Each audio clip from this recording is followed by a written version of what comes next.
Come in. Welcome. I'm E.G. Marshall. Jules Verne wrote his classic fantasy, From the Earth to the Moon, in 1865. It was the era of the horse and buggy, and Verne's readers agreed space travel must be surely the ultimate trip. Today, however, we are told that the space shuttle will make orbital flight as commonplace as a bus ride or the commuter express.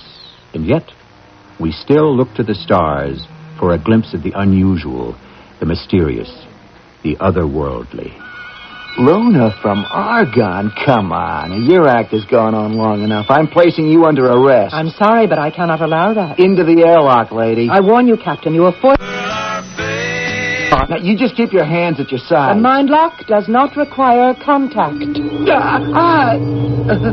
My head, she's inside my...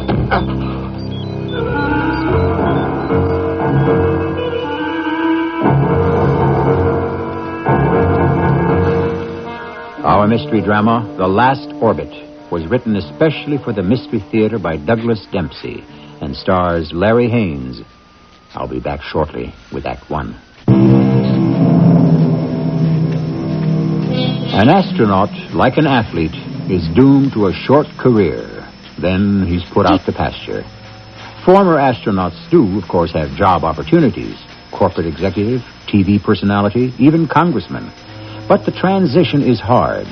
Once adventure has been tasted, a crash diet of daily routine can starve the spirit, even kill a man. Tonight we join Commander Emmett Rockwell in the not-too-distant future. A senior astronaut and about to retire. He's attending a farewell party and pondering exactly how to make his exit. Not just from the party, but from his career. Wally, how long do you think this wake is going to last? It's up to you, Emmett. The party's in your honor. I think people would get tired looking at my ugly mug. Face it, it's not every day America's biggest space hero retires. All right, don't rub it in. Something bothering you, Emmett? Yeah, just one question, Wally. If a hero retires, does he stay a hero or does he revert to ordinary mortal? Hey, don't be so gloomy. At least be happy for me. After our flight tomorrow, I'll be a full commander. And you'll be able to do whatever you want. And that's just it. What? Look, you're tired. Now, we got a big day tomorrow. I'll find Murray and speed this thing up. Now, you get your speech ready. Speech? Oh, gee, I forgot all about that. I'll be back in a minute. Speech. I should have made some notes. Talking to yourself, Commander? What? Good evening, Emmett. Oh, it's you, the mystery woman. I've caught your eyes staring my way 4 or 5 times tonight. Don't you know me, Emmett? No, I don't think so. You with the space agency? No. The press? You somebody's wife? None of the above. I thought you might remember my face. Well, if I'd seen you before, I'd remember. So who are you? An old friend. I've come to collect on a promise. A promise? That's right. We made a deal, Emmett, a long time ago. Hey, who are you? Where's your ID badge? ID? Well, how'd you get past security? I come and go as I please. Hey, Emmett. Yeah, just a minute. That's my co-pilot. We'll talk again later. Now, wait a minute. Hold on. It's all set, Emmett. Now, Murray gives his little intro, and then you're on. Where'd she go? Who? I didn't see anyone. Beautiful, but strange. Insists I've made some kind of a promise to her. Probably one of your fans. They're always a little melodramatic. Now, get yourself together. You're on next. What? Oh, yeah, right. Let's go.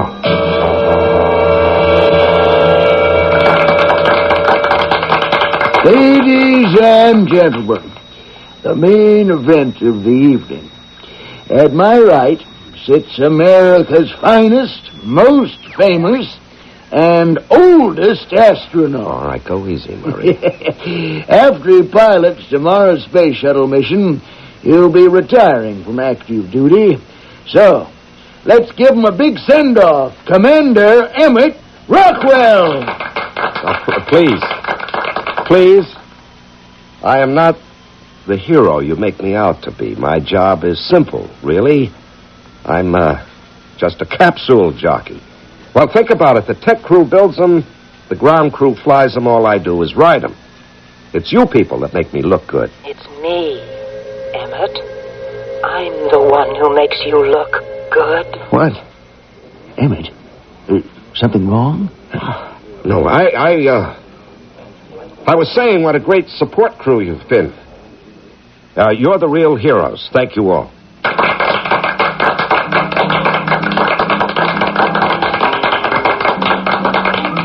That was a perfect little speech, Emmett. Yeah. They're a great group. Hey, you look beat. What do you say we head back to quarters and get a nice, long pre-flight sleep? Oh, you go ahead, Wally. I'm going to hang around a bit. Well, you were in a big rush. Now you want to mingle? No, not exactly. I'd like to find that redhead. Oh, I get it. Available former astronaut, bachelor, in need of companion. Come on. Okay. Just don't forget to show up in the morning. Yeah, I'll be there. I think it's time we talked about our deal, Commander. Oh, you. Now, look, I want some answers this time. Who are you? An old acquaintance. Maybe this will help you remember. Hey, what are you doing? Just touching your temples. Oh, quit that. Don't be embarrassed. No one is watching. Relax. Let go. Yeah, but This will put you in touch with your deepest buried memories. Your fingertips are vibrating. Energy is flowing between us. Now, what do you feel? I'm being pulled toward you. Like a magnet. I feel a connection between us. Like our minds are locked together. I had this feeling before on my first mission. Good. You do remember. That's enough. Hey, that's some trick. It's no trick. Now, we have an arrangement, Commander Rockwell, and it will become effective after tomorrow. Tomorrow, I'll be in orbit in space. Of course. I will watch over your mission. Then you will keep your part of our bargain. Watch over my mission? What are you trying to feed me? You're my guardian angel?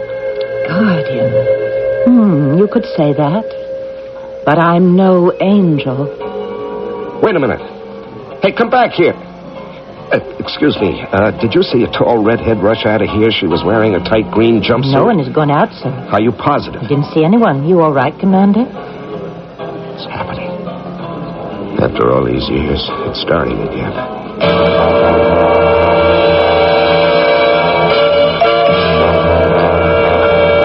Morning, Emmett. Hey, Wally. How's breakfast? Well, I get so hungry right before liftoff, I'll eat anything, even this stuff. You all psyched up for the flight? Well, I didn't sleep much last night. Oh? What's bugging you? Nothing really. I'm just anxious. A veteran like you? Come on, you don't get the jitters. No, it's not that. Well, what is it? It's her. That redhead. Redhead? Yeah. Oh, from the party. Yeah, I talked to her again after you left. She did a whole number. She was telling me I made some kind of a deal with her, and now my time is up. She's come to collect. It's a real prophet of doom bit. Emmett, you keep fretting over your retirement, you'll end up permanently retired. Stress can kill, you know. Or cause a breakdown, hallucinations. That too, sure. Why? Look, no one saw that redhead except me. You think you imagined it? Well, something like this did happen before. I had a kind of a vision. It's not in your record. Well, I never reported it. It happened 18 years ago during my first space flight. Oh, well, there you go. That makes sense. First flight jitters, last flight jitters. It's the same reaction. You think so, huh? Sure. Just fight it off. By the time we get to the launch pad, you'll be fine. Yeah, I hope you're right.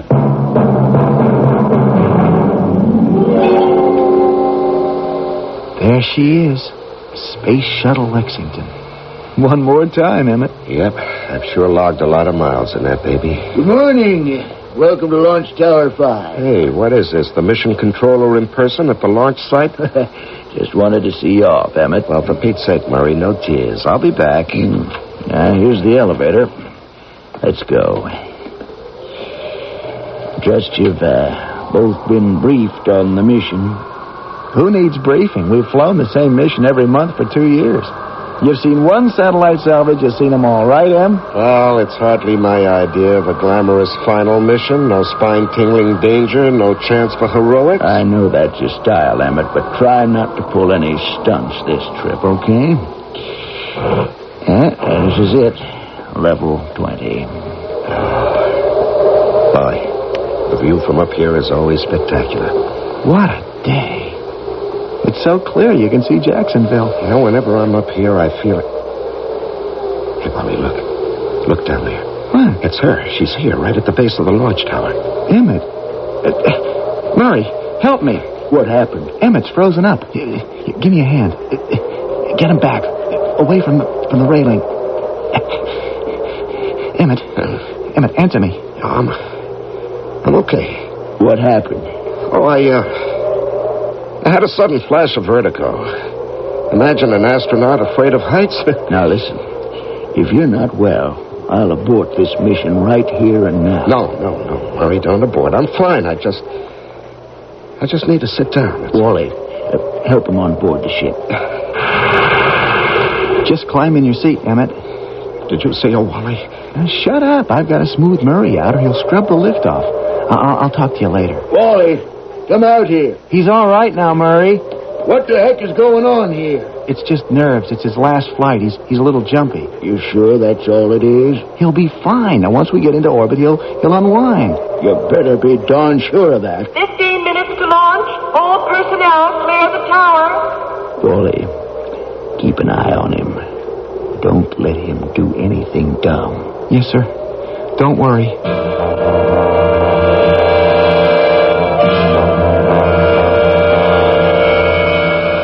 But you didn't see her at all, Wally? Now, Emmett, let's be logical. This is a high-security area. How could anyone even get in? I don't know. I only know that what I saw is real, Wally. I can feel her presence. Somewhere, sometime in my past, I've seen her before, and now she's come after me. For what purpose? I can't imagine.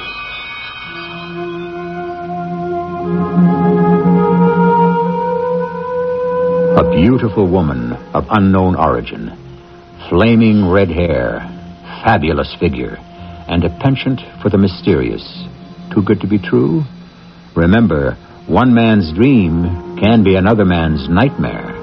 For Commander Emmett Rockwell, retiring astronaut, this woman is a specter of doom. Who is she? We'll check her references in Act 2. One of the most...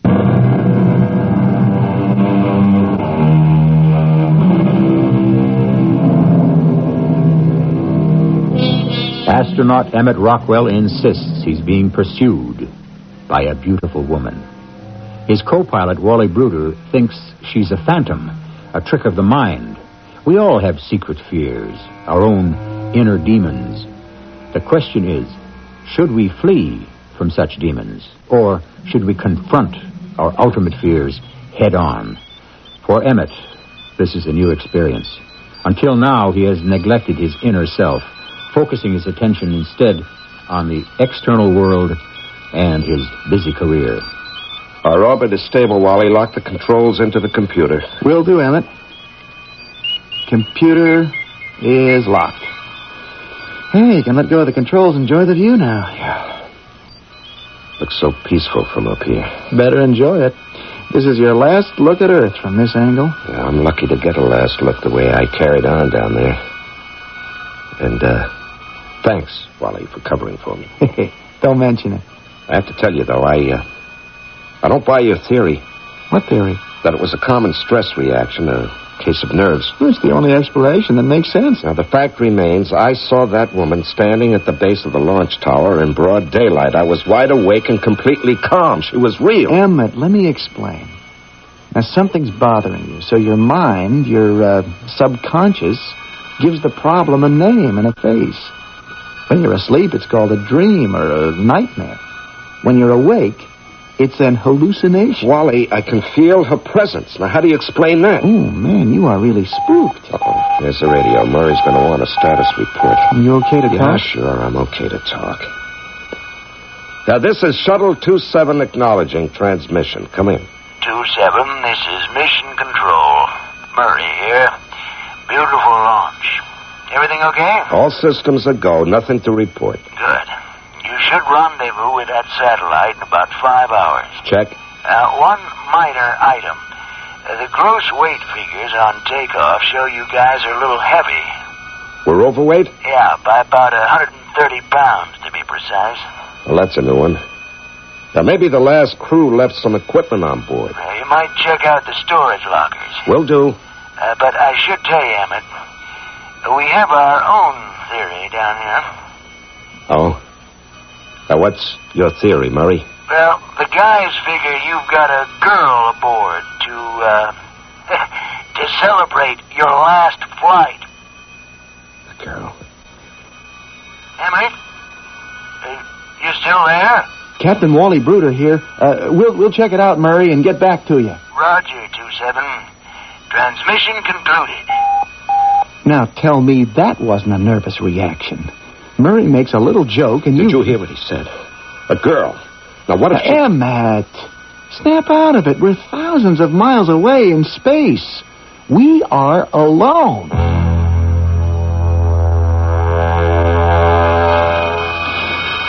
Nothing here. Or here.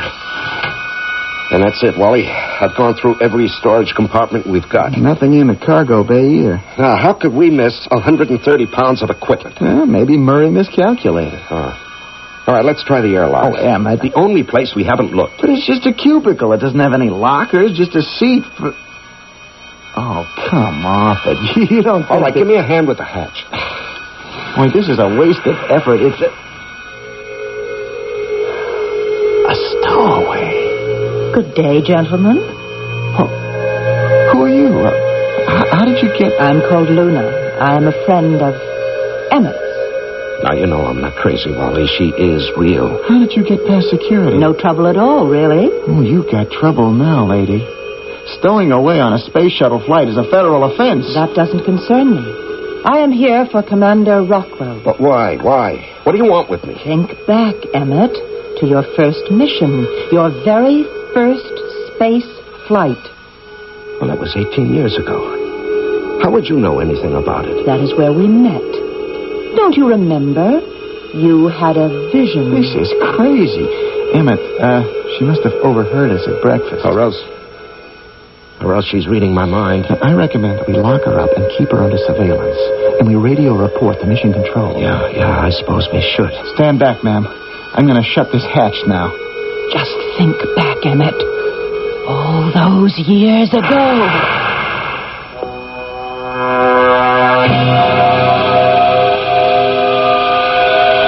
She's a spy, Emmett. A saboteur. She's done her homework on you, probably knows your life story backwards and forwards. Let me ask you something, Wally. Do you remember what happened on my first flight?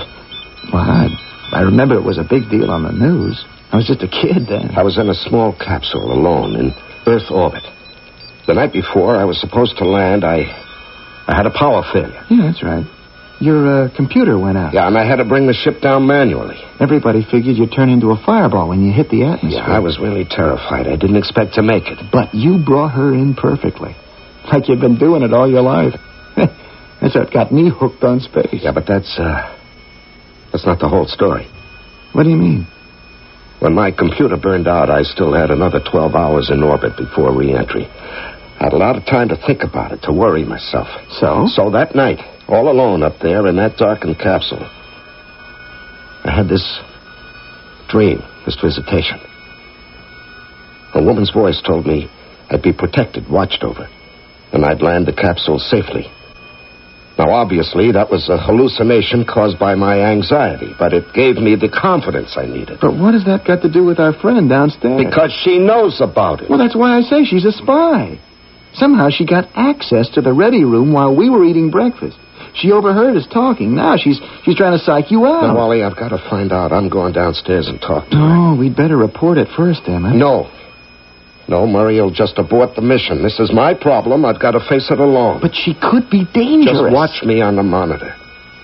If it looks like I'm in trouble, you come on down.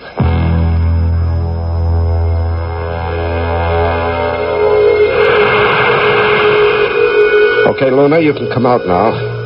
You've decided to trust me, Commander. Now, look, let's get something straight. I'm here because I want some answers. Of course. My partner, on the other hand, is aching to lock you up and throw away the key. But, Emmett, you know all the answers. Try to think back. Now, look, I've racked my brains. I just don't remember. You have buried the memory deep inside. We must pull it out.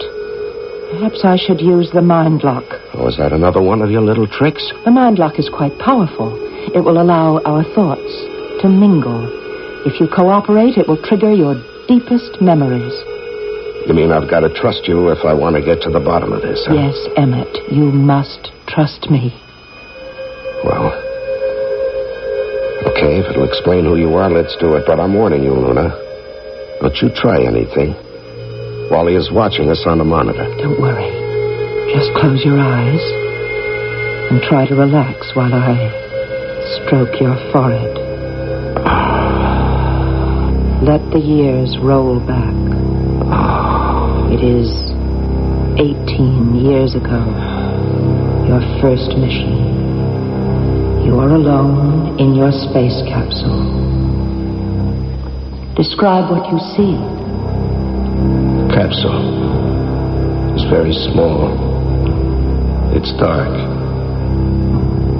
I'm shutting down the controls. And I'm getting ready for sleep.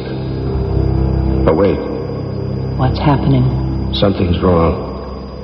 My instrument panel just lit up like a Christmas tree. And I see a face on the view screen. Go on, Emmett. Describe it. It's a woman. It's you. You're saying that you're a friend, a traveler from far away. You want to talk. You want to help me. And do you believe me? No. I'm thinking this must be an hallucination brought on by stress. Do you need help, Emmett? Yes. Yes, I do need help. My ship is crippled. I have to bring it in manually. I'm afraid I won't be able to do it. I'm afraid I may die. And do I offer to help you? You offer to make a deal. Yes. You will unlock my mind. Your thoughts will become one with mine. You will guide me, give me strength, confidence. And what do I ask in return? You want me to make a promise.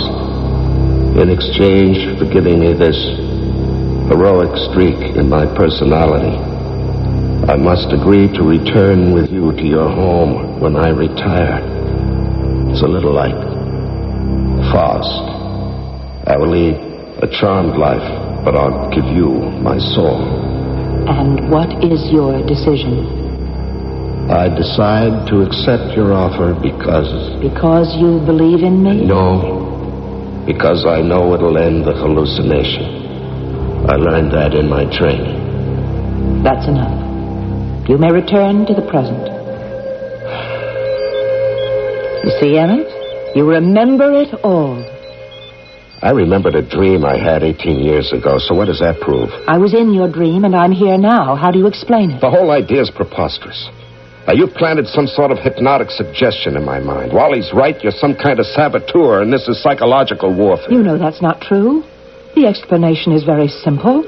I am of a superior intelligence, not of this Earth. Not from Earth? I am Luna Exlala, from the planet Argon, of the star Sirius, 8.7 light years away. But that's fantastic. You're an extraterrestrial. Or you are extra Argonian. It's all on how you look at it. Oh, that's incredible. Now, that would explain your mental powers, your influence over me. All right, miss. Hands off the commander. Wally, did you hear I what heard the whole thing on the monitor. She's got you mesmerized, Emmett. You don't believe me, Captain? Luna from Argon, come on. Your act has gone on long enough. I'm placing you under arrest. I'm sorry, but I cannot allow that. Now, Wally, please. Everything's under control. I'm sorry, Emmett. I'm going to override your judgment on this one. Come on, lady. Into the airlock. All right, Wally, I'm still commander of this ship. Right now, you are in no shape to run this ship. I'm taking over your command according to emergency procedures. Okay. Let's go, lady. Through the hatch. I warn you, Captain, you will force me to employ the Argonian mind lock. You just keep your hands at your sides. The mind lock does not require contact. My head. She's inside my... What have you done to him? It's called psychokinetic thought seizure. All right, so you proved your point. You do have superior mental powers. Is this what you intend to do with them? Cripple my crew? No. I intend to collect on that promise of yours, Emmett. I'm taking you back with me to Argon. So, Luna plans to collect on an owed debt. The amount owed is considerable. It's Emmett's life, payable on the day he retires. But Emmett is not anxious to pay up, and so he's got to think fast. Can he bargain, negotiate, or otherwise escape from his commitment? We'll find out in Act 3. Hello.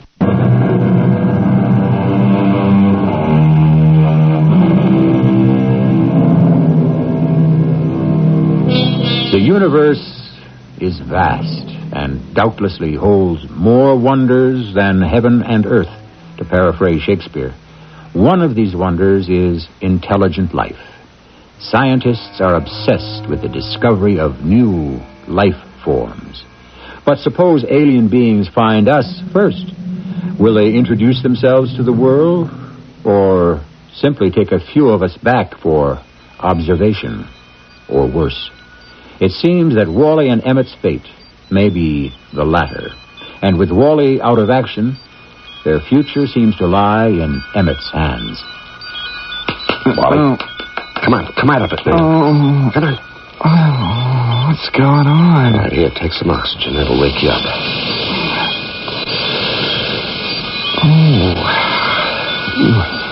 Oh, that's better. I really conked out back there, didn't I? Well, you collapsed. Remember how it happened? We were searching through all the storage lockers. And? And we found, whatever it was we were looking for, right? You tell me. I'll tell you the truth, I'm not sure what we did find. I've gone completely blank. Any pain? No, I got this weird feeling like my mind's been unplugged. And that's, absolutely all you remember, huh? Yeah, that's it. You don't have to report this, do you? No reason to, really. Oh, good. It's a fair exchange, then. I covered for you on the launch pad, and now you can return the favor. Now, wait a minute. You do remember what happened this morning? Of course. You had a dizzy spell. Thank the saints you didn't black out. Now, can you remember what caused it? Sure. You couldn't handle the idea of retirement. Wally, you don't recall my mentioning a red-headed woman? A redhead? Yeah, the one from the party last night. You got a new girlfriend you didn't tell me? I told you all about her, Wally. Remember, you thought she was a spy. Oh, I'm sorry, Em. You must have cooked this one up in your sleep. You don't remember what knocked you out? My mind's a total blank. What did happen? You were a little dizzy, I guess. And, you passed out. It's probably that freeze-dried food they give us. Yeah, that's probably all it was. Comes with the job. Which reminds me, I'd better have a look at that radar. We should be closing in on that satellite by now. Yeah, that's a good idea. You monitor the satellite. I'll go below and start prepping the cargo bay.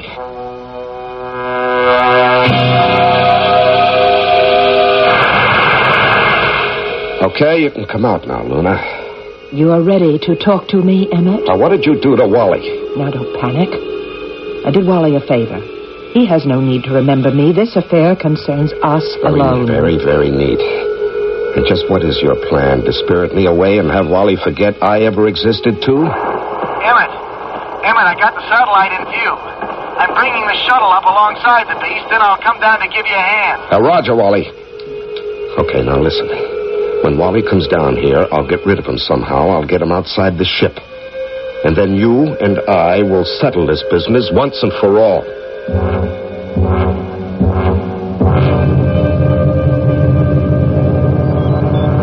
You got the cargo bay doors open yet? Yeah, Wally, they're open. Good.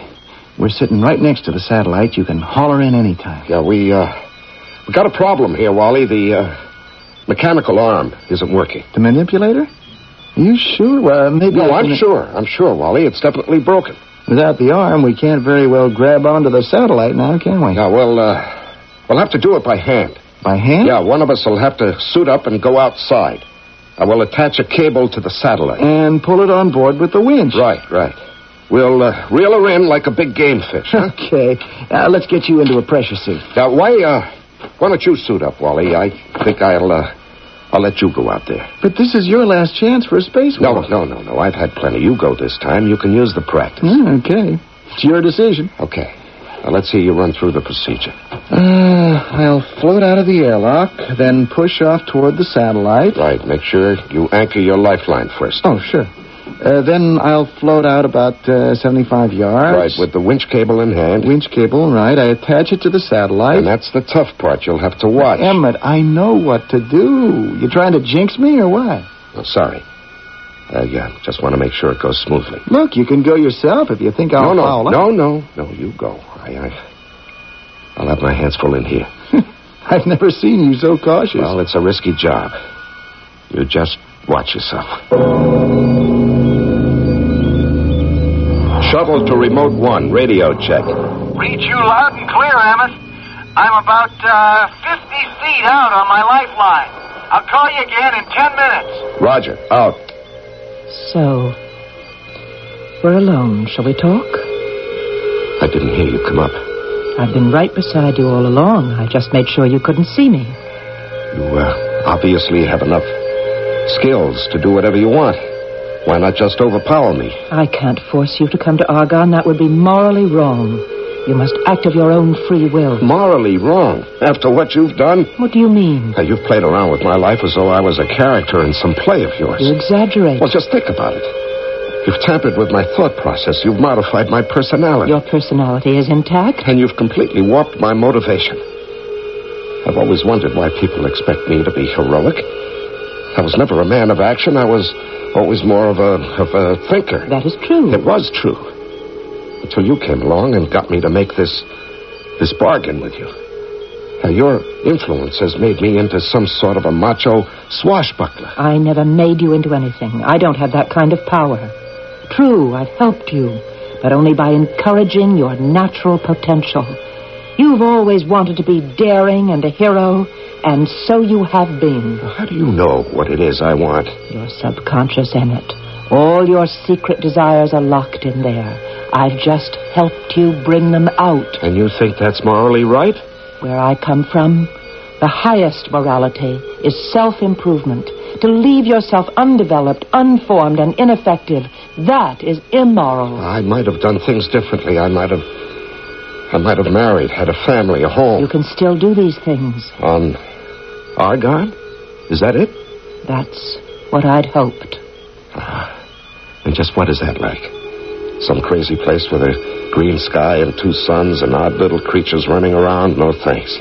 No, I'm not going to go to a strange planet and sit in some cage and be the man from Earth. No, I'll take my chances here, even if it means 40 years on the front porch of the retired astronaut's home. Well, you paint a bleak picture of your... Emmett, come in. I've got trouble. Wally, I forgot all about him. Yes, Wally, what's wrong? I've snagged my air hose. I think I've cut it. Are you losing air? I can't tell yet. I think I might be. Okay, kid, hang on. I'm suiting up right now. You see, Emmett, more heroic. Now, this is all your fault. I sent Wally out there so we could have a showdown, and now look. Is this your doing? My doing? Well, sure it is. You've caused an accident out there to get me outside the ship. That's it, isn't it? I wouldn't say I caused it. Let's say I allowed it to happen. Well, you use your powers to save him, Luna. Don't let him die out there. I'm sorry, I can't do that. It's up to you to rescue him. You will find that this rescue will work out for the best. I'm down to a quarter tank, Em. You better haul me in quick. No, there's no time for that. I'm bringing the air out to you. Now, you hang tough. I'm on my way.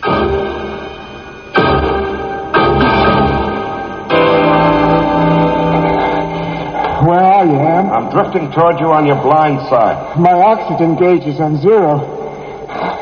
I'm fading. All right, reach out with your left arm. I'll put the air canister right into your glove. Here it is. Grab it. I can't see. My vision's blurred. Shut up. Just attach your air hose to that canister. Oh, that tastes good. Oh, a few more seconds. Emmett, you haven't got a lifeline. What? I must have forgotten to attach it. I was in such a hurry. Without a line, you'll drift out into space. Quick, try to reach for me. Hold on to me. I can't reach. Oh, it's too late. I'm drifting beyond your reach. I'll get back to the ship and pick you up. Now, my oxygen won't last long enough. But I can't just watch it drift off. There's nothing you can do, Wally. I finally got myself into a jam I just can't get out of. Emmett, you didn't actually plan this. Not exactly.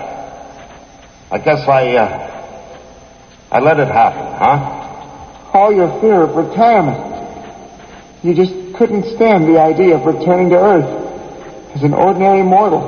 No, I guess not. I've outlived my usefulness, Wally. This is an appropriate fate. You saved my life, and you are going out just like the legend you are. Don't get mushy. And do me a favor. Yeah, sure, anything. When you get back, don't follow in my footsteps, okay? I can't promise you that, Em. But the radio's fading out. So long, Wally. Goodbye, Emmett. May the Lord be with you.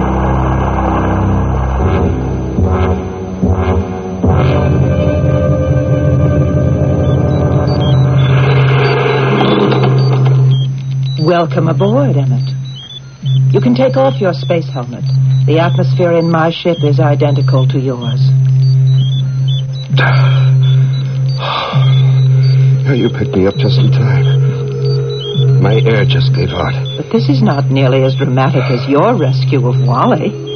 He'll return to Earth and tell them the tragic story of how you died, bringing him that canister of air. You'll be a national hero all over again. Yeah, your plan worked out just perfectly, didn't it?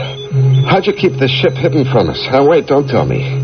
You used your superior powers. And lucky for you to be snatched out of deep space. Right. Out of the frying pan and into the fire. All right, what do you plan to do with me now? Well, now that you're officially retired, you can return to Argonne with me. Well, I'm not exactly thrilled by that prospect. You'll be the first Earthling to leave the solar system and travel to another star. I should think you'd be excited about the adventure ahead. What adventure?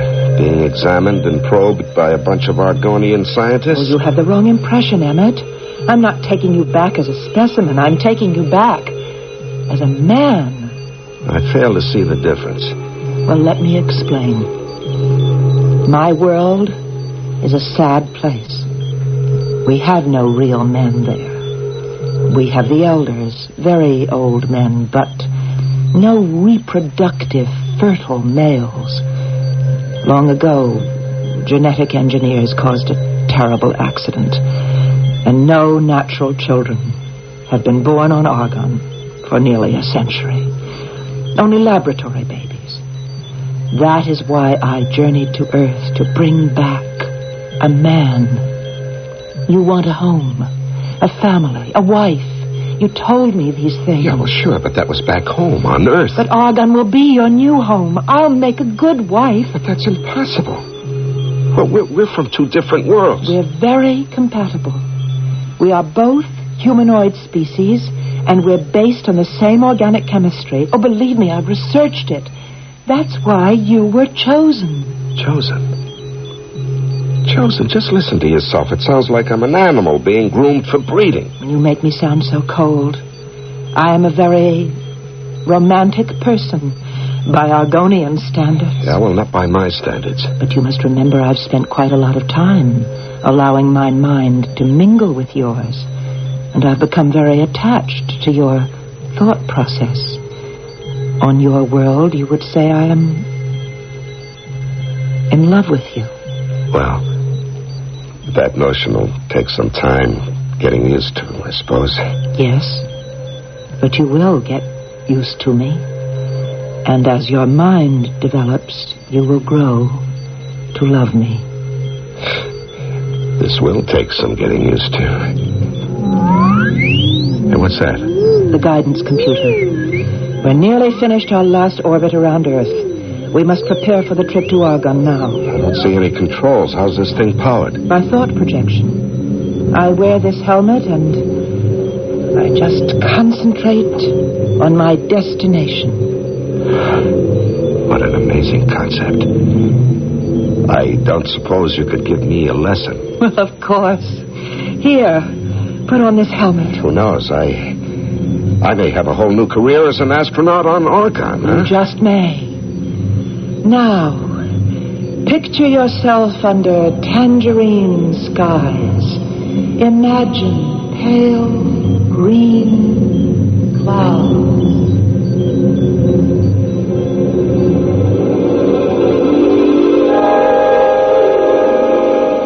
So, Emmett may not have to retire after all, and it looks like he'll be enjoying domestic bliss, far away from the magnifying glass of public life on Earth. I suspect many celebrities would jump at the chance to retire into a completely new and anonymous life. And as for Luna, more about her after this.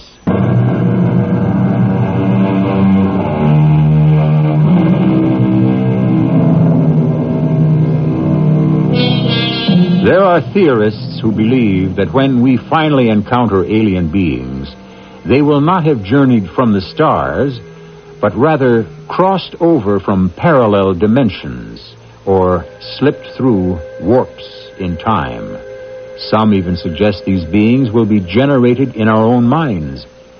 Our only hope must be that they will be as benign and wise as Luna, for there is no guarantee that these creatures are not already among us, their sights set upon you or me.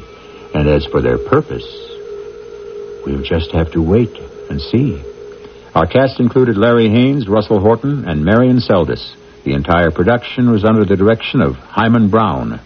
This is E.G. Marshall, inviting you to return to our Mystery Theater for another adventure in the macabre. Until next time, pleasant dreams.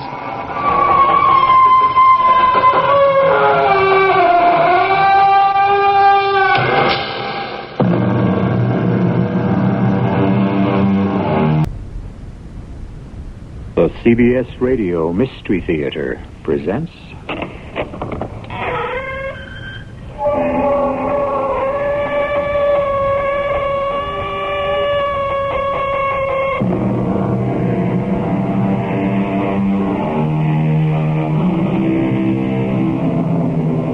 Come in.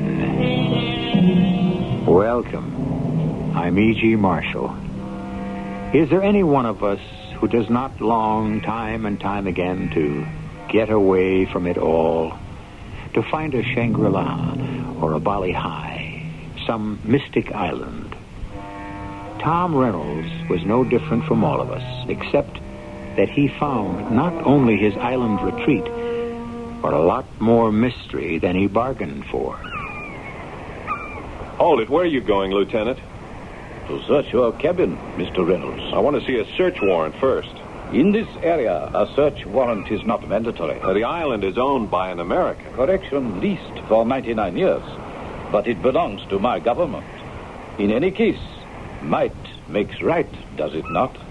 So you will not. You have no right to. And you cannot stop me.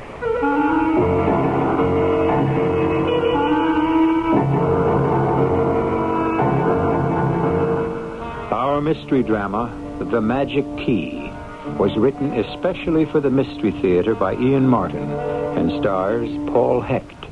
It is sponsored in part by Contact, the 12-hour cold capsule, and Buick Motor Division. I'll be back shortly with Act One.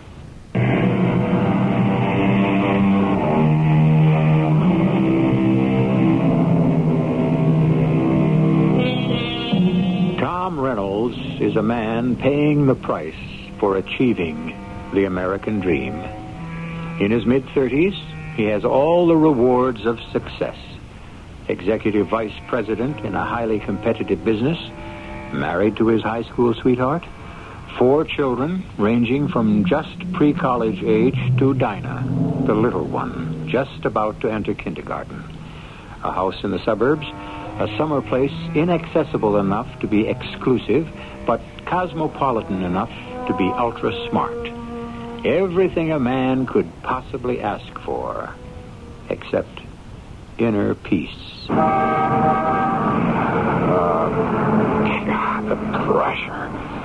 The pressure of every day. Isn't it enough? All that noise and the long, rickety train ride before I can make it home and try to relax if the kids are quiet.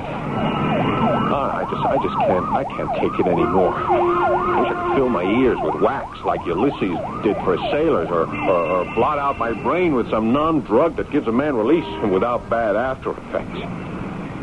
And more, the nearest thing to that is Benny's Compound, the quietest bar in New York, dedicated to men like me who seek escape in controlled but dedicated drinking. Hey there, Tom. Hey, Josh. You ducking the 454, too? Yeah, I couldn't face it tonight without some inner fortification. Grab the 525. Yeah, me too. I thought nothing got to you psychiatrists. If we weather the patients, there's always other psychiatrists. You mind if I join you? No, be my guest. But the way I feel, you could turn out to be my private shrink. Oh, perish the thought. I value our friendship too much. Well, you won't be able to unless I get away from this rat race. Whew, I'm coming apart at the seams. So, what do I do about it, Doc? You, get away from it all. Oh, well, that's a lot of help. So the family moves to Martha's Vineyard for the summer, and I finally kill myself off making the extra commute to be with them weekend. No, that isn't the idea. I mean, really get away. Oh, where? Would you believe it that I have an answer? Bat Island. Bat Island? You gotta be kidding. Oh, I didn't make up the name. There aren't any bats there I know of. It's just some old sea dog thought it was shaped like a bat. Yeah, well, where is it? What is it? That's a good question, so I'll give you a good answer. It's a sandbar in the Caribbean with some lovely vegetation. Nothing lives on it except sand crabs, clams, and other unsophisticated species of life. But it has a charming villa a rich man built, a generator for light so you can use gasoline lamps, and absolute and complete and total isolation. You can be Robinson Crusoe. And except for old Doobie, who ferries you over by boat with your supplies, you don't even have a man Friday. Oh, I don't believe anything like that exists in this day and age. Oh, yes, it does, and it belongs to a patient of mine named Brewster. Presently off to the Far East, searching for his soul in other ways. But it's vacant, available, and free. So you're square on the spot, Tom. You really want to get away from it all? Josh, I kid you not. I'll have to go or go real bananas. All right, then grab the chance. Hey, you got me all fired up. I'll talk to Martha about it. Hey, aren't you going to fix your drink? Yeah, who needs it? I got to catch that 525. It all had seemed so wonderful and so right on the train going home, but then getting home and being with Martha and the children became a ridiculous notion. I decided I would drop the whole idea, and then, of all people, Martha revived it. We were on the way back from dinner with the Coltons. You all right, Tom? Oh, I'm just terribly tired, Martha, that's all. You want me to drive? Oh, we were any further away from home, yeah, but not this close. Tom, you worry me. Huh? You work too hard. And the children and I make too many demands on you. I wish you'd take some time off, have a rest. Hey, that's funny. What? That's just what I've been thinking of. Only I didn't know just how to broach the subject to you. Well, do you have somewhere to go? Yeah, an island, sand, sea, nobody else on it. We could maybe just go native. Oh, no. What do you mean, no? Well, first, because I can't. And the boys don't need me anymore, but this summer the girls do. It's a social time for Lisa. And believe it or not, a mother is of some use getting her off the ground. Yeah. Yeah, I'd only go for 2 weeks. No, you should take the whole month. Well, we'll see. But you're going. We've settled on that. Well, I guess you have. Oh, Tom, don't try to con me. You know you had to go to begin with. All I'm trying to do is to tell you I'm with you. Or, I mean, you're doing the right thing. The right thing. Go away without Martha. I tried to imagine the two of us running naked on a forgotten beach. I keep in pretty good shape at the health club and with tennis, and Martha's incredible. 4 children. She still wears the same size dress she wore in high school. But the thrill is gone. Somehow I don't care. I don't care about anything. Just wheeling and dealing. Even that is beginning to fail. Inside at 44, I'm a dead man. Unless I find some way to start living again. So, that's how, some weeks later, I found myself on my way to Bat Island. How far is it, Doobie? Oh, 25 minutes on the clock, if you count time. Or maybe better say beyond the horizon, the other side of the world. Oh, it's nice, huh? I am a 20th century man. But if I listen to my blood, my ancestors will tell me I have forgotten how to live. I should go find my own Bat Island. Hey, you're quite a philosopher. No. I only envy you, Mr. Reynolds. A man needs peace to find himself. You are going to have that chance. You are one lucky man. All right, thanks, Doobie. But maybe I'm not as tough as you. What do I do if the solitude scares me to death? There is a shortwave radio, but I don't know how well it works. Perhaps it is best if it does not. Why? If you want to find yourself, you must take some risks. Maybe I don't want to find myself, really. Why not? I might not like what I find. Man loses so much with the years. He can also gain wisdom. I wonder. I crossed away from Doobie, up to the bow of the boat, letting the windrift drive in my face as the bow flung up the spray. My head was full of business pressure, worries, regrets that I had walked away from my work, fears of losing all I'd gained. Like a giant pressure cooker, everything pressing out against my skull as though it would blow it apart. Where had all the real things gone? Love, youth, laughter, just the sheer zest to be alive. For a moment, I was ready to step off the deck and down into the sea. And then I got my first view of the island. You hand the supplies to me. I will wait with them ashore. Okay, here's the first bale. I think I'll come ashore, too. Hey, we can unload later. I want to have a look at my new kingdom.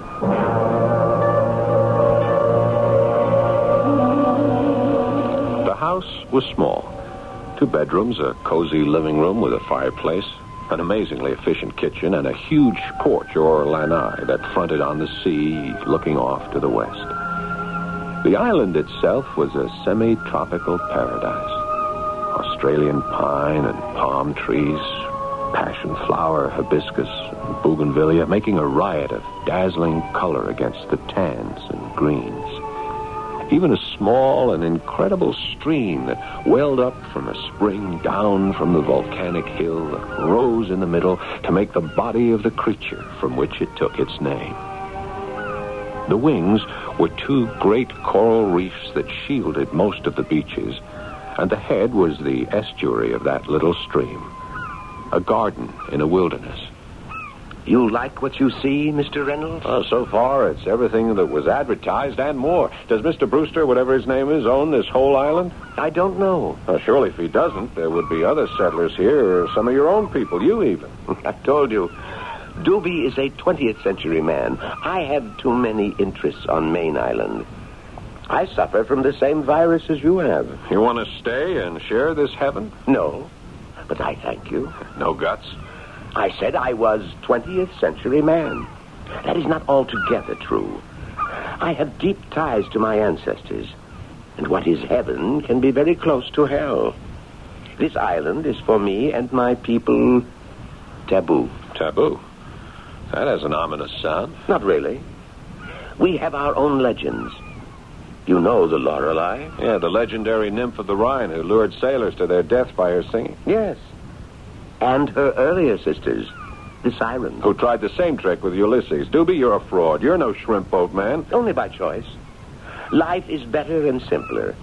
I am Harvard, class of 42. I am also Doobie Montesquieu Robert Faniel, and my mother was a Vaudin. A voodoo priestess? What are you trying to do, Doobie? Scare me right off this island? No, sir. I believe maybe you will find here what you seek. I will make it my own desire to have you find what you desire. But do not be surprised at anything which might happen here. This key is an island of powerful magic. And now I must go before the dark comes. Doobie. Incredibly tall and straight. The color of mocha. Not a hair grows on his head. I watch him stride away toward the setting sun, lifting the anchor from the sand. He wades to his boat, and in one easy, graceful movement, pulls himself aboard. He starts the engine, and incredibly quickly, the boat has melted into the twilight, and I'm alone. Suddenly, it's very cold, and I go to bed.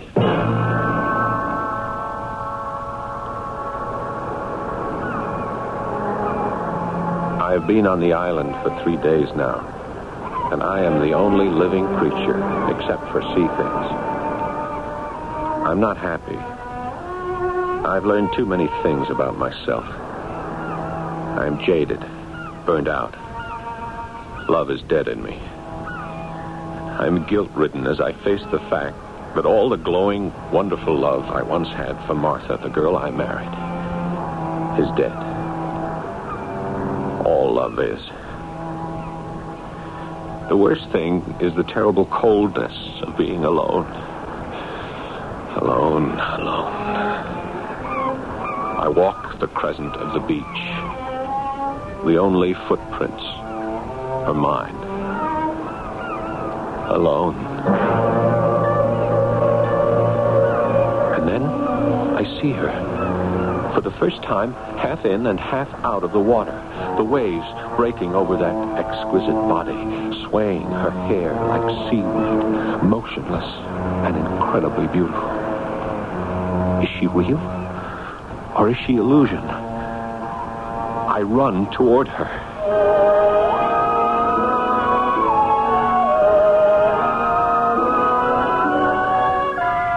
So, there is a stranger in paradise.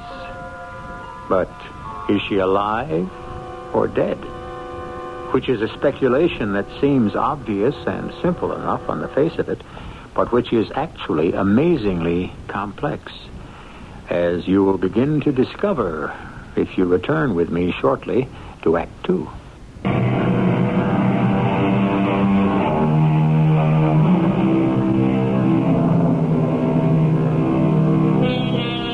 The air is balmy and the water gently warm, but the castaway lady from the sea, for all her beauty, is cold to the touch. Her lips are slightly parted, showing the gleam of perfect white teeth. But if she breathes, it is imperceptible. There is no mark of violence on her flawless body, and not one stitch of clothing. Tom tries to revive her with artificial respiration, then mouth-to-mouth resuscitation, then finally picks her up and carries her to the cabin, wrapping her warmly in blankets and trying to make use of the shortwave radio. This is call letter XLB 59er Bat Island on emergency frequency 268. Do you read me? I need medical help. I need help. You're asking for help for me. I don't need it or want it. Hey, you mean you're all right? I'm fine. I thought you were... Hey, let me shut this off. Is there anything I can get you? There's something to drink, please. Some water, please. Oh, sure. Here we are. thanks. Oh, that's good.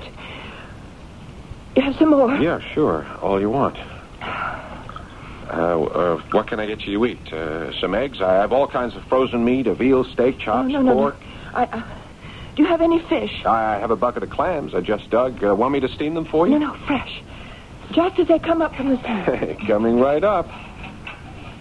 Hey, look, you sure you should be eating anything? I mean, let me try to raise a doctor on the radio. No, that's no use. Well, what do you mean, no use? I don't need a doctor, and the radio won't work. How do you know? Well, you tried it, didn't you? Yeah. It doesn't work. Yeah, but I'm not accustomed to using it, and... Are the clams ready? Have you opened some clams? Yeah, sure. Here. Let me get you some lemon juice, some Tabasco sauce. No, nothing. I just want them the way they are. Fresh, living, straight from the sea. There was nothing dainty about the way she ate those clams. This lovely, delicate woman wolfed them eagerly, voraciously, as fast or faster than I could open them, licking her fingers after each with hungry enjoyment. The color was returning to her cheeks, and her eyes were shining now. They were a deep, deep sea green, and big enough to drown in. Well, that's the last clam in the batch, lady. You want some more? No, thanks. But you saved my life. I was ravenous. Oh, I feel so sleepy now. Hey, wait a minute. Before you go to sleep, don't we talk a little first? About what? Well, it isn't every day I discover the most beautiful woman I ever met in my life just washed ashore in the Altogether and lying as if she were dead on the sand. Where did you come from? I don't want to answer that. Why not? Oh, for sufficient reasons. You called me and I came. I called you? What does that mean? It isn't time to explain yet. Yeah, but what am I supposed to do with you? Don't I notify someone where you are, that you're all right? No. Well, you must belong to someone. There must be someone looking for you. For this while, I belong to you. If you want me.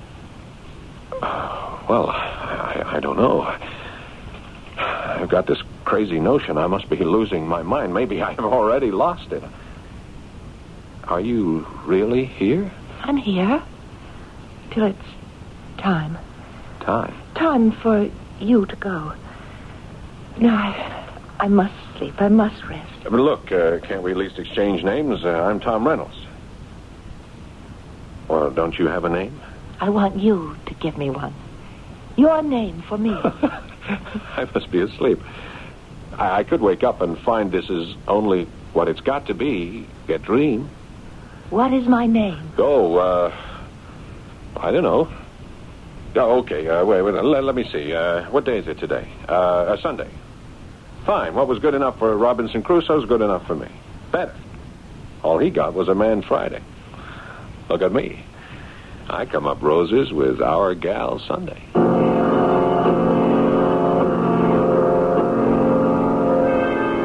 She was asleep before I remembered faintly that somewhere, once, there was a radio program called Our Gal Sunday.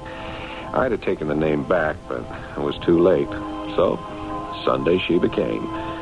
And like the day itself, the Sabbath. It became a sort of gateway to heaven. The next few days, how many? Gee, I don't remember, were peace and joy, and I was in the Garden of Eden. As long as I didn't ask questions. We'd walk and wade and swim, and she'd tell me things about sea creatures. Her knowledge was encyclopedic. This time of year, the tides are particularly low and high because the moon and the sun are directly in line with the earth. So at low tide like this, you can see a lot extra. What's that seaweed on the rocks? Well, this is rockweed, Uh-huh. but this is sea moss, and the long, lovely flowing green is sea lettuce. Could you eat it? Of course.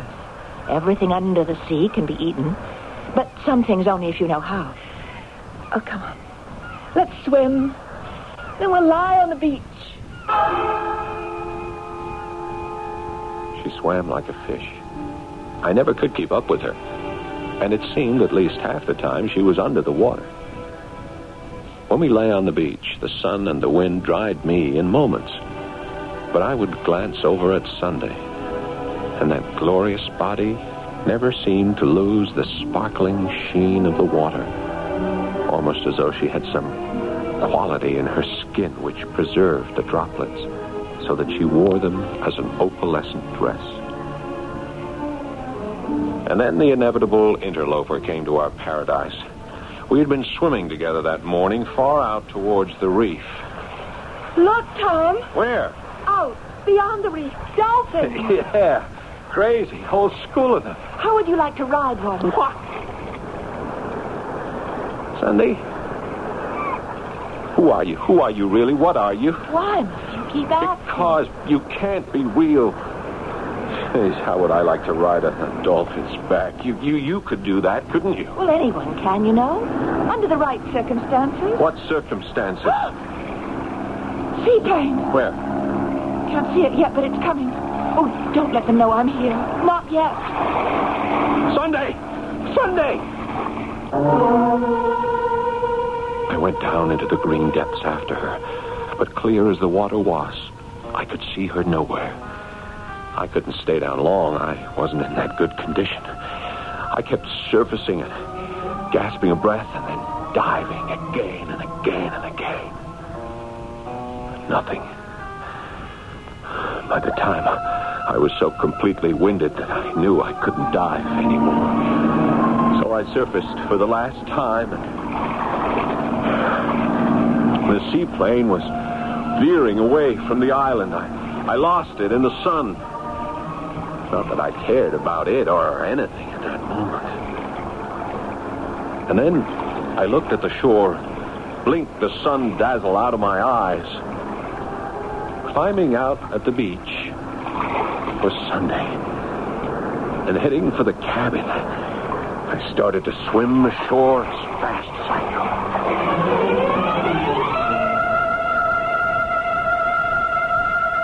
What the devil was the idea of pulling a crazy stunt like that, Sunday? You almost give me heart pain. Sorry, I just didn't want anyone from the plane to see me. Why?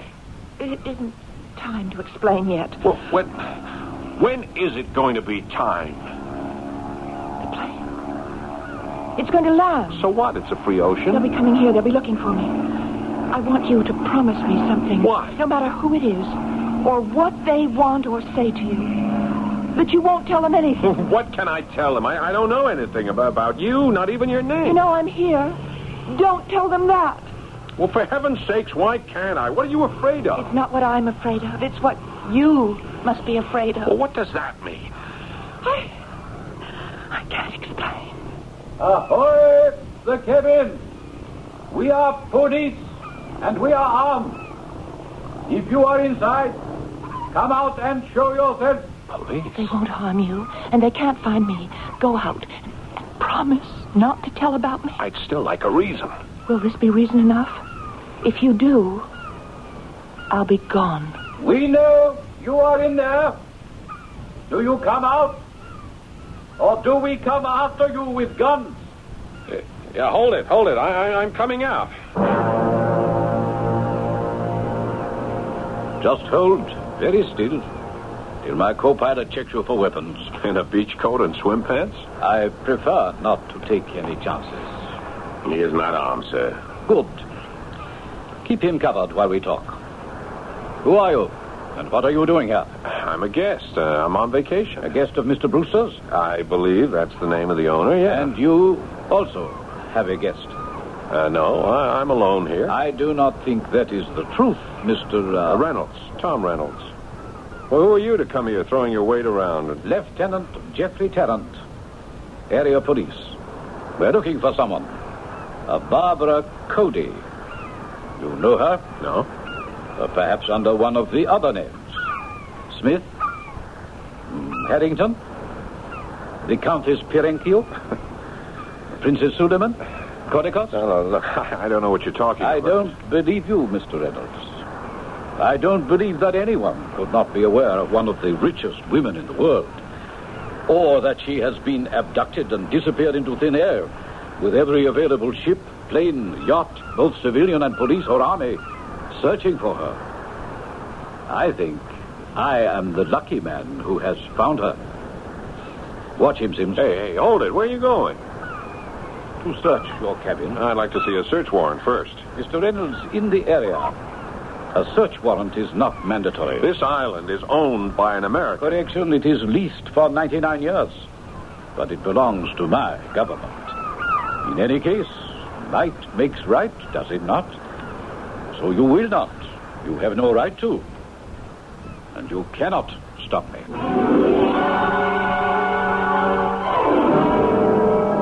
Under the circumstances, Tom Reynolds is powerless to interfere. And all the warm glow of happiness and freedom and peace that has been banishing his shattered nerves, and the feeling that he had died inside, turns cold with fear. One way or another, it looks as if he is to lose this woman who has become all his life. This woman who either has no name or far too many. I shall return shortly with Act 3.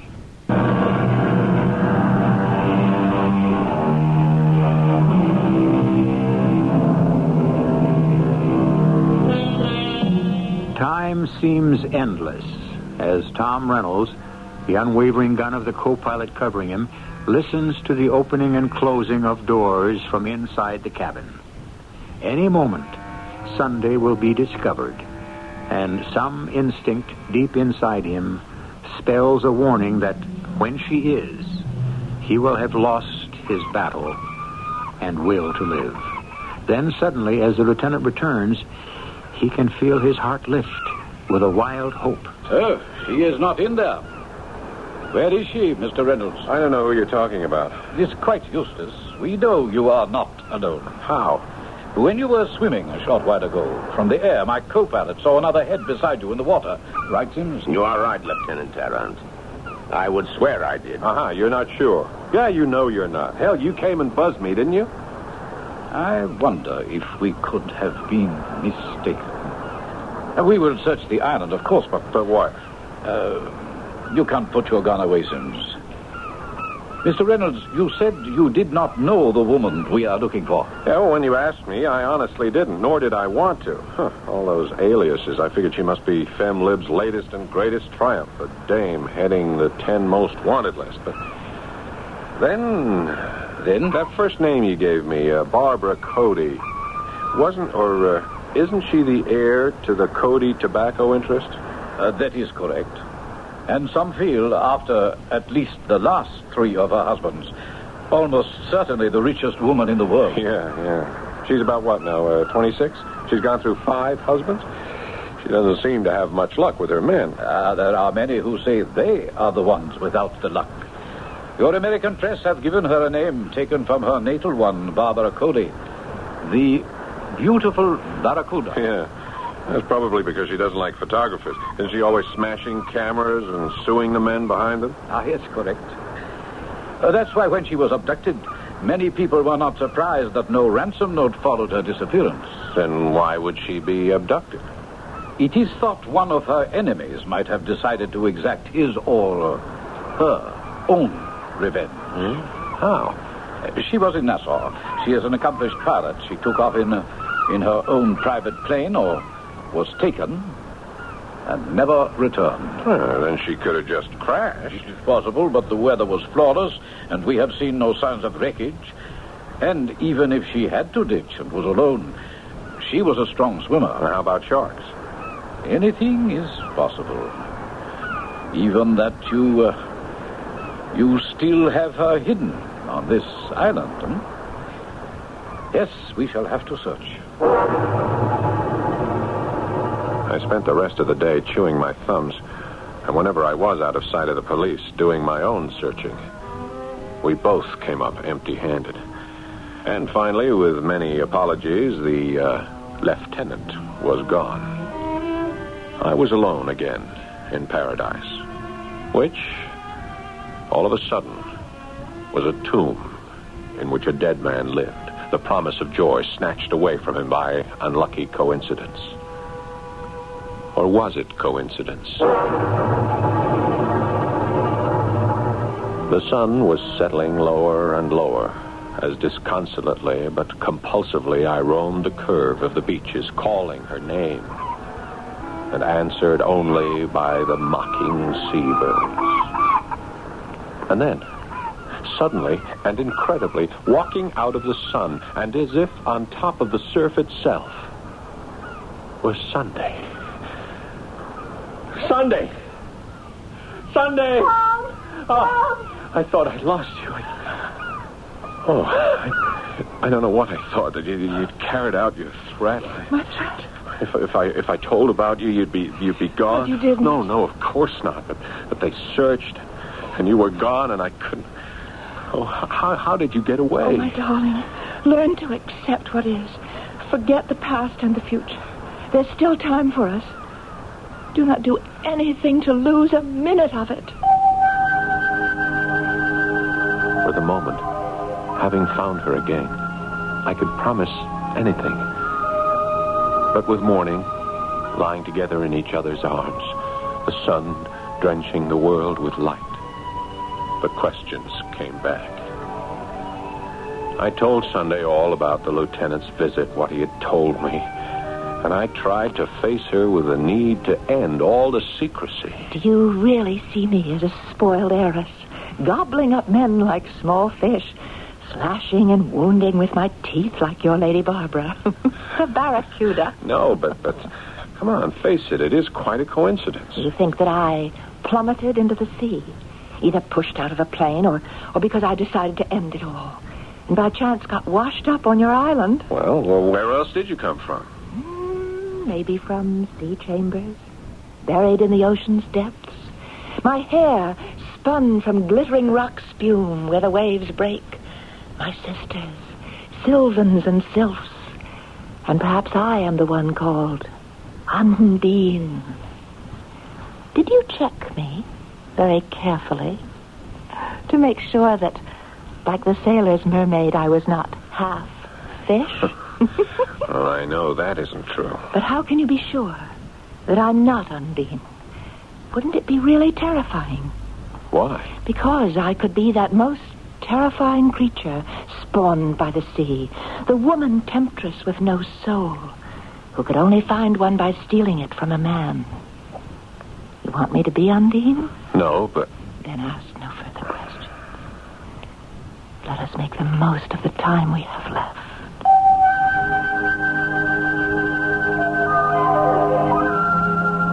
So the last 2 weeks of my vacation were spent in a kind of dream. A state of suspension during which I could imagine the ridiculous notion that some things were growing inside me. The way perhaps a woman carrying a growing child might feel. The shaking hands, the need for alcohol, the tunnel view of life, the blinding pressure, headaches, the death wish were all gone and forgotten. And then came that strange, wonderful, awful, inexplicable day. Tom. Yeah? I have to go away, Tom. You know that. No, Don't open your eyes. Drink in the sun. That's your medicine. Remember, it's part of what you came here for. I came here to try to find something. I found you. You came here to find yourself. That's the same thing. No. This is not your life, my dear one. This is only a projection of what your life should and could be. Remember the legend of Undine and her sisters. They were born with no soul, and the only way they could find one was to marry and bear children for a mortal. What has that to do with us? You are married. You do have children. And no matter what there's been between us, I couldn't touch your soul. I told you long ago that I would be here until it was time for you to go. The time is now. No. I stole as much of you as I dared, but I couldn't steal your soul. When you came here, you were like me, empty and lost inside, and all I could bring you from the sea was enough to fill up that emptiness, to give you back your soul and your hope for the future.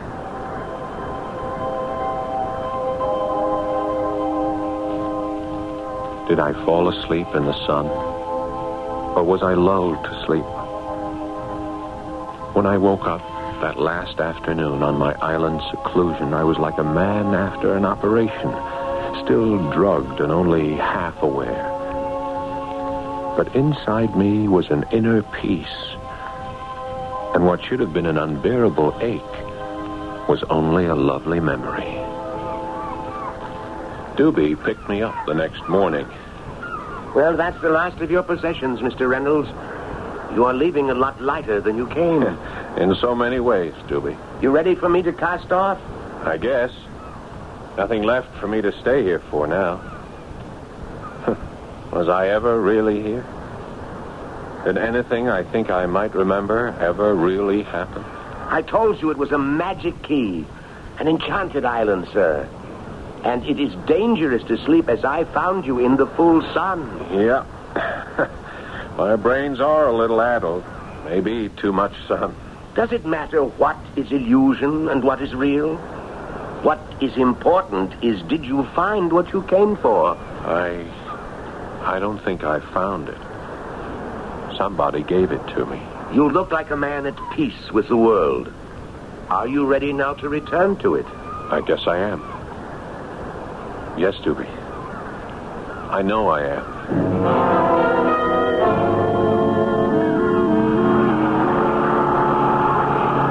Here we are at Main Island, sir. Oh, I forgot to tell you. Lieutenant Tarrant wishes a word with you. Yeah, I see him waiting for me. Yeah, but we're docked. You can talk to Lieutenant while I unload your gear. Oh, thank you, Doobie. You looking for me, Lieutenant? I have been waiting, yes, Mr. Reynolds. Oh, excuse me. I guess I should say Lieutenant. It is of no importance. What is that I owe you an apology. Oh. The lady I questioned you about. We found her this morning. You found her where? The plane was almost intact, lying in 30 fathoms of water, 180 feet down. Both doors sealed by the water pressure. No one could have escaped from that cabin. And Miss Cody was alone. Dead? Very. The doctor estimates at least 3 weeks, probably a few days more. That would be about 3 days after I crossed to the island. About it exactly, Mr. Reynolds. She was a pretty woman, although what pictures we have don't do her justice, they say. Would you like to see the girl I was almost ready to believe you'd abducted? No. Maybe better yes, Mr. Reynolds. Why? I told you. I am the son of a Vaudin. I would like to know that you are altogether at peace. For always. Yeah, well. Okay, let me see the picture.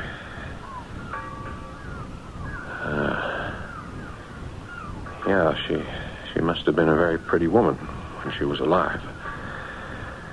But now she's dead, huh? Completely dead. So, everything is ashore, Mr. Reynolds. Time for you to go. So it was all over. The picture. Perhaps. Perhaps not. It no longer mattered that Barbara Cody or some mermaid from God knows what deep green caverns in the sea. She, your Sunday, could never have existed. Never was. Had ceased to be. And what she came to steal, she gave back to me instead. My immortal soul. I'm home now, stepping off the ferry at Vineyard Haven and into the arms of a girl I thought I'd forgotten. And a love so intense and new bright again that my eyes are dazzled.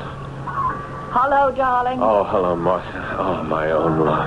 Oh, you haven't said that to me in years. I'll make it up. I'll make up for it in all the years to come. Oh, Tom, you're your old self. A gift from someone? Who? Someday I might tell you. Or maybe never. All that matters, my darling, is I'm home. To stay.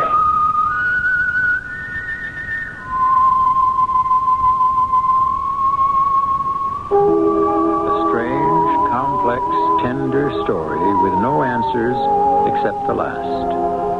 Who stops to question miracles?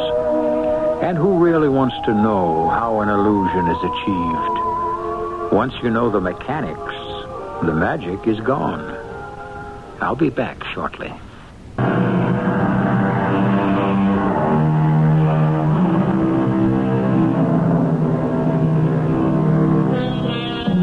The first link in the long chain of man's evolution came to us from the sea.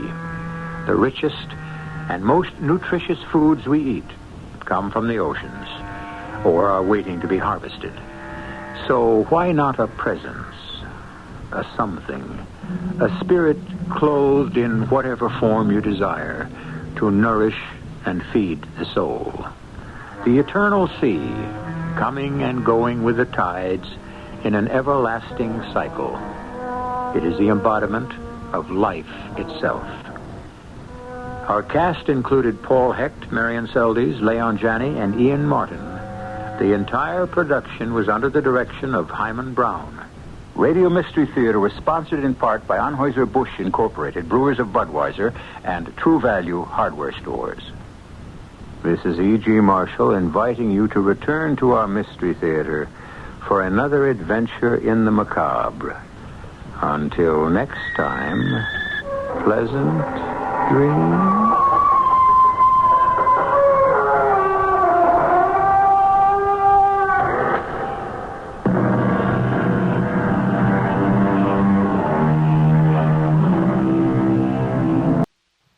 The CBS Radio Mystery Theater presents...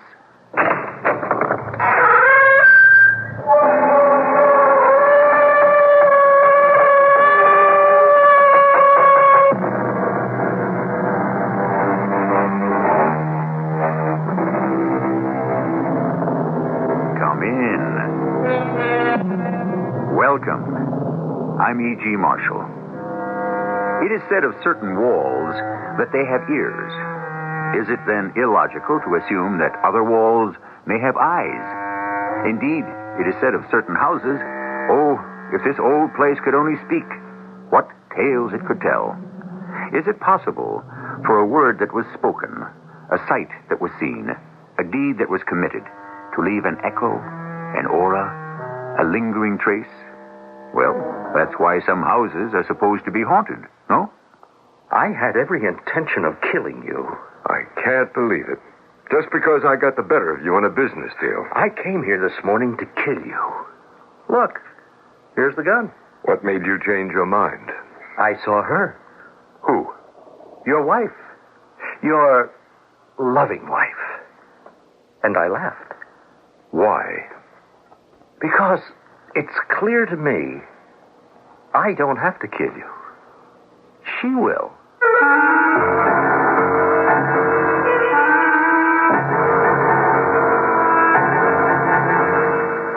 Our mystery drama, The Heel of Achilles, was written especially for the Mystery Theater by Sam Dan and stars Arnold Moss and Earl Hammond. I'll be back shortly with Act One. Campbell's Soup is most pleased to present 3 new soups with a true taste of the Orient. New Campbell's Wonton. New Oriental Chicken. New Beef Teriyaki. 3 delicious new Oriental-style soups we would be most honored if you would try. And now, the famous Campbell's jingle. We always eat better when you remember the soup. Saturday on CBS television. Oh, Riker. He's unconventional. You're so... direct. Get comfortable, clown. You're so... clever. I've read so much about you. Did you do that without moving your lips? You're... An outcast cop now working secretly for the district attorney. You're so... compassionate. Just be right here for you if you need me. Riker. You're so good. Saturday at 10, 9 Central and Mountain on CBS television. May I help you? Yeah, I want to see a juvenile. A what? Well, this is Risk Merchandise Center, isn't it? Yeah? And you're having a juvenile sale through Saturday, March 14th? Yeah? Well, I want to see a juvenile. We're having a juvenile furniture sale. Huh? You know, baby furniture. Baby furniture? Sure. You mean like little tiny beds and stuff? Why, sure. 40 different cribs by Bassett, Childcraft, Lullaby, and Hedstrom. Matching dressers, chests, mirrors, and headboards. Really? Sure. And coordinated bedding by Red Calliope and Nojo. Oh, boy. Not only that, but during the juvenile furniture sale at Risk, we have strollers by Hedstrom, Welsh, Scrolly, and others. All top-quality items and the prices Risk is famous for. Hey, you got any itsy-bitsy cucumbers? No. How about some little tiny chickens? No. Turkeys? I see one. Right.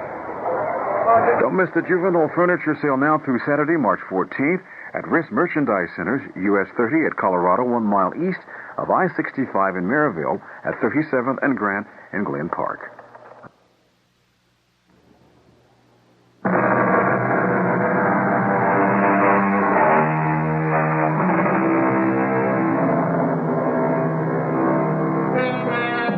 Mr. Roland Palfrey is 60 years old. He wishes he were younger. He has $40 million. He wishes he were richer. People envy him his wealth, his position, his power. And there are those who envy him his wife, the breathtakingly beautiful Marion, who is scarcely half his age. There are the cynical who say that she married him for his money. But who really knows about these things? And the truth of the matter is, love of money often outlasts love of love, if you know what I mean. At any rate, since this is a story of a businessman, let us get down to business. Why not stay on, Martin? What for? Well, the company name will still be Martin Machinery. The name. It's all that's left. Same salary, plus a bonus? No, thank you. You're too young to retire. Maybe.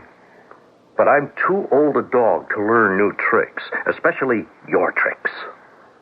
My great-great-grandfather started this business in a blacksmith shop. Yes, I know. He's the one who shoed George Washington's horse. And people knew they could depend on the Martin name. Is that a fact? If they cared so much, why didn't they buy your product? Well, I suppose quality has become too expensive. People simply can't afford it anymore. Well, whatever it is, I'm out of it. Too bad. You'd have made an excellent figurehead. Figurehead? Like they used to have on the sailing ships of my great-great-grandfather's whaling fleet. You're sure they were all whale ships? Weren't some of them also slave ships?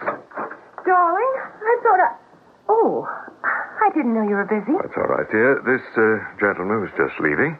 Marion, this is Mr. Edward Martin. Edward, my wife, Marion. How do you do? Well, Edward, I don't know if there's anything more we can say to each other at this point. Oh, but there must be. There is. I had absolutely no business barging in here in the middle of a business day. Darling, I can assure you, and so can Mr. Martin, that our meeting is over. Isn't that true, Edward? Certainly. Oh, darling, you're an adorable fibber.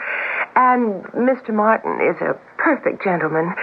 But I was in the neighborhood, and I just wanted to throw you a kiss from the doorway. And now I'm off to lunch with Jenny Satterfield. Goodbye, Mr. Martin. Mm-hmm. It was wonderful meeting you. So, that's the beautiful Mrs. Palfrey. Well, I've seen her pictures in the papers. They hardly do her justice. Well, what does that mean? Nothing. Oh, nothing at all. Well, why are you laughing? Well, why do people laugh? Well, I would assume because there's something funny. Or tragic. Sometimes it's hard to tell which is which. But why are you laughing? This could be both. Now, look here, Martin. It's all over, Roland. You now own a majority of the voting stock of Martin Machinery. Put it in a candy jar with the rest of the goodies. Martin, I insist that you tell me what was so funny. I haven't the faintest idea of what you're talking about.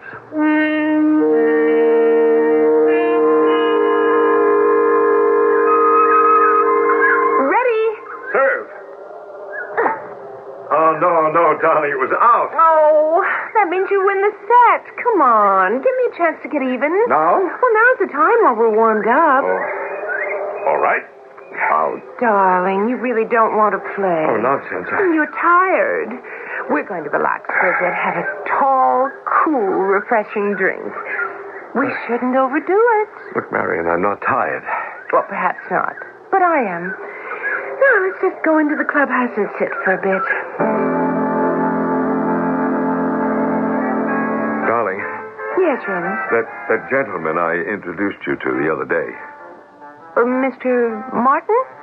Oh, you remember his name? Oh, well, he's very handsome. Of course, he's not as handsome as you are, but then who is? Had you met him somewhere before? No, I don't think so. Why do you ask? Well, I get the feeling that he knew you. Oh, I'm sure I don't know him. Or that he knew something about you. Oh, well, darling, my life is an open book. Yes, well, Well, what? It's probably nothing. Probably nothing? I'd feel better if it were definitely nothing. And I'm positive it is. So, let's forget it. It's forgotten.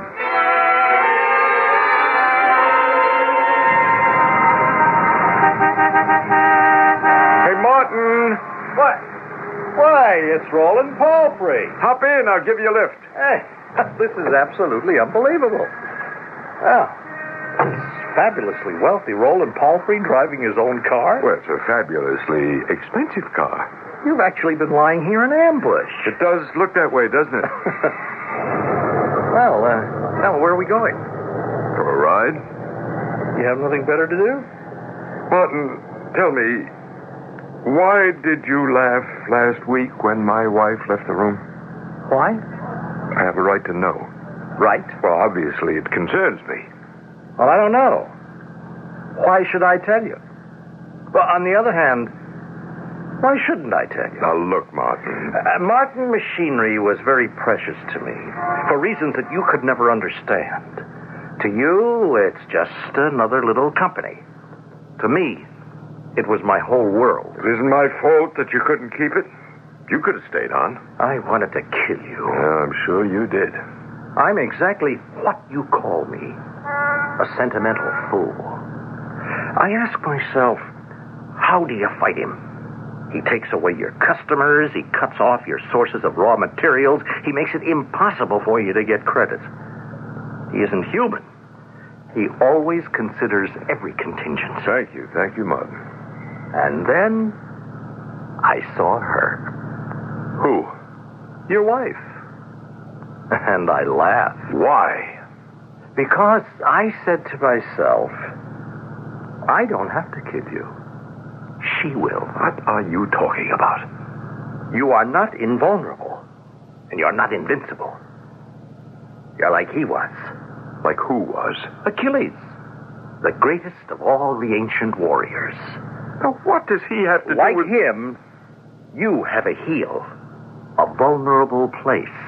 Can we have a sensible discussion? You never made a mistake in your life until you married her. What are you insinuating?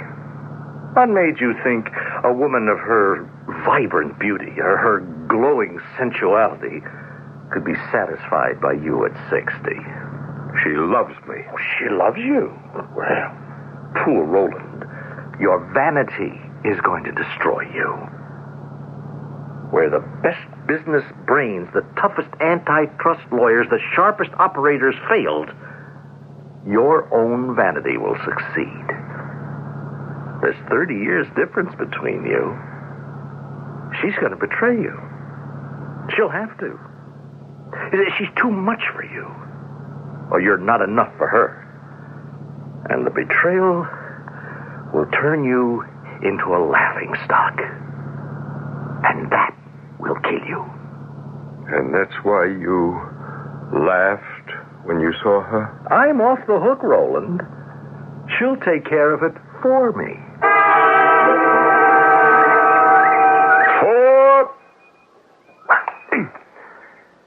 I'm afraid I hit it a little too fast. Oh, no, darling. A beautiful shot. Straight down the middle of the fairway. Uh-huh. Not bad for an old duffer? No, I don't mind you calling yourself a duffer. But you're not old. Dearest, I am 60. Well, you don't look a day over 40. Oh, now, come on. All right, 45. But that's absolutely my final appraisal. I just can't think of you as old. You're so handsome and so youthful. You do love me, don't you? I just can't kiss you right out here on the golf course, can I? Think of your image. Let's move out before we hold up play. Angel, Yes, dear? I saw this perfectly lovely old house out in Gulliver County. And you want to buy it? Well, it's a Victorian mansion. Then you go right ahead. I'll have someone in legal handle the details for you. Well, there is a problem. The real estate agent doesn't want to sell it. I don't understand. Well, isn't that why he's in business? Well, I don't mean he doesn't want to sell it exactly. I would say he's trying to discourage me from buying it. Why? Why? Well, he says it's a haunted house. Oh, there's no such thing. Oh, but he insists. Darling, do you want this house? Oh, I just adore it. It would be such fun to fix up. Then why don't I handle this thing myself?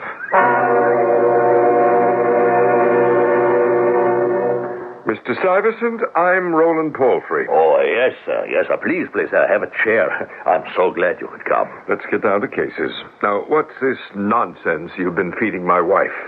Nonsense, sir? Yeah, she's interested in, it's called the Pepperell place. Oh, yes, sir. Yes, sir. Well, what's your angle? Well, I have none, sir. Well, you obviously don't want to sell it. Why?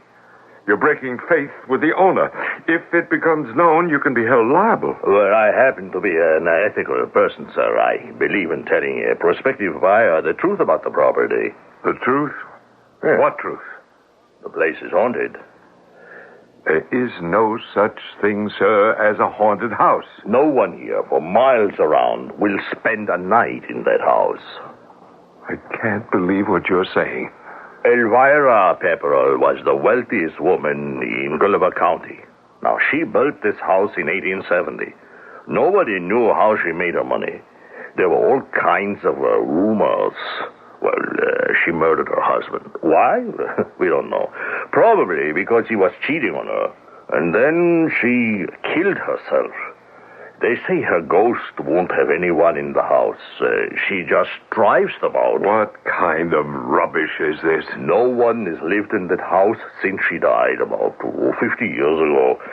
The bank's been trying to get rid of it and there's no takers. I just can't believe it. But you have to respect the facts. There's the house. It's been kept up. There are 300 good acres. And there's the price. It should fetch at least twice as much. Easy. But there is no such thing as a haunted house. Well, you tell that to the folks who wanted to spend the night there. The last 3 who tried it, one of them was dead the next morning. One of them looked like he aged 30 years, and he couldn't say a word. The other one doesn't stop talking.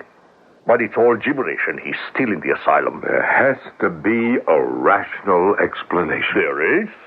The place is haunted. I still say that's impossible. Well, sir, if you're so sure, why don't you spend the night there?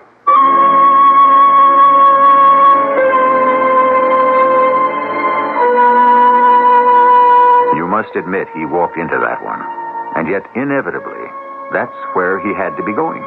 Because when you get into a situation like this that has to do with the supernatural, the only way to lay it to rest is to use the scientific method. But that's the story of Act 2, shortly. Easy does it. Just relax. Lean back, watch TV. Open up that magic box and look at what's inside. Nothing gets you into it like TV Guide. TV Guide previews your pleasure, tells you more about what's on, what's going on with TV. This week and every week, get more out of television by TV Guide. Nothing gets you into it like TV Guide. What do doctors recommend to avoid constipation? These days, doctors stress the importance of fiber in the diet. Food fiber that helps the system regulate itself naturally. Metamucil is the laxative made from natural fiber. no chemical stimulants. So for occasional constipation, doctors recommend Metamucil more often than any other laxative. The way to overcome constipation is the natural way. But if not nature, Metamucil. Read label and follow directions. Now you can see more of America for less with Delta Airlines Unlimited Mileage Fare. It's easy and uncomplicated. You fly to as many Delta cities in America as you want, and to Bermuda and San Juan. Takes 7 to 21 days, all for an unbelievable $567 per person when two people travel together, or $777 when you travel alone. There's a special low fare for children, too. Unlimited mileage at an unbelievable fare. Don't leave a stone unturned or a place untraveled. Delta's unlimited mileage fare is an unusual opportunity for an unforgettable experience. Get the details on advance reservations and limited seating from your travel agent or Delta. Now, Delta is ready when you are, with an unbelievable, unforgettable, unlimited mileage fare for as little as $567. That's unreal.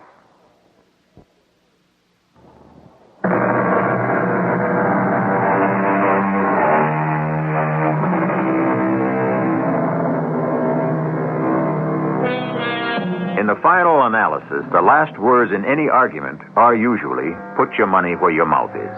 And so it is with us. Here we have a man of fantastic common sense who suddenly finds himself confronted by an impossible premise. And yet, he can only respond by putting up or shutting up. Why don't I spend the night in the Pepperell Mansion? Well, what would that prove? Everything. Look, Mr. Stuyvesant, I'm a busy man. I only came here to straighten this thing out for my wife. Well, have you? Certainly. I'll tell her it's nonsense. And what makes you think she'll believe you? Mr. Stuyvesant, are you serious?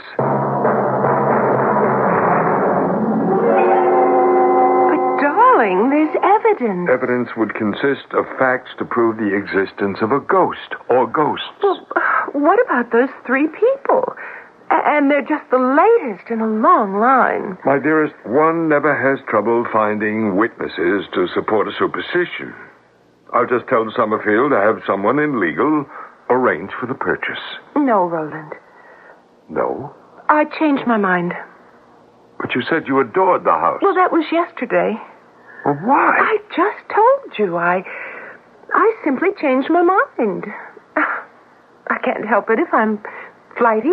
Well, yes, but... I suppose when you're older, you take everything so seriously. Oh? I see. What? What is it, darling? No, nothing. Oh, no. It's something. I know my Rolly. Do you actually think I'm an old man? Oh, whatever gave you that idea? Why, you're the most vigorous man I know. Yeah, I know, but you just said that when you're older, you take everything so seriously. What, did I say older? Oh, what's the matter with me? I meant when you become more mature. Uh-huh. You want that house, don't you? No, I don't care anymore. Well, then tell me why. Because, Rolly, it's creating tension, friction, a feeling of uneasiness between us. And all because of my childish superstitions. I never said you had childish superstitions. But in many ways you treat me like a child. I realize there's this rather large difference in age, but you're the one who always manages to find some pretext to bring it up. Pretext? I'm always waiting for the other shoe to drop. Darling, well, you see, I sometimes find it difficult to believe my good fortune. Why? I was afraid of no one or nothing in this whole world, and then I met you. Well, you're afraid of me? Yes. Because I love you. You have me at your mercy.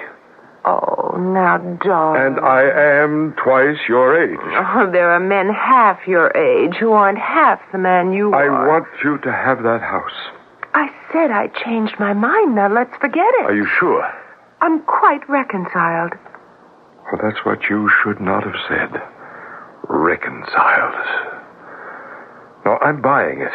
Rolly, I won't live in a place that's haunted. But suppose I can prove that that's all nonsense. Well, how could you prove it? I'll spend the night there. That's supposed to be the test. I won't allow it. It's time we all realized we're living in the latter half of the 20th century. Mr. Stuyvesant, you say the place is fit for habitation. Yes, the plumbing, wiring, roof, all kept in tip-top shape. She's clean as a whistle, sound as a tick, and dry as a bone. Now, Susie Wainwright will have a cheery blaze going for you in the library fireplace, and the master bedroom will be all made up. Susie Wainwright? Yes, she's the housekeeper over at the Gulliver Inn. She picks up some extra money from the bank, taking care of the Pepperell place.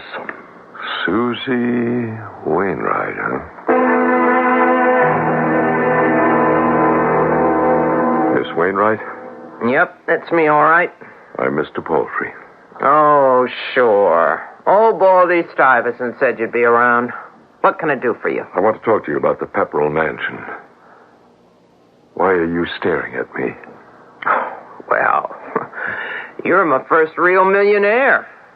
Oh, I mean, we've had some people with money come up here, but no one in your class. All right, then, about the Pepperell Mansion. You're married to this absolutely gorgeous young lady, too. I wish I could get myself a handsome young fella. But I guess rich folks are the only ones who can afford it. Miss Wainwright, just tell me about the Pepperell Mansion, please. Are you going to spend the night there? Yes. Don't. Why not? It's haunted. I'll only go there in the daytime, and I won't go alone. I'll take one of the girls with me. We clean up and get out. Why do you insist that it's haunted? Because you can feel it. Feel what? It. And don't ask me what it is, either. I have to ask you. Well, it's a kind of tightness in your chest. And your heart begins to beat faster. Are you sure that it isn't just your imagination? Oh, Mr. Palfrey, I took my pulse. It was 3 times normal. I asked Tim Cooley, the plumber, and Bob Freehan, the electrician, what they go through when they have to go in there for repairs. Well, they only do it because the bank lets them charge an arm and a leg. Baldy told you about the last 3 who spent the night there. I still think there's got to be a rational explanation. Oh, sure. So do I. Oh, then you don't believe in ghosts. Oh, I believe in ghosts, all right. Well, how can you say rational and ghosts? These are your own ghosts. You see, I noticed something. From time to time, kids break in. Mostly little kids. And you know, they don't seem to suffer any bad effects. Now, why do you think that is? You're telling this. Because they're still too young to have ghosts. I don't understand. Was it so hard to figure out? Everybody gets to develop some ghosts as he or she goes through life. And the older you get, the bigger they are. Just what do you mean by ghosts? A ghost is whatever it is that doesn't let you sleep. Yeah, but what does this all have to do with the Pepperell Mansion? Okay. In the ordinary way, you learn to live with your ghosts. How to handle them. You still haven't told me how this ties in with something in that place. Something that unleashes those ghosts inside of you. What? Oh, I wish I knew. But what's the difference? You shouldn't stay there. Why not? Ghosts are ghosts, no matter whose they may be. And the fact is, I don't believe in them in the first place. Oh, a man like you, as rich as you got plenty of ghosts. Maybe you won't admit it, but you're chock full of them. In any event, I intend to stay there this evening.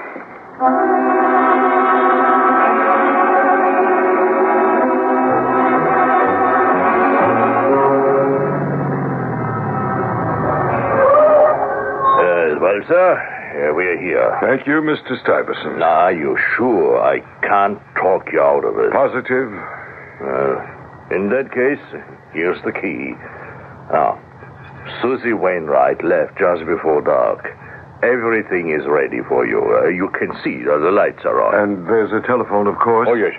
And please, Mr. Palfrey, don't hesitate to use it in case of... in case of what? Anything. In case of anything. I have a .32 caliber pistol. Good night, Mr. Stuyvesant. Good night, sir.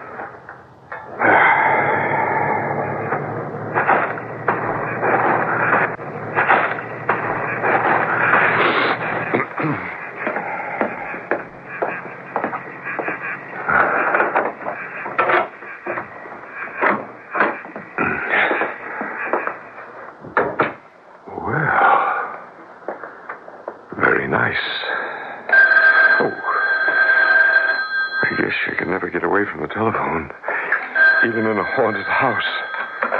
Hello? Darling, are you all right? Of course, Marion. Oh, if anything happens to you... No, nothing's going to happen. I'll never forgive myself. Darling, please listen carefully. I have to do this to prove a point. I'm always fighting against superstition, short-sightedness, don't you understand? I simply couldn't pass up a challenge like this. Oh, you're so wonderful, so wise, so mature. I love you. And I love you, Marion. And nothing else matters. And now, my dearest, good night. Good night, darling. Seems to be a perfectly comfortable house. Oh, no, really. Hello? Mr. Palfrey, this is Susie Wainwright over at the inn. I see you're there. Obviously.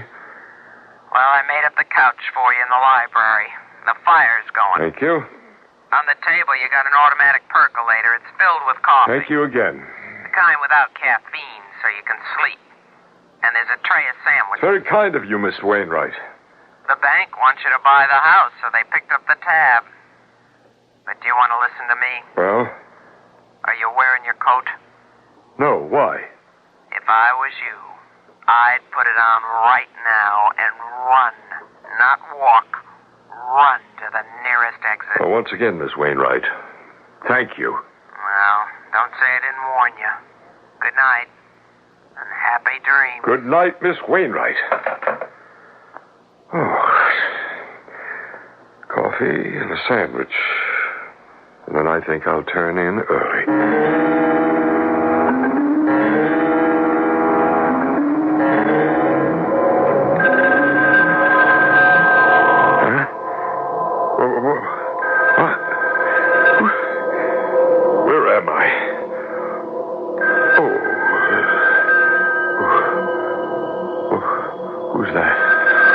At this hour.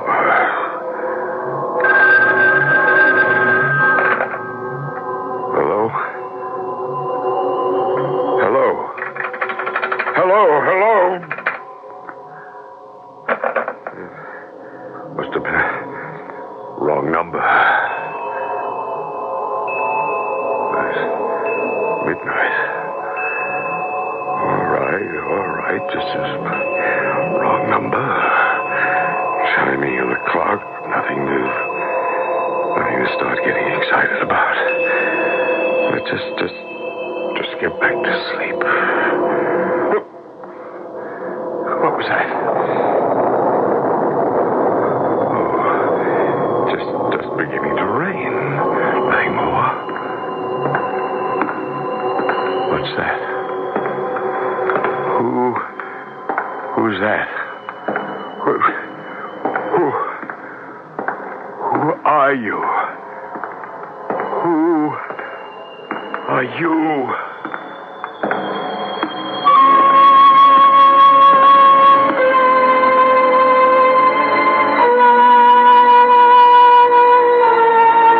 There's going to be an answer to that question, but we'll get it in Act 3. Is there actually somebody there? A ghost? Is it another human being? Is there another possibility?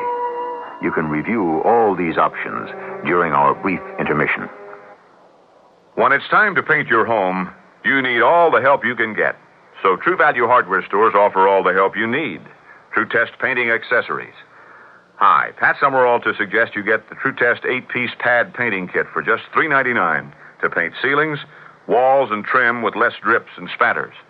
Or choose from their exclusive line of True Test Oriole brushes with long-lasting polyester bristles, available in sizes for walls and trim. They're sold exclusively by participating True Value hardware stores and home centers. Time to feed the baby. Oh, baby sounds funny. That was Baby Ben. I thought our baby's name was Ollie. Baby Ben's our alarm clock, honey. It never forgets to get us up. We could forget to plug it in. Baby Ben doesn't need electricity, dear. Doesn't even need batteries. It's key wound. Gee, no batteries? No formula?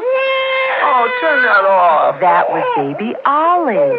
Who wound him up? Baby Ben or Big Ben never forgets to get you up. It's time for a West Clocks by Tally Industries. Trading in commodity futures is among the fastest growing areas of investment. At Heinold Commodities, we've kept pace. We're specialists. Our primary business at Heinold is commodities, and that should be important to you.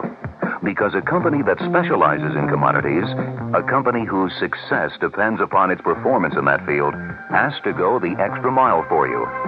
And at Heinold Commodities, we do. We've grown into one of the largest clearing members on every principal commodity exchange in the nation. We've built one of the largest research staffs in the business. And with more than 100 branch offices across the country, there's one close to you. So when you place a portion of your assets in commodity futures trading, select the firm that has led the growth in the futures industry, Heinold Commodities. Give us a call. We're the professionals in futures. There's a Heinold office in Chicago, Clarendon Hills, and DeKalb. This is WBBM Chicago.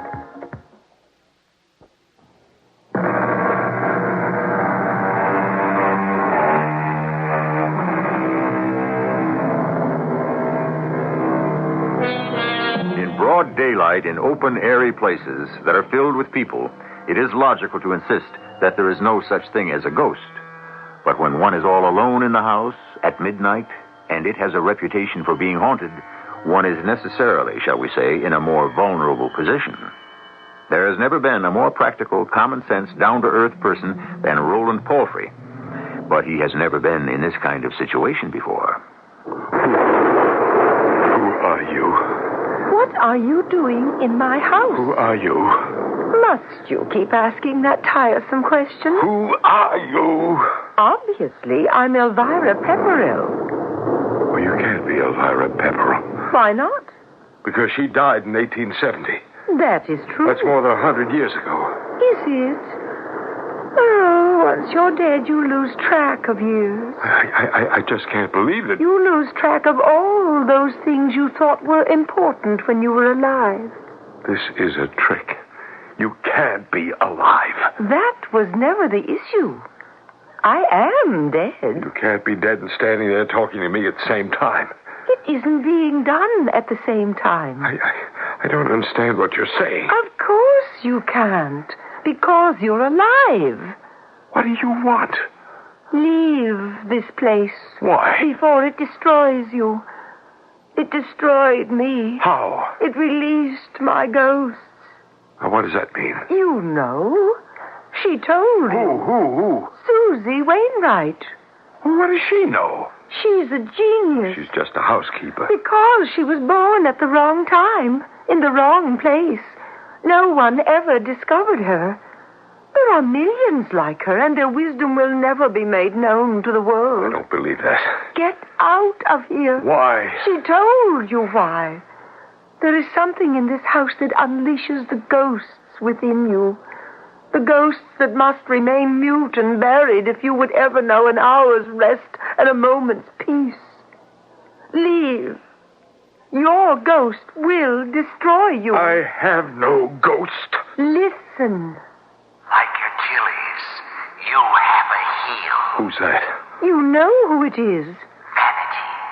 Your vanity is going to destroy you. Where is he? Martin, where are you? Your vanity, Roland. Come out, Martin. Come out wherever you are. He's already out, Roland. He's been hiding inside you. He's one of your ghosts. You never made a mistake in your life. And then you married her. It's your ghost speaking, Roland Palfrey. Your ghost. Leave here quickly. What are you waiting for? I can't. Why not? Because what will they all think? Who does it matter? I said there was no such thing as a haunted house, and I said that I would prove it by spending the night here. How can I just get up and leave? How? I'd be admitting that I believe in ghosts, and they drove me out. So you believe in ghosts? Yeah, but suppose the newspapers pick it up. What will my board of directors think? The banks will I have to get credit. The stockholders, I have to stay the night. Your sanity won't survive the night. Oh, yes, it will. I'll fight them. I'll fight those ghosts, all of them. There's only one. It's true, you plundered, you destroyed, you betrayed. But you have no conscience. You have only one fear. And you know what that is. Marion's fidelity. That's your ghost. No. For years, you never had time for a woman's love. Then you saw Marion, and the voice of reason within you said, what did it say? Well, it said, don't kid yourself. She's too young for you. There are rules. The old for the old, and the young for the young. Ah, but you were a man who lived by breaking the rules. And so you felt you could break this one, too. Yeah, but she loves me. She loves you. Poor Roland. Tell him to be quiet. You tell him to be quiet. He's your ghost. What made you think a woman of her vibrant beauty, her glowing sensuality, could be satisfied by you at 60? Oh, is that so? Well, listen to what she says about that. Oh, dearest, there are men half your age who aren't half the man you are. That's what she says. But how does she treat you? Darling, let's play another set. Now? Maybe you're tired. We better relax for a bit. We shouldn't overdo it. Can't you see? She's too much for you. Or maybe you're not enough for her. No, that isn't true. She's going to betray you, Roland. Oh, no. She'll have to. You see how all the good-looking young fellas give her the eye? You think she's not aware of it? She's only human. Tell him you're only human, Marion. I'm only human, Roland. Yeah, but you love me, Marion. You keep telling me you love me. Because she's trying to convince herself. She's fighting it, Roland. I'm trying, Rolly. I'm trying. But there are times when I miss a strong, young... Don't say any more. No more. I don't want to wither and die. I want fun. You're too old for me. Marion, darling, I can give you love. I want more. Get out of here. All of you. Get out or I'll kill you. You can't destroy ghosts with a gun, Mr. Palfrey. I'll destroy all of you. I will.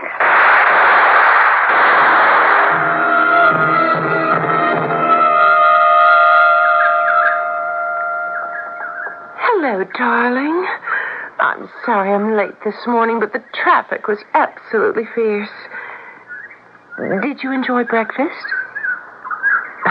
What would you like to do today? Oh, you don't have to tell me if you want it to be a secret. Do you want to have secrets from me, darling? Do you? No. No, Marion, I think I'd like to dig in the garden. Do you want to plant some flowers? Could I plant vegetables? Of course, dear. Oh, I didn't tell you. You have a new doctor, a lady. Her name is Dr. Pleskow, and she's very good. I would like to plant tomatoes. She's been going through the whole case history, all the records. As a matter of fact, she should be here now. And I'd also like to plant melons. All right. You suppose they could grow here? Well, we could ask the gardener. Mrs. Palfrey. Oh, how do you do, Dr. Pleskow? Rolly, dear, this is your doctor. Hello, Mr. Palfrey. Rolly? Hello, Doctor. We have every hope that Dr. Pleskow will be able to... We mustn't make promises, Mrs. Palfrey. We can only do our best. Oh, yes, I understand, Do you Doctor. suppose I could start my vegetable garden now? Doctor? Of course. The gardener said I could use that patch just beyond the trees. I'll see you in a little bit. Well, Doctor... From what I can see, he received a terribly traumatic blow to his psyche. Oh, I understand. I've spoken with everyone who had seen him that day, Mr. Stuyvesant, Miss Wainwright. Each of them has an interesting theory. The house is supposed to be haunted. Do you believe it, Doctor? I neither believe it nor disbelieve it. But there is an aspect of this case. Yes? I don't know. There's an element here that bothers me. Oh, what? It eludes me. I feel that it's the key to the entire puzzle. Well, hello. Why, it's Mr. Martin. Oh, I see you remember me. Of course. You know, I'd heard old Palfrey had taken sick. I happen to have a summer place nearby, and since I was passing through, I thought I'd say hello. Well, I'm sure Rolly will be happy to see you. Well, where is the old boy? Well, he should... He has to have his lunch. Why don't you come back in an hour or so? Oh, do you have an hour, Mr. Martin? Oh, of course. Well, then you can take me to lunch. The visitors' cafeteria here has food that is quite edible. I'd be delighted. Will you excuse us, Doctor? Certainly.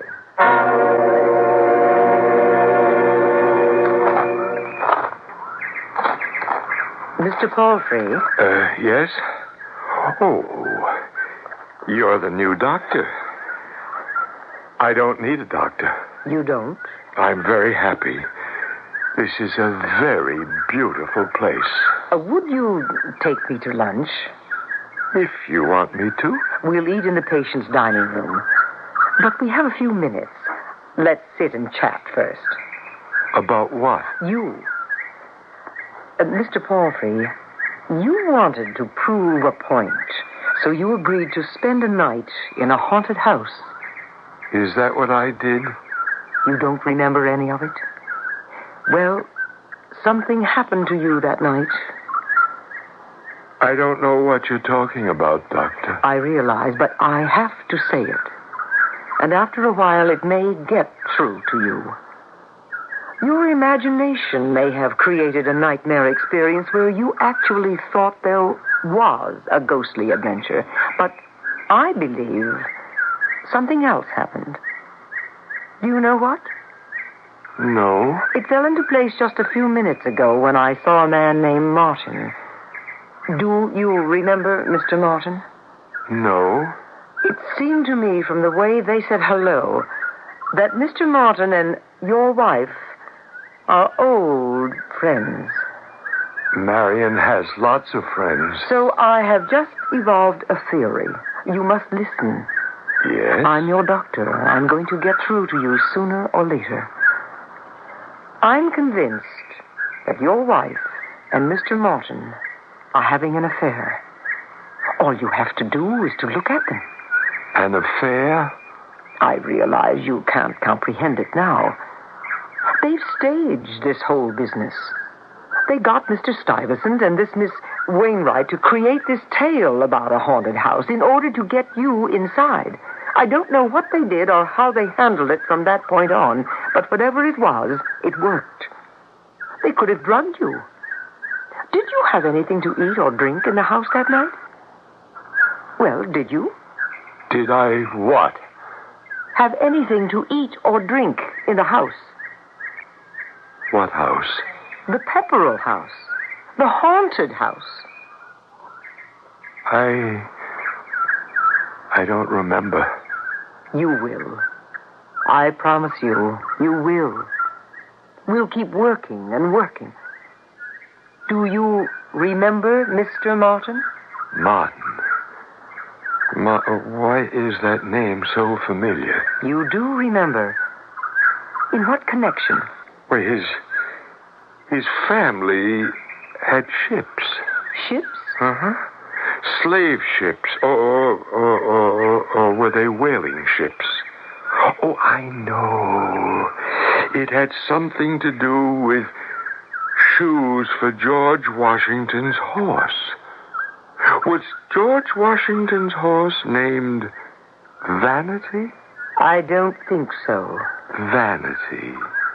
Now, why does that word keep coming back to me?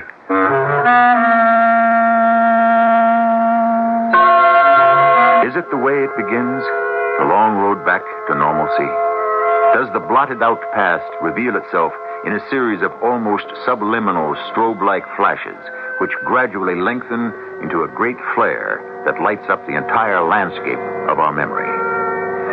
Will he be able to come back all the way? That's another story, and one is all you get at a time. I'll be back shortly. Welcome to Meet the Media. Thank you very much. Today I am interviewing radio. Hello. Television. Take a look at this. Oh, newspaper. I've been around the longest. Yeah, but you can't change channels on a newspaper. Well, you can't put a TV in the bottom of a birdcage. Interesting debate. Radio. Mm-hmm. How's your listenership? It's up 66% since 1967. Newspaper? Yes. How's your circulation? It's, Right. But I'm happy to say our advertising rates have gone up. Radio? Because the cost of radio advertising has not increased as much as the other major media, it's a better deal. And what about the cost of television? Film at 11. Radio in background. Mm-hmm. What about creativity? Well, there are 4 of us sitting in a room pretending to be a radio, a television, a newspaper, and a human being. That's amusing. Just an example of radio's creativity. Radio, red hot, because it works. For the advertiser trying to fight the rising costs of TV and print. The Radio Advertising Bureau can send you more facts. This station can send you more customers.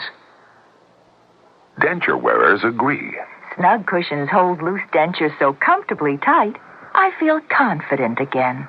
Soft adhesive Snug brand denture cushions ease sore gums from loose-fitting plates. No messy fixing like powders or pastes. Snug is easy to shape and fit, won't wash off. Get temporary relief from loose-fitting dentures until you see a dentist with Snug. Now in the new 4-cushion economy package. Snug, another fine product from Mentholatum. Never thought I'd get hemorrhoids. Just what I need now that I drive a cab. Here, try what I use. Preparation H. You too? Anybody can get hemorrhoids, especially people who sit a lot. But Preparation H often gives me fast, temporary relief from occasional pain and itch. Sounds great. Even helps shrink swelling of tissues caused by inflammation. I'll try it. Tips good this week? Yours is the best. Preparation H relieves pain and itch, even helps shrink swelling. Use only as directed.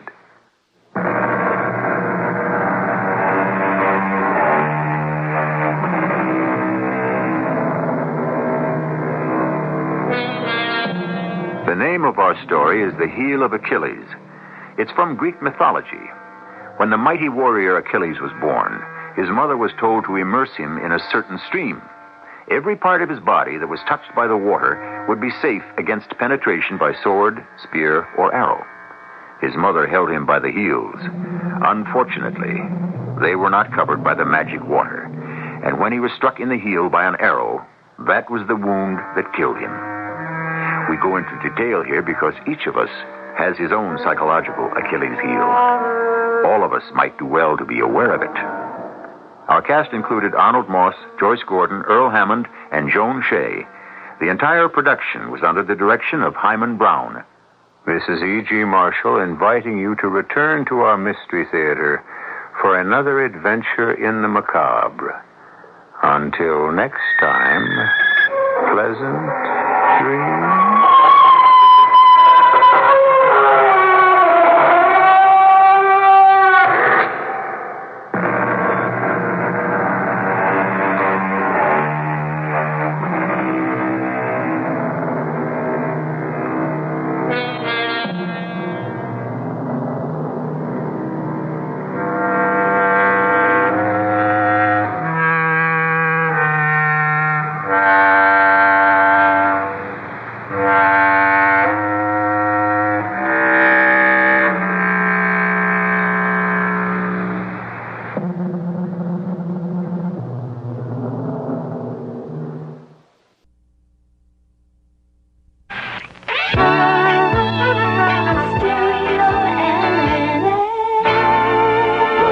CBS Radio Mystery Theater presents...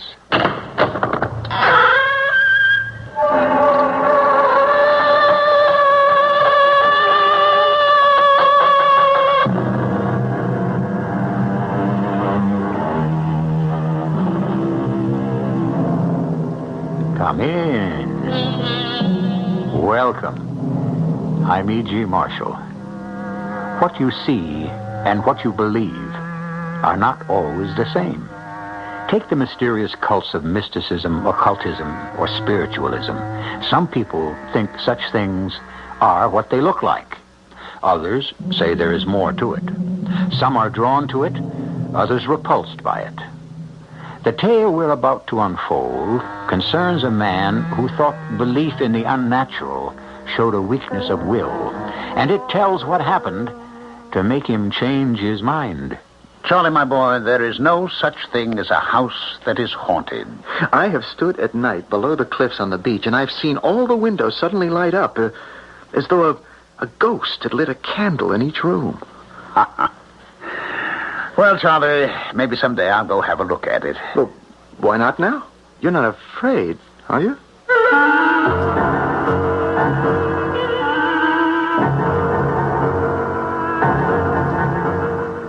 Our mystery drama, The Haunted Mill, taken from that classic tale of the unseen world by Richard Donovan, was adapted especially for Mystery Theater by James Agate, Jr., and stars Ralph Bell and Russell Horton. I'll be back shortly with Act One.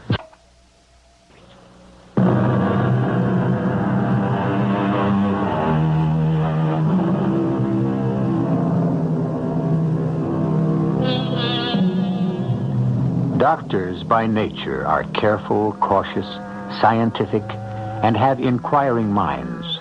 Alexis Carrel, the Nobel Prize doctor, once said, "A few observations and much reasoning leads to error. Many observations and a little reasoning leads to truth."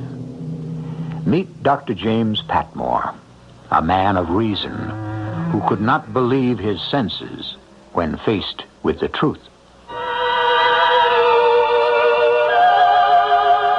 What I am about to relate is so weird and startling, especially for a man trained in science as I am, that I can only let the facts speak for themselves and have you who hear my voice reject my tale or accept it. I am a member of the Royal College of Physicians, author of a number of medical books, but it was my decision to take up practice in the small town of Brinton that changed my life and almost everything I believed in. One night at exactly midnight, there was a knock at my cottage door. Come in, come in. Oh, good Lord, man. You're bleeding. Here, let me help you to a chair. I don't know what happened. I saw your light. I just managed to crawl here. You're the doctor, aren't you? Now, don't talk. Yes, I'm the doctor. Here, now. Press this against your forehead. Just a second now. I want to move this kerosene lamp a little closer to see. That doesn't look too bad. You were fortunate, young man. I'm Charles Royce. We haven't met. Just swabbing the cut, cleaning it out. You've got some wood in there. What did you do, run into a tree? I'm Dr. Patmore. Oh, you're not a native, so I should say welcome. When I left Brinton 3 years ago, we didn't have a doctor for 50 miles. I've been away at sea all that time, Doctor.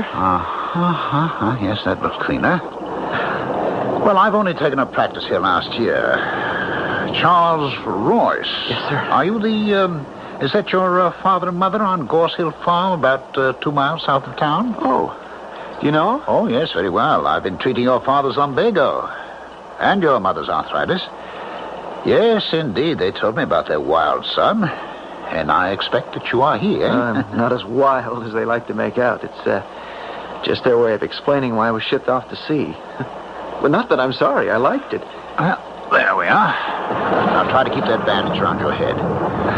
Would you like some tea? Oh, I certainly would.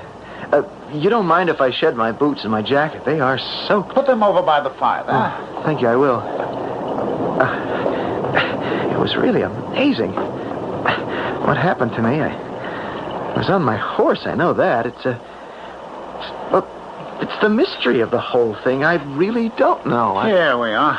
Drink this while it's hot, eh? I was on my way to see Hannah. Oh, that's the girl I was hoping to marry, and I used to see a lot of her before.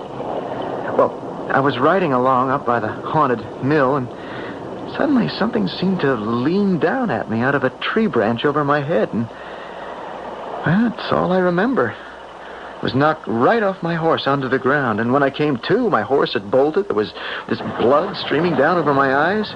Somehow I saw your cottage, the light, and managed to get here. That's all I remember. Now, you didn't see anything when it happened? Stars. That's about all. Oh, boy. This tea hits the spot. Is there someone in town who doesn't like you? Yes, I guess there is. Well, do you think this person would have... Well, I think he could have ambushed me in the dark, yes, but... Well, frankly, I don't think he has enough guts. It's like this, Dr. Patmore. Well, why don't you call me Jim? I'll call you Charlie, if I may. Oh, glad to. Well, 3 years ago, I wanted to marry Hannah Bliss, and I still want to marry her, but 3 years ago, I was 17, and I listened to my father and mother, and they said, "You're too young, you wait." So I went to see. Well, actually, my father arranged it. I was sent. And I got back last week. 3 years, almost to the day. My folks were glad to have me back, but all I really cared about was that they said, "All right, you still want to marry Hannah?" And I said, "Yes." And they said, "That's too bad. She's met up with Silas Hart, and she's going to marry him." Doctor, I didn't even unpack my bag. I went right out the door to see her. Charlie, it's not you. You're here. Hello, Hannah. You didn't change much. You have, Charlie. You look taller and stronger. I almost wouldn't know you. You got prettier. I can't believe it's you. 3 years, Hannah. I was only a boy then. Is it true about you and Silas? Who told you? Mom and Dad. In fact, at the moment I walked in the door, you're going to marry him? Yes. I don't understand. I went away believing you would wait. You told me you would. Well, 3 years is a long time. I would have waited 10 years for you. How would I know when you'd come back, Charlie? If you'd come back. What are you talking about? I wrote you from every single port we hit. I told you my plans. What, Charlie? I didn't get any letters. Oh, no. Not one letter. That's the truth. Not one? So I gave up on you. Why would they do that? What are you saying? You know what I'm saying. Your folks were just as much against our marrying as my folks. They took my letters. They must have. Oh, Charlie. For 3 years, not a day passed, but I was thinking of you. About the life we'd have together, and all along I thought you felt the same way. I did. I know I did, but what can I do? Do? About Silas? We've posted the banns. We're getting married in 3 weeks. Hannah, do you love him? I thought so. Oh, Charlie, listen, that was before. That was when I thought I'd never see you again. And now that you see me again? I don't want you to go away. I don't want to go away either, Hannah. But what will we do? Never mind. It'll work out. Like the old saying goes, love will find a way.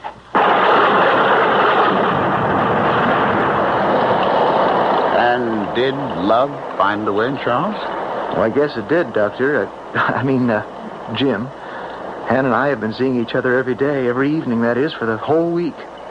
And tonight she was going to tell Silas she couldn't go through with the wedding.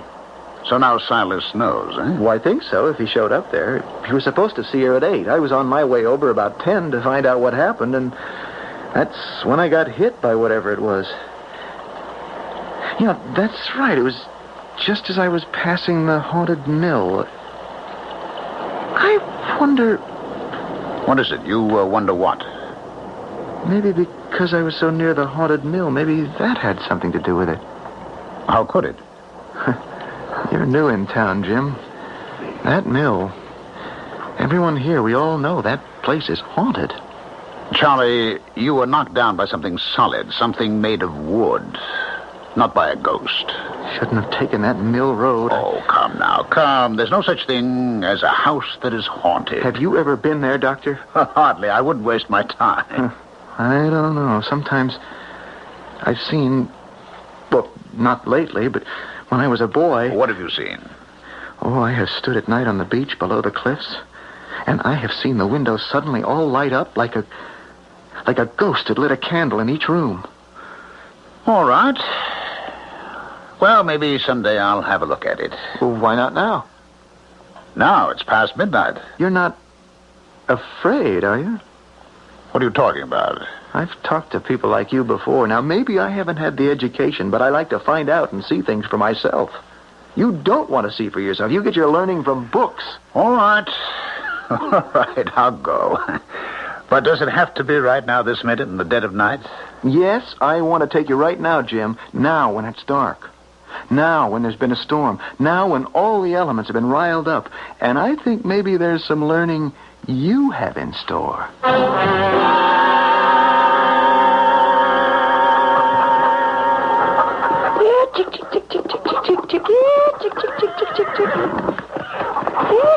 Morning, Hannah.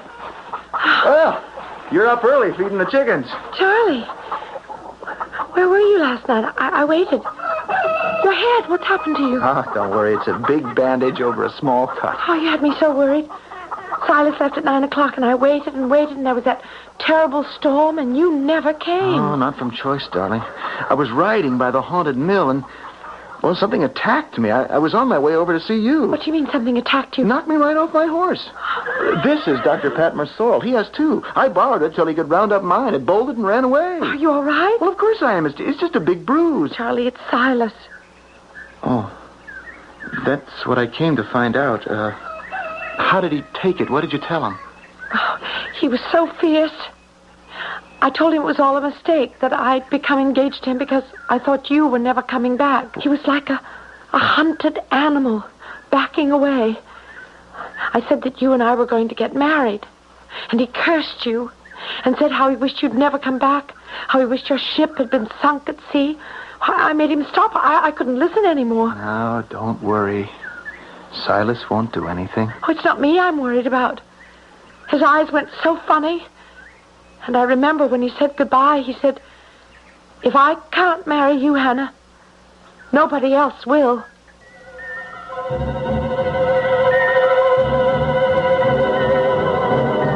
An idle threat by a rejected suitor? A strange little town, Brinton by the sea. Strange inhabitants.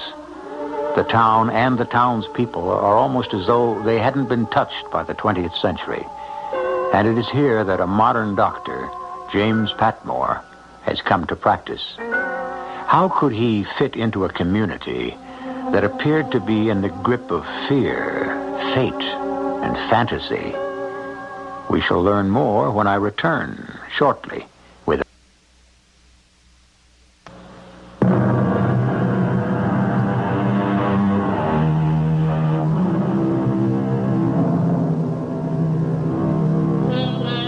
For centuries, astrologists, psychics, numerologists, and others have tried to probe into the unexplainable mysteries. This is what Dr. Jim Patmore is faced with. Reconciling scientific fact with forbidden knowledge. That dead-of-night visit to the haunted mill with Charlie Royce turned out to be impossible for him to forget or dismiss.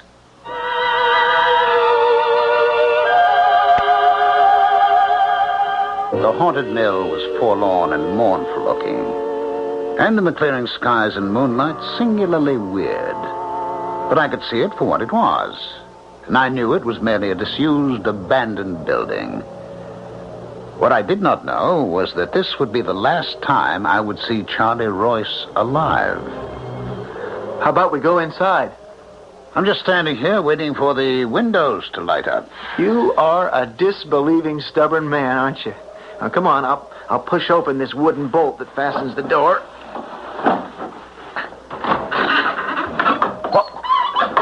What's that?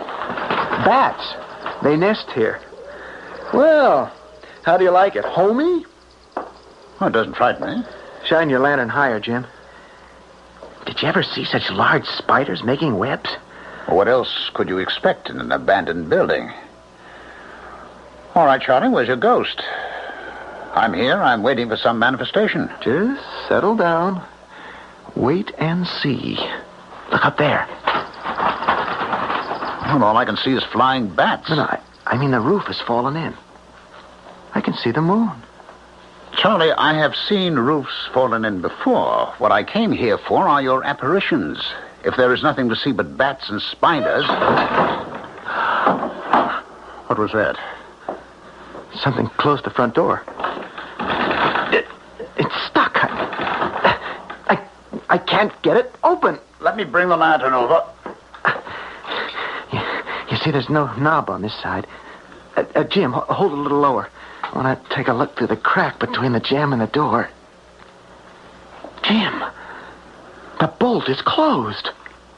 The wooden bolt has been drawn across the door, locking us in here. See for yourself. Oh, great heavens, you're right. It's been bolted shut. Oh, someone's playing games with us. Or something. Oh, this is ridiculous. All right, whoever is out there, open up this door. Open it up, I say, at once. What's... Is that somebody? It isn't a person, Jim. I've heard that crazy laughter since the first time I came up here when I was 10. Oh, nonsense. That's just the wind. All right, you out there. Open this door. Now open it. Jim, the door will open in its own time. Believe me. Now just wait. Here, take your lantern back and have a good look around. I do hope, Charlie, that this isn't some practical joke of yours to impress me. I'll tell you right now, whatever is going on is not the work of any supernatural demons. And nothing will make me believe it is. Jim, look out! Get out of the way!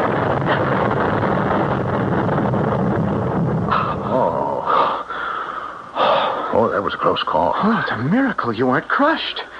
It just missed you by a hair. All right, I've had enough. I think it's time to go. Do you hear that? The bolt outside is opening itself. Oh, stop now. Do you see anyone out there? It opened of its own accord. What did I tell you? Those that haunt the mill are letting us go now. Well, you can believe that if you want to. Jim, I'll tell you something else that's strange, at least to me. This is the very first time I've been in the mill when I wasn't deathly afraid. Everything that's happened tonight, I could almost foresee it. It didn't frighten me. Do you think that finally I've been accepted by the spirits who live here? Spirits? Frankly, Charlie, I don't know what to make of it, and I'm not going to pretend I do, but I can tell you this. I am sure there are physical reasons for everything that has happened here tonight. Physical, not metaphysical.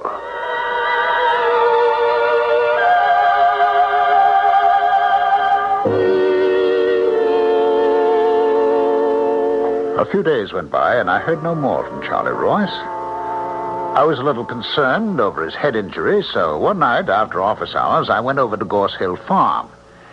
It was about 9 o'clock after dinner. Oh, glad you stopped by, Doctor. Mr. Royce, good evening. I was going to come see you about my back. How is that muscle tenderness? Yeah. On the whole, you've improved a great deal since last year, you know. I have still. I'll prescribe some new exercises for you to do.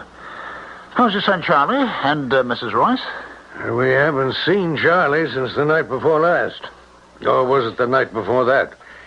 I don't know what that boy is up to. I really came by to see how that cut was mending. I'll tell you this. His mother's taking it pretty hard. He's away 3 years, back one day, and then out every day with that girl. I'll bet she knows where he is. You haven't seen him? He hasn't been here for 2 nights? 3. And his mother's crying her eyes out. You know what I think?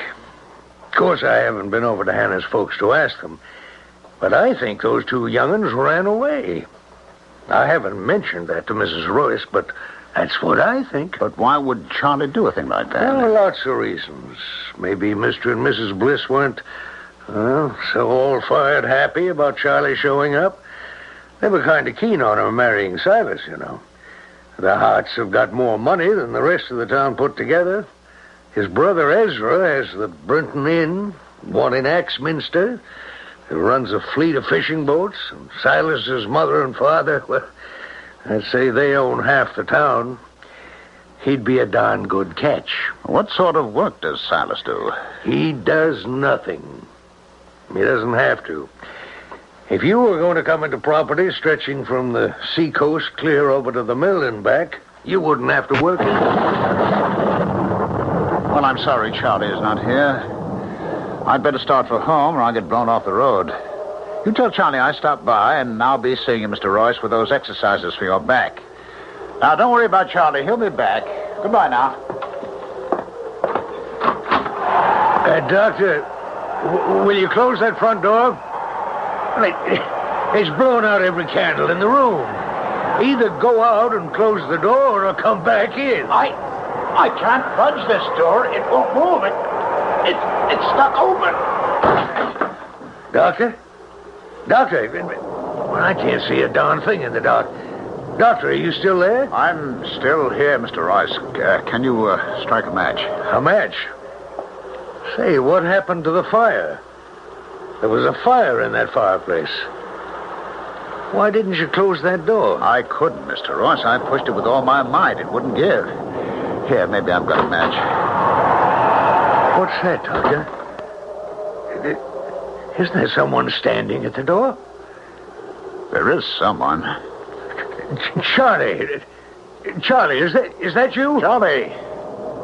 It is you. You've still got that bandage on. Here, let me have a look. I'm not ready yet. Not yet.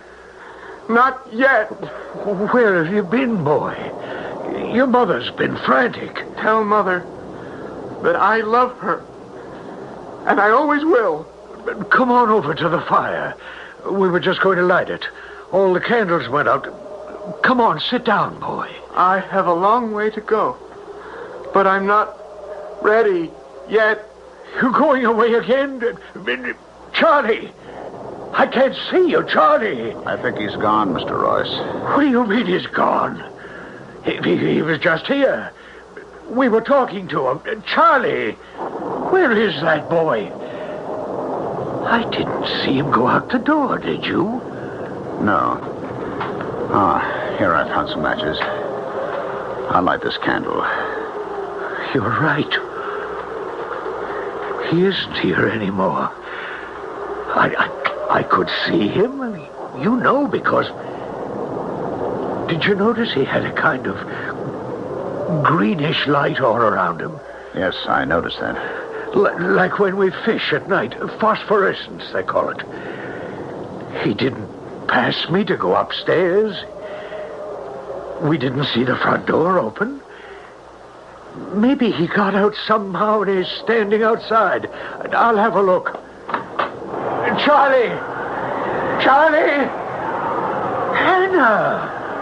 What are you doing here? Come inside, child. Hannah, did you see Charlie out there? No, I didn't, Mr. Royce. It's Charlie that I've come here about. Here, take off your wet things, dear. I can't stay. I promised Mother I'd be back as soon as I could. Oh, Dr. Patmore, this is Hannah Bliss. How do you do? What is it, Hannah? What about Charlie? Did you two decide to come back? I don't know what you're talking about, Mr. Royce. Charlie and I didn't go anywhere. Is he here? Can I talk to him, please?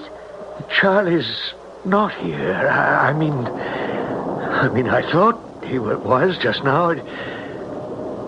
That is so hard to explain. I thought he was with you. Hannah, these past few days, you mean to say that you have not seen Charlie? No, not for 3 days. What's the matter? What do you mean he was here just now? Why won't he come to see me? What have I done, Mr. Are you Royce? saying that you haven't seen him for 3 days? I haven't, no. The last time was the morning after I told Silas we couldn't get married. Charlie had an accident, his head. That afternoon we were going to the church, change the old banns, and ask the priest to post new ones. I've been waiting and nearly going crazy, and then I thought maybe he'd decided he didn't want to marry me after all, so I put my pride in my pocket and came over here to find out, but you say he's not here. When will he be back? We don't know. Hannah, it's all right. I'm sure it's just a misunderstanding. He'll show up. Do you think he's all right? Oh, well, of course he is. Now, you trot back home, dear, before more parents get worried about their children. All right? Yes, sir, I will. And thank you, Dr. Patmore. And you, Mr. Royce. I'm sorry if I caused any trouble. I didn't mean to. I'll make Charlie a really good wife. I promise I will. Oh, of course you will. Now, go on home. Good night, Mr. Royce. Good night, Dr. Patmore. Good night. Hannah hasn't seen my boy in all these days either. But we saw him, Doctor, didn't we? I mean, I'm not going crazy. We saw him and we heard him. One possibility. A blow like he'd received could have caused temporary amnesia. Charlie may be wandering around not knowing who he is or where he is. Well, if that's really him we saw, what did he mean he wasn't ready yet? Oh, Lord. What am I going to tell his mother? That you saw him and he's all right, and he'll be back. Do you honestly believe that, Doctor? It just isn't ordinary what happened. Do you know what I think, Doctor? No. I think Charlie is dead. And that wasn't Charlie who came here. It was his spirit. Oh, now, nonsense. You can't believe that. Oh, yes, I do. I feel it in my bones. I know it. Maybe we'll find Charlie somewhere. His body. But we'll never find him alive.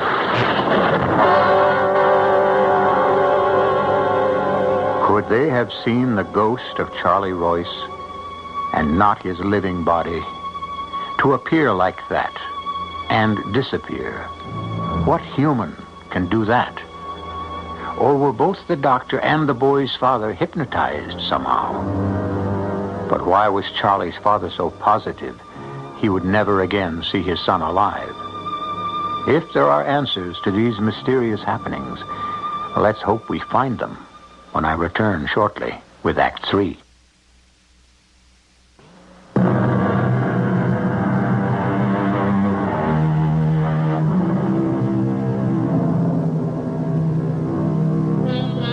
The world of James Patmore, M.D., was being shaken. The science of cause and effect seemed no explanation of the mysterious occurrences in the little town of Brinton by the sea. And if scientific deduction failed Dr. Patmore, his destiny was somewhat less than controllable.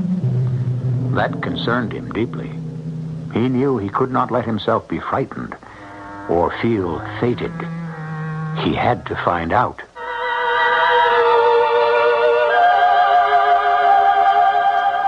I had to find out. Where had Charlie Royce gone? Was he alive or dead? Hiding or killed? Days passed and still no sign of him. He had simply vanished. Some suspected Charlie's rival Silas, who said nothing, and said he knew nothing. One day, Silas's brother Ezra Hart, who ran the Brinton Inn, asked me to come see his wife, who was ill. I examined her and then joined him downstairs where he was working at the bar. How is she, Doc? It's a touch of flu, Ezra. There's nothing more. A lot of it going around. How long will she be laid up? It's hard to say. 2 weeks, about.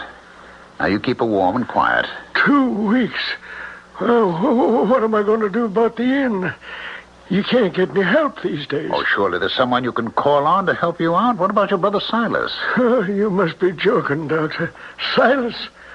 The worst thing my father ever did was to leave him money.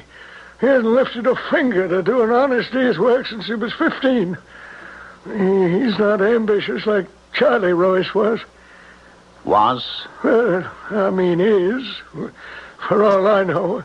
I just haven't seen him lately. Did Charlie Royce come to the inn, Ezra? The chief of police asked me the same question. Well, it's about time they started asking questions. My guess is that Charlie went back to sea. Anyway, I told him Charlie was here the day after the big storm. He had a bandage around his head. Said he was going to see a priest later, but he was still kind of groggy from falling off his horse the night before. About 6 it was. He sat right where you are, Doctor, right there. Drank a pint of ale and started to get dark fast, real black outside. Another big storm blowing in off the sea. I turned around and suddenly it was gone. Was he walking or riding, Ezra? He was walking. His horse had bolted the night before and he still hadn't found it. I said to the police chief, you have to cross the common to get to the rectory. There are several pools and treacherous hollows on the common. You ought to search there. So I suppose they're looking there, eh? Well, I wouldn't be surprised. How much do I owe you for visiting Mrs. Hart? Oh, I'll send you a bill, Ezra. Don't worry. Oh, Charlie will turn up, I'm sure. Like a bad penny. You know, I can understand you saying that. After all, Silas is your brother. Well, even if he weren't, it was wrong of Charlie to come back and turn that girl's head. That wasn't right. No, sir. Charlie knew Hannah was spoken for. Why, even the bands had been posted. Them running around made Silas the joke of the town. You'll find lots of folks hereabouts not too all-fired sorry that Charlie is gone. Charlie's disappearance lengthened into weeks, then months. Everyone for miles around had some theory. Finally, the police gave up their search. No one seemed to care anymore except his father and Hannah Bliss. Winter was upon us, roads almost impassable, but I had one patient I always managed to see, sick from disappointment and anxiety. A rather difficult illness to cure.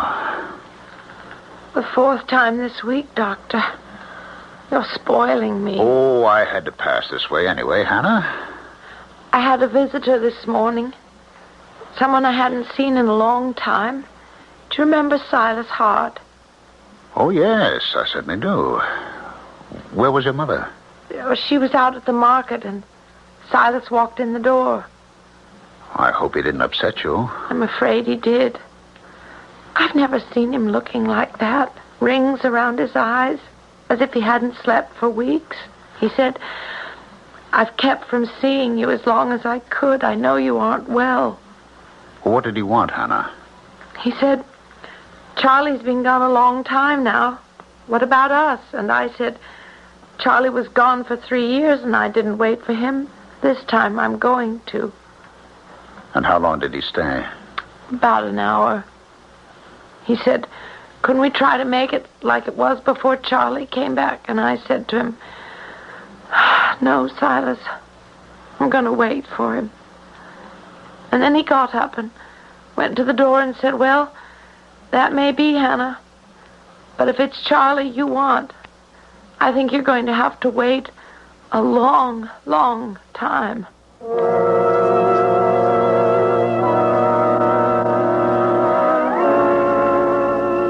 I calmed Hannah down. It was the uncertainty as much as the anxiety that made her ill. If only she could know what had happened to her fiancé, I felt that she could recover, even if the news was the worst. On the way home, late as it was, I could see the old mill. For some reason, I took the cliff road, the sea churning below me. Doctor! Dr. Pat Moore! Hello, Ezra. Doctor! What are you doing out there? Doctor, quick! Come and help me. What's the matter?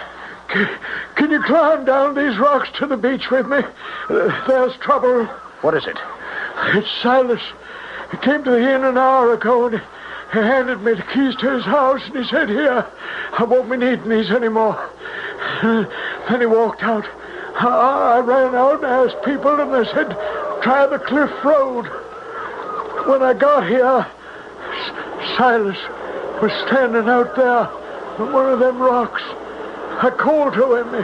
He didn't hear me. Then I saw you coming, Doctor, so I ran up to the road to get you. I don't see him. I don't see anybody. Silas! Silas! Where are you? Silas! Silas! It's that girl. I know it is. Silas! Come back! There's nobody out there, is there? Not a soul. The sea, the rocks, seagulls. Now, come along. There's nothing we can do here. I bet when you went up the road to get me, Silas went on home. Come on now. Stupid fool. Oh, for a girl to do that. Well, now, why are you so convinced that he's taken his life?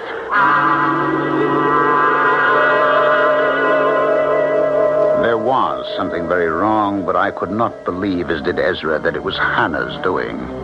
If Silas had drowned himself, only a very guilty conscience could have driven him to it. We climbed back up the cliff road, and as I mounted my horse, it suddenly reared and almost threw me.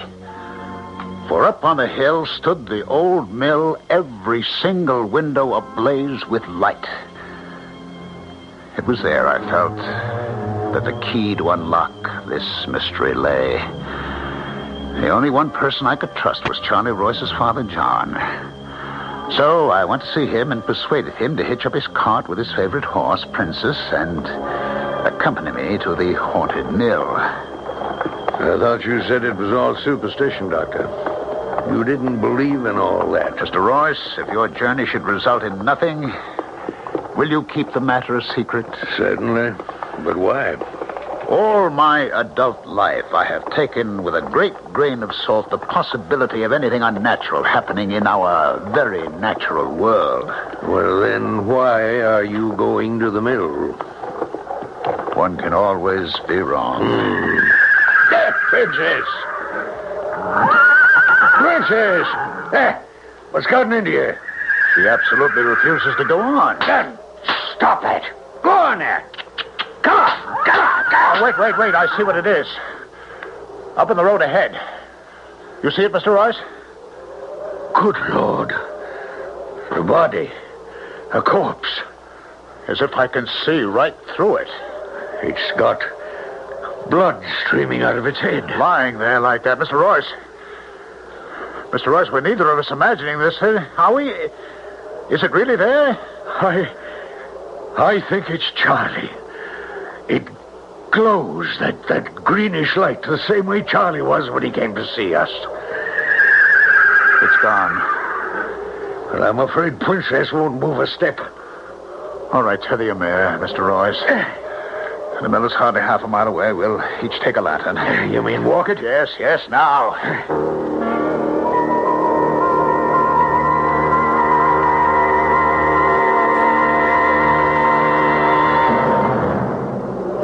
Door is bolted shut. All I have to do is pull the wooden bolt back, and the door will open. How did you know it could be opened? I've been here before with Charlie. Now, don't be frightened. The bats won't harm you. What's that? It's only this old mill laughing at us. Where do those steps lead? I've got to go up there. I have the same feeling, Mr. Royce, as if we were drawn up there. We have to go. All right. One step at a time. I'll go first. Hold your lantern high. You see, there's a closed trap door at the top there. I can't explain it, but I can't wait to get up these steps. John Royce was one step right behind me. I reached the top and slowly pushed open a trap door. As I did, I am absolutely certain that I heard a sigh.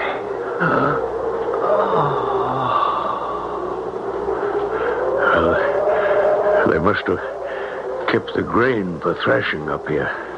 There's still a sack of it over there in the corner. Yes. Well, let's have a look. Oh, no. What is it? I touched it just now with my foot, and, Mr. Royce, there is neither corn nor chaff in this sack. It's tied up at the top with a cord. Here, I have a knife. Done. Do you really want to open this sack? We have to, Doctor. You know we have to. All right, then. Let me cut the cord. Oh, good Lord. Mr. Royce, don't look. Don't look. Charlie. Oh, my Charlie.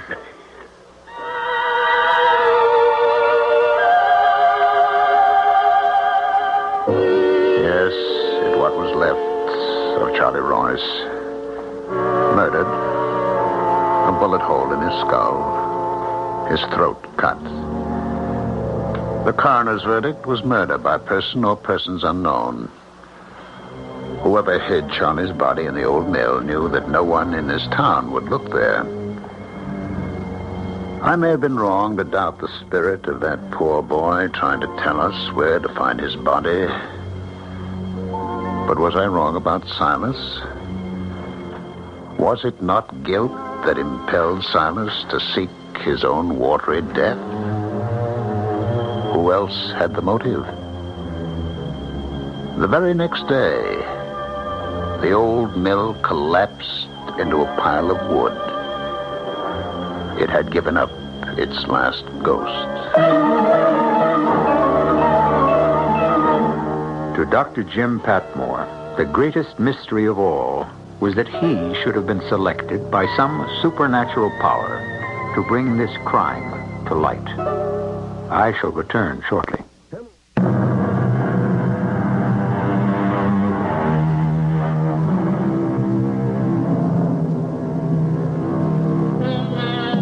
Those who make a study of the occult believe that anyone who has suffered a violent death cannot rest until that death has been avenged.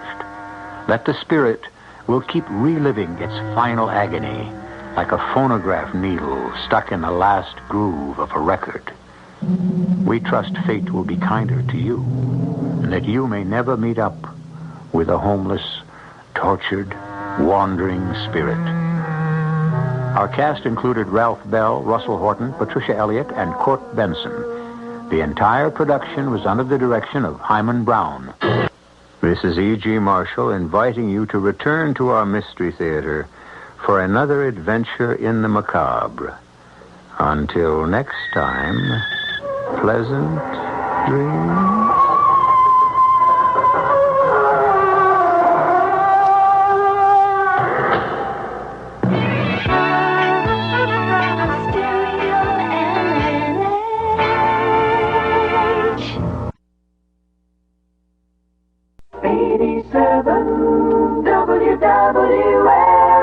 The CBS Radio Mystery Theater presents...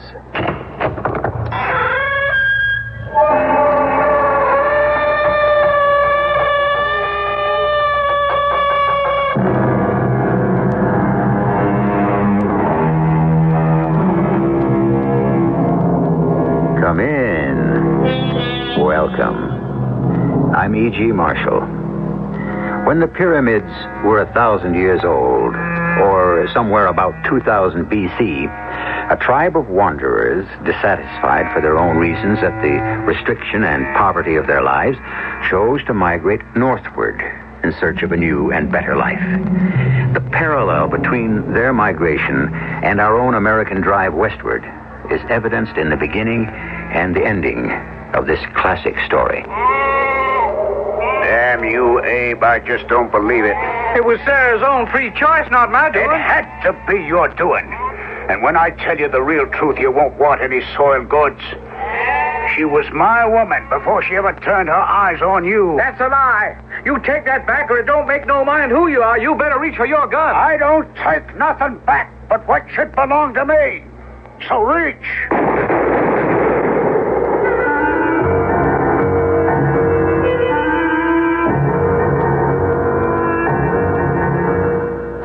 Our mystery drama, The Mark of Cain, was written especially for the Mystery Theater by Ian Martin and stars Ralph Bell.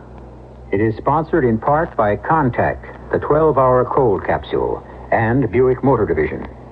I'll be back shortly with Act One. It is a magic moment. You are at your Buick dealer's, about to drive home in your brand new Buick LeSabre. It's lean and trim, classic lines. It looks quite unlike any full-size Buick you can remember. You get in. A heady new car smell surrounds you. Your LeSabre feels the way it looks, tight. You turn the wheel a little. No wasted motion in this car. Big brushed metallic gauges look back at you. That V6 engine is doing great. You rub your hand on the seat. 6 people could be really comfortable in here. You swing into your driveway. Your wife, the kids, the dog, everyone but the parakeet descends in the car and gets in. Off you go to nowhere in particular. Life and your new LeSabre are great. Maybe the dog shouldn't sit on the seats.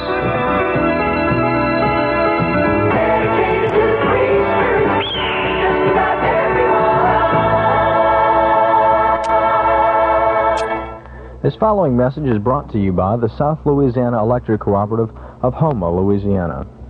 Being consumer-owned and operated, the electric co-ops of Louisiana are just as unhappy as you are about the higher cost of electricity. One of our biggest problems is the increasing cost of fuel needed to produce electricity and the Federal Power Commission's unreasonable requirement that Louisiana ship its clean, inexpensive natural gas to the north and east. Ask your congressmen and senators to keep trying to do something about that problem. That's one way to help bring your utility bills back down to a more reasonable level.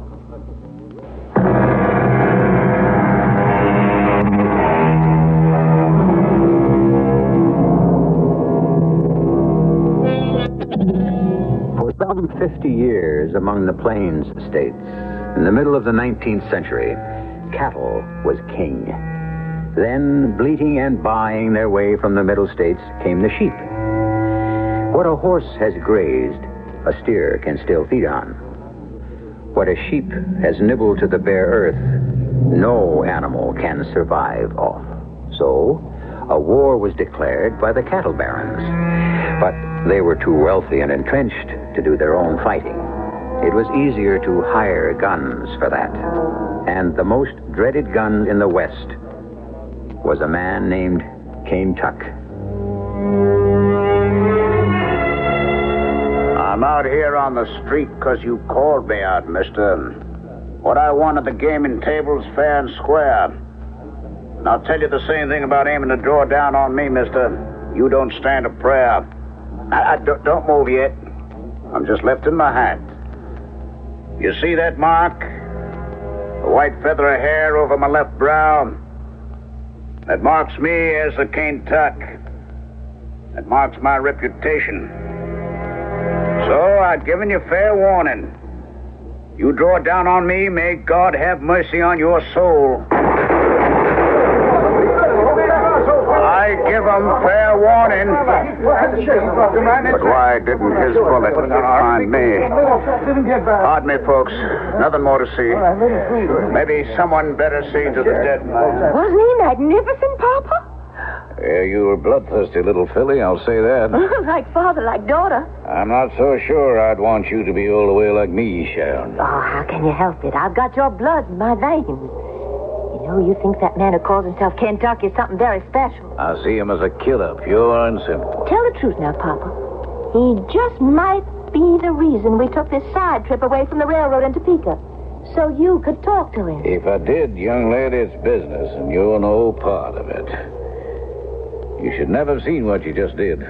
But having seen it, I will never forget it. You'd better. Sometimes when I see what the lack of a mother to bring you up... Well, it's quite enough. We're going back to the hotel, and tomorrow morning we shall be heading for home. But what about tonight? Tonight, as soon as I settle you, I have business.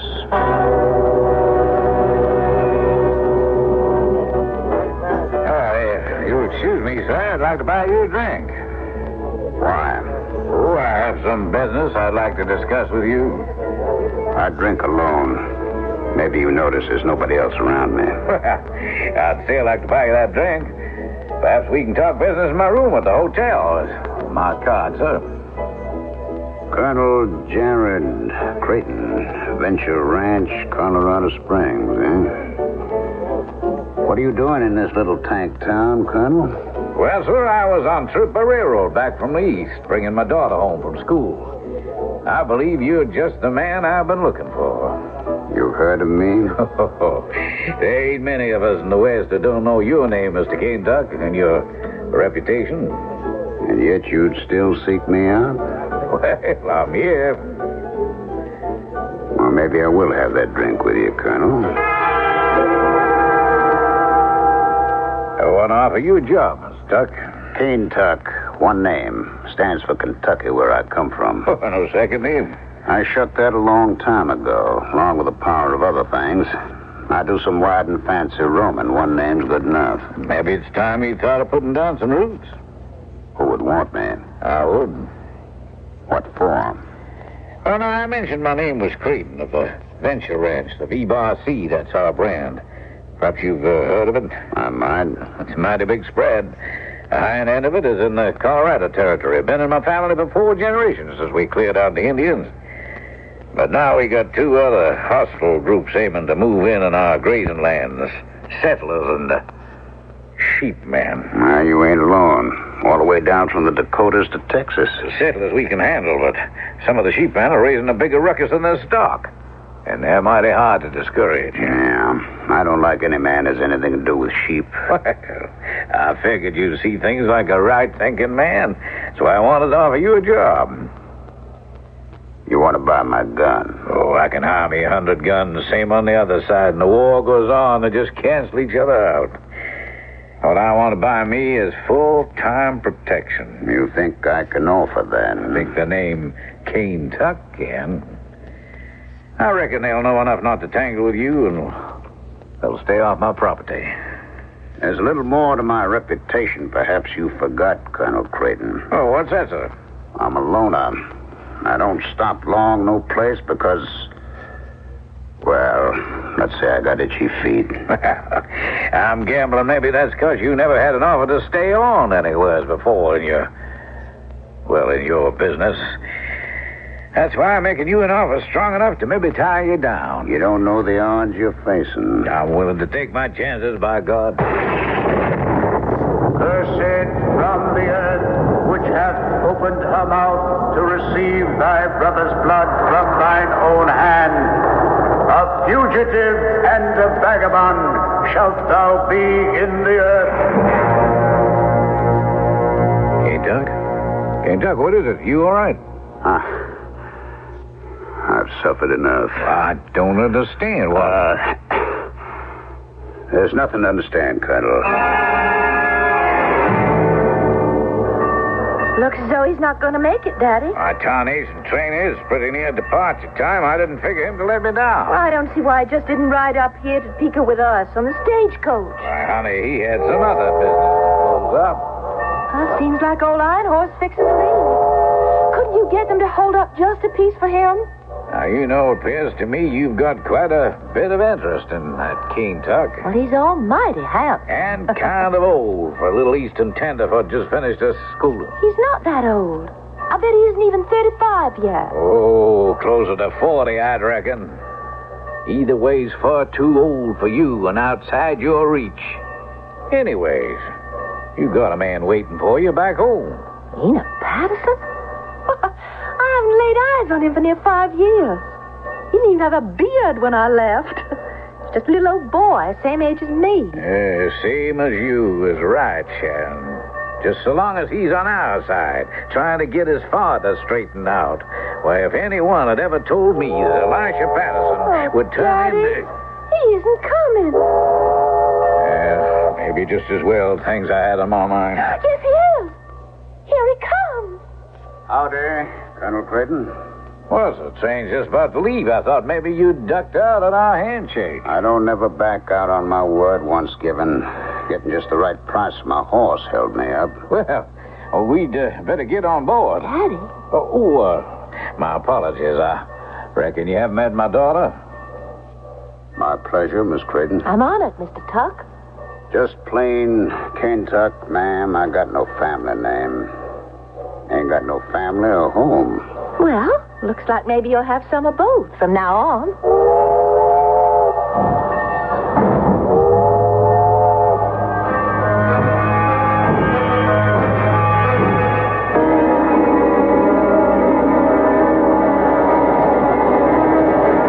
Well, Kentuck, are we joined up? You got me on a railroad. First time I ever traveled any other way, saving my own legs or horses. I never wanted it to come to this. But a man has a right and a duty to protect his property. And you're buying me to cut down any man who don't. No, sir. I'm buying you a hope to face down and discourage man who might. For 20 years and more, we've had a cattlemen's association, a club, you call it what you will. We've got to protect the grazing lands, the thread of sheep. And the man I counted on most as my friend, my neighbor, the father of the boy I thought my daughter would marry to make a union between the two ranches, has turned on me, weeding out his herd and turning to that abomination of sheep. Why, we can no longer talk together, huh? Well, I've come to the conclusion that this man, can only learn by example. That's why I want you as my ranch boss. As executioner. What? If anyone won't toe the line as your representative, I force him to draw down on me. And when he does... No, I don't want the reality, only the threat, the pressure, the leverage. I don't want any killing. No one ever really does. You bought yourself just what you want, Colonel Creighton. I feel mighty sure I did, King Tuck. Can't help myself. It's the only way I have to go. My cross to bear.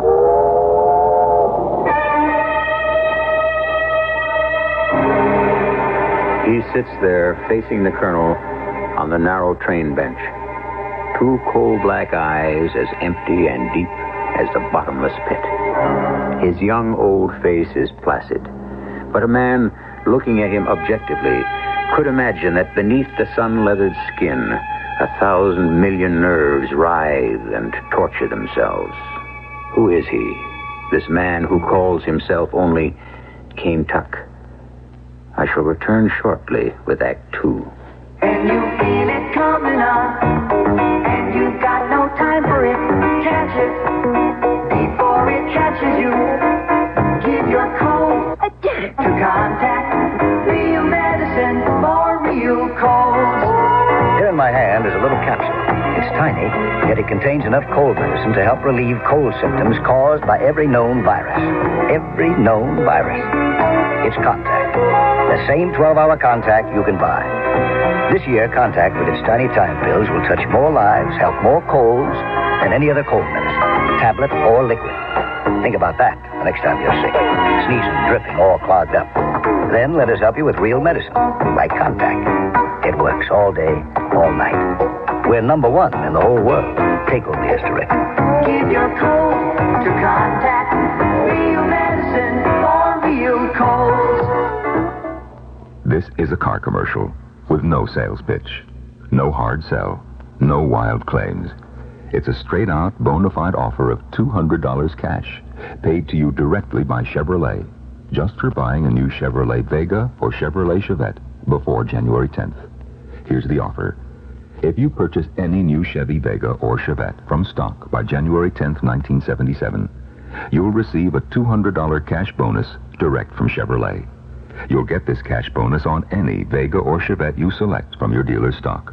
You'll get this cash bonus no matter how good a deal you make with your local Chevrolet dealer. And you have the choice of applying the bonus to your original down payment or getting a $200 check in the mail. All you have to remember to get your $200 is to buy your new Vega or Chevette from your Chevy dealer's stock by January 10th. See your Chevy dealer soon. He who hesitates has lost $200. $100.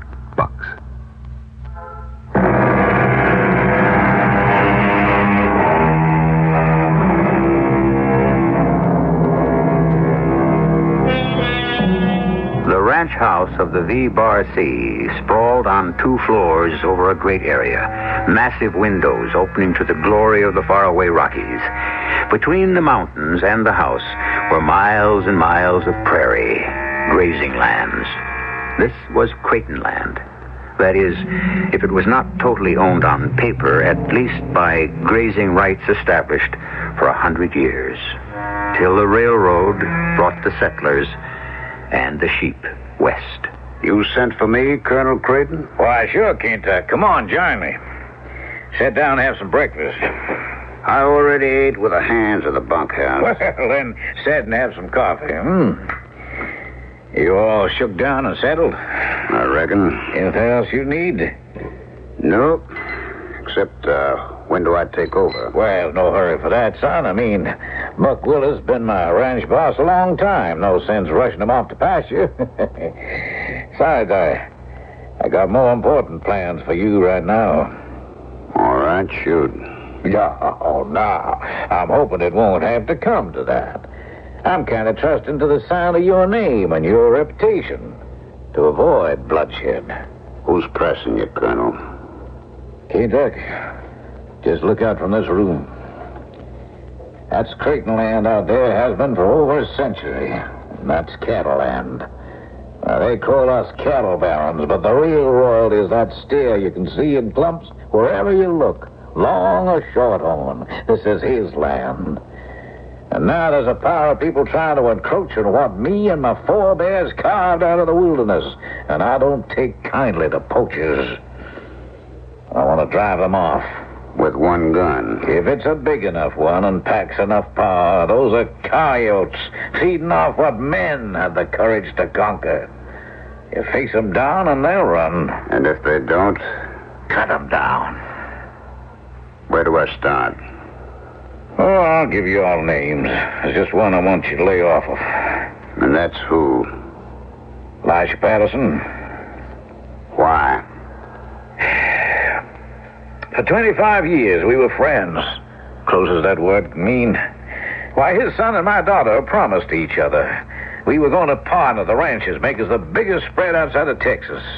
And then what happened? Oh, well, I'll give him this much credit. The drought has hit him bad these last years. But I never thought he'd turn to sheep as the answer. I still hope to drive some blood-bonehead common sense into him. I'll tell you something too, Kentuck, and you hold it just between us. I'll tell you the same. I carry enough secrets myself already. I have no need to take on any more. One reason I went back east to bring Sharon home was I needed to check with them fancy eastern doctors. Make plumb sure. I ain't got long to live. And I aim to make certain sure my daughter's future is secure. I thought I'd set it up through Elisha to son Enoch. But now I got to hedge that bet. So you take your gun and your reputation into battle, and you save the venture spread. And someday soon, I promise you at least a part of it's going to be yours.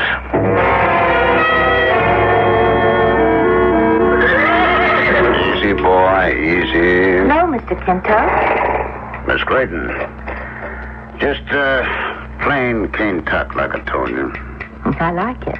And you can call me Sharon. I wouldn't reckon that's my place, Miss Creighton. Easy, boy, easy now, easy. Why do you keep avoiding me? You've been here a while. I never see you. I've been busy. Oh, I know. I'm surprised you have time to shoe a horse. I always shoe any horse I ride myself. You like to be a lone wolf, don't you? I never said I liked it. It's my way of life. You're a strange man. Yes'm. Better that way. Are you telling me the stories are true? What stories would those be? Oh, Lyle Peterson up by Colorado Springs. He got shot in the head and his house burned to the ground. If you're asking me, did I do it? No. But everyone says you warned him off. Told him to build a fence to hold his sheep in. Yes'm.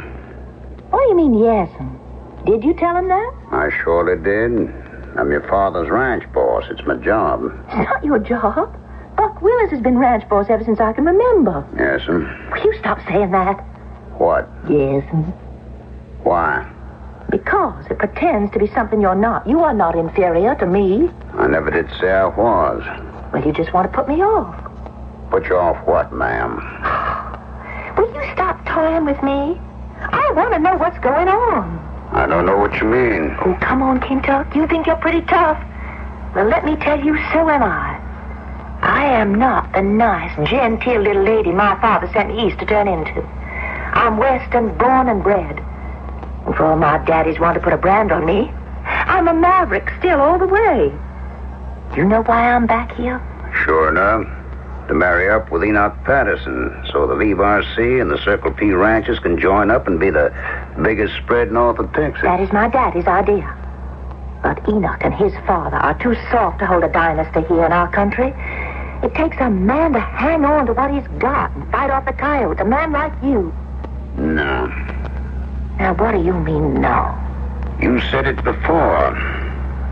Oh, maybe for just a moment I thought I could rest, but you nailed the truth on the bond for me to read. I ain't no ranch boss. Just what I've always been. Well, what have you always been? A killer, ma'am. No. So on the record. In fair fight. In your own defense. In my own defense, yes. In spite of me, in my own defense. What are you trying to say? I don't reckon anything I could say would make sense, Miss Sharon. I wish I was just like any other man. I surely do, but the way things are... I've been looking everywhere for you. What are you doing down at the corral? You going riding? No, Enoch. I was just talking to Kentuck. Oh, yeah. Hi. You're the new hand. Ranch boss. Ranch boss? Well, I thought... It don't matter. I got things to do. Excuse me, ma'am. So that's the big bully boy. Shh. Be careful.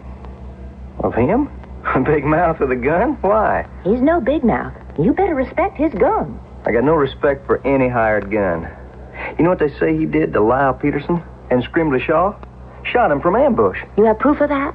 No, but he called them out, and knowing his reputation, they wouldn't shoot it out with him, so... So? What? So he shot him in the back. What else? Either way, they didn't stand a chance. I don't believe Kentuck ever shot any man in the back. I'll never believe it. Why not? It's the way he makes his living. I don't believe that either. Everyone knows it. I don't. Well, you've been away in the East. Yes, and a lot of things have happened since I've been away. What? Well, things are a lot different between your father and mine. Well, things are changing on the range. We have to move with the times. Well, you and yours can make your own moves. Why can't you leave my daddy alone? We'd like to, if he'd leave us alone. But how does he interfere with you? Sharon, I didn't come over here to talk about... I asked you a question. Damn it, Sharon. He thinks he owns the whole territory. He's got to wake up to respecting his own boundaries. But it seems to me you're the one who don't respect him. Sharon, stay out of men's business. Your father only holds title by law to 1/10 of the land he claims. The rest is anyone's territory. Well, for 100 years, nobody ever claimed it. Why now? Come on, Sharon. You've been east. It's a growing country. People are pushing out. Well, they don't have to bring those smelly old sheep. The land's drying up. Sheep can live where cattle can't. But wait a minute. This has nothing to do with us, has it? But it's all so different now, Enoch. Because our fathers are feuding? Well, that and what? It isn't that Kentuck. Sharon, don't be taken in. He's no good. I can make up my own mind about that. He's a killer. A gun, that's all. His hand against every man, and every man's hand against his. You don't know him. I know his type, Sharon. He's marked for what he is as surely as he's marked by that white streak in his hair. Well, he can't help that. Sometimes I wonder even about that. But for the rest, well, he is what he is. Well, you talk mighty big behind his back. You want me to say it to his face? No. He can call me out. I'm no stranger to hand on a gun. Now, you just stop it, Enoch Patterson. That's enough. Just go on about your business and leave me to mine. What about us, Sharon? When are we going to be married? Or are we? Heaven's sakes, Enoch. Would you give me a chance to settle back in? Anyway, right now, till our fathers work out their differences. There's no time to talk about that. Oh, by heaven, Jared, I've had enough. You can't dictate to me. Any more than you can to me, Elisha. You cancel that shipment of sheep or you're going to stir up blood. The only one who's going to stir up blood is you, Jared, with your hired gun.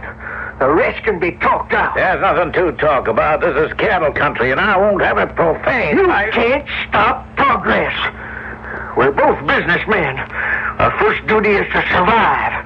I have to bring in the sheep. You regret it. There are a lot of things in my life I've regretted and will live to regret. I don't see this as one of them, except for the children.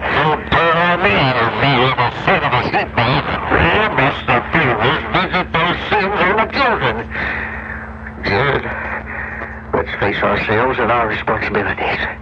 Neither of us has much time left. Let's, each secure what we have and make the children's future safe. No, sir, not by marrying my daughter to a man who betrayed his friends. I won't answer that in kind or in unkindness, as I'm moved to do. Just let me favor one point. If you won't give Sharon willingly to Enoch, who else in this still wilderness community would you offer her to? To a man who has enough guts to protect her and her inheritance and the force to back it up. To the man named King Tuck? A renegade? A killer? An outcast? I do not judge him that way. Then you are blind. Look at him closely. The lean, dark, haunted face. The restlessness in him. Look at that shock of black hair with the white plume streaking up above his left eyebrow. You think that's accident? Oh, we all turn gray. We both are. Not that way. To me, that is a special sign.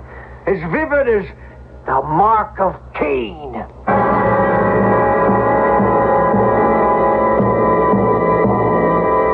It is said in Genesis, chapter 4, verse 15, "And the Lord set a mark on Cain, lest any finding him should kill him." Is King Tuck a latter-day Cain? Is he the killer that he is represented? Has he no saving grace? I shall return shortly with Act 3. Think about it. Is your fire extinguisher within easy reach, and do you really know how to use it? Last year, over 2.5 million kitchen fire victims wished they had thought about it. Unfortunately, many small fires that start here in the kitchen turn into devastating blazes. Underwriters Laboratories field engineer Ray McNabb says that's because people try to fight kitchen fires with water. Cooking fires caused by fat, oil, or grease should be smothered, not soaked. The best way to smother a fire is with a fire extinguisher. Only problem is, most folks hide their extinguishers. They serve no purpose hidden in a closet or in an area where a fire may start, like above a stove. Place it where you can see it and grab it. Remember, get everyone outside, call the fire department, start your extinguisher, and aim the nozzle at the base of the fire, sweeping from side to side, and watch out for a reflash. Think about it. A public service from UL and this station. Come along, you people, give your land its due. The more you see of America, the better it'll look for you. Here I live in history, each friendly state. You will find it's the people who make this nation great. I'm living rock where it all began.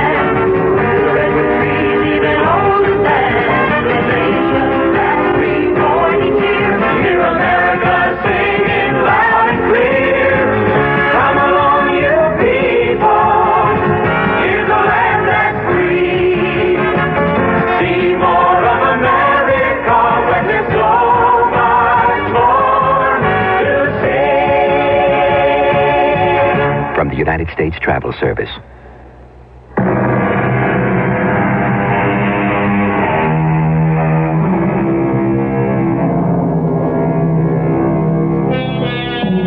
Behold, thou hast driven me out this day from the face of the earth, and I shall be a fugitive and a vagabond in the earth. Genesis 4:14. And a man named Kentuck migrated from his native state to end up in the territory of Colorado. A man who was a wanderer by destiny and a killer by trade. And who, for the first time in his life, was about to be offered the love he had always been denied. You're so quiet tonight, Lasha. What is it? Got a load on my mind, Sarah. Well, we could always share before as husband and wife. Why not now? It ain't woman's business. Which means fighting and killing. What else isn't? My darling, there was enough of that in your life, wasn't there? I thought we'd been able to bury the past, but it seems we haven't. Why, Elisha? Well, Jared has signed himself on a new hand, a bully boy. Already, though we can't prove it, this man has been guilty of, or at least responsible for, the deaths of 3, maybe 4 of those of us who oppose Jared. Oh, why do you let him get away with it? Why don't you make up a posse? Run this hired killer out of the territory. Why not? Except that we consider ourselves men of honor and abide by the rules of our society. As I said, in most cases, we can't prove he killed a man, and in the one case we can, it was a fair fight. Fair fight? Like my Abe was killed all those years ago? I thought we'd put all that behind us. Oh, darling Elisha, yes, of course we have. You know I'm all yours. You're my only true love. And that Enoch thinks of you as his own father, even though... Hush. That's past history. Trouble buried and forgotten, just as I want you to forget the ones I brought up today. But I'm afraid for you. If you're not next, you must be on the list. And you're no gun handler. I'm less afraid for myself than I am for Enoch. Why him? Well, I think this gunslinger, though he's old enough to be her father, has caught Sharon's eye, and with Jared turned against me the way he is, he just might favor the Kentuck over Enoch. The who? Kentuck. The name he goes by. The only name he uses. Probably afraid to let a body know his real one. What is it, sir? You've gone white. White as a sheet. You all right, honey? I'm all right. Tell me, would this Kentuck be at the Venture Ranch today? I reckon. Why? Nothing. I'd just like to see what a real killer looks like.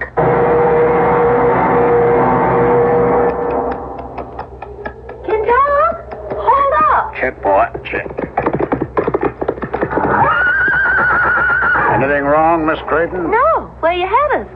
Oh, just riding out a piece. Mind if I join you? I kind of hankered to be alone. Oh, that's not polite. Don't you like me? That's beside the point. Then can I ride with you? If you can keep up, yep. Now,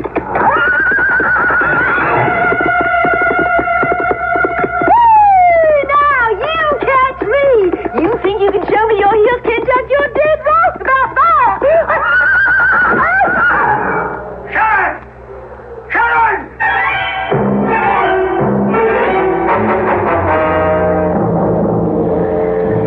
Sharon! Sharon. Yes? Are you all right, Sharon? Oh, Kentuck, I declare. You called me by my given name. Oh, never mind that. Are you all right? I never felt better. You little fool. You almost lost your head when that horse hit that gopher hole. I lost my head a long, long while before that. What are you talking about? You. First time I ever saw you, I fell in love with you. No. Oh, why do you run from me, Kentuck? Why do you run from the world? A man does what he has to. Until a woman changes his mind. Can't I change yours? Hold me, the way you did when you carried me to this place. Hold me close. This time, instead of touching my lips with water from the stream, kiss me, my darling. Kiss me. Sharon, I am not for you. I am not for any woman. I'm like any man who sinned, even more so. I'm an outcast. I have no right to... You have every right to... to this. Oh, there now. Tell me you don't love me after that. I do. But there can't be anything between us. Or between me and anyone you don't understand. Try me. Tell me. Who are you? What are you running from? I never thought to speak about it again, but here with you I begin to wonder if maybe I could be forgiven the crime that stained my whole life. You see, there were the two of us. Me, the firstborn. Dark, lonely man. Words come hard, too. And my brother Abe. The opposite. Golden hair, eyes blue. He was everyone's favorite. My mother Eve, my father Adam. Our name was Manning. We had a farm. I worked in the fields and with the horses, but Abe, he was the shepherd, because we had the biggest flock of merinos in Kentucky. My father's pride and joy. Abe and the sheep. Everything come easy to Abe and hard to me, except in one thing. There was a girl named Sarah, and she and me, we loved each other so much I lost my head, and I took advantage of her once. And things were never the same again. She turned from me to Abe. And that way everything that lay between us buried come to light. Hey, hi, big brother. What brings you my way?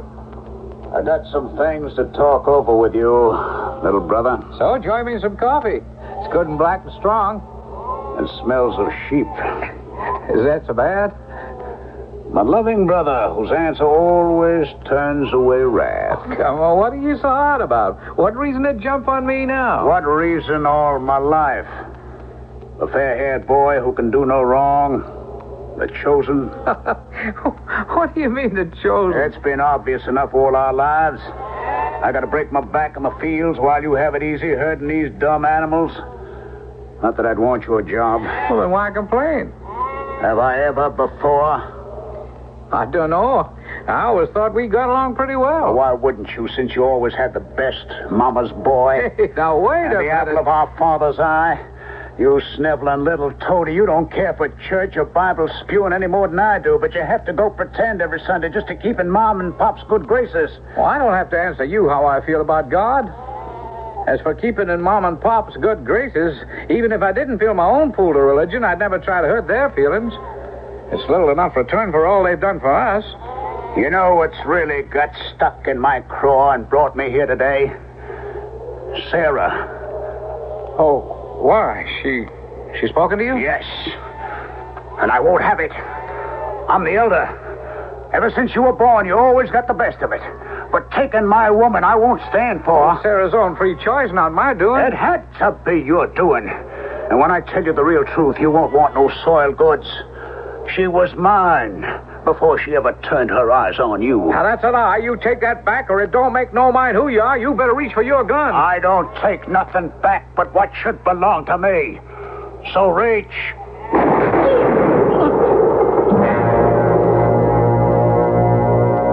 I stood there, the gun still smoking in my hand. And I looked down on my fair-skinned brother whom I had slain. There was a black fog in my mind. I was more than half mad. I was blind and deaf to a world I wanted to turn off. And suddenly, that great and terrible voice first sounded in my ear. What hast thou done? The voice of thy brother's blood crieth to me from the ground. And now art thou cursed from the earth, and I shall set a mark upon thee, lest anyone finding you should kill you. I left my home, covering my tracks, took only the name Kentuck to myself, and have wanted ever since, every man's hand against me, waiting and praying for death. Only that's the one thing the Lord will let no man bring me. Poor Kentuck. No wonder you hide from everyone.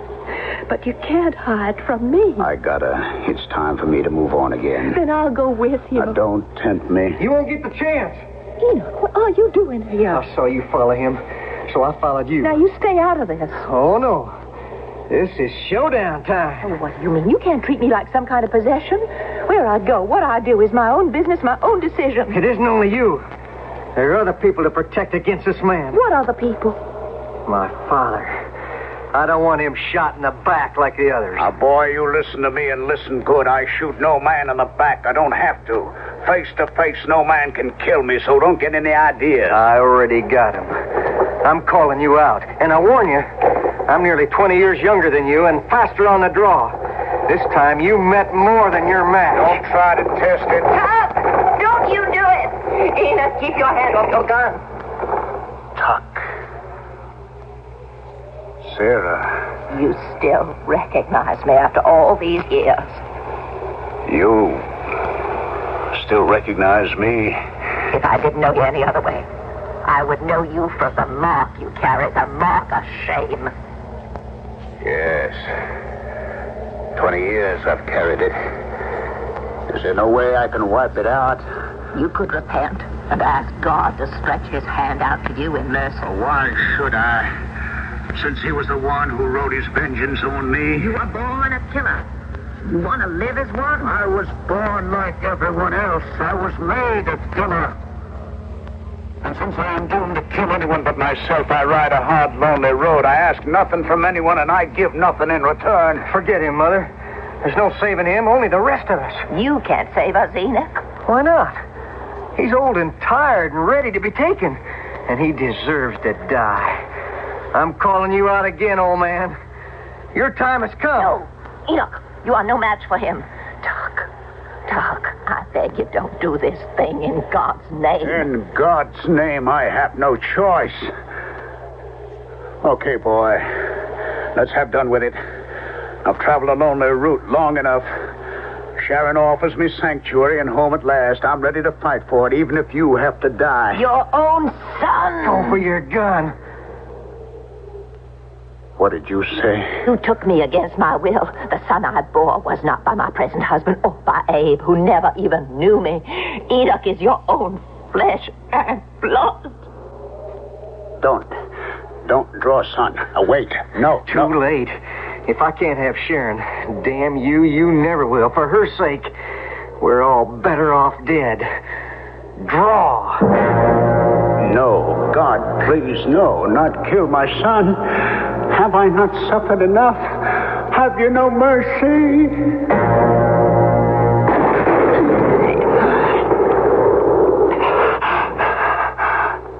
I couldn't draw against my own son, so... My dear Lord, let me come home to rest at last.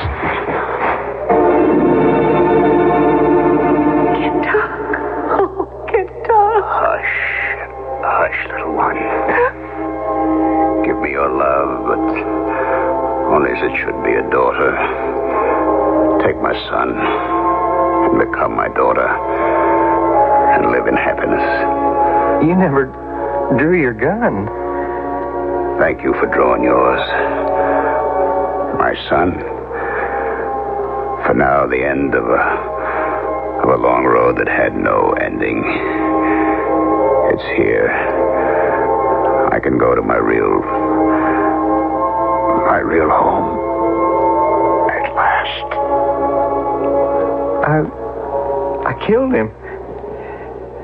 I killed my own father. No, Enoch. You brought in the chance to reach for God, to live hereafter. I never knew him. I always thought he meant nothing to me, except I never killed a man before. And I hope never will again. But you couldn't have killed a man who would thank you for it more. Look at him. Look at his hair. What? Black. All black, as it was before. when he was young, the white feather. The mark of his crime against God is gone. At last we can all find peace.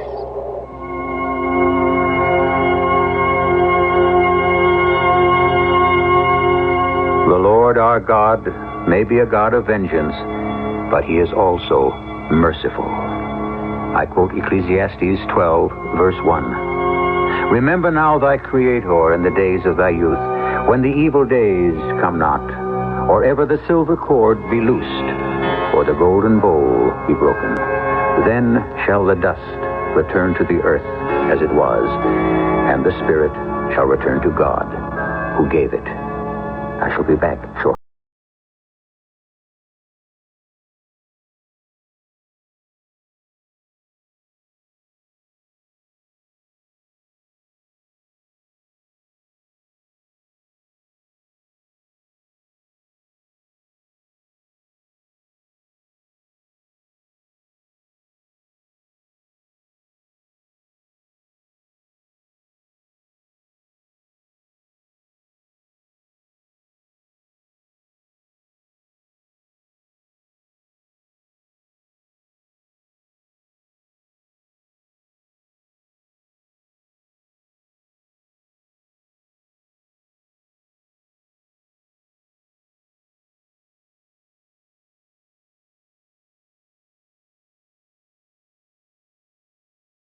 Public service message of this station, the Advertising Council, and the National Committee for Prevention of Child Abuse.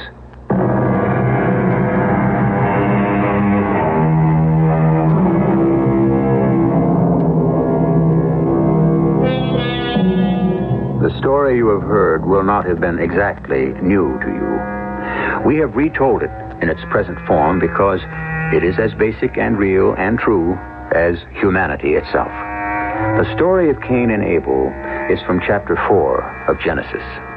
We have, with reverence and some license, brought you a modern version because we truly believe that 4,000 years have not changed one iota basic conflicts and human relationships. The Bible, its story and its teachings are as alive today as they were 2,000 years ago.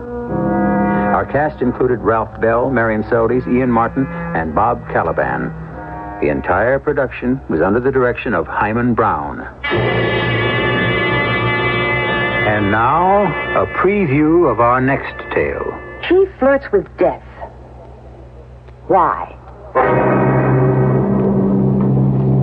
That night, and every night, I went to the Gilded Cage. And I sat there, breathless, in a state...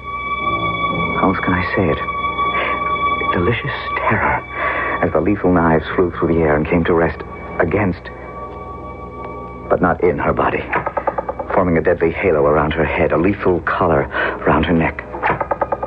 Finally, one evening, scarcely knowing what I was doing, I found myself backstage at Monsieur Delacroix's dressing room door.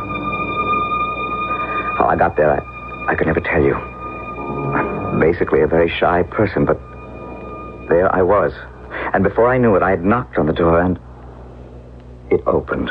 Radio Mystery Theater was sponsored in part by Buick Motor Division and Contact, the 12-hour cold capsule. This is E.G. Marshall inviting you to return to our Mystery Theater for another adventure in the macabre.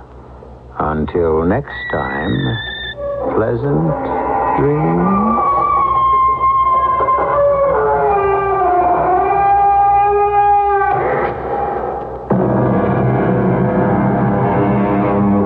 This is 87.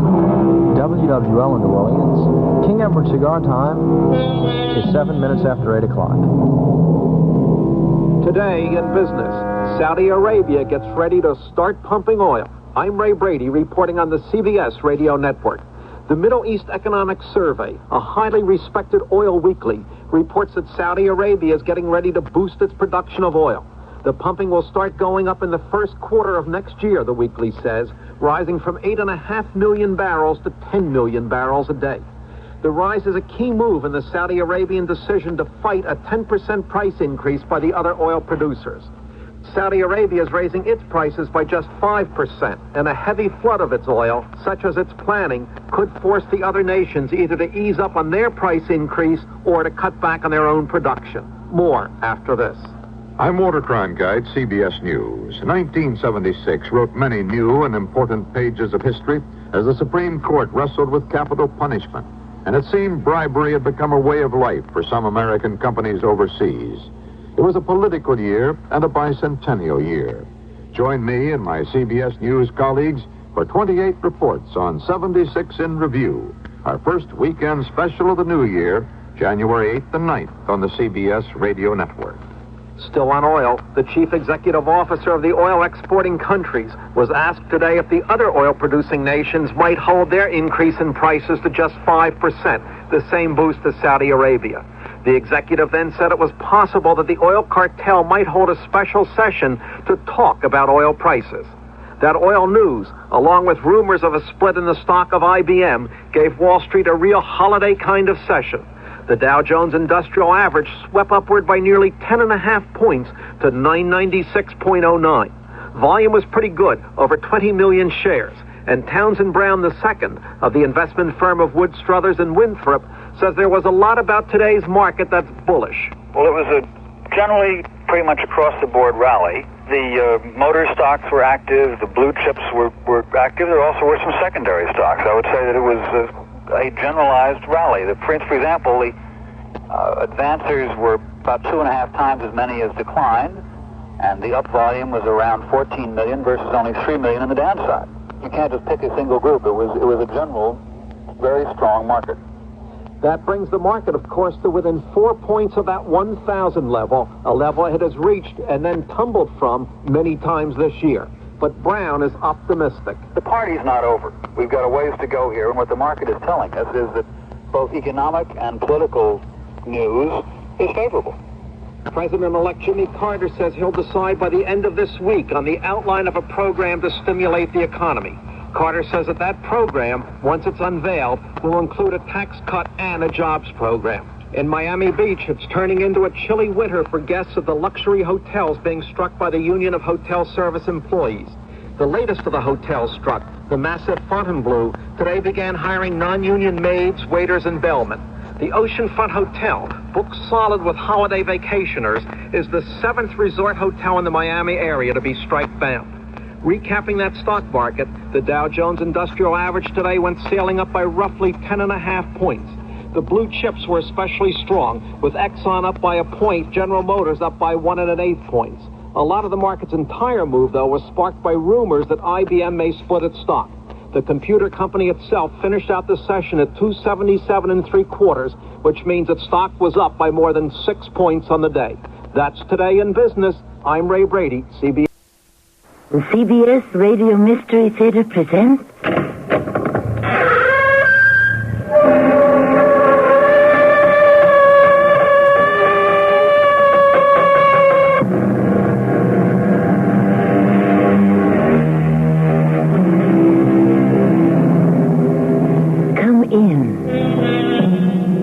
Welcome. I'm Tammy Grimes. What is the most frequently used 4-letter word in the English language? Guess again, if you said love. The answer is work. And now work means more than just a job or an activity.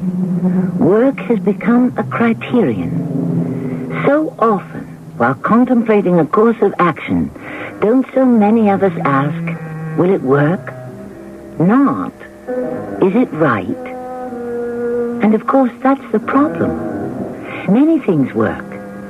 And if you will pardon my grammar, while they may work well, they don't work good.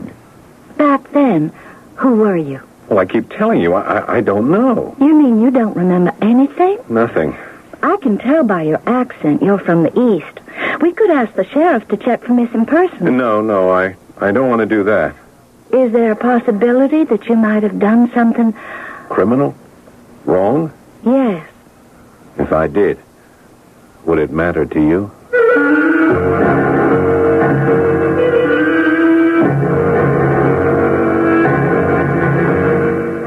Our mystery drama Flashpoint was written especially for the Mystery Theater by Sam Dan and stars Paul Hecht. I'll be back shortly with Act 1. Hiring a professional plumber is a costly way to handle plumbing repairs. But thanks to True Value Hardware Stores, it's not the only way. Hi, Pat Summerall to say now they offer their own master plumber parts and fittings that let you save by making professional-type repairs yourself. Installation is easy because every quality master plumber part comes with step-by-step instructions. And right now, their single-handle washerless kitchen faucet is just $29.95 exclusively at participating True Value Hardware Stores. Monday on CBS TV. 3 cheers for Private Benjamin! Hip, hip! Private Benjamin is back for a new season of laughs with Colonel Fielding, Captain Lewis, and all the gang. Oh, hey, hubba, want a party?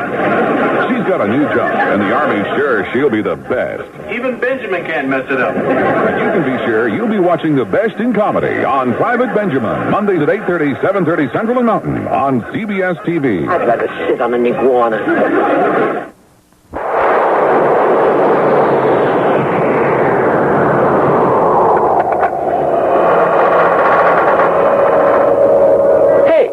I'm glad I caught up with you. You're a nice person, and you owe yourself a real treat. You liked Star Wars, E.T., and Raiders? Well, you'll love the book, Battlefield Earth, by L. Ron Hubbard. It was the hit of your recent Worldwide Science Fiction Convention. It's the biggest science fiction book ever written. It is a sure sellout in all major bookstores. Everybody is talking about it.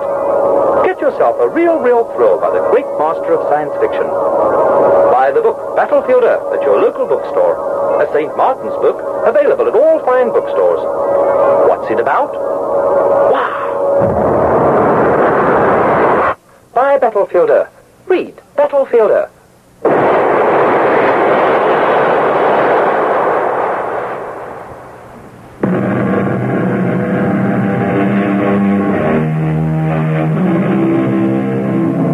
The scientific definition describes the flash point as the lowest temperature at which the vapor of a volatile oil will burst into flame.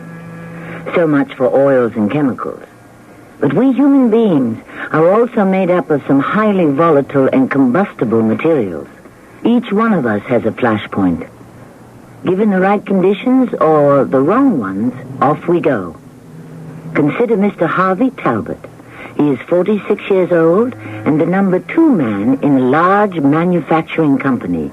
He has power, position, and prestige. But begrudge him not. He worked hard and sacrificed much to get there. Miss Rader. Miss Rader. Miss Rader. She's got to be out there. Has the woman gone deaf?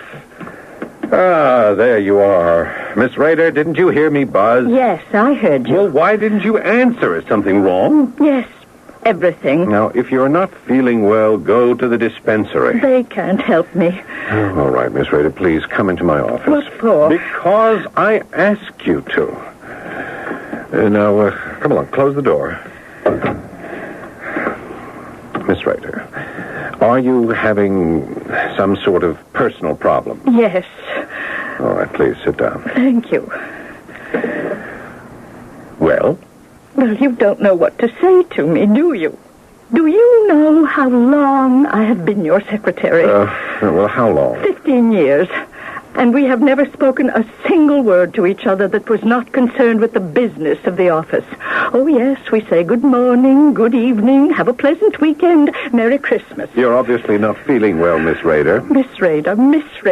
Mr. Hurley calls his secretary Julia. All right, I'll call you by your first name if you like. You don't even know what it is. I do. It's Doreen. From now on, I shall address you as Doreen. And if you care to, you may call me Harvey. No.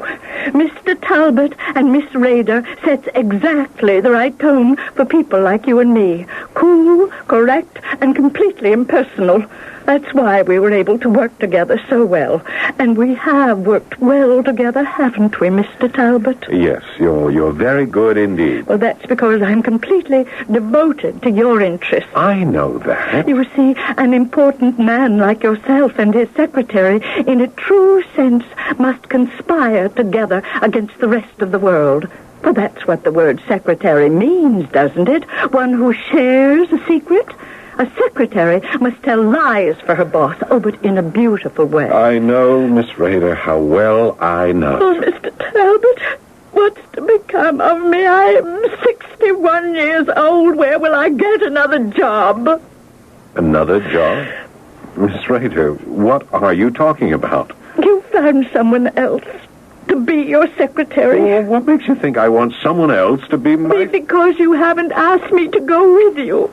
Go with me where? Well, to wherever it is you're going. I'm not going anywhere. Oh, please don't lie to me. About what? You've taken another job with another company. Whatever gave you that idea? Because you're leaving. Now, look here, Miss... I thought I would die of embarrassment. Julia Tanich, Mr. Hurley's secretary, said to me just 10 minutes ago, she said the girls would give me a farewell party. A what? She said, now that Mr. Talbot is leaving, oh, and of course he's taking you with him, isn't he?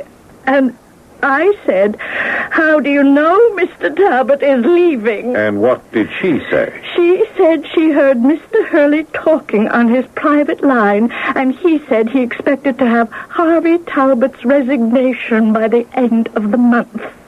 Jim Hurley's secretary told you this? Yes, and she asked me where you were going, and that's how I found out I was no longer your secretary. Oh, Mr. Talbot, please take me with you. Miss Rader, would you please... Working with you is my whole life. Miss Rader... Oh, pay me less. I'll take a cut. I don't need the money. Miss Hanage, tell Big Jim I'm coming up to see him.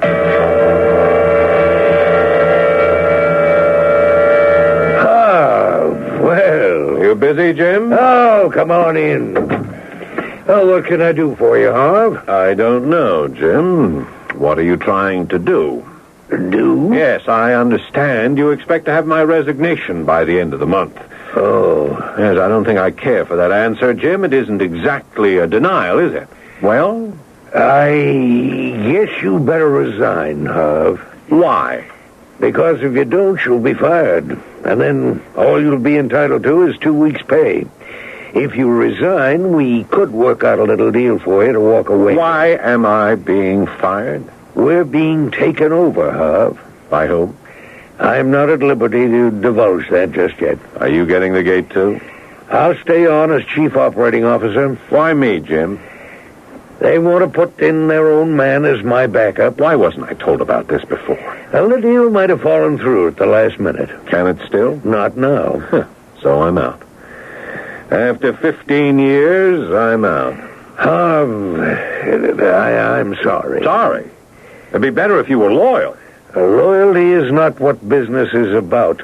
Well, I was hoping we could part without hard feelings. It's 15 years of my life. Do you know what I gave up for this job? My home, my wife, my kid, and now I'm out just like that. You'll catch on somewhere else. Jim, I'm not 30 anymore. I don't have those 15 years to invest all over again. Now, let's be sensible about this, Harvey. Jim, this is my company. I'm the one who built it, and it was my brains that made you top guy.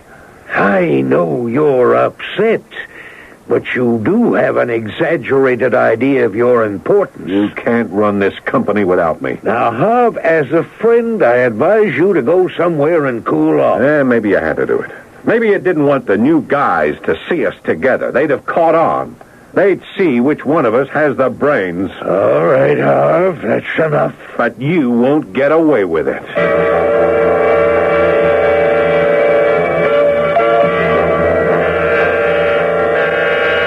Just a minute. Harvey. Hello, Carol. May I come in? Well, I was on my way out. Oh, I'm sorry. Oh, well, he can wait. He? Who's he? A man, obviously. You mean you're going out with men? Well, is there any reason why I shouldn't? No. No, I guess not. It's just that I thought... You thought I'd just wither away without you. Well, come in. For a little while, anyway.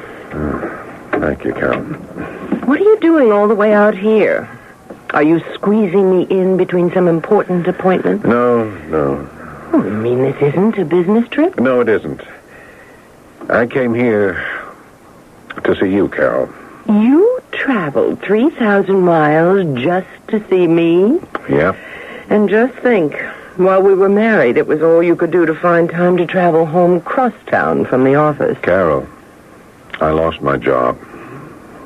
Oh, I'm sorry. Sorry, is that all you can say?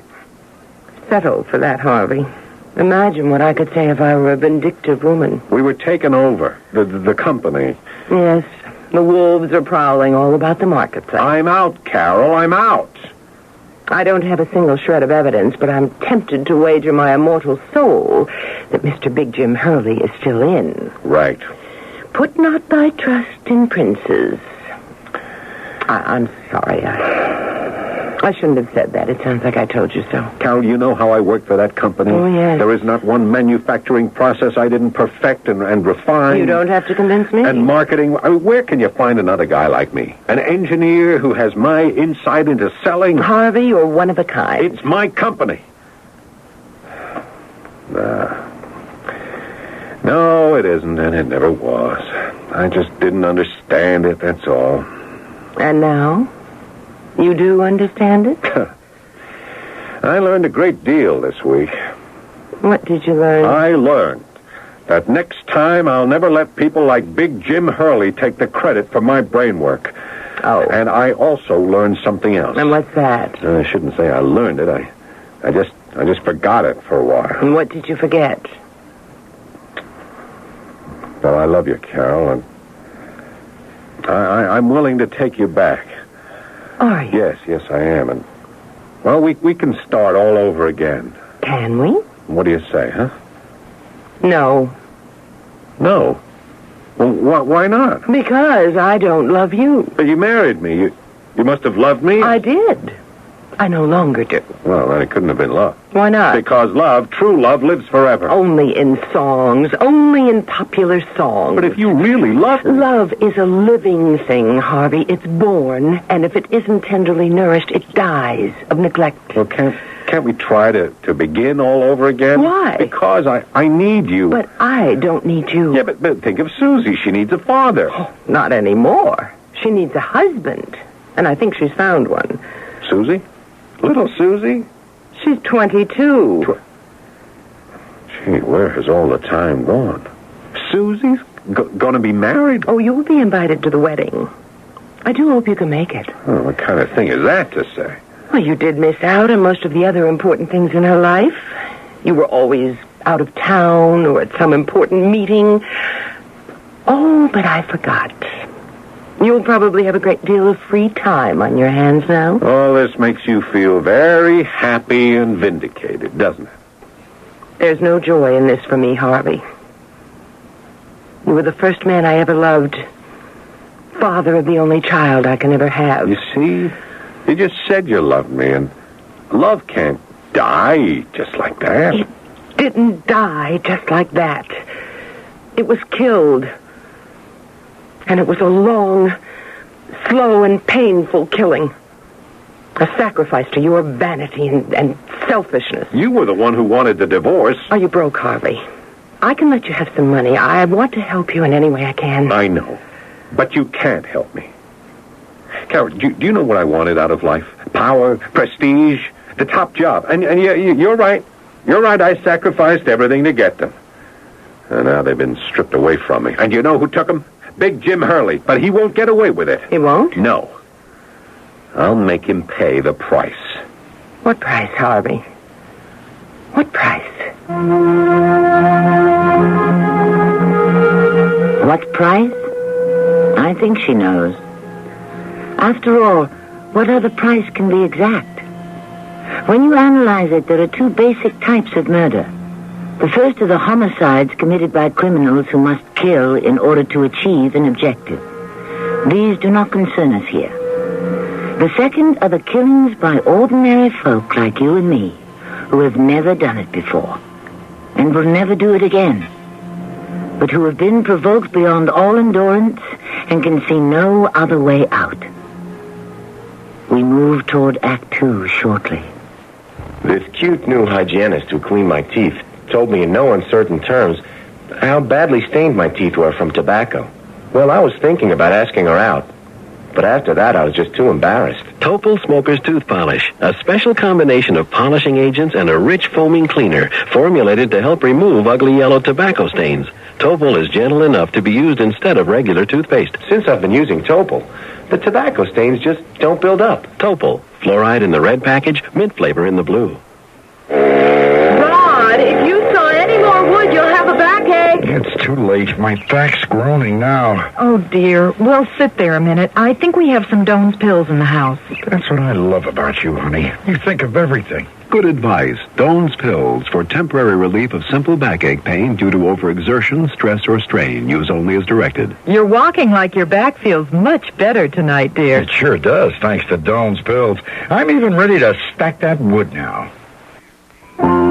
Start your day right, Chicagoland, with a breakfast of values from Jewel. We've got the good foods you'll want to wake up your family's taste buds, like Hill Farm eggs, sunny side up, scrambled, poached, or over easy. These grade A favorites could turn your morning meal into something extra special. And through Wednesday, Hill Farm medium eggs are only 59 cents a dozen.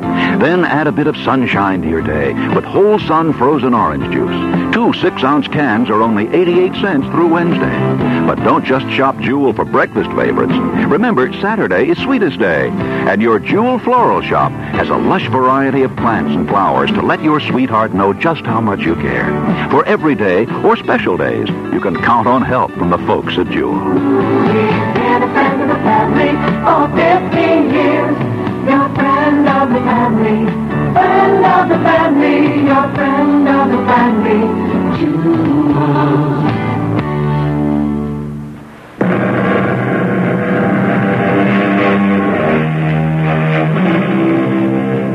We tend to think that a crime of passion is usually committed for love. Love thwarted, love stolen, or love betrayed. But love is only one of the passions that drive men and women to murder. And not the strongest or the most prevalent either. After all, why was the very first murder committed? Why did Cain kill Abel? In a real sense, human beings will kill in order to protect what has come to be called turf. And turf exists inside as well as out. Turf may also define one's very own psychic boundaries, and it is a rare individual who will not fight for it, even though the battle may be misguided. What is this price, Harvey? Price? Well, you said you'd make Jim Hurley pay the price. Did I? I'm sorry I bothered you. Sit down. No, I have to be going. I'm sorry I didn't get to see Susie. Oh, well, let me call her. Perhaps she can run over. No, got a plane to catch. Well, where are you going, Harvey? You don't look well. No, I just have this headache. Well, you never used to get headaches. Too much has happened to you too quickly. Nothing has happened to me that I really haven't expected. What are you saying? Deep down in my subconscious, or is it my unconscious mind, I knew a day like this would arrive. Didn't I, Carol?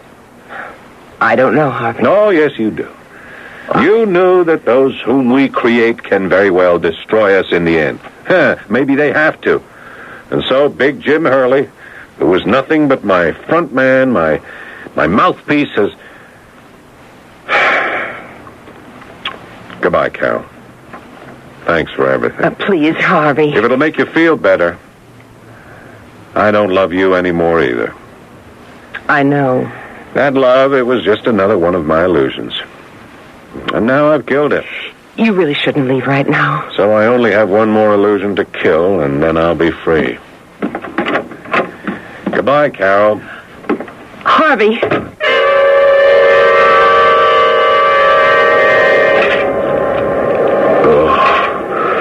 Oh, my head, my head.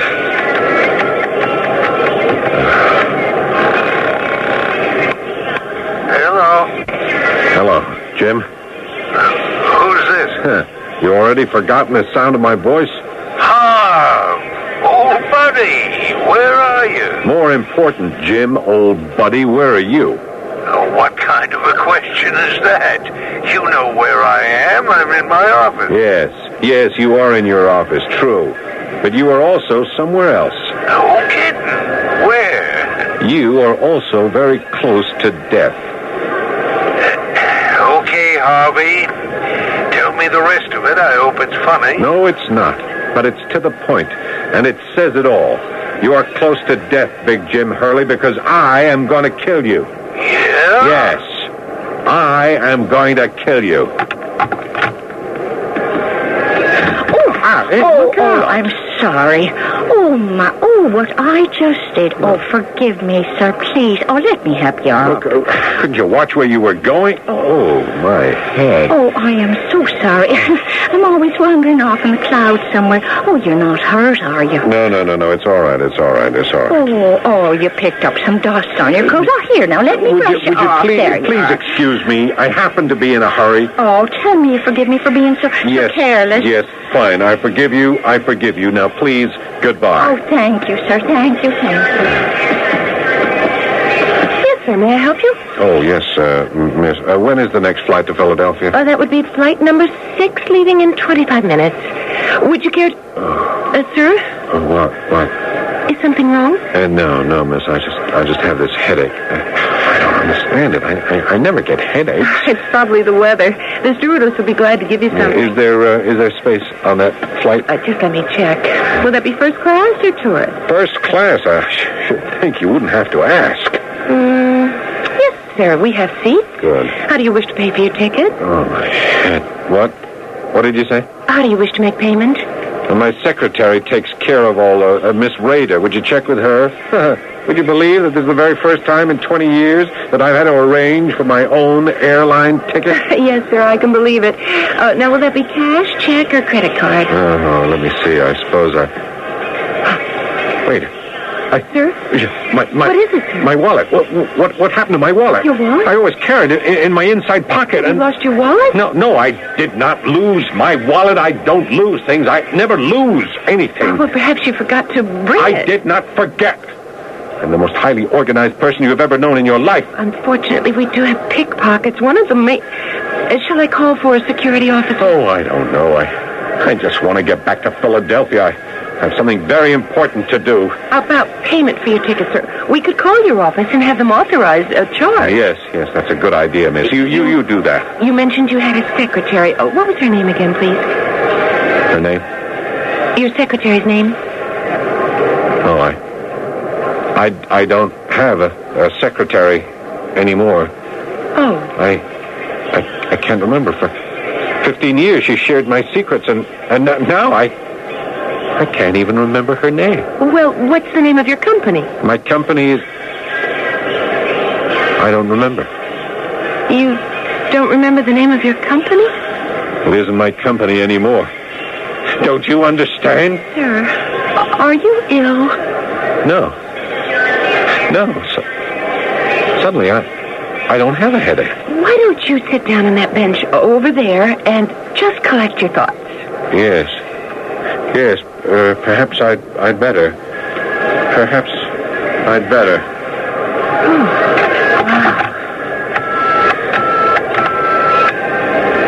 Hello, security. This is Joan over at Transnational. There's a very well-dressed gentleman.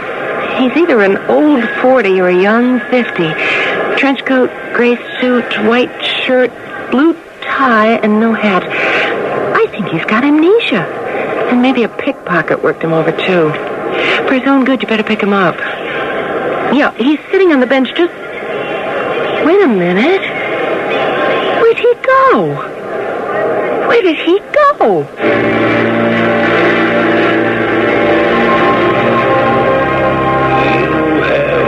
Exaggerated idea of your own importance. What's to become of me? I'm 61 years old. You better resign. Who are you people? Who are you? Love is a living thing. If it isn't tenderly nourished, it dies of neglect. Sure, I fought for you. You're my friend. Why have you abandoned me? Why have you abandoned me? Who are you people? Who are you?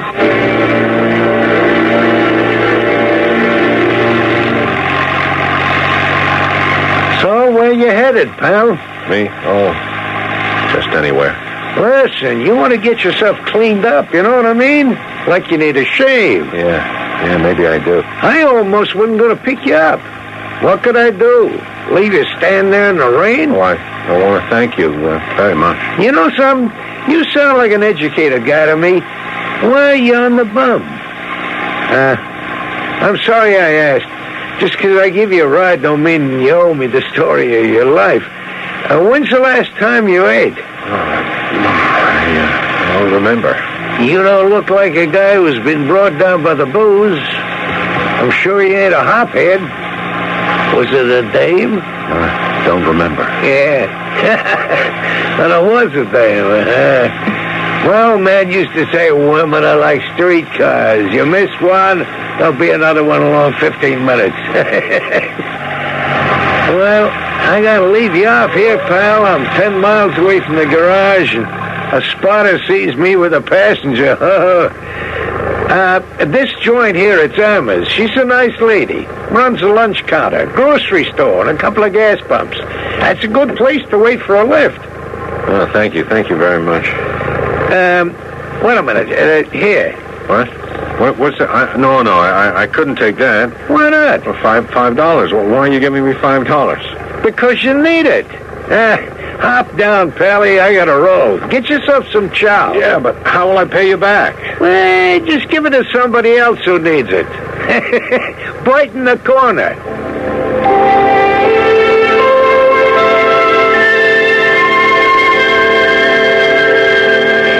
That'll be $5.35. What? No, it can't be. Add it up yourself. Yeah, but I did. It comes to exactly $5. That's right, plus 7% tax. Oh, gee. I didn't. I just ordered $5 worth because, well, $5 is all I got. I was watching you eat. That was an awesome sight. I bet you haven't had a bite in days. Here, come on, try another bowl of chili. Oh. Well, you're very kind. What? A couple of pennies worth of food. Well, thanks. I had no idea people could be so kind to each other. Does that mean that you yourself are not a kind person? Well, I don't know what sort of a person I am. Well, you know what they say. Very few of us really know what we are. Yes, but most of us know who we are. You're saying you don't know who you are? Hey, you mean you could be one of those amnesia victims? Well, I really don't know why I'm telling you all this, but I don't know who I am. You mean you don't want to know? No, I can't remember anything, and I have no way of knowing. My wallet was lost or stolen. I have no identification. Well, that stuff's for the movies. You could find out who you are easily enough. Number one, fingerprints. Somewhere along the line, you had to be fingerprinted for something. Well. And that's an expensive suit, and it's been roughed up, but it cost a lot of money. Oh, yeah, how'd you know I didn't steal it? Well, it fits you too well. And then, your accent. See, you're not from out here, you're from the East. Some expert could probably pinpoint the city. You could really find out who you are if you really wanted to.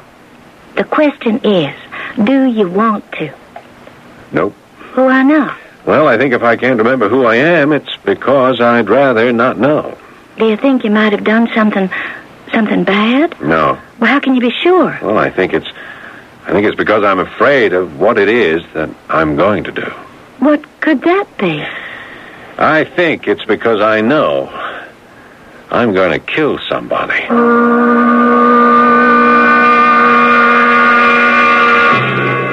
There we have it. One of the basic reasons why people get amnesia. Faced with an intolerable situation and unable to handle it, many of us simply tune out.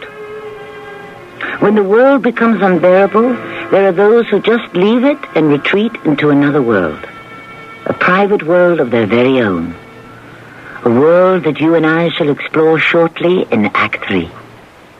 Come to the White Westinghouse Holiday. Right now, your participating White Westinghouse dealer has a special cash and dash offer on selected front-load washers. Get a $25 cash refund and $25 worth of Dash detergent coupons with your purchase. Plus, during his holiday festival, he's offering big savings on the full line of White Westinghouse appliances. So see him today. White Westinghouse, we're making things better for you. I'm Lorette Rupi, Director of Peace Corps. In 60 countries around the world, Peace Corps volunteers are sharing their skills and knowledge with people who really need them. But we need more volunteers, and we need them now. Volunteers are urgently needed in agriculture, math, science, and biology. Call Peace Corps now for more information. 800-424-8580. It's the toughest job you'll ever love. This is Chicago WBBM News Radio 78. Nobody brings you the sweet taste of summer like Eagle. We carefully select all of our produce so that you know that you're choosing from only the finest, freshest fruits and vegetables available. Choose from cantaloupe, corn, pears, peaches, grapes, green beans, broccoli, mushrooms, and more. The time is ripe to compare farm fresh produce at Eagle. Every day is savings day at Eagle. The following is a paid political announcement. Politicians treat tax dollars like paper blowing in the wind. Isn't it time somebody took better care of our money? I'm John Daly. As your state treasurer, my first job will be to safeguard and protect our money. In working together, we'll put a constitutional limit on taxes. No more tax dollars blowing in the wind. For new leadership to take better care of our money, elect John Daly, State Treasurer. Preceding political announcement paid for Citizens for John Daly, Sam Vinson, Chairman.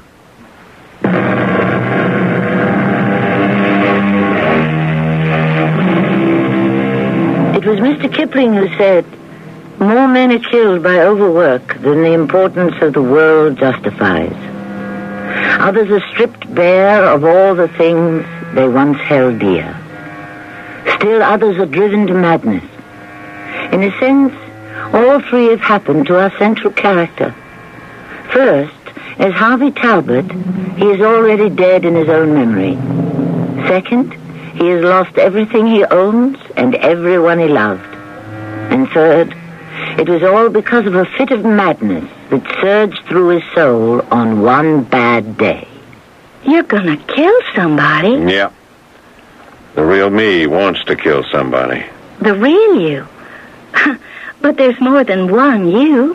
There's the you that you don't know about back east somewhere. And there's also a you that's sitting here talking to me. Does this you want to kill somebody? No. Well, then how do you know that this one isn't the real you? I don't know anything. Oh, excuse me. I think somebody wants some gas.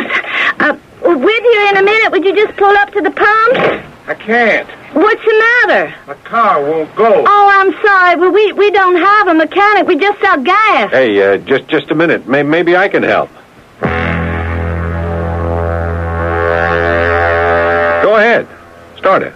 You mean it'll go now? Yeah, try it. Well, what do I owe you? Ask the boss. Oh, it's on the house. Have a nice day now.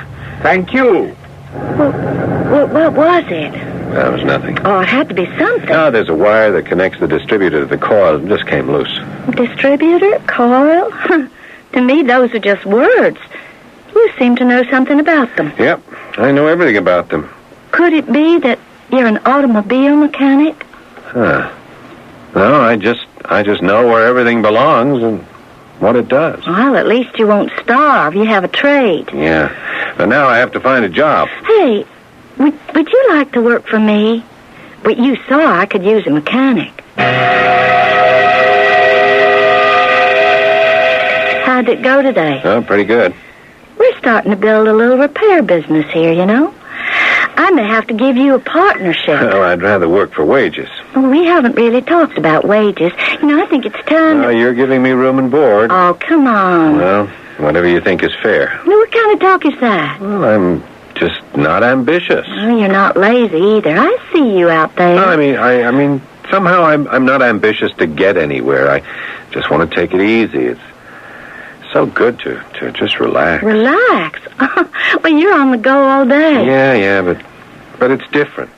Different from what? I don't know. It just feels different from what I've always been doing. And what have you always been doing? I don't know. You could find out. Yeah, but I don't want to find out. What's that noise? I don't hear any noise. Yeah, in your refrigerator. Oh. Sounds like a worn bearing in the fan motor. Here, let me take a look. Hey, do you fix refrigerators, too? I have an idea. I could fix anything. How's it sound now? Well, I guess it sounds better. Yeah, it'll work better, too. You want to know something? I don't think you were a refrigerator repairman, and I don't think you're an auto mechanic either. No, why not? Because I look at your hands. Yeah, what about my hands? They're not the hands of a working man. They're very smooth and they're soft. You see no rough spots, no calluses. Yeah, but how do you account for the fact that I can fix anything that has moving or electrical parts? I have an idea. You were the kind of man who designed them. You're an engineer. Yeah, that's right. How do you know? That word. Engineer. That hit a nerve. Please, Irma, don't do that again. Don't do what? Don't try to discover who I am. Right now, it's a closed door, and every time you figure out something about me, you start to push that door open. I want it kept shut. I want to lock that door and throw away the key. Okay. The world's loss is my gain.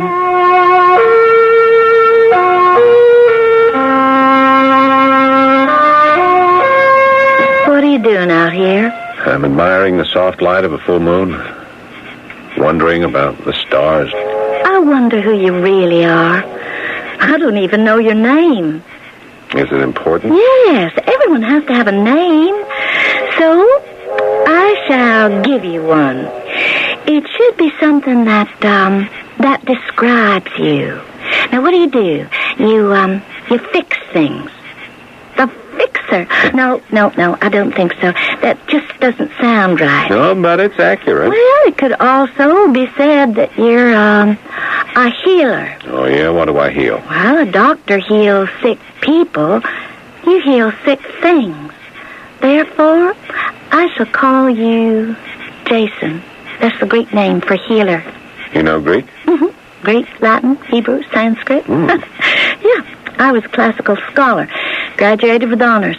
But the only job I could get was in a department store. And then my uncle died, and he left me this place. I came, I saw the country, and I was conquered. Well, I see what you mean about this country. There's so much peace and quiet. Some folks think there's too much. No, I think you can never have too much. I hear what those motorists are passing through say. To them, it's just boring, scrubby desert. To me, it's the Garden of Eden. Hey, you got a gun. Don't move. What? The Garden of Eden, complete with snake. Look. Oh. Rattlers all around. Mostly by day to keep out of your way. They're more frightened than you are. Oh, you really think so? But at night, when you can't see them, you just might step on one. Oh, poor creature. See, I think they actually want to be friendly. Oh, is that a fact? Well, it's just that they don't know how to go about it. Oh, well, anyhow, I must Listen, you shouldn't go walking in the desert at night, you know? And if you do, carry this 44. It belonged to my Uncle Ned. Thanks. What's that name you just gave me? Jason? Oh, yes, Jason, the healer. Uh-huh. You know something? I like it. Yeah, I like it better than the other one I had. How do you know what that name was? Well, it doesn't matter. You know, I'm sure that I didn't like anything at all in that old life, whereas here, I like everything, and everybody.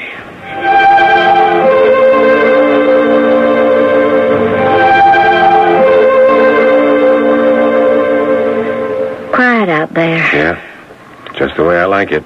Peaceful, nobody coming at you. Now, what does that mean? Nobody coming at you. Huh? Or was everybody coming at you? Well, I suppose so. Hey, let's not talk about that now. All right, what shall we talk about? Well, we're always talking about me. Let's talk about you. Well, yes, but you're the man of mystery. No, everybody's a mystery. Oh, especially you. And look at yourself in the mirror. Now, what you see is someone who has been hiding inside of someone else. And then suddenly, one day, for some reason, you came out and you left that someone else behind. Yeah, I hope we never find each other. Yeah, but suppose. Yeah? All right. Now, suppose you had done something. Wrong? Criminal? Yes. Would it matter to you? No, it wouldn't matter, Jason. It wouldn't matter. Oh, somebody wants some gas. Oh, wow, what a car. It's one of those imported from Italy. That's a Mariotti. Yes, I remember. We sold them the electronic fuel injection system. What? I designed it. It was a special order. What are you saying? Wasn't much money in it, but we did it for the prestige. What did you design? I'm not sure. That door is opening a little. I see a huge office and it's gone. She's in a hurry, that one. Yeah, she looks familiar. Why does she look familiar? Maybe I better go pump the gas for her. No, it's all right. I'll do it. Jason? Yeah, what is it? Nothing. I'm frightened. For what? I don't know. It's okay. I'll be right back. Yes, ma'am? Fill it up, please. It's you. It can't be you. What? Well, who are you? You don't know me.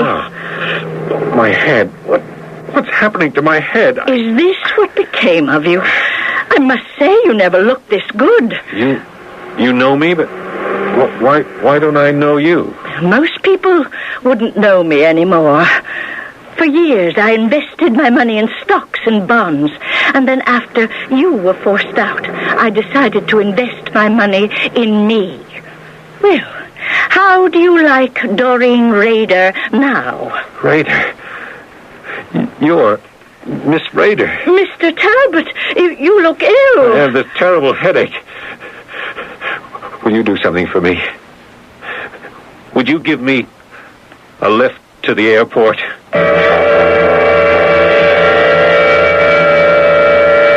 Where are you going? I have to do something. What? I have to get rid of this headache. Well, that gun. Why are you taking that gun? I have to kill a snake. What do you mean you have to kill a snake? That's how I'm going to get rid of this headache. Who is that I woman? have to go. Please, Jason. My name is not Jason, it's Harvey Talbot. Please, tell me. Right now I can't tell you anything. Will you be back? Yes, I don't know. I only know I have to kill a snake.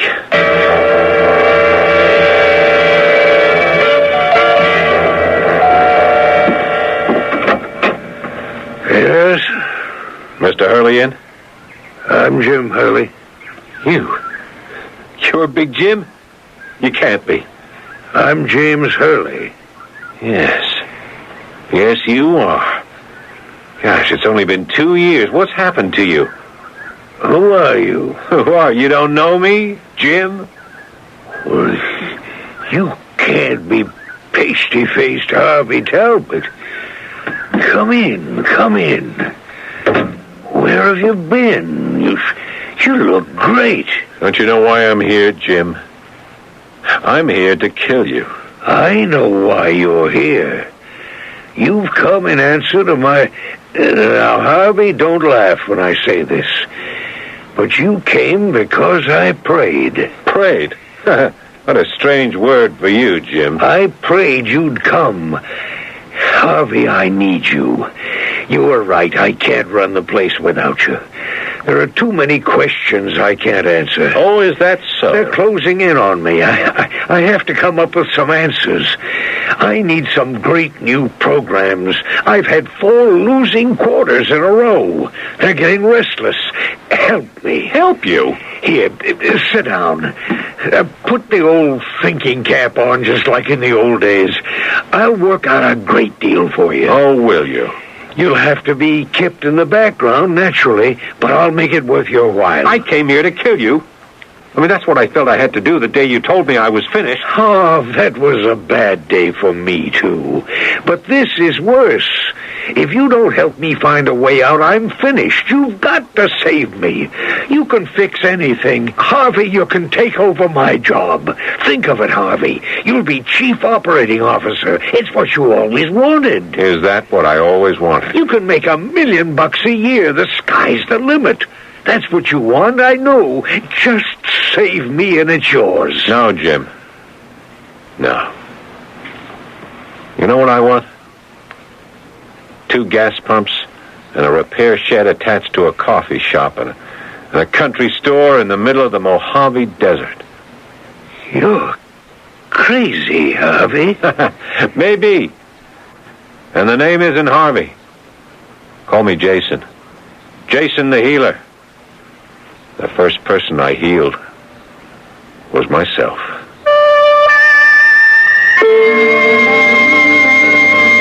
Did he go back to Irma and the little oasis in the desert? Yes, I can tell you he did. And was he happy there with her forever after?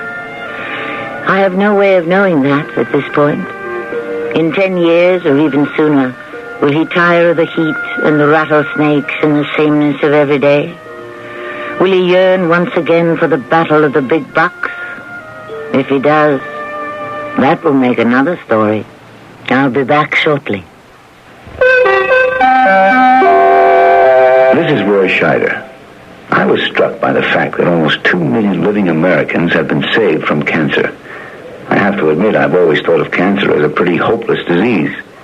But the fact that nearly 2 million people have been saved made me realize that if the disease should hit me, I'd have a fighting chance. The important thing is to catch it early, before it begins to spread. That's when it's most curable. And the way to catch it early, as the American Cancer Society points out, is with regular health checkups, and by knowing the warning signals. Consider that a reminder, okay? And those 2 million people saved from cancer are a reminder of something else, too. They're living proof that our contributions count. Help save more. Please give generously when your American Cancer Society volunteer calls. Remember, cancer can be beat.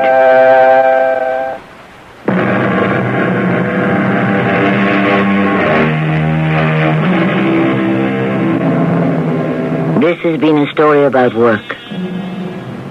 I think that the true meaning of work has been summed up in a poem by a Mr. Kenyon Cox, written almost 100 years ago.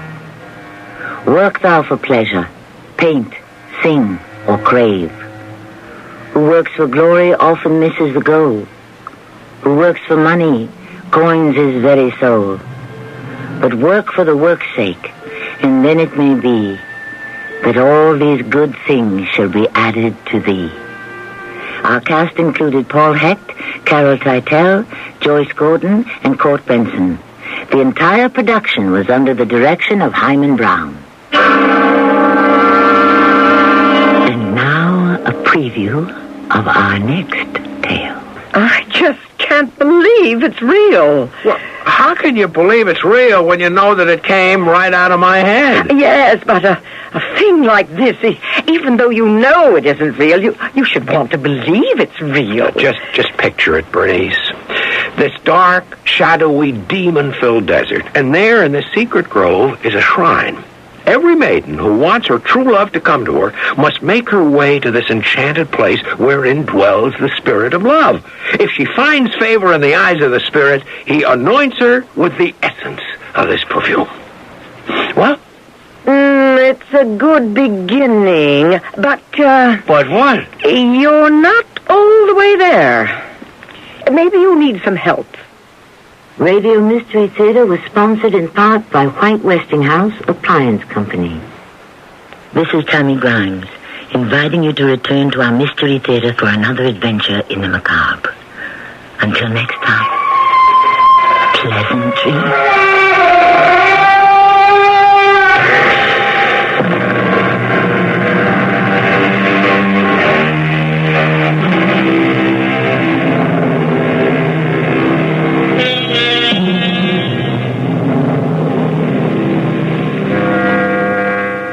The name is Beverly. No, this Beverly is not a girl. It's a factory-approved auto tune-up shop established 20 years ago. Beverly Auto Tune-Up Service in Oak Lawn, Illinois is at 4545 West 91st Street. That's 2 blocks east of Cicero Avenue. And the phone number is 636-0808. Beverly says when you buy your next car, don't forget to find out if the car is easy or difficult to maintain and repair. If you can't determine this by yourself, ask your favorite mechanic. Serviceability, which is more important than looks, can determine whether you'll be pleased or unhappy with your next car. There are many car owners who are completely disappointed with their cars because of the expense and inconvenience resulting from bad serviceability. Some cars are absolutely ridiculous, but some cars are a mechanic's dream. Why not put Beverly's name and number in your little black book? Beverly Auto Tune-Up Service at 4545 West 91st Street, Oak Lawn, Illinois. Tune-ups are $59 for 8-cylinder, $56 for 6-cylinder, and $54 for 4-cylinder. Call 636-0808. That's 636-0808. This is Spectrum. Personal opinion on issues of public interest from 6 different viewpoints. Now, one of those perspectives. I'm Ann Taylor Fleming. There is scarcely a person, I imagine, who can reach right now for a capsule of anything, not just Tylenol, without a twinge of fear, a premonition of poison. Those deaths from those tampered-with pills are certainly horrifying, all the more so because such a death could seemingly have come to any of us. Yet I cannot help but be bemused, if saddened, by the hue and cry over the Tylenol deaths and the continuing lack of hue and cry over handgun deaths. After all, a handful of people died from ingesting those poisoned pills, but in this country each year, 20,000 people are killed by handguns. Those deaths can be counted on year in and year out. America has a homicide rate 10 times that of any other modern Western nation. Yet for whatever lingering frontier ethic, we remain reluctant to take any real measures to disarm ourselves. The statistics just don't seem to penetrate. Americans have a deeply held belief that they have a right to protect themselves. But handguns are not instruments for protection, they're instruments for murder. The fact is that a handgun in the house is 6 times more likely to kill a member of that household than any intruder. In other words, we're not killing criminals, we're killing each other. Yet every time a serious handgun control measure gets on a ballot somewhere, the National Rifle Association and the various gun manufacturers are able to play on our fears of being disarmed and to rally huge sums to defeat the measure. That's going on right now in California, where a proposition which would enact one of the toughest handgun registration laws in the country, a proposition 64% of the people said in April that they favored, where that proposition now looks as if it might be headed for defeat on Election Day. To turn the tide, the pro-gun people were able to raise $3.2 million, 3 times more than their pro-proposition opponents. And if this proposition fails to pass as it might, it seems to me that those who raise such handsome sums to defeat it ought to be made to raise a little more money to pay for all the unnecessary funerals their efforts will have assured. I'm Ann Taylor Fleming for Spectrum. 6 personal opinions on Spectrum. Views not necessarily those of this station or the CBS Radio Network. The CBS Radio Mystery Theater presents...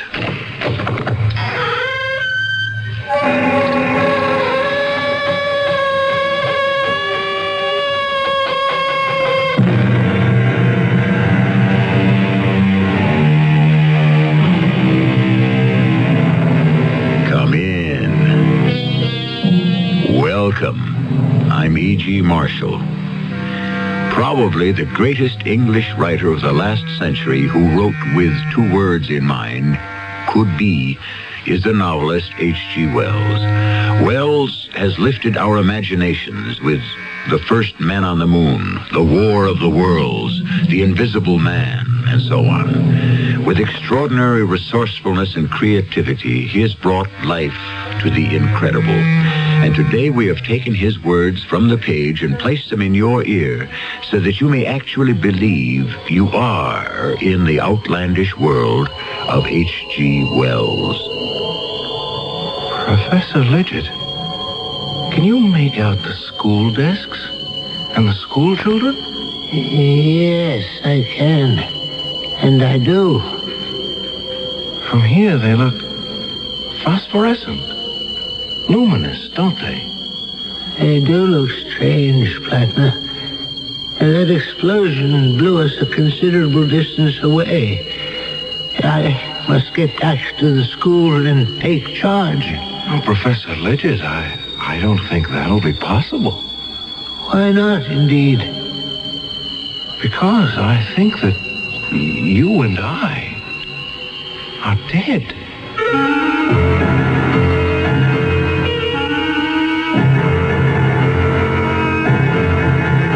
Our mystery drama, Watchers of the Living, adapted from a story by H.G. Wells, was written especially for the Mystery Theater by James Agate Jr. and stars Tony Roberts.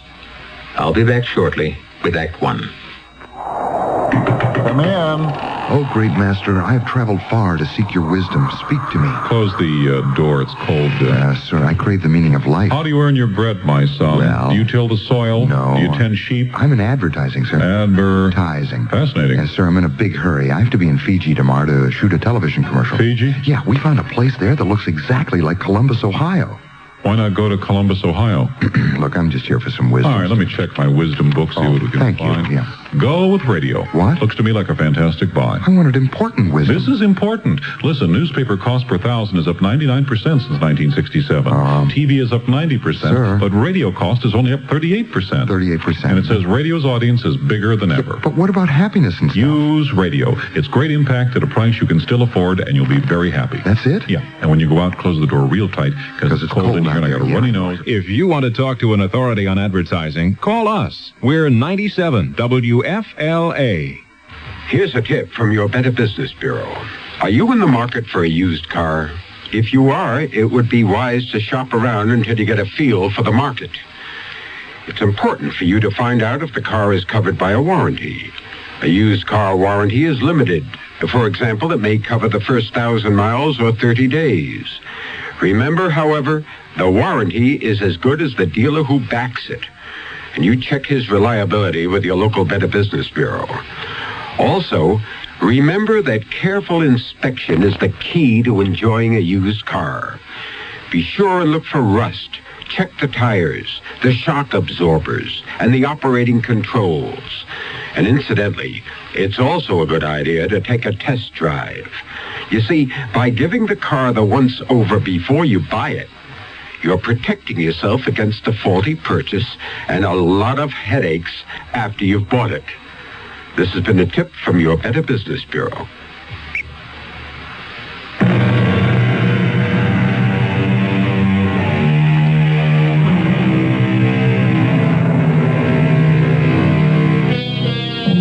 What'll it be this time, Mr. Wells? Mars colliding with Earth? A machine to put you into another century? The problems of loving and living when no one can see you? None of the above? Something completely different? Yes, it is. In fact, in the 90 years of science fiction that followed where H.G. Wells blazed a trail, no one has ever attempted to duplicate the story we tell you now. My name is Fred Plattner. I'm 27. My mother and father passed away when I was 10. I'm a teacher at a small school in Sussexville. So small that one teacher has to do the work of 5. Too much work for too little pay. Last week, I heard of a great summer job in town, lifeguard on Sandy Beach. To apply, I first had to get a physical checkup. Miss Plattner, I do not have good news for you. I'm sick, Dr. Bendiner? No, I wouldn't say that. Not sick, but strange. You mean when you examined me, you found some... I didn't want to say anything until I had the x-rays, but I can tell you this. In all my years of general practice, I have never seen a body like yours. Well, will I live? Who knows?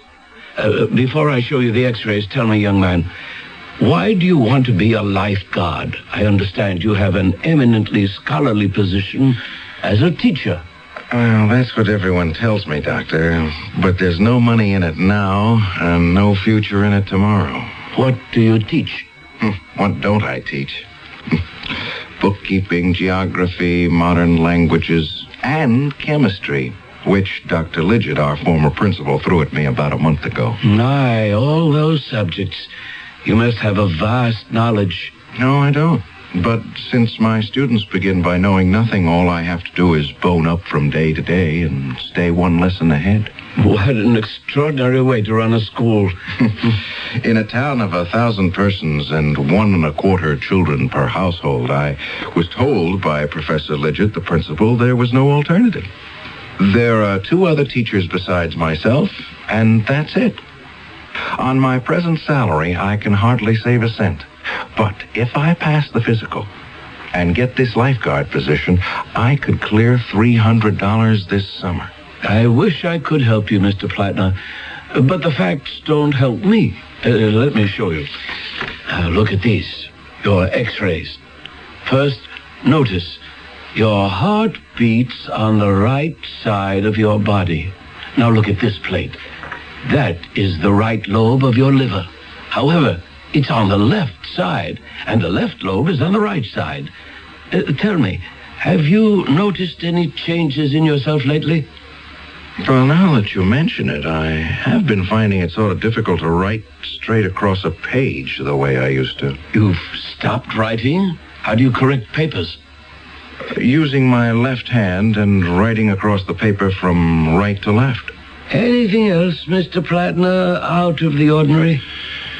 Well, I was never very good at sports, but now I can't throw a ball with my right hand at all. With your left? Not far. And sometimes I get confused at meal times, trying to find my knife and fork. I've caught myself quite often trying to cut my meat with my fork and putting it into my mouth with my knife. I'm backwards. Is that it? What should be on your right side is on your left. You're sure I haven't always been that way? I ask myself the same question. So I got out your old x-rays from Dr. Jonas's files. The last time you came for a checkup, everything was in its proper place. I wonder... I have a theory, Mr. Plattner, which is not easy to substantiate, how this might have occurred to a person. But my theory could hardly apply to you. It couldn't? There's a mathematical hypothesis that the only way a solid body can be changed is by taking that body clean out of space, as we know it, and inverting it. Oh, my gosh. Much further into space than any astronauts have ever gone, of course, into the 4th dimension, in fact. But that is a theory, and you, Mr. Plattner, are a fact. Obviously, your internal exchange of left for right was not the result of any voyages into the 4th dimension. Oh, but they are. I mean, they could be. You have made such a trip? I have. I was hoping to keep it a secret. My dear young man, look, getting a job this summer as a lifeguard isn't that important. Oh, but I did. 2 weeks ago. I mean, I returned from wherever I was 2 weeks ago. Didn't you hear about my disappearing from the school? You see, that's where I must have been. In that 4th dimension. Mr. Plattner, you're not feeling chilly or flushed, are you? No, I'm fine. So you took a trip into space, did you? Well, I don't know where I was, but I certainly wasn't in Sussexville.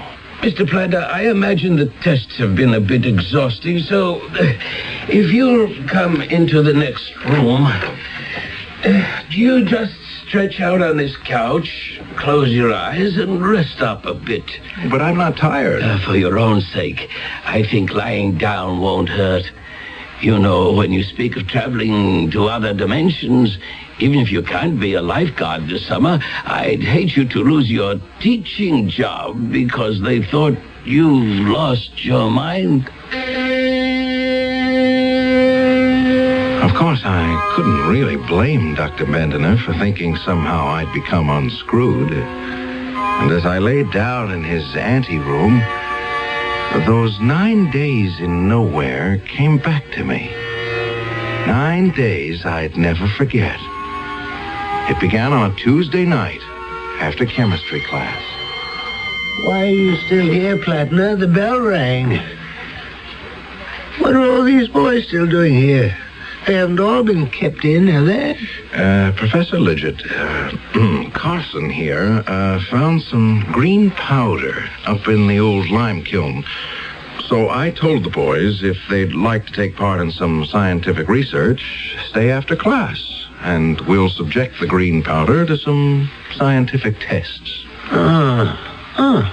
Proceed then, Plattner. I shall watch with interest.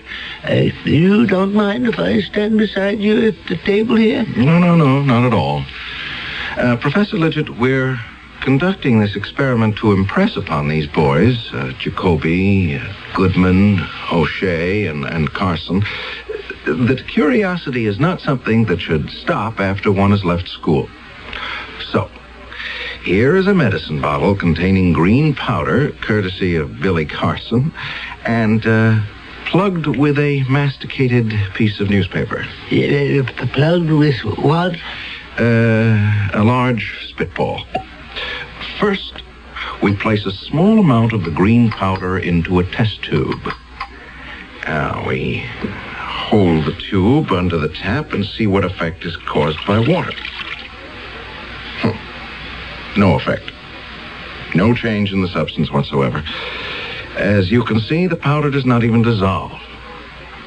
Now, we'll prepare a number of test tubes, filling them with a little of Carson's green powder, partially filling each, and then in turn we'll test the green powder against nitric acid, sulfuric acid, hydrochloric acid. Very disappointing. No results, no changes in the powder. The experiment has yielded us 0. Nix. Naught. Well, boys, those are the hazards of science. Why don't you set fire to some of the powder, Plattner? Light it? With a match? Or a Bunsen burner.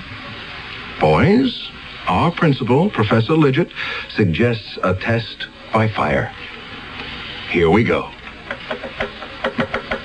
We knock a few grains from the bottle onto this slate on our lab table. Professor, would you oblige with a match? Oh, yes, happy to. It's smoking. The green powder is melting.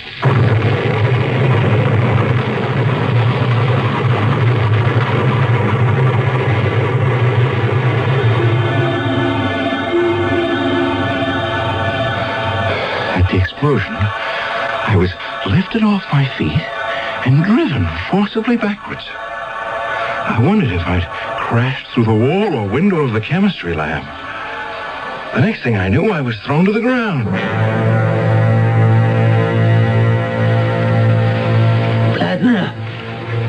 Plattner, is that you? Professor Lidgett, are you hurt? Well, I don't think so. Me neither. My face seems to be all right. I still have both my ears, hands, arms, and my feet. Oh, so thank heaven. Where's the school? Where are we? None of this countryside looks familiar to me. Look. Straight in front of us. Those figures. I know those boys. They're in my bookkeeping class. But how strange they look. Sort of gray and amorphous. Almost floating. Are those gray shapes there? Those are our students? I can see their lips move. They're talking. But I can't hear a word they're saying. And they're coming towards us. The one in front is Johnson. Great heavens. He just walked right through you. I know. And I didn't feel a thing. Did you notice how dark it is getting? Above us, the sky is jet black. The only light is that greenish glow on the horizon and those black hills. Where are we? Well, I can still see the chemistry classroom, but it seems to be receding, getting fainter. I can see it too, way off there. It's as though I had X-ray eyes and can see right through the walls. We must get back. We've been blown a considerable distance away. I must take charge. Well, I doubt that will be possible, sir. As I analyze it, A, no one sees us. B, no one hears us. C, the boys walk right through us. D, yet we appear whole and uninjured. E, to ourselves we are real, but the school seems unreal. Therefore, I would conclude, ergo... What? That you and I, Professor, are dead. Well, now, have we just heard from the living, or should I say, speaking dead? How's that for a first act curtain? The shape of things to come. Things beyond have always intrigued man. If, as some philosophers believe, ours is the world of the dying, then the next could possibly be the world of the living. What it's like, we may find out when I return shortly with Act 2. Step inside, take a ride, and follow the rainbow. Hot and tired, uptight with traffic delays. There's got to be a better way, and there is. Ride a rainbow. Ride a Rainbow Express bus. Forget about the traffic on your way home on a rainbow. Park and ride on the Rainbow Express from key shopping centers in Town and Country, Brandon, North Tampa, and now Temple Terrace, Eastlake.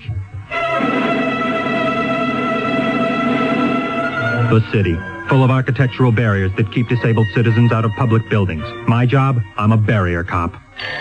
Barrier Central. It's about the elevator in the library. You can't feel the floor numbers with your fingertips. Uh-huh. Barrier to blind people. We'll get it fixed. Thank you. It's my job. I'm a barrier cop. This story could be true. Only the barriers can be changed to protect your rights. For information on how to file complaints, write Access America, Washington, D.C. 20201.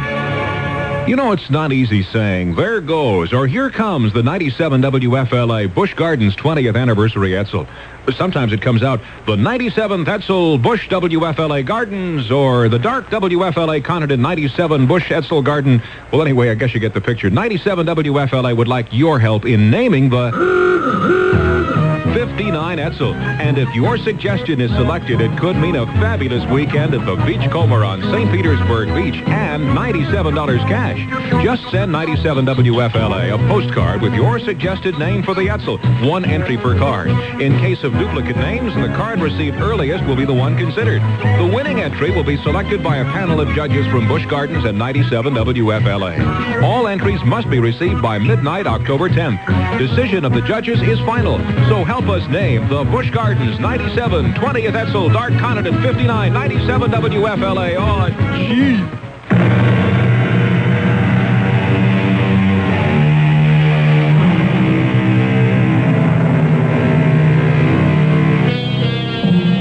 Overworked teacher in a small grammar school explodes himself and the principal into what? He believes it's the world of the dead. But could he be someplace else? Some in-between state? It is a land where everything is shades of gray and green. Remember, it was a green powder that caused all this. A fact that does not escape those left behind. Were you able to get any sense out of the boy, Dorothy? Well, Billy says it was a green powder he found, brought it to class, and his chemistry teacher blew himself up with it, and that he and the principal just plain disappeared, blown to bits, no trace of them, Jim. The doggone part of it is you'd think an explosion like that would make some kind of noise. Oh, it knocked out a wall, but none of the children were hurt. So Billy brought that green powder, huh? We could be in for a peck of trouble. Do you really think so? Our son brings an explosive to school. His teacher and the principal are blown away. They could hold us responsible. They could? We're his parents, and he's underage. I wonder which teacher it was. Oh, Fred Plattner. You remember him. They've got Fred teaching chemistry. What does he know? No wonder everything went fluey. Oh, he's such a nice young man, too. I know that. Now, promise you won't say anything to Billy tonight. He was very fond of Fred, too.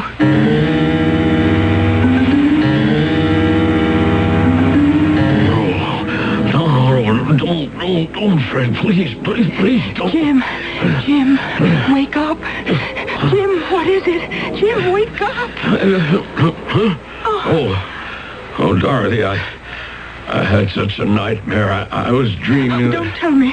Don't tell me. Why not? It was kind of crazy. I had a terrible dream, too, Jim. Fred Plattner. He came right into this room, and he motioned for me to follow him downstairs. Oh. And then he took out a small medicine bottle with green powder in it and was trying to give it to me. And then suddenly, it was gone. I saw him, too. By the whole closet. I mean, in my dream, he was standing by Billy's bed, and he had that same bottle in his hand, and he was shaking his head. And then I woke up. Poor Fred. He was too young to die. It was like he was trying to tell Billy something. That's what Fred did to me in my dream. Made me feel he wanted to tell me something. So, here I am, Fred Plattner. Or maybe I should say I was Fred Plattner. Now I exist in this other world, and I'm trying hard to get through to the world I've been blown out of. To those incandescent, phosphorescent shadows of people and places I knew. It's very frustrating. Plattner, where the devil are we?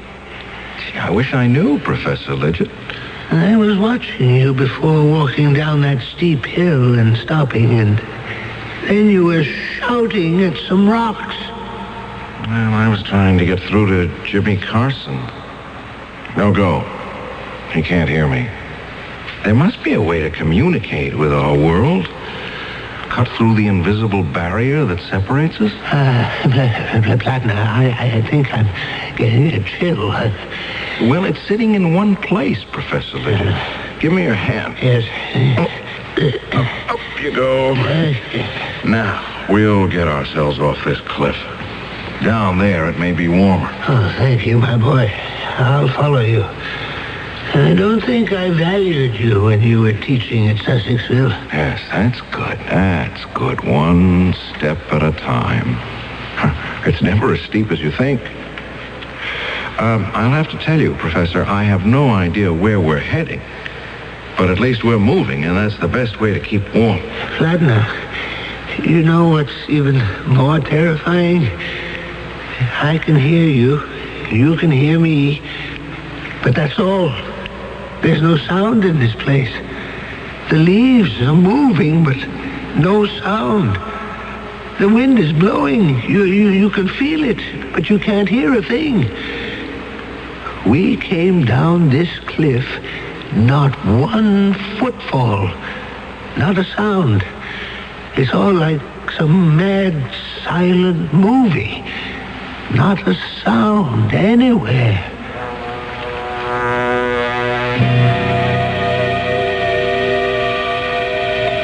Jim, will you see who's at the door? I'm just clearing away the breakfast dishes. Billy was late getting off to school today. Honey, I've got to make tracks for work myself. Harry's been giving me the hairy eye lately, ever since that rumor went around town about Billy blowing up the school. All right. Oh, hello, Sheriff. What can I do for you? Good morning, Jim. May I come in for a few minutes? Oh, sure. Is Billy home? Who? Billy, your son? Oh, yes. I mean, no. Billy's in school. He loves school. Wouldn't miss a day. Now, maybe it's just as well. Sit down, Sheriff. Can I get you some coffee? No, thanks. Who is it, Jim? What? Hello, Sheriff. What brings you here this early? I'll get to the point. You all know about that explosion at the school? Why, yes, I did hear something about that. Accident in the chemistry lab or something, eh? We've been investigating, and I'm not so sure I can call it an accident. Fred Flatner and Professor Lidgett have... Yes, that's a shame. We've questioned every boy who was in or near that class, Jim, and they all say the same thing. Billy didn't mean anything by it. Honestly, he didn't. Dorothy, shut up. I mean, dear, let the sheriff tell us what's on his mind. I intend to. The information we've gathered is that your son brought a green powder into the class laboratory, and it was that caused the explosion. A green powder? Well, where could Billy have found such a thing? He never said anything about it to us, did he, dear? Jim, I think we should tell the sheriff. Well, there's nothing to tell. You asked where your son could have gotten such a powder. 3 boys were with him when they all went to the lime kiln. He found it there and put it in a bottle. Oh, what 3 boys? Ted Jacoby, Matthew Goodman, and Tommy O'Shea. I know those kids. They'll say anything.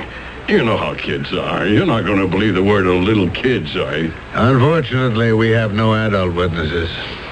But as we piece the story together, this was no ordinary school experiment. Well, I don't see how you could hold my boy responsible for the mistakes of a teacher. So far as you know, then, Jim, this whole story about Billy and the green explosive is untrue? Absolutely. Is this Billy's school satchel? Yes, it is. Where did you find it? In the chemistry lab, under one of the seats. I'll be straightforward with both of you. We found traces of a green powder inside. So, if you don't mind, I'm going to have to ask you, Jim, to come along with me back to the station house. I can't go there now. I'm due at work. I'm afraid you haven't got any choice, Jim. But what have I got to do with it? The law says that since Billy is underage, you, his father, are responsible. I have to book you, Jim. Book me? On what charge? Accessory to murder.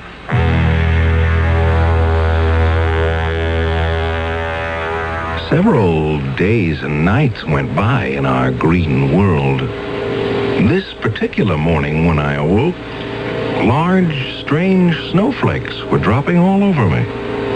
Green snowflakes. And then, for the first time, the stillness was broken by a sound. Flatner, did you hear that? A bell. I think it comes from way down there in the gorge. Let's get down there. Maybe there are people or someone who can help us. Oh, beautiful. Flatner, do you hear that? Hear what? The sound of our own footsteps. Things are starting to be a little bit more normal. And it's not so cold down here. Look at those gray craters. Will you look at that? I never. A great stone building. There's an entrance. Let's go on in. Wait a minute, Flatner. Isn't there something wrong about it? Something peculiar? Well, nothing more peculiar than finding any gray skyscraper in a green world. It doesn't have any windows. It's like being inside a huge tomb. There are some flickering lights way down there. An altar. Something's moving back there. Where? To the right of the altar. What looks like a torch burning a green flame. Oh, yes, I see what you mean. Now, follow along the walls where that strange writing runs around the side, all the way to the right. Snowflakes. Big as a balloon, moving up and down. Let's get closer and have a look. No, I think I'll stay back here. If I go forward, Professor, you'll be alone here. Oh. Those large things. Their heads, floating heads, with sort of tails hanging from each one like giant tadpoles in the air. They don't seem to have faces. One is turning around. It's got eyes. The others are turning now, too. They do have faces. Look at them now. They're floating away. Anyone here? Something just flew into my face. Something cold. It's one of them. Who are you? Who are you? Who are you? Who are you? Who are you?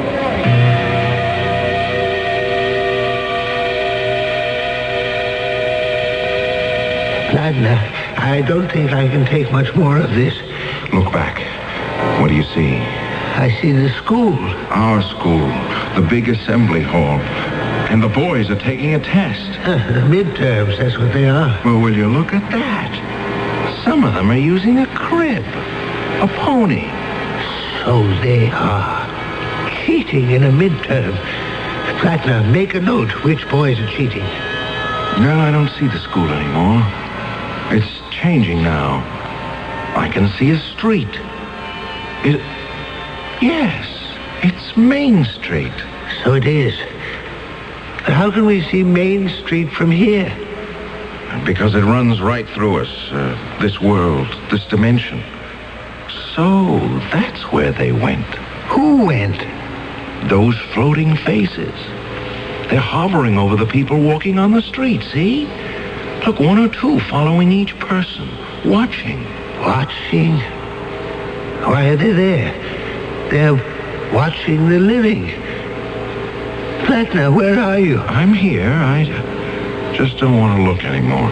Oh, what's the matter with you? You're crying. I know what those watchers of the living are doing. I know who they are. There are two of them above my head, aren't there? Yes. A man's face and a woman's face. I know them. I know who they are. The two faces over your head, you know them? It's my mother and father.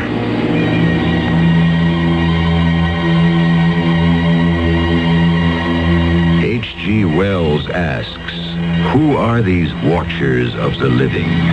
Why do they so passionately watch those they have left forever?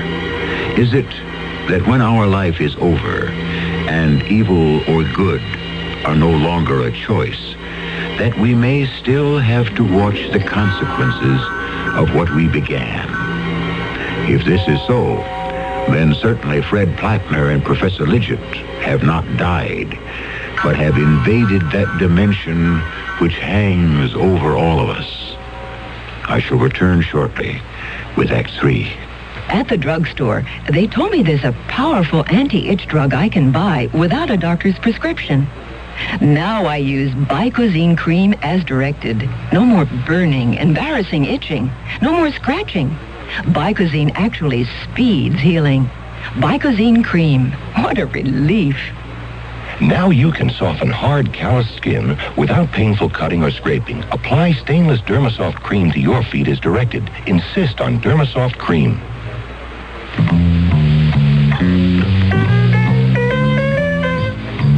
You can sing Smoke Gets in Your Eyes, but when it gets into everyone else's eyes and nose and throat, it's no musical matter. Your lung association says cigarettes are a personal health hazard, and secondhand smoke is offensive to all non-smokers. Give us all a break. Let the Lung Association help you kick the habit for your sake and for everyone's life and breath.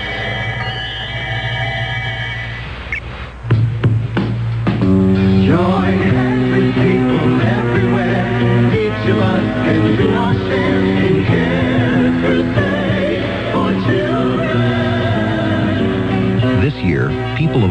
nations are joining hands to improve the lives of the world's needy children. Through CARE, you can provide the families of these children with the means to grow their own food, to build medical facilities, safer water systems, and schools. Tomorrow's world is in our hands. Help make it a better place for all the children.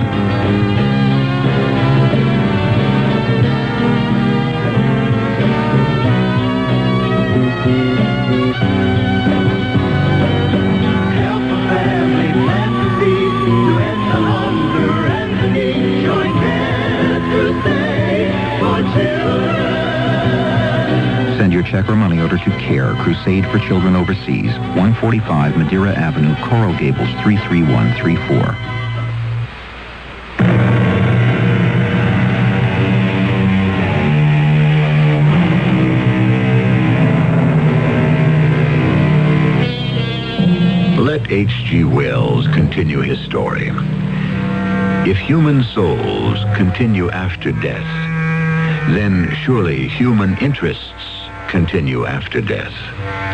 So these watchers of the living keep an eye on earthlings. Make note that this in-between land is green, the color of renewal, of continuation, of movement. Therefore, this island in space and time onto which our two men have stepped could be a moving platform. But to where? How many days has it been, Platner? How many times did I go to sleep and wake up? 6, 7, 8? I can't be sure. We have only you to blame for this. I seem to remember that it was you, Professor, who said, why don't you set a match to the powder? Why do these infernal things have to hang around us? What have I done to them? Well, go on, get away from me. Go away. Do you hear me? I don't see how you stand these floating heads always following us, bumping us like balloons with faces. I am trying to be calm and not let myself go, and you must do the same, Professor. I could just as easily lose my nerve, but how would that help me? Listen. They've stopped. You're in a different spot than I am, Platner. Your mother and father are watchers. I hope you never see your parents as I'm seeing mine. Not being able to speak to them and be understood. Not knowing whether they are real or shadows. No, I absolutely refuse to be fingerprinted, and that's final. You have a right to call your lawyer. Where are the bodies? Where's Fred Platten? Where's the headmaster, Professor Lidgett? How can you be sure they aren't still somewhere wandering about in shock, maybe, but very much alive? If in over a week they haven't shown up? Amnesia. Do you know what that is, Sheriff? If I were blown up in some ridiculous experiment, it would addle my brains, too. They're alive, I bet you, but they don't know who they are or where. Well, that all may be true, but you're still responsible for what happened. Speak to the mayor if you want to, but you're not leaving here until formal charges are placed.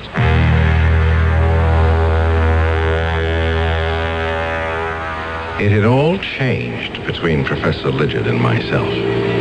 No longer were we of like mind in this limbo of the dead where there was no sunrise or sunset, where a green haze hung over vast cliffs and stone buildings without windows. We were enemies, and that didn't help. The day I hired you for the school, I must have been mad, Platner. You got us into this. Now, what are we going to do? Try to keep my head, for one thing. For another, I'm going to sit here and have another try at getting through to Sussexville. Oh, you have a formula? How are you going to do it? Concentrate. Mother, Father, help me see our town. There. I can see right through that rock face. The walls of the house, like glass. Well, Professor, you got your wish. There's Billy Carson and his mother. They're standing in the kitchen listening to the telephone. There's unhappiness written on her face. I shouldn't wonder. That boy shouldn't be allowed out alone. He's a menace. They're talking to someone at the police station. Mother, Father, I want to see what is happening there.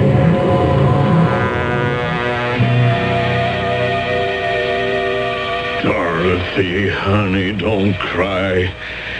They won't let me go home right now. I've called our lawyer.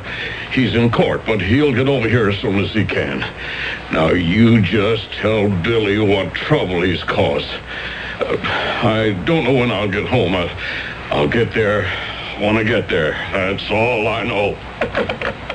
This way, Mrs. Vandermill. I don't know what possibly could have come over that salesgirl. I mean, to actually accuse me. No, Mrs. Vandermill, there's nothing I can do. Maybe something did happen to fall off the perfume counter into my purse, but heavens, to say I was shoplifting. Me, Helena Vandermill, why, I own half this town. Why would I ever steal anything? They did find some merchandise in your handbag. Who is that man sitting over there? He's in our custody. He's waiting for his attorney. Now, Mrs. Vandermill, if you'll kindly pay the fine, all the formalities will be taken care of. Oh, Sheriff, you are the most understanding public servant in this town. The fine, Mrs. Vandermill? Oh, yes, of course. Now, how much will it be this time? I'd say $50 would govern. $50 it is. Here you are.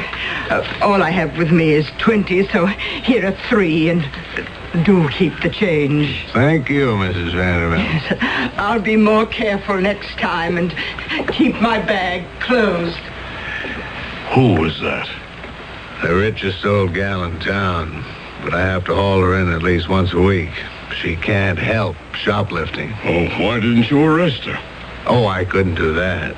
Oh, why did you slip her fine in your pocket? I keep it safe there. Understand? Yeah, I'm beginning to. And how much would a little understanding cost me? Mr. Carson, Jim, I knew you'd understand the way we do business around here. I'm sorry I was a little slow. Let me see what I have in my wallet. The crookedness in our town. I had no idea.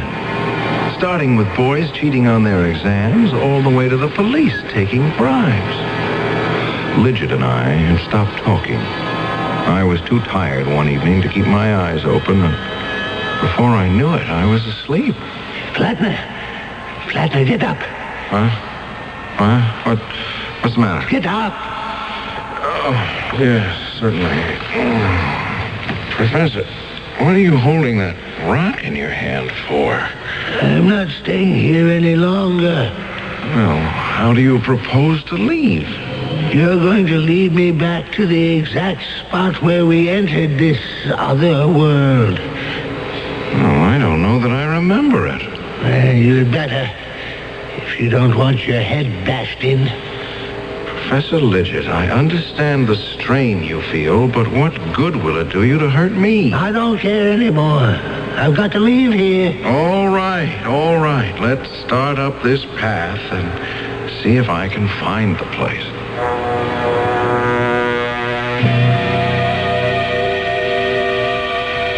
Hello, operator.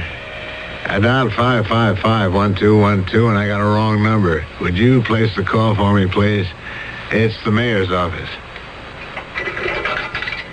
It works every time. Good morning, Mayor. Not too badly. We made $260. 60 from the old klepto, and I nicked another citizen for the 200. All right, will you stop by, or shall I send the cash over to the town hall? Good. I'll put 130 in an envelope addressed to you and marked official business.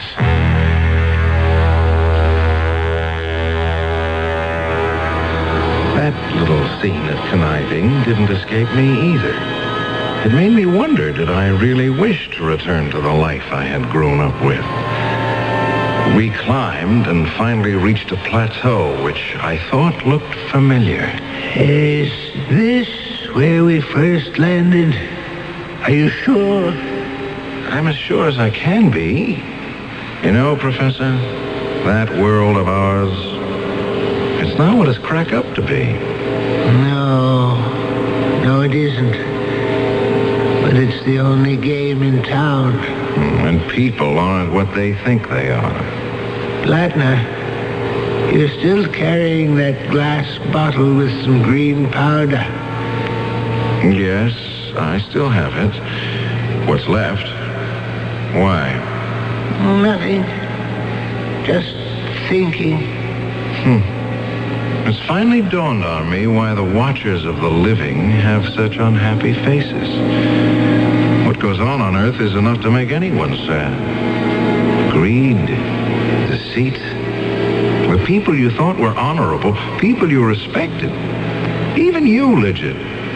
You're much less of a human being than I thought you were. Much less. Lidget, what are you doing to that rock? Lidget, please.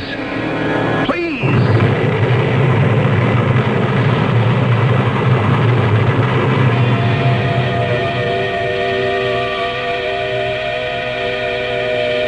I came to on Earth, lying sprawled out in the schoolyard, covered in scratches and bruises. I was alone. Professor Lidget didn't get back to Earth with me. I remembered running away from the professor, and then I tripped and fell. Yes, the powder must have exploded on impact, and here I was. It was getting dark in Dr. Bendener's office, and I remembered I'd come to see him for a physical. Feeling any better, Mr. Plattner? Yes, I am. I'm fine now, Doctor. Had a little sleep? Oh, not exactly. Just thinking about how my insides got all reversed. Nothing's malfunctioning, you understand, just exchanged. Are you up to getting yourself home? Dr. Bendener, I've decided I don't want to be a lifeguard after all. I'm just not the swimming kind. I didn't know there was any other kind. Oh, there are lots of ways lives can be guarded. I'd like to think about that. Think about what, Mr. Plattner? What I ought to do, now that I'm back. Back? Go back to teaching. I think you should. Oh, well, they say that those who can do, those who can't teach. I think I can, Doctor. And there's an awful lot of doing that Sussexville needs. Maybe I'll just give it a try. It so happened that Fred Plattner knew quite a lot about the shenanigans of several high town officials. And come election time, when Fred started talking, everyone also knew quite a lot. So it was hardly a surprise when an unknown school teacher got himself elected mayor of Sussexville. Not surprising at all. I'll be back shortly. I'm lost and lonely, scared and sad, trembling at the thought of making you mad. My love is yours, but at times you're so cold. If life's like this, take me before I grow old. This song about child abuse was written by a man now serving time in a state prison. It is estimated that there are at least 1 million cases of child abuse in America each year. Child abusers and their children can both be helped. Find out how. Write Prevent Child Abuse, Box 2866, Chicago, Illinois, 60690. Please stop the hurt I've suffered since my birth. Join the abused child's fight. Put an end to the sleepless night. A message of the Ad Council and the National Committee for Prevention of Child Abuse.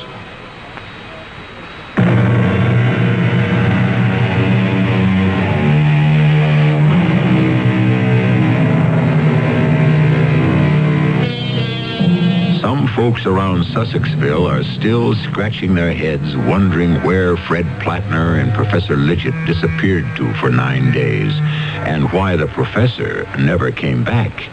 But Fred isn't telling anyone. Every now and then, though, he'll look up suddenly from his desk in the mayor's office, as if he was seeing someone he recognized. Call it an H.G. Wells fantasy, if you will, but who knows? Perhaps we are all being watched. Over there. Is that a shadow over your head? Our cast included Tony Roberts, Bob Dryden, Bryna Rayburn, and Gilbert Mack. The entire production was under the direction of Hyman Brown. And now, a preview of our next tale. I took a few steps down the rough cobblestone alley. It was dim, a place where the sun couldn't get to. There wasn't a sound. The bustle behind me seemed to have vanished. I walked slowly along the twisting alleyway. Well, there were a few shops, but they were all closed. I don't know why I kept walking, but something seemed to draw me along. And then the alley turned, and there it was. A small shop, brightly lighted with candles. In the window were clothes, leather things, beads, spices. There was no name on the door, but I knew I'd found the Devil's Boutique. This is E.G. Marshall inviting you to return to our Mystery Theater for another adventure in the macabre. Until next time, pleasant dreams.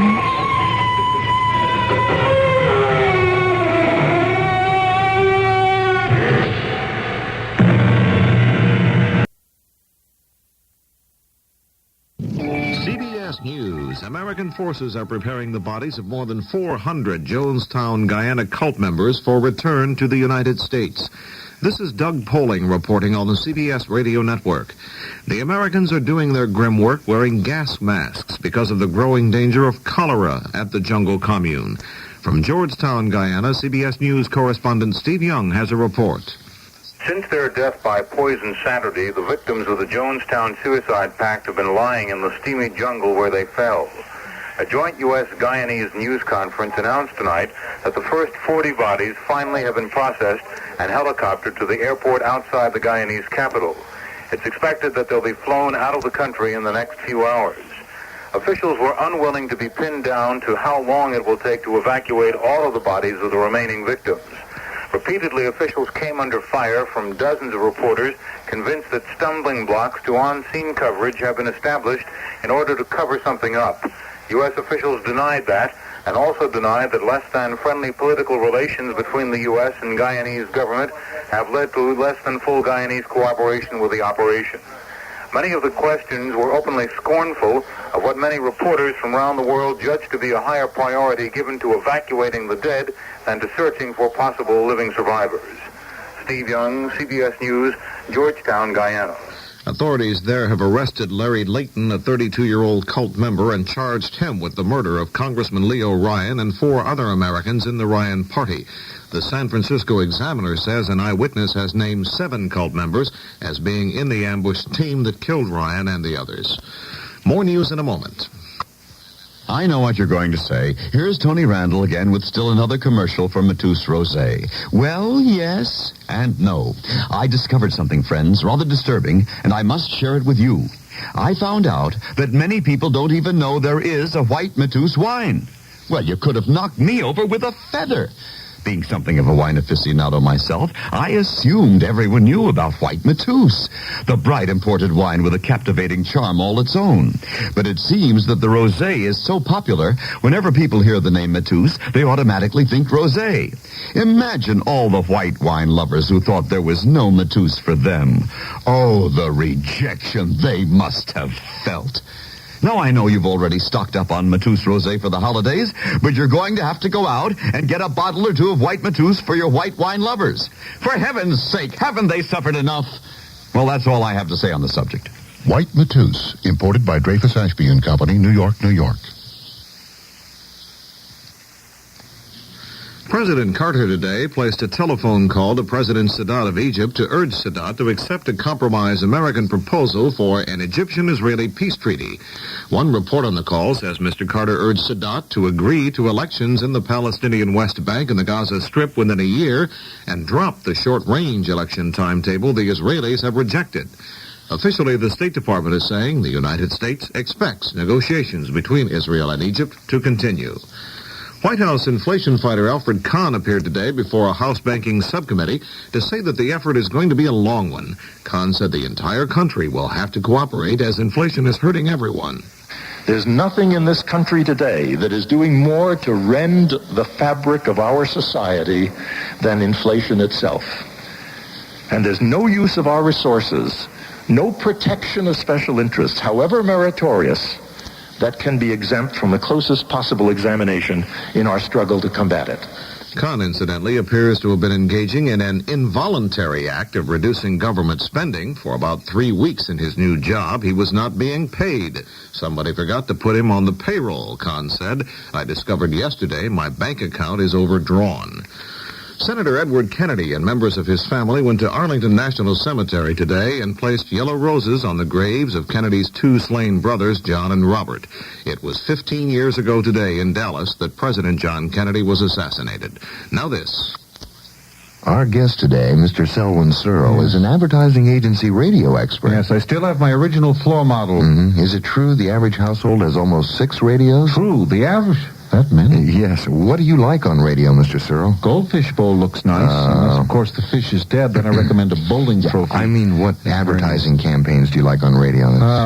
Like Oxy 5 became the #1 skin treatment item in America with a big assist from radio. Is that a fact? Or take Mailgram. Yes, take Mailgram. Radio was the dominant medium in establishing Mailgram as the forerunner of electronic mail. Electronic mail. Mm-hmm. Or Time Magazine. Time, yes. Mm-hmm. Since they began their current radio campaign, Time Magazine's advertising and circulation revenue have never been higher. I've heard Times. Yes, they were created by Dick and Jane. Love their books. Bert. Jane and Bert. Love their books, too. Mr. Searle, either A, you're an imposter, or B, you know nothing about radio. I choose A. What? I'm sorry. What is B again? Oh. To learn how radio can sell for you, ask this station for the Radio Fact Book, furnished by the Radio Advertising Bureau. A Baptist minister from Marshall, Texas today ended an unusual feat that lasted for 2.5 years. Hans Mulliken crawled on his knees for 1,600 miles to the gates of the White House, where he was turned away in his quest to see President Carter. Mulliken said he just wanted to shake the president's hand and tell him he's praying for him. Asked why he made the long journey by crawling, Mulliken said, I just wanted to show America that we need to get on our knees and repent. He added with a smile, a lot of people think I'm crazy. Doug Poling, CBS News. KQV News Time, 10:06. The weather forecast for the Pittsburgh area, cloudy tonight right through Friday with occasional rain on Thursday and Thursday night. It's possible the rain may begin late tonight. We'll have an overnight low tonight in the upper 30s in the Pittsburgh area. High tomorrow near 50 Thanksgiving Day. Low tomorrow night in the low 40s. There's a chance of more showers again on Friday. Friday's high in the upper 40s. Chance of precipitation 30% tonight, up to 80% tomorrow and tomorrow night. The extended outlook calls for partly cloudy skies on Saturday. Chance of more showers back again on Sunday. Highs in the 40s with lows from the upper 20s to mid-30s each day. Right now in Pittsburgh, the barometer is steady at 30.26 inches of mercury. Winds are from the northeast at 7 miles per hour. Relative humidity, 82%. At the airport, cloudy skies, 39 degrees, and downtown Pittsburgh, cloudy as well, and we have a temperature of 40. Now, CBS Mystery Theater. The CBS Radio Mystery Theater presents...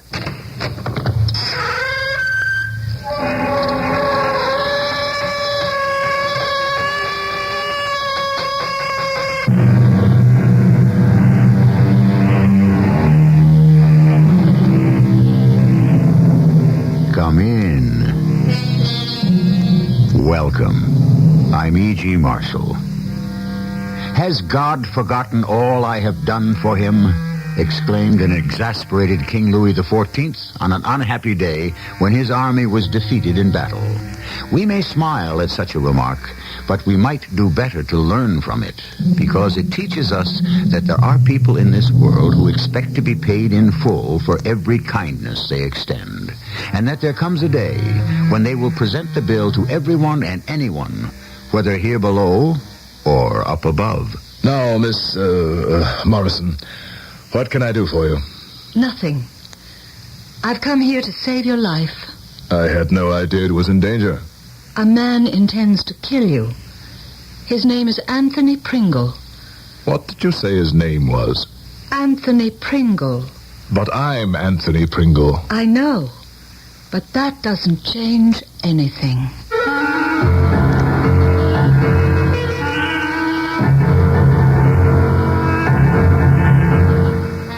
Our mystery drama, The Gray Slapper, was written especially for the Mystery Theater by Sam Dan and stars Carol Teitel and Gordon Heath. It is sponsored in part by Contact, the 12-hour cold capsule. I'll be back shortly with Act 1. I want that sinus medicine. Headache tablet? No, it relieves headache and congestion, internal sinus pressure, and postnasal drip.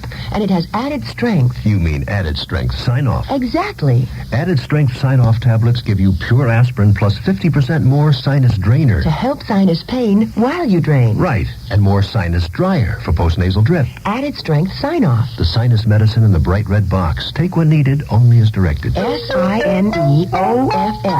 Sign-off.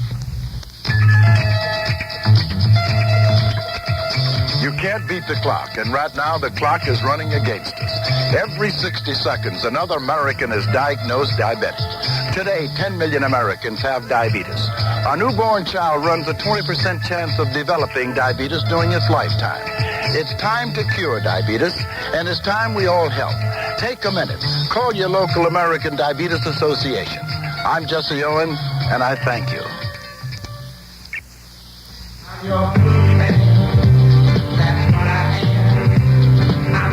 Hi, I'm Casey of the Sunshine Band for the American Heart Association. You know, when you're young, we learn a lot of things. A lot of good things and some things that aren't so good. What's important is to be able to tell the difference. I'll give you an example. Some kids, when they're still pretty young, learn how to smoke cigarettes. They see their folks doing it or their friends tell them it's cool. But the fact is, it's not cool at all. It's dumb. Cigarette smoking is dumb. It cuts down on your wind. It spoils the taste of your food. Worst of all, the American Heart Association says it's bad for your heart. So if somebody offers you a cigarette, remember, there's nothing cool about putting a hot stick of tobacco in your mouth. If you want to find out more about cigarette smoking and what's wrong with it, ask your American Heart Association. They're fighting for your life.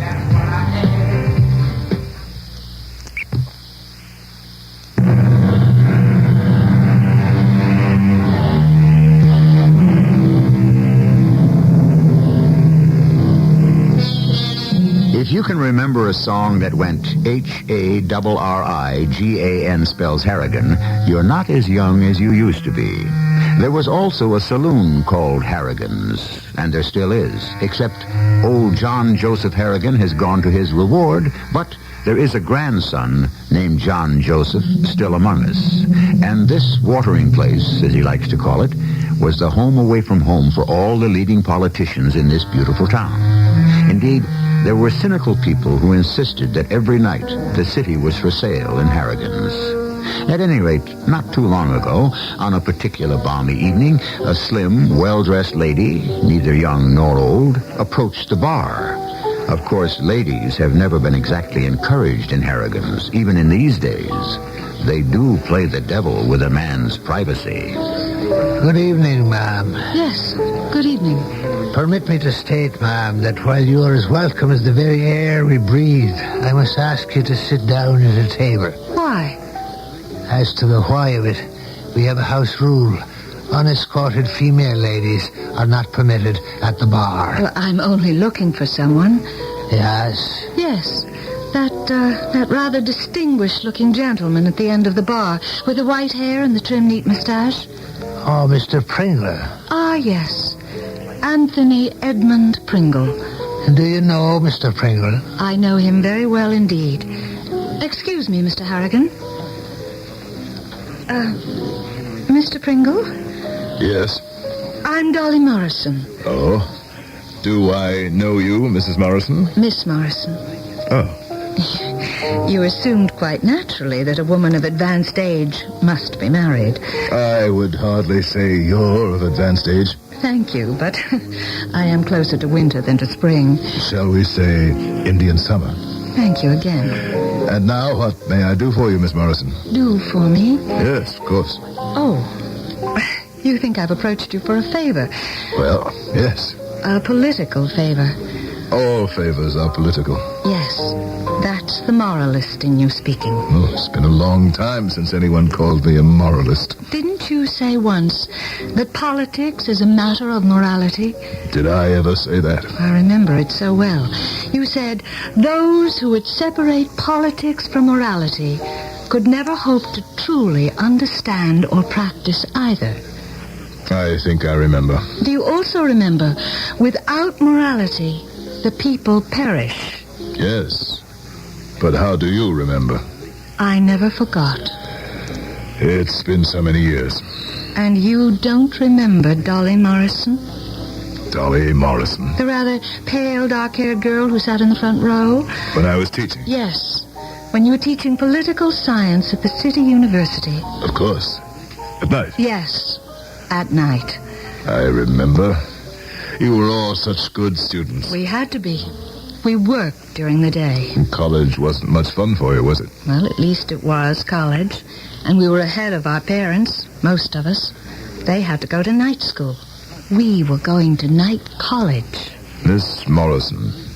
Dolly Morrison. We didn't have time to learn leisurely, to savor knowledge.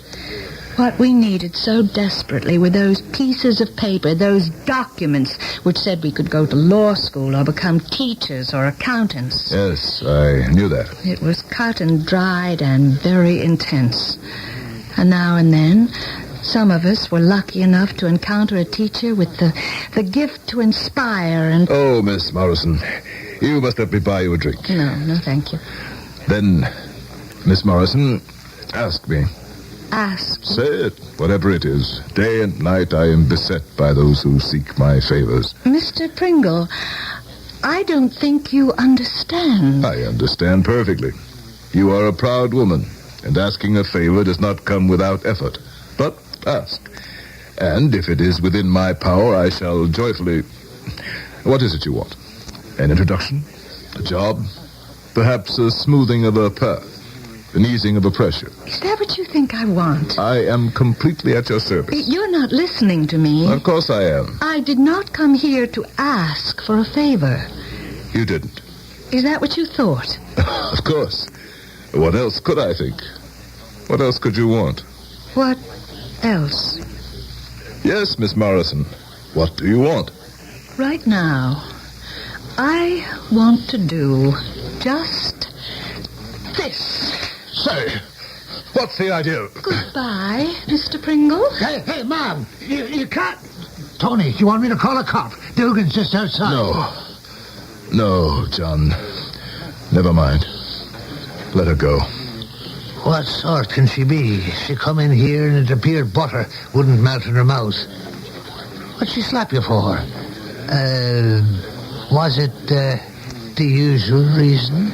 John, she didn't slap me for any reason that I know of. And now for some jottings from here and there and everywhere. He Who Gets Slapped. Yes, that's the title of a famous Russian play.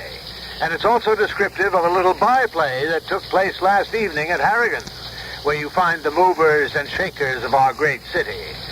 The receiver of the slap, or the slappee, was perhaps the fastest mover and the hardest shaker in town, Tony Pringle. The slapper was an attractive lady, dressed in gray, who disappeared immediately. When pressed for details, Tony Pringle maintained what can be described as either a gallant or a discreet silence. Oh, turn him off, And John. now for the... Have you seen the papers, Tony? I've seen the papers. The Fourth Estate is having itself a veritable jubilee. Here's Mullins in the Tribune. Who is the great slapper? A catchy phrase. The grey slapper. It'll be the making of Mullins, too. Therefore, he'll be grateful to me. No.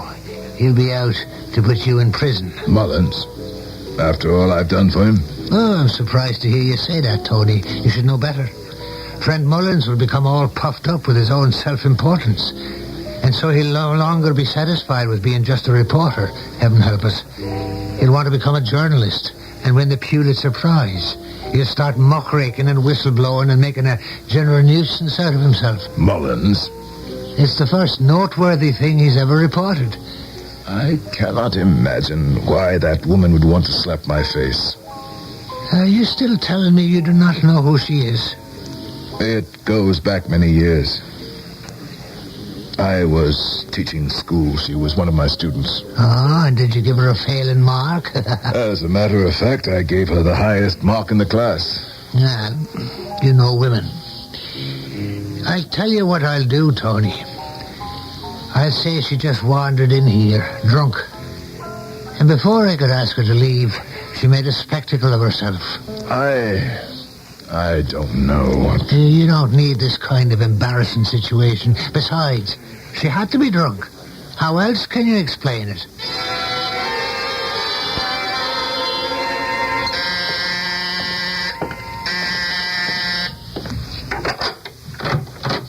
Yes? Oh, it's you. Yes. The gray slapper. I'm not dressed in gray. Oh? Have you decided to become the red slapper? May I come in? If you promise not to slap me again. No. I didn't come here for that purpose. For what purpose have you come? I've come here to save your life. Oh? I can see you don't believe me. I have an idea I'm going to hate myself, but... All right. Come in. Very nice little place you have here. Far from the madding crowds, ignoble strife. How did you know where to find me? Very few people know about this place. You told me about it. I told you. An important man like you, constantly surrounded. You need this little hideaway. Miss Morrison, you insist on talking in riddles, in creating mystery. First, you say you've come here to save my life. Second, you say I told you about this little retreat of mine.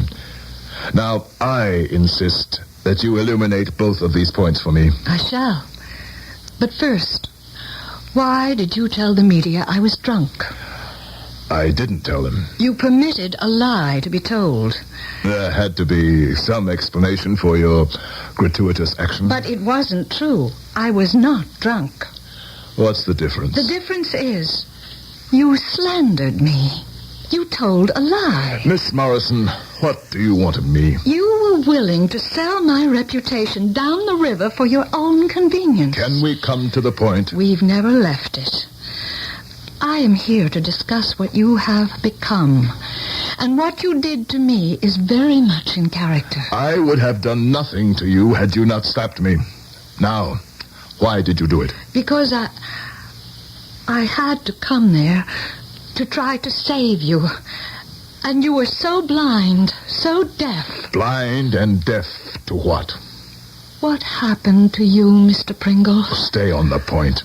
How are you going to save me? It will be very difficult. And from what shall you save me? From whom? From yourself. All right. What is it that I intend to do?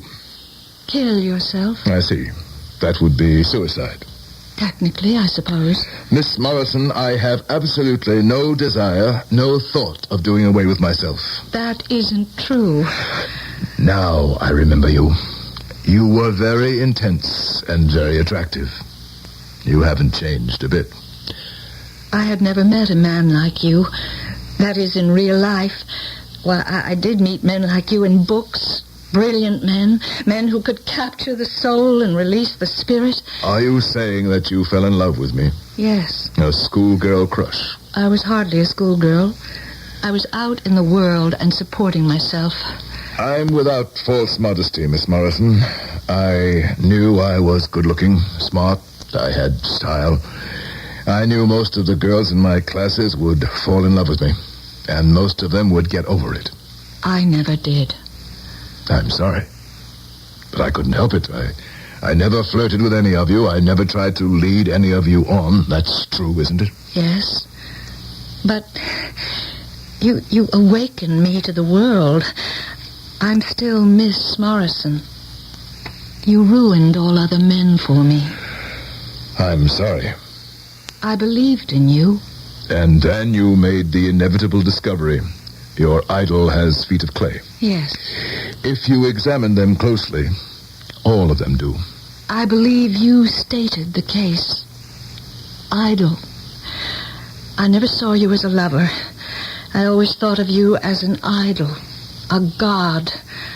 And so perhaps it wasn't love, but worship. Women, as a rule, are very susceptible to this kind of thing. You must let me offer you some refreshment. I'm so happy you came. Are you? You realize what's happening to me? I am actually having a discussion with a civilized, literate human being. Quite a change. From what? We haven't said one word about who's going to get the contract or the nomination or the judgeship. It's quite a change for you, isn't it? We are in the midst of a philosophical conversation which began with theology and shall range through morality and ethics. Since we've already discussed poetry, I'm sure we shall treat with literature, art, and music. Yes. You still have the old sparkle. Perhaps the basic instincts can somehow be revived. I said there was hope for you. He, of course, wouldn't hear of it. He? Yes. He claimed the change was irreversible. You say he. But who is he? The man who intends to kill you. But didn't you say, just before, that I'm going to kill myself? Exactly. That's why I'm here. To see if you can help me talk him out of it. At first blush, assuming, of course, that these days there are still people who actually blush, what she is saying doesn't seem to make any sense at all. However, if you think about it, you may divine a certain meaning. Like all mysteries, all you need is a key. The key here is a number, and the number is 2. And that's all the hints you get until I return with the second act. I know what you're going to say. Here's Tony Randall again with still another commercial for Mousse Rosé. Well, yes and no. I discovered something, friends, rather disturbing, and I must share it with you. I found out that many people don't even know there is a white Mousse wine. Well, you could have knocked me over with a feather. Being something of a wine aficionado myself, I assumed everyone knew about white Mousse, the bright imported wine with a captivating charm all its own. But it seems that the rosé is so popular, whenever people hear the name Mousse, they automatically think rosé. Imagine all the white wine lovers who thought there was no Mousse for them. Oh, the rejection they must have felt. Now, I know you've already stocked up on Mousse Rosé for the holidays, but you're going to have to go out and get a bottle or two of white Mousse for your white wine lovers. For heaven's sake, haven't they suffered enough? Well, that's all I have to say on the subject.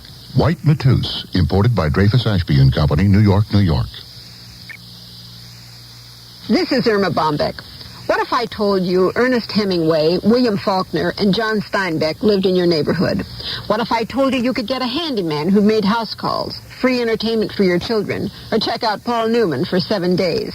Trust me, all these things are possible at your public library.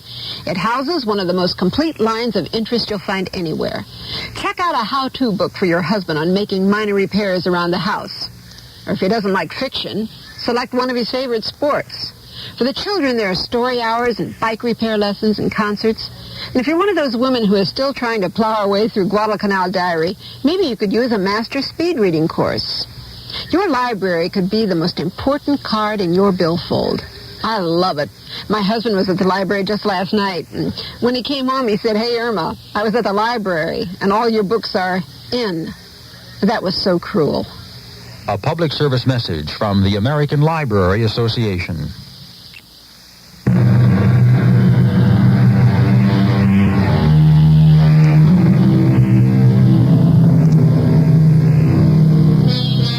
We look at some people and we say they never change. But that isn't true. Everybody changes, even if it doesn't seem that way.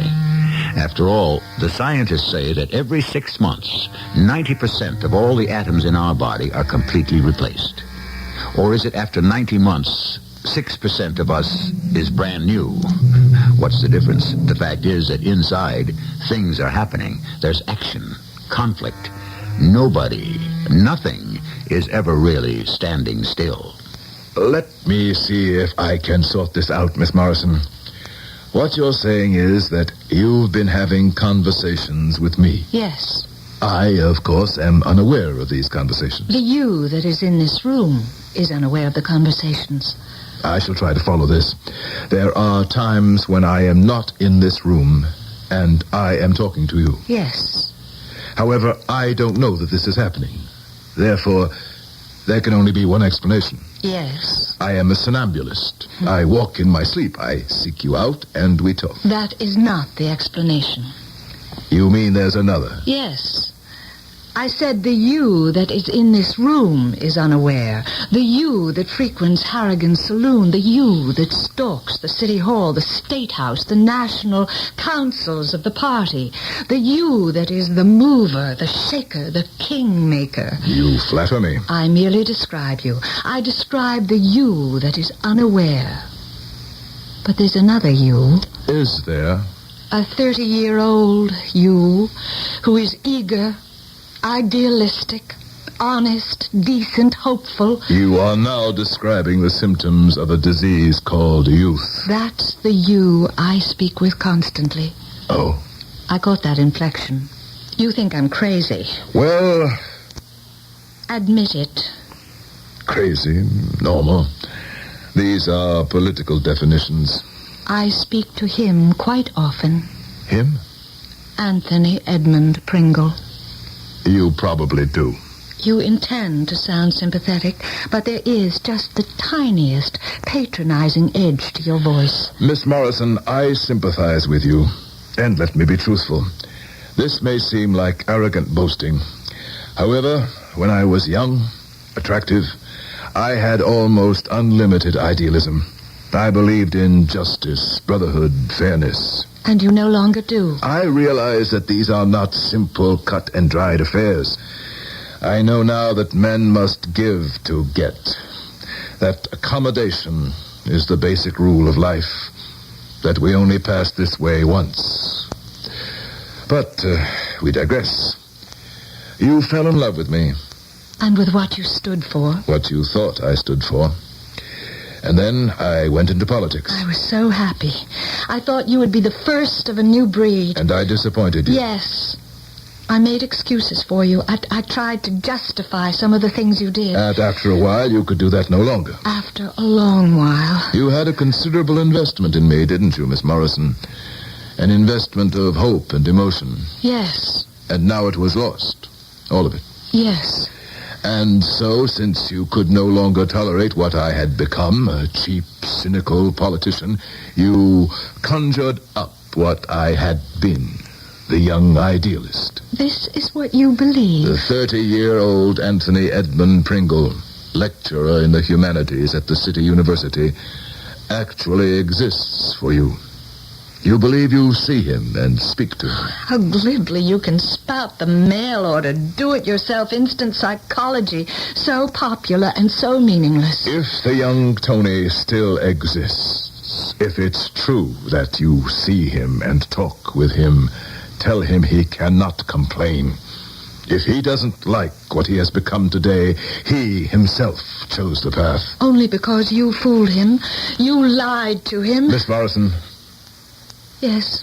I don't wish to be rude, but I must ask you to leave. Of course. I realize this has been difficult for you. But Tony is desperate. Please, Miss Morrison. Listen to me. Tony intends to kill you, unless... Unless what? unless I can convince him not to. I'm powerless without your help. You must make him believe that you can actually change. Tony despises what he has become in you. Let me tell him things will be different. All right. Do that. Don't make the mistake of humoring me, of patronizing me. Tony is serious. And the latest piece of sheer, what can I say, deviltry you proposed? Deviltry? Yes, deviltry. This monstrous betrayal of the public trust. What else can it be called if not deviltry? There are any number of words you might have used. Why deviltry? And what are you talking about? Please consider what I said. It's not too late.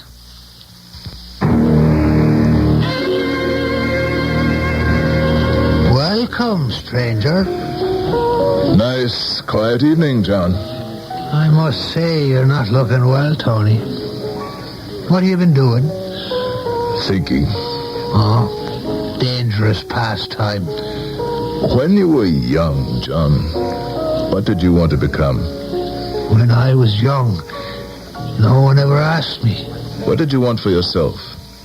As soon as I could walk, I had to assist my old gentleman in the running of this here oasis.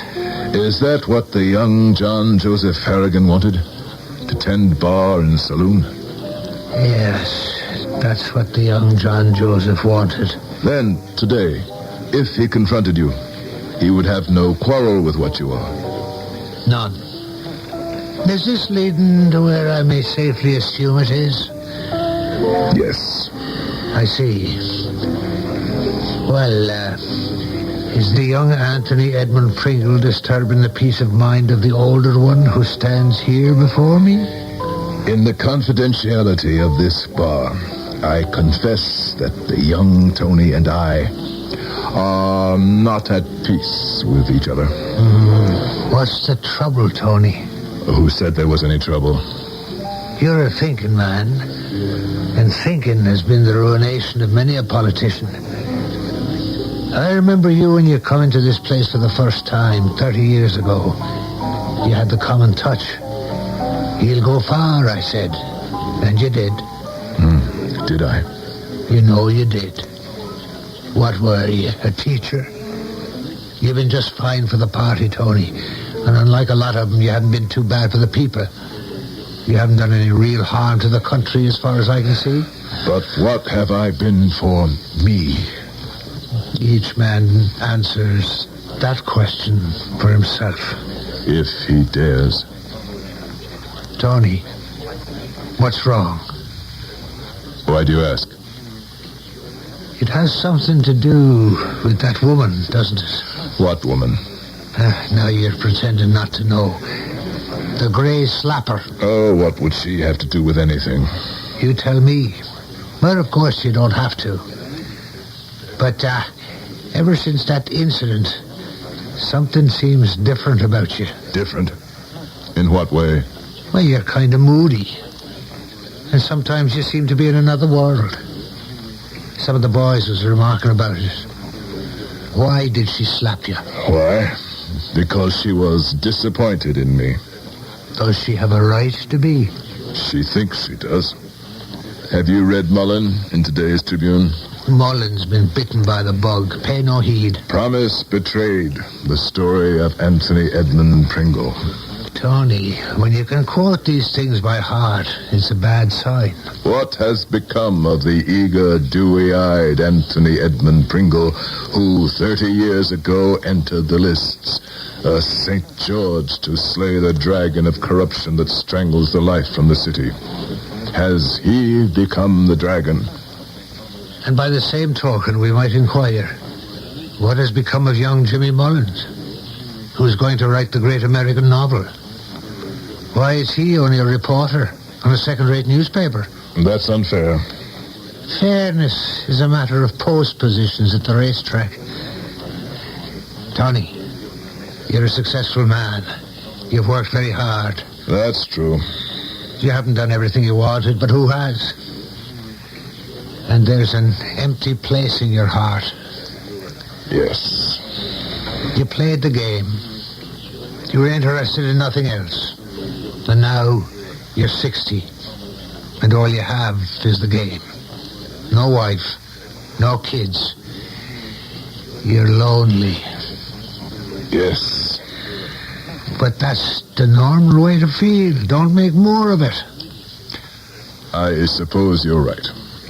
It's easy for a man to feel down, to question. But then the thing to do is just go straight ahead. Straight ahead. That's been you all your life, Tony. You can't change your style now. No. Millions of people know about Tony Pringle. Millions of people will give anything to be where Tony Pringle is. This is an invention of the devil. Hello. Is Mr. Pringle there? Who is this that wishes to speak with him? Tell him it's Miss Morrison. Please hold the telephone. You want to speak with a Miss Morrison? No. I'm very sorry, ma'am, but he's not here. This is very important. Tell him, please, that under no conditions is he to be part of the deal with Mr. Dahlgren. What? What is that you said? What did you say? Hello. John, what's wrong? I don't know. This Miss Morrison, what did she want? Tony, who is she? Who is Miss Morrison? She's just some lady. Tony, do you know whose name she just spoke? No. The name, Tony. The name. What do you mean, the name? She said it. How could she? How would she know about it? Tell me exactly what she said. She said, and these are her exact words, tell him that under no conditions is he to be part of a deal with... And then she spoke the name. Hey, Tony, where are you going?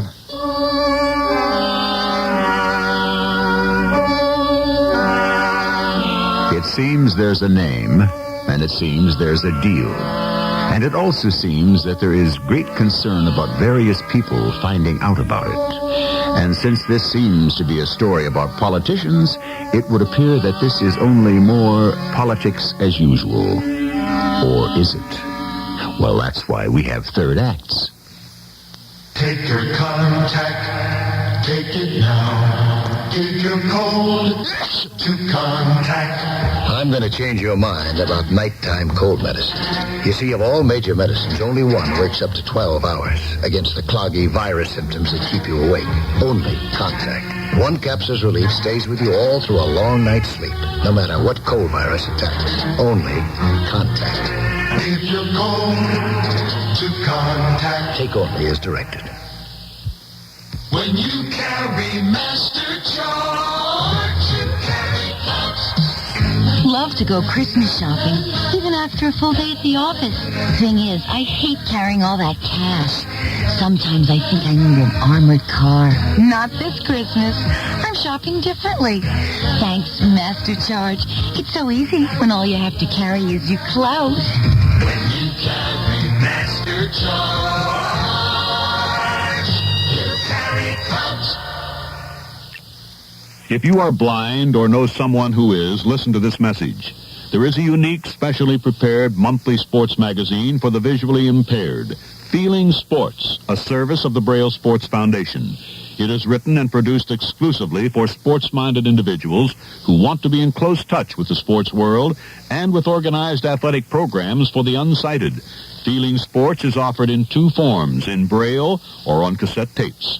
I'm Ray Scott, and for the last 3 years, it's been my pleasure to be the cassette voice of Feeling Sports, reading amazing and inspiring articles about blind people who participate in various sports such as beep baseball, golf, and many others. For a sample copy, contact the Braille Sports Foundation, room 301, 730 Hennepin Avenue, Minneapolis, Minnesota, 55403. Minneapolis, Minnesota, 55403. Feeling Sports is available free of charge to physically handicapped persons unable to afford the cost.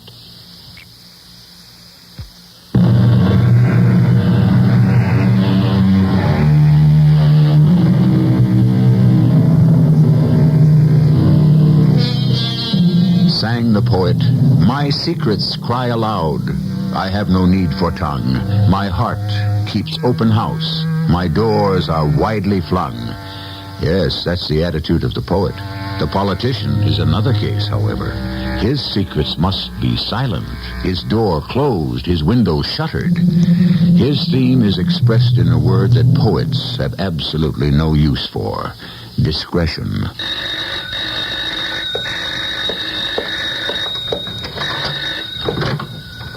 It's you. We have to talk. About what? About a certain name you mentioned. We better not talk here. Why not? Because I'm expecting him. Expecting who? You know who. Let's end this charade. I'm coming in. He'll kill you if he finds you here. Answer this question. Who told you about Dahlgren? I'm trying to help you. Get away from here. Who told you? Does it matter? Tell me who told you. You did. I did. He did. What's the difference? Tell me the truth. Tell me all. Or what? What do you know about Dahlgren? He's a senator. Yes, what else do you know? I know that you and he have been on opposite sides for years. You've been bitter enemies. What else do you know? Now, I suppose I know everything. What's everything? You are going to support him for the nomination. Yes. He won't let you do it. Anthony Edmund Pringle won't let you do it. I've had enough. I am Anthony Edmund Pringle. Somehow, you got this information. No. There's an Anthony Edmund Pringle who is 30 years old, and he'll kill you before you bring him to this ultimate disgrace. What ultimate disgrace? What's wrong with what I'm doing? Dahlgren is a scoundrel. He's not the only one. But he's the worst, and for you to back him is the most cynical... What do you know about it? Please, I want to help you. I have a very, very angry young man to pacify. But you have to help me. You just disavow this Dahlgren person. I can't. Why? Because when you get to be where I am, you can't stand still. You must go forward. You have to be with the winner. Dahlgren will be the winner. Who's that? It's probably Anthony Edmund Pringle. Hello? Yes? No. He's not here. I don't know where he is. Yes. As soon as I find out. Goodbye. He knows about Dahlgren. What? Everybody knows about Dahlgren. It's in the papers. It's on the news. It's impossible. Would you like to hear it? Gentlemen, we are still with our special newscast concerning the greatest political bombshell of the decade, the Pringle-Dahlgren alliance. It all came to the surface as a result of a story in the Tribune by veteran reporter James Mullen. Mullen? These two former sworn enemies prove that anything is possible in the political arena. And as a team, now they're virtually unbeatable. As Mullen notes, there is, of course, a little matter of morality, but that won't bother too many people. Shut it off. Have you heard enough? Mullen. It's the truth. Of course. Why should Dahlgren and I destroy each other? Doesn't it make sense to join forces? But how did Mullen find out? This wasn't supposed to break for another month. Call the broadcasting stations, the press. Hold a conference. Say it isn't true. In that way, he'll forgive you. You claim I told you. Yes, you did. Whatever it is, whatever game you're trying to play, it's not going to work. You know, you're an interesting lady. Oh, no. No, not that. Not now. Years ago, there would have been a point to it. A home, children, a whole life we might have made together. Now it's too late. And I don't like your newest friends. You're a very positive woman. That's your problem. And you're very convincing. That's my problem. You have a way of talking. It can almost make a man believe anything. Even this nonsense you've tried to peddle me about a young edition of myself that is still making the rounds. He intends to kill you. I confess I let it get to me somewhat. But it's because I've been under a strain. Well, it has been extremely interesting. And now, if you don't mind, I must leave. Fight, Dahlgren. Fight him? We have just become blood brothers. That should cement our relationship for at least this one campaign. It's the only way Anthony Edmund Pringle can be made to respect you. Good night, Miss Morrison. When I think of what might have been...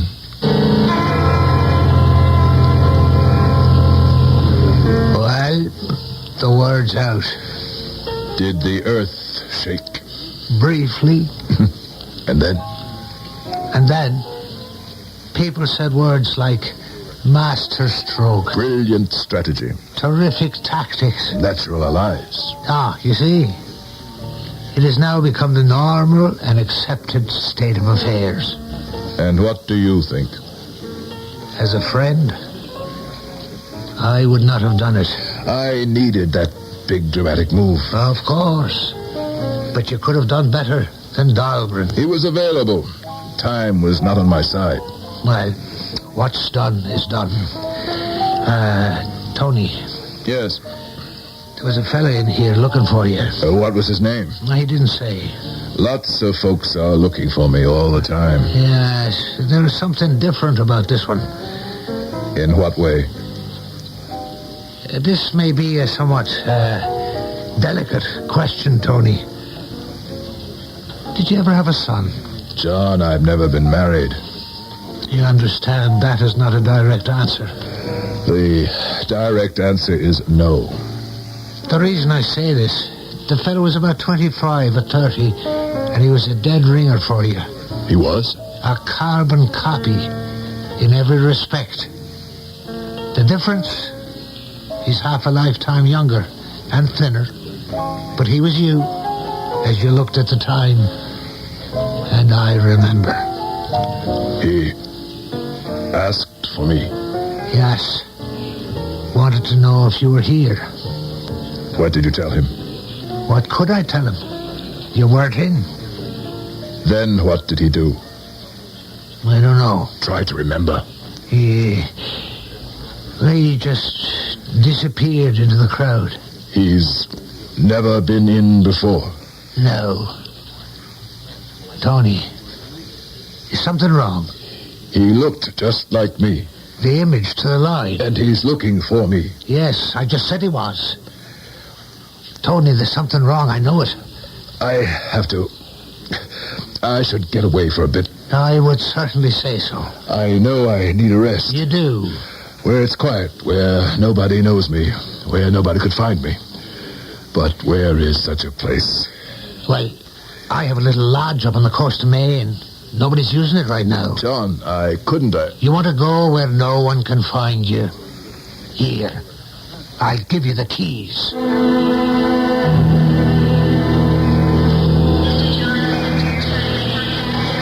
Don't go.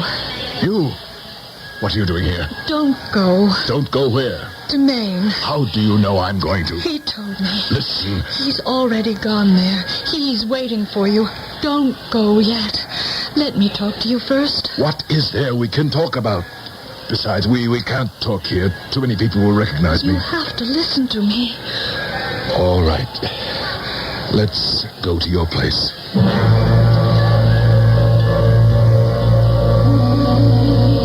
Break the alliance with Dahlgren. I told you that's impossible. Why? Because I'm committed. I had to cut some throats to do this. I suppose you did. They would just as quickly have cut mine.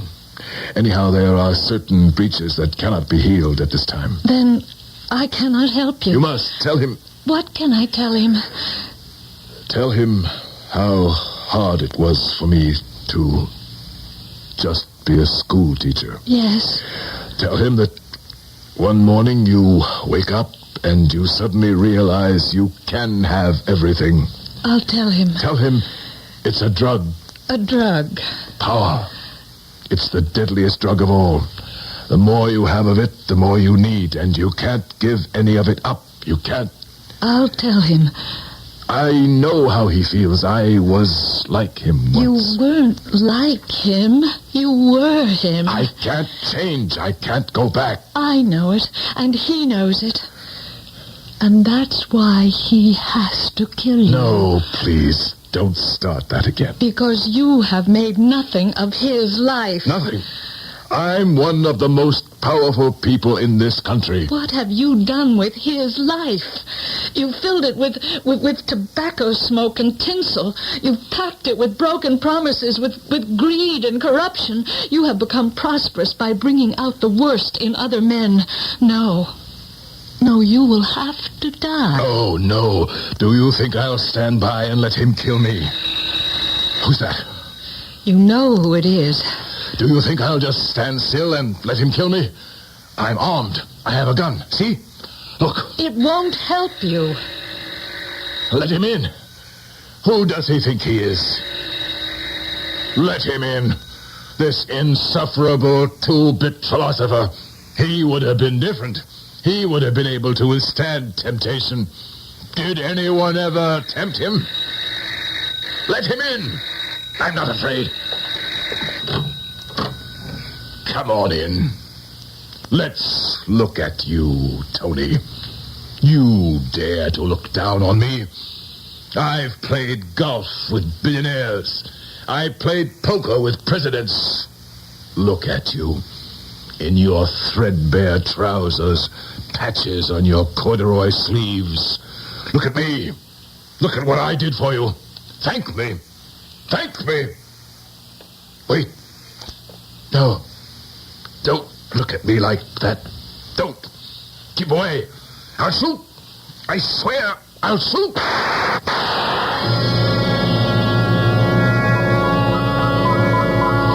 And now for the news. We know who the Gray Slapper is. She's Miss Dolly Morrison. This evening, Anthony Edmund Pringle, companion of presidents, confidant of kings, and counselor to billionaires, was shot to death by her hand in her apartment. Evidently, it was a romance of long standing. The place is filled with his pictures, stories, and books about his long career. These things happened. He tired of her. She slapped him in public, and later killed him. They say, cherchez la femme. And in this case, we found her. You want to know what I think? I would say there is more here than meets the eye. But exactly what it is, I cannot tell you. How about another? On the house. As usual in these affairs, we give a multitude of possibilities. The first is the story we tell you, that his own youth killed him. Of course, it's possible that Dolly could have been playing a game, or even John Harrigan, or Tony's political enemies. Or have you been inspired to come up with a solution of your own? This is all to the good, and we shall talk about it shortly. When you're traveling across the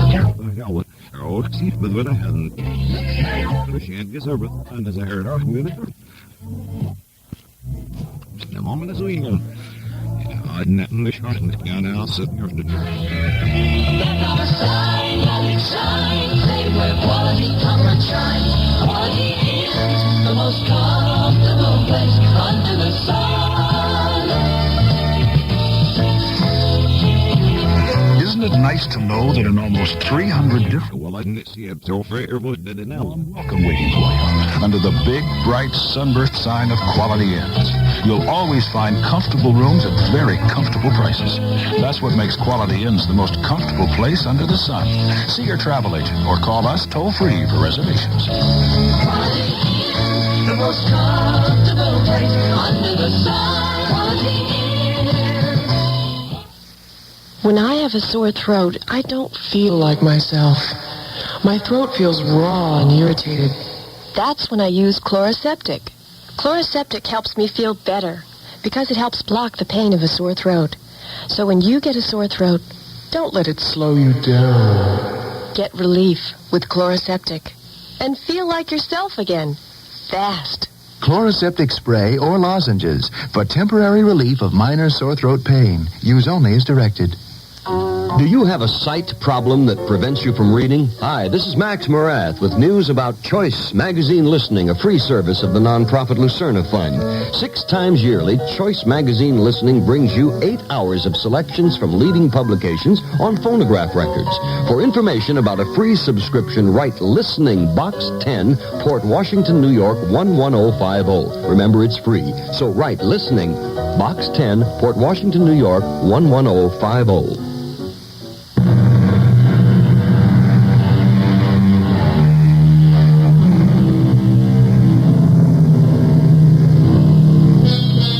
Consider some basic premises.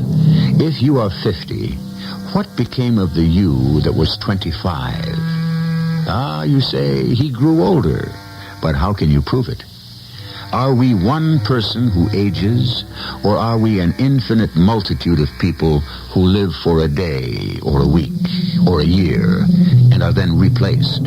Impossible? Really? How many times have you said of somebody, why, he's simply not the same person? Our cast included Carol Teitel, Gordon Heath, and Robert Dryden. The entire production was under the direction of Hyman Brown. This is E.G. Marshall inviting you to return to our Mystery Theater for another adventure in the macabre. Until next time, pleasant dreams.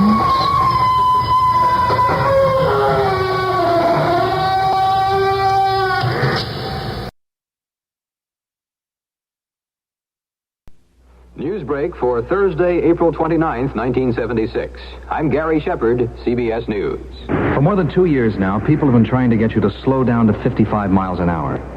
Down to the speed limit. They've told you that slowing down will save millions of gallons of gasoline. They've told you that slowing down saves thousands of lives, and they've got the figures to prove it. I think those are pretty good reasons. Some of you obviously do too, because some of you have slowed down.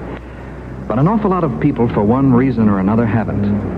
They seem to think the 55-mile-an-hour speed limit is something they can take or leave. It isn't. It's a law, with tickets and fines and all the rest, just like any other law. And I should know. I'm a police officer. From where I sit, there's just no way around it. The 55-mile-an-hour speed limit can do a lot of positive things, and it's my job to make sure it gets a chance to work. Not just because it's a good idea, but because it's the law. A public service of this station, the U.S. Department of Transportation, and the Advertising Council. WFAA, Dallas, Fort Worth. The CBS Radio Mystery Theater presents...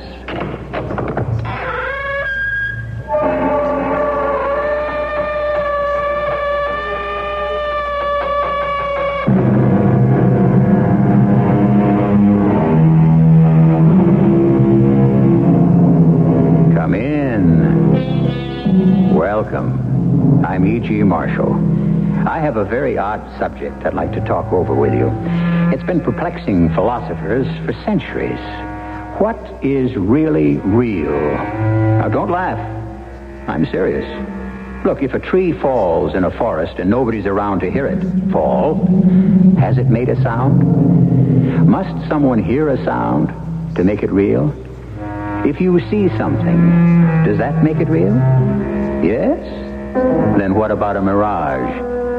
If you think something, does that make it real? What is reality? That question was asked 100 years ago in a third-rate European circus, and I wonder whether you will agree with the answer they found. Can I help you with your costume, Francesca? No, don't touch me. But why are you talking like this, Francesca? You never sound... You are Francesca. No, I'm Simone. Oh, I can never tell you two apart. Do you want me to give you fair warning? Why can't we be civil to each other, Simone? Because I hate you just as much as my sister loves you. And you hate me. I don't hate you. But you love Francesca. Yes, I think I do. Don't you know that love and hate can be twin sisters, like Francesca and me. No, I don't believe it. I can't believe it. Only one can be real.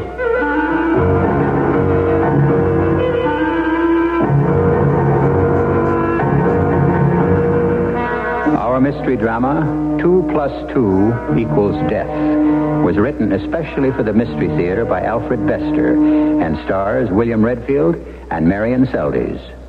It is sponsored in part by Buick Motor Division and Allied Van Lines. I'll be back shortly with Act 1. To the man who bought the Skyhawk, to the girl in the Century, we're glad you like your Buicks, glad you set your spirit free. And to the family from Ohio, to the folks up in St. Paul, nice to see you join us, nice to see you all. If you went into a Buick dealer's between now and April 30th, do you know what would happen? Well, if you ordered one of 4 cars with a list of specially selected options, you'd get a vinyl top at no extra charge. Like that Skylark over in the corner? Order one with sport mirrors, a rally tilt steering wheel, body side stripes, and vinyl buckets, and Buick pops for the top. To find out about other cars, talk to your Buick dealer. He knows all that stuff. It's nice to see you join us. We're glad it came to be. Nice to see you join us. Glad your spirit's free. Buick, dedicated to the free spirit in just about everyone. Nightline, you're on the air. About the caller who talks to her plants? Yes? She should plant her garden at the library. Uh-huh. Learning Swahili will not help her grow an African violet. That's good advice. And the caller who's looking for a new job? Oh, yeah. She should go to the library for job information. The library? She should have never lost her old one. Well, I agree. Just don't take off work for Robert Redford's birthday. No. I mean, that isn't a national holiday. You're right. The library could have told her that. Absolutely. And finally, the caller who botched up his vacation? Oh, yes. Always plan a trip at the library first. That was a shame. I mean, he should have been suspicious of any travel ad that reads 8 days and only 4 nights. Oh, you're right, yes. You know, the library has some great news services for everyone, from general information and referral to concerts and puppet shows. Well, thank you for calling, Nightline. No, I have a problem. Oh? You see, I'm at the library right now. At 3 a.m.? Well, they said it was closing time, but I started tracing my family tree, and I forgot to look at the clock. The library. Come see what's new, besides books. If there's a locksmith listening, I'd really appreciate We'll see what we can do. A public service message from the American Library Association.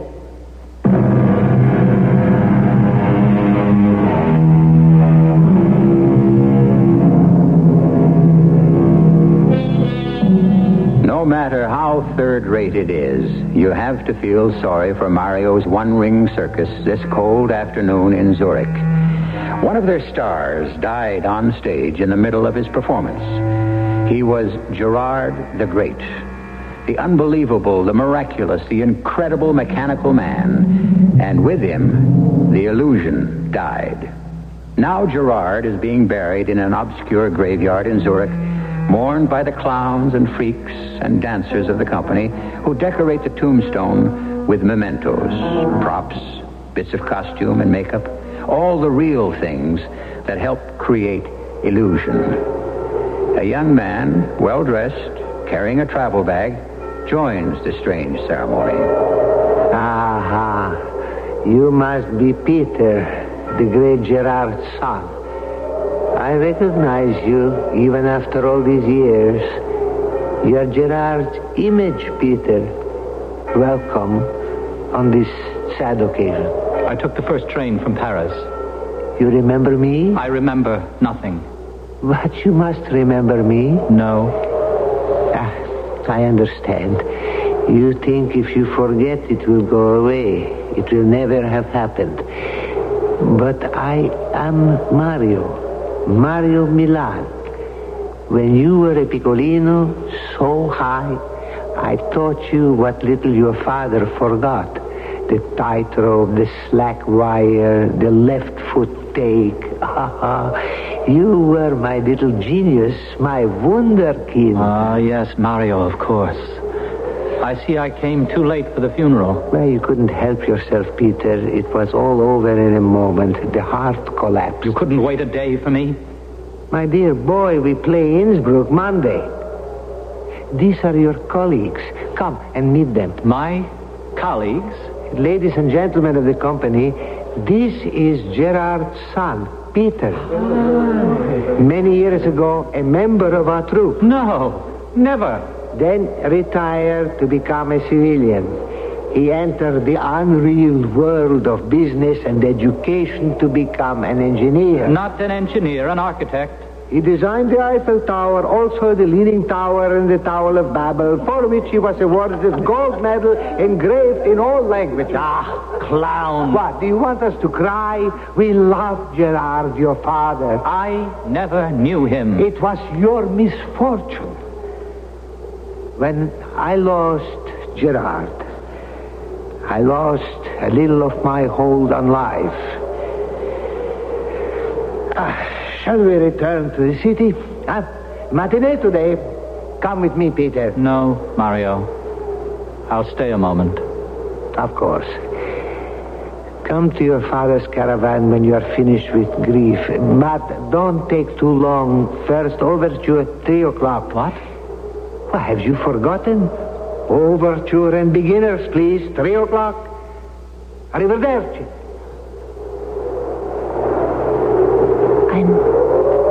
I'm sorry. What? Excuse me. I said, I'm sorry about your father. What are you waiting for? It's not good to be alone with the dead. I need no one, thank you. My name is Francesca. I dance in the ballet. And I helped your father with the illusion. I brought him to life. Huh. You brought him to life? I wound him up with this key. Oh, yes. Yes, I remember that. Then he came out of the toy box. I loved your father, too. You and Mario? Everybody loved him. He was the only gentle man I ever knew. My father, gentle? There was never any violence in him. He was all kindness. What? Gerard, do you believe that? I know it. It was his greatest illusion. You sound as though you hate him. He deserted my mother and me. How should I feel? Is that why she didn't come here? No. She died 3 years ago. Excuse me. Gerard always said your mother took you and ran away from him. He was a fraud, like the rest of you. Why are you so angry with us? If you could just stop acting for one moment. But I'm not acting. No? When are you never? All of you. Mario Milan clowning at the grave, and you. Oh. Are those supposed to be real tears? What? I didn't know there were tears. Oh, make-believe. Pretend, unreal. A scene must be played. Cue the tears, and the tears come on cue. Crocodile. Well, they say you can always tell real tears from crocodile tears because they burn when you touch them. So try mine. My dear friend... Francesca. Ah. Give me your hand. Try my... Your hand is frozen. Oh, you're so cold and angry. That means you're lonely. Of course, that's why you're hating everything. I never hated anything in my life. Until you came here. And you saw how lonely you were for your father. And us. Please, Francesca. Let me warm your other hand. Give it to me. Ha! You know you said, please, Francesca. Exactly like your father. You are so much like him. Will that make you my stepbrother? Or your step-lover? You said that to hurt me, didn't you? I've never had a lover. I'm sorry, Francesca. I don't know what's got into me. This crazy world of illusion. You're all so strange, and you're the strangest. May I have my hand back, please? You haven't tried my tears yet. They've burned me already. Well, we better get back to the... Oh, wait, I almost forgot. Have you a keepsake for your father? Something to put on his grave? How can I? He gave me nothing. Then give him this. It's the key I used to bring him to life. Oh, his last illusion.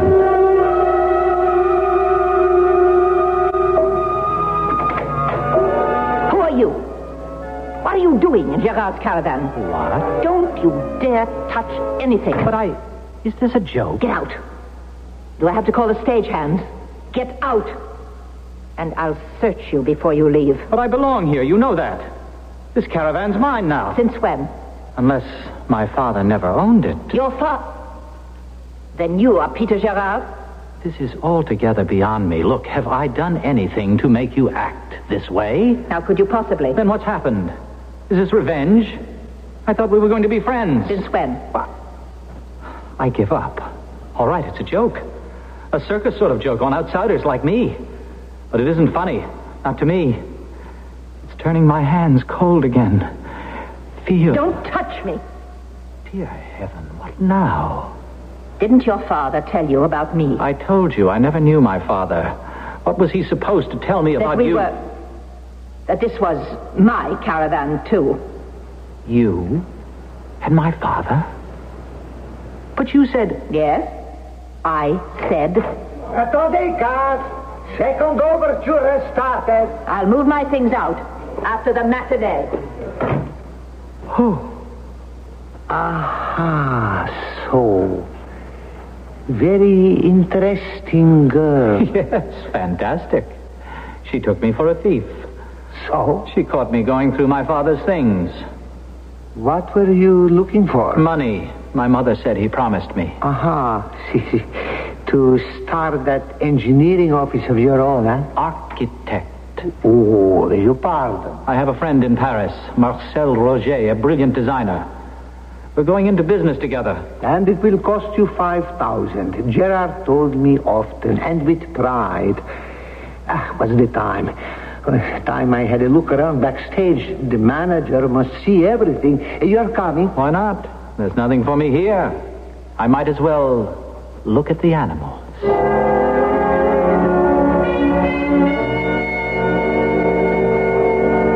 You must not hate us this much, Peter. I don't suppose my father managed to save the 5,000. But of course he did. Gerard was a man of his word. He did? Do you know where it is? Well, naturally. He loaned it to me. To you? Well, to our company. I explained. We had 3 very bad months. We would have folded.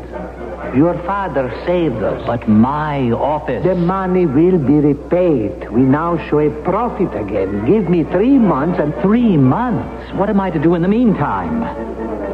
Peter, I will tell you how you can spend your 3 months. Yes?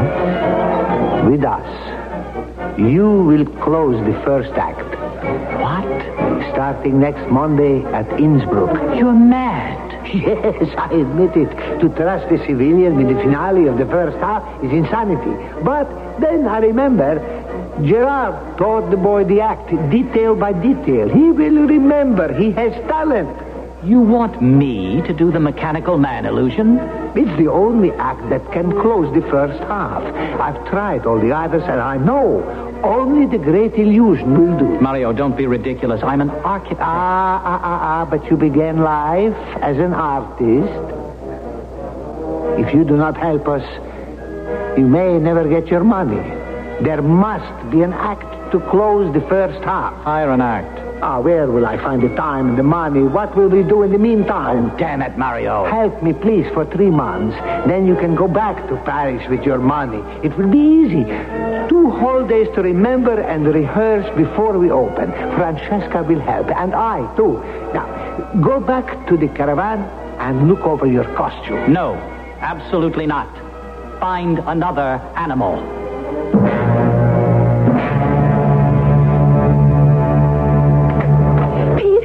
Mario just told me. I think it's wonderful. I'm so excited. Francesca? I have a little time now so we could start going through the act with you. What's the matter? You're not nervous, are you? No. Just flabbergasted. Why? Mario says you know the act. I think you'll be even greater. What is the matter with you? I meet you for the first time and you're adorable.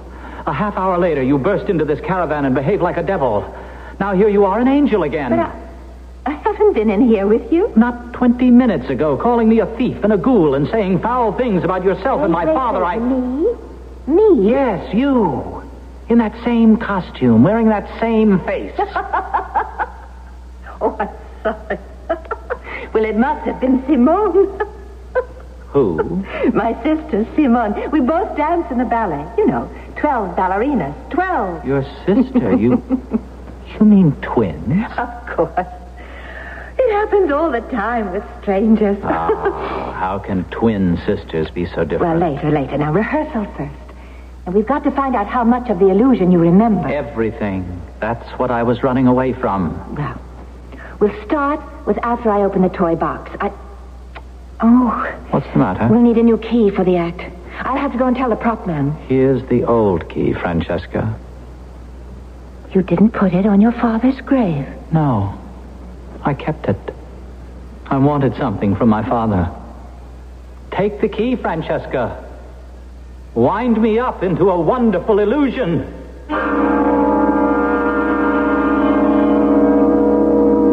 So here we have the equation. 2 girls named Francesca and Simone, identical twins, and 2 men, Peter Gerard, architect, and Peter the Great, the miraculous mechanical man. 2 plus 2. And they add up to death. How? Perhaps the arithmetic of the second act will tell us. If you want the Mother's Day gift you give to be used, then you better give something useful. Hi, Pat Summerall with one of many Mother's Day gift ideas from your True Value hardware store. The Norelco Drip Coffee Maker. If she loves good coffee, it'll be used every day. The Norelco Drip Coffee Maker never boils the coffee, so the flavor stays in the coffee and the bitter oils stay in the grounds. That's just one reason to go to your True Value hardware store for a Norelco Drip Coffee Maker. A few more. It makes coffee fast, 12 cups in 9 minutes. It makes clear coffee, too, without sediment. And it's easy. Get a good coffee, measure it, and measure the water. It heats water to just the right temperature and makes sure that water and coffee contact each other for just the right amount of time. If you want the Mother's Day gift you give to be used, you better give something useful. The Norelco Drip Coffee Maker from your participating True Value hardware store. Just tell them Pat Summerall sent you. And now you can charge your purchases on Master Charge at many stores. Parents, reading is educational. Reading is exciting. Reading is fun. If you can read, you can help teach your child to read. Help your child create his own picture book. Join him or her in cutting out pictures you both like from magazines. Then paste the pictures on sheets of paper. Help arrange the pictures to form pages of different chapters. Some chapters might be called Daddy and Mommy, or Things I Like, or What I Want to Be, or Places I'd Like to Go. More than just being fun, putting the pictures where they belong will be teaching your child to organize and classify information. Listen for other New Approach method, Reading Hints to Parents, furnished as a public service announcement by this radio station. For further ways you can help your child, write the New Approach Method Incorporated, Post Office Box 1303, Trenton, New Jersey, 08607.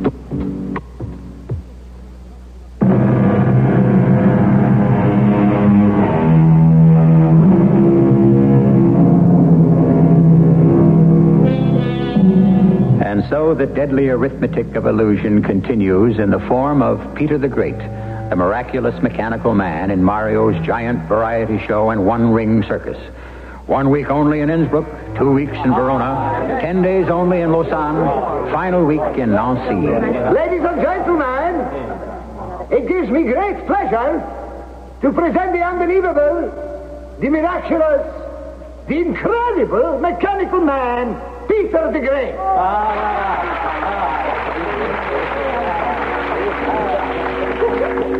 What have we here, ladies and gentlemen? It is the prettiest member of our giant corps de ballet wheeling in a gift box so beautifully tied with a ribbon. Is this a gift for me, Francesca? No, Mario. It is a gift for our kind audience. Our pretty Francesca opens the box, and what do we see inside? What is her gift to you? I tremble with suspense, ladies and gentlemen. Good heavens! It is a giant toy! It is Peter, the mechanical man! I have this magic key, Mario. Peter must be wound up. Bravo! Peter has come to life! The mechanical man is alive! See, ladies and gentlemen, how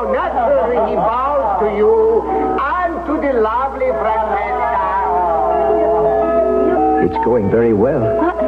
Oh, what are you doing backstage? I'm Marcel Roger, Peter's friend from Paris. Perhaps he has mentioned me? No, excuse me, I must go on again. Don't you ever relax? I'm working. You were splendid, Peter, as usual. Here is a surprise for you. I permitted him to wait backstage. Marcel, what the devil are you doing here? If you'll excuse me. Certainly, sir. Thank you. It's been an experience waiting back here. Peter, fantastic. Yes, I suppose it is. When I got your letter about the delay, I had to come and see for myself. See what? The real reason for the delay. 12 ballerinas. 12, yes? No. What are you really doing here, Marcel? You didn't make a special trip. I had a stopover between trains. Peter, you must come back to Paris. There's no need until we can afford to take the office. I explained in my letter. There's every need. There are people to be met and cultivated who can become clients. You can do that. I haven't the flair. We agreed that you'd be the contact man. This is no life for you. All right, Marcel. When does your train leave? In an hour. And you'd better not miss it. Huh? I'll come to Paris as soon as I've collected my money.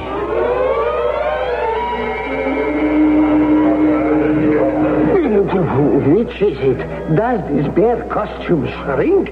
Or have I gained 10 kilos?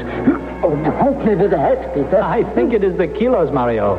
Your bicycle is having its problems, too. What a disgrace for an impresario to ride a bicycle dressed as a bear. With a red ribbon around his neck. Allow me. Yeah, but we all must do everything. You too. Please, the ballet. Half the girls are not fully buttoned. I hear my cue. Are you buttoned, Francesca? Can I help? Will a kiss help? I'm buttoned. Meet you right after. Francesca? Simone. I take back the kiss.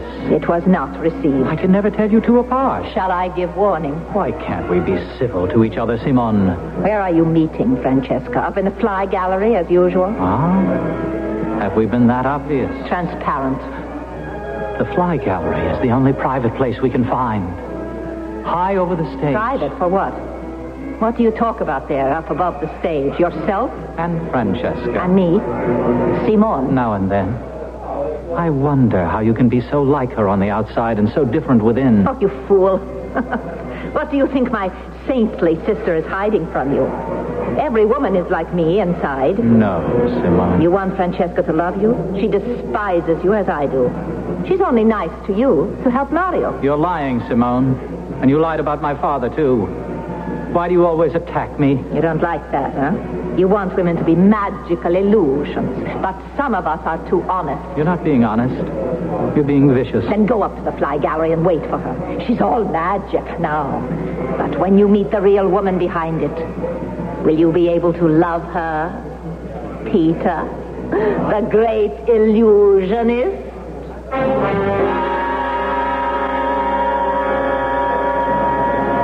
Packed house tonight, Peter. Very good. I think I will report on finances to you. Yes? After I check the box office, I come to your caravan. Or are you up in the gallery tonight? Oh, does everybody know? No, not everybody. You have been wonderfully discreet, but as manager, I must know everything and say nothing. It will be interesting to see what happens. What should happen? You don't find Francesca interesting? Mario, how can Francesca and Simone be sisters? They're so incredibly different. The patineur is about to begin, and we need the snow. Since you are for the fly gallery, Peter, you will oblige by sprinkling the skaters. The snow is in a brown paper bag waiting on the scaffold. Sometimes I wonder whether all life is waiting in a brown paper bag.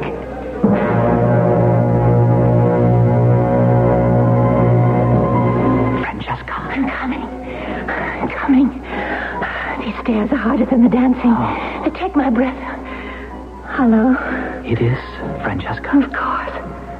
What's the matter? I had an accident. What? An accident? Oh, let me help you sprinkle the snow. Yes. What accident? How? When? I kissed Simone by mistake. Now, don't laugh. I'd like a guarantee of identity, please. You could kiss me and see. Huh? No. Wait, I've got better proof. See? The key. What are you doing with that? Oh, I keep it handy. Just in case you need winding up. I suppose the rest of the company thinks I do. Simone said I avoid everybody. Oh, honestly, she's impossible. But it's true, isn't it? You're getting to like us more and more. It's still so strange. I'm being pulled two ways. Part of me loves this life, and part of me... Oh, why do you always start me talking about myself? Because I want to know all about you. Simone says I talk about myself too much. Oh, never listen to Simone. She read a book once about women being slaves, and she never got over it. Come. What were you going to tell me, Peter? Francesca, in Paris, I know who I am and who everybody is. But here in Mario's show... Are we so different? Well, look at this stuff we're sprinkling. Is it real snow? If I want it to be. Ah, that's the difference between us. I never know where I stand with you people. I never know if something is real or you're just pretending it's real. Well, anything's real, if you believe it. Show's over. Francesca, do you despise me?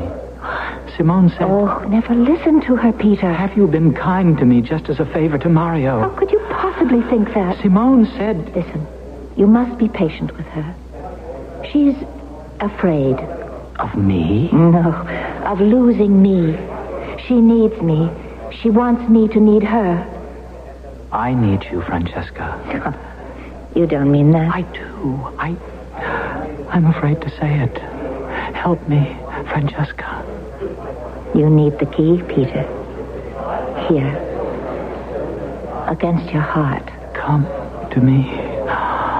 Oh. Say it. I love you. It took you long enough. I ran down. And what would happen if I lost the key? I'd run down forever. I'll never part with it. Nor I. Peter! Peter! It's Mario. He knows we're up here. Come down from the gallery. There's nobody up here. Come to this stage, Peter. I want to talk to you. You can't ask a man to leave heaven. What is it like up there in heaven? All magic. Come down to earth for a moment. You took your time getting here, you know. Oh, alas, you look like angels recently arrived from heaven. And you look like the devil. It's all this snow. I can't stand cold weather. Here, Peter, a gift from the box office. Huh? What gift? Your 5,000, paid in full. You don't mean 3 months have passed already? 2 months, 2 weeks, and 4 days. Now you can go back to Paris and build your bridges. Oh, what about closing the first half? I have some possibilities. I can't desert you. Will you go back to Paris? Francesca, do you want me to go? Francesca has nothing to do with it. I ask again, will you return to Paris and a safe life? This is your last chance. I can leave any time. You cannot. The poison is seeping into your soul. In another month, it will be too late. Poison? He means me. Francesca, be quiet. Peter, will you go back to sanity and reality now or never? Francesca, I'm not me anymore. I'm part of us. We add up to more. Is it the same with you? Yes. Mario, invest the money in the company for us, all except 100. I want you to spend that. On what? A dinner for the company. A wedding dinner. Whose? Ours.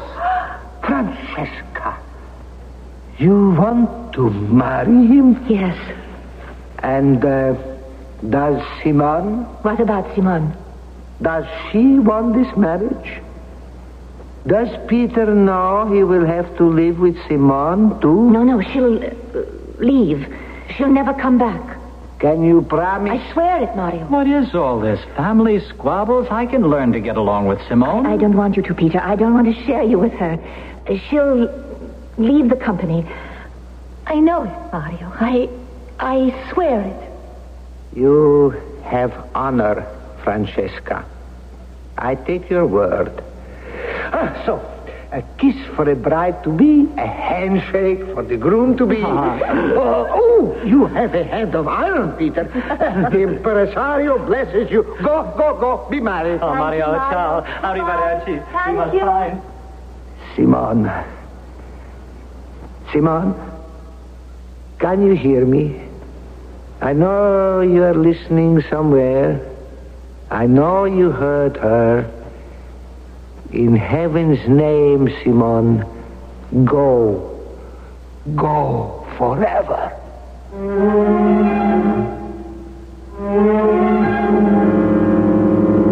Francesca once told Peter that when she and her twin sister Simone were children and used to play make-believe, their mother would say, "Why can't you be yourselves?"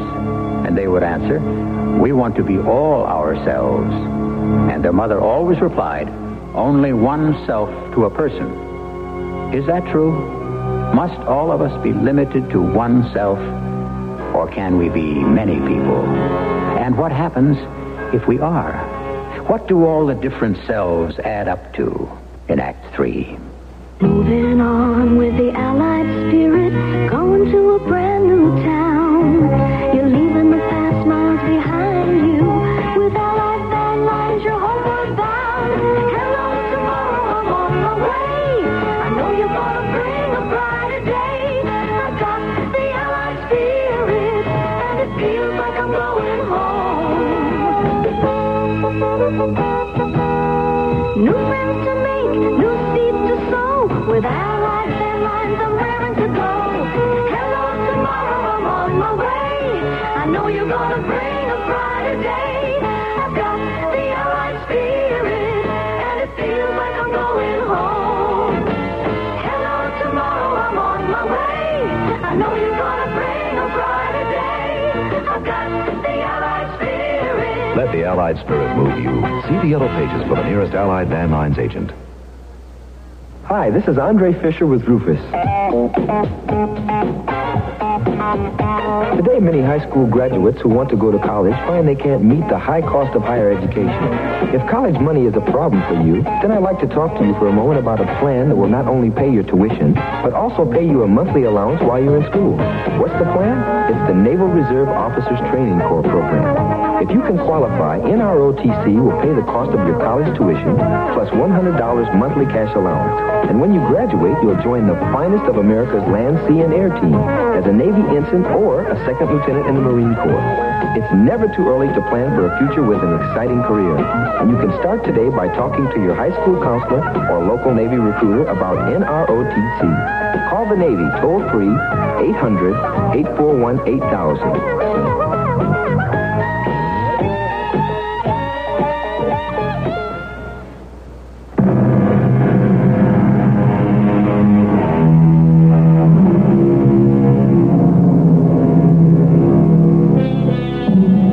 It was an amusing custom 100 years ago to serenade newlyweds with a charivari, a noisy concert of banging pots and pans, shouts, whistles, anything that would make a racket. And the members of Mario's little circus are outside Peter's caravan, serenading the brand new Mr. and Mrs. Peter Gerard. Ladies and gentlemen, please, ladies and gentlemen, we thank you. We thank you for the concert. We also thank you for refraining from the bad jokes and platitudes customary at this time. Now, I remind you that we have a performance this evening at 9 o'clock, and that a champagne supper will be served on stage immediately after the show. So, do you remember the first words we heard when we were apprentices in variety? It was overture and beginners, please. Thank you for the overture. Now, give the beginners a chance. Oh, I got rid of them, Francesca. 3 hours to curtain time. We can relax and rest. A kiss for the groom? Well, thank you, but take off your veil, darling. I'm being kissed through a colander. You hardly spoke a word to me all afternoon. That's not like the real you. Isn't it? Well, don't be cryptic. That isn't like you. What's the matter? Nothing. You don't have to be frightened of love, darling. I wasn't with your father. Why should I be with you? Francesca? Simone. Oh, no. No, this is a practical joke. Yes? They put you up to it as a... Please, don't, Francesca. Simone. Oh, stop it. Please, dearest, don't tease. Not now. Show me the key. What key? You remember. In the gallery. You said it was a test to tell you apart. You would always carry it so I would know it was you. The key that winds the mechanical man. You're Francesca. I can't be mistaken. Even that time you kissed me. I've been tricked. She couldn't. How tricked? You can't tell us apart. What's the difference? Tricked by both of you. You wanted her. You'll have to take both of us now. Peter and Francesca. Peter and Simone. No. Let me out of here. Simone, you swore you'd get out of my life. You promised I'd never see you again. And you believe me, Francesca. You are so deliciously naive. You believe anything. Please, Simone, don't do this to us. Keep your promise. It's not too late. Go away. And leave you two to live happily ever after. What a sweet dream. No, Francesca. You go away. I've got your man. Don't try to fight me.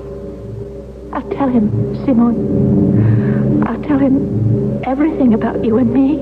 And he'll drive you out. If he believes you. If he understands you. Could anybody understand and believe? You devil. You devil.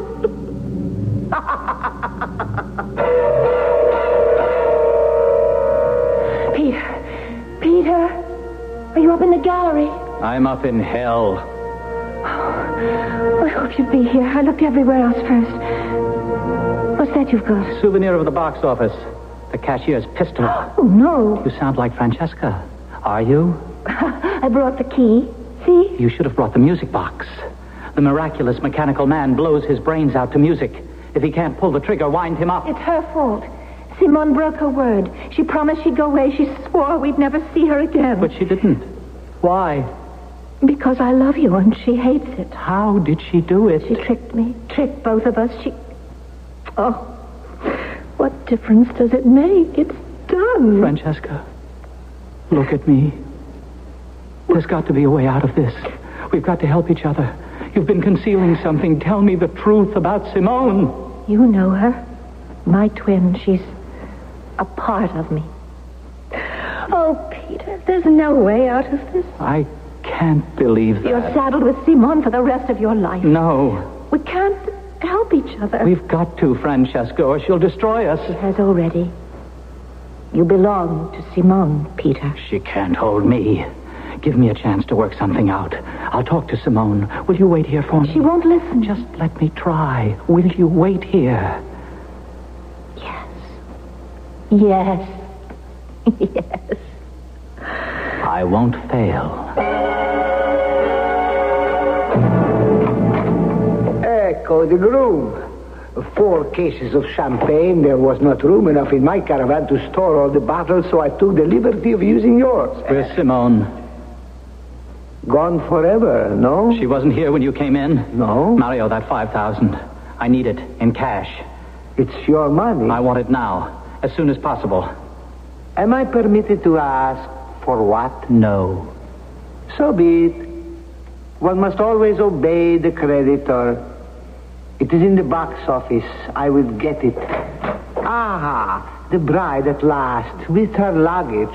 Hello, Mario. I'm moving in. And I am moving out. It's all yours, Simone. I also am moving out. I love Paris. Don't try to follow me. I won't have to try. It will be easy. Simone, I don't know what kind of hold you have over Francesca. I don't know what you want to do to me. But if you want to humble me, I'm begging. Please, don't hurt us. You crawl like your father. Damn you. All right, listen. Mario's bringing my money over. $5,000. It's yours if you'll let us go. You can't buy me out. You haven't got me. I've got what Francesca wanted. I won't go near you. I'll never touch you. Am I so hideous?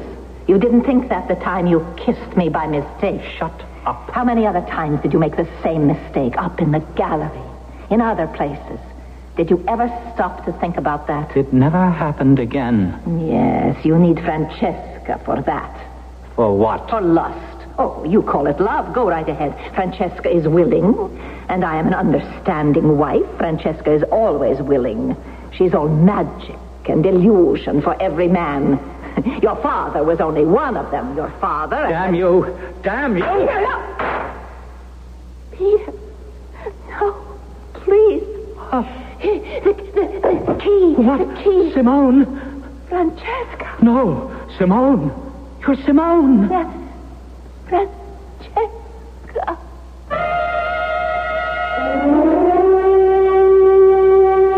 You understand that everything you have told me is evidence and must be sworn to. Now, you have no idea why he killed her. None that you could understand, Inspector Feldman. No motive to suggest money, jealousy, deceit? Yes, he was deceived, but only by himself. How do you mean? Was there another man?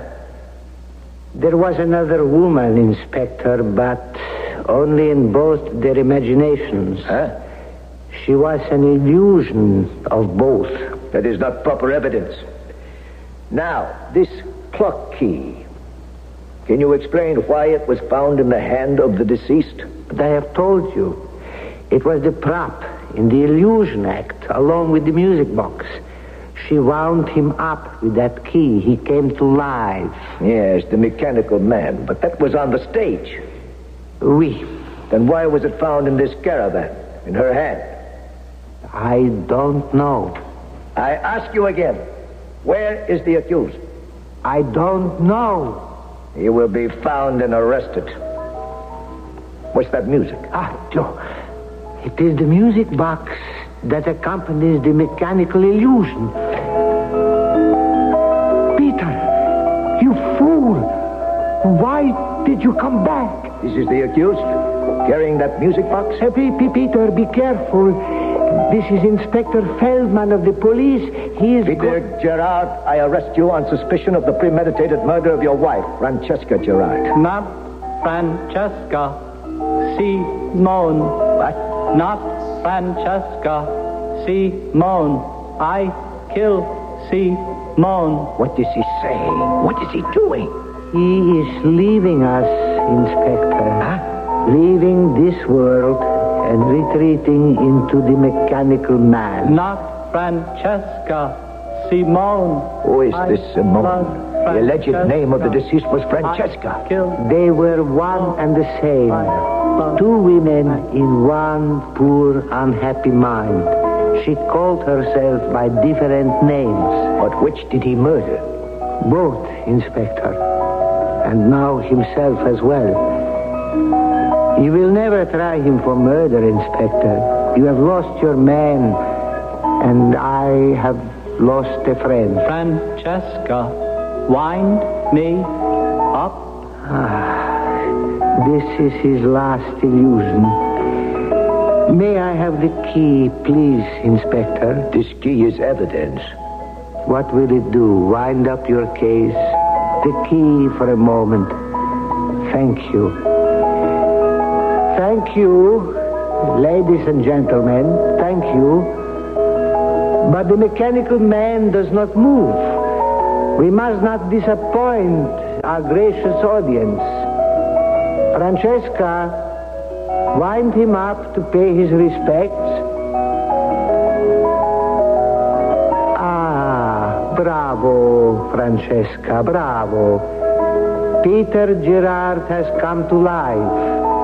The mechanical man is alive. See, ladies and gentlemen, how naturally he bows to you. And now he bows to the lovely Francesca. And now he...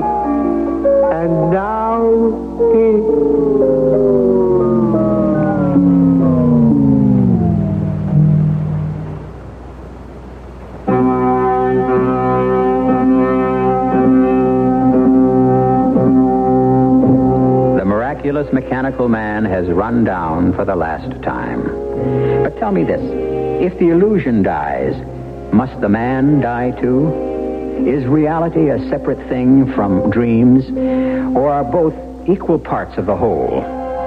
Living and dying together as they did in Peter Gerard and the Miraculous Mechanical Man, and Francesca and Simone, the two girls in one. I'll be back shortly. While you're doing the things you like, Sears can be doing the dirty work for you. Because now you can save $60 on Sears' most popular Kenmore dishwasher, built-in or portable. This best-selling Kenmore includes a pot and pan cycle, plus a power miser switch that helps conserve electricity.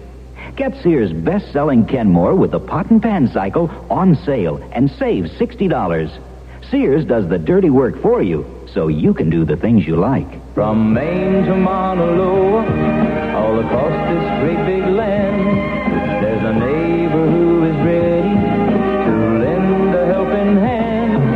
When a hurricane is brewing, when an old man needs a friend, Red Cross is the good neighbor, the good neighbor is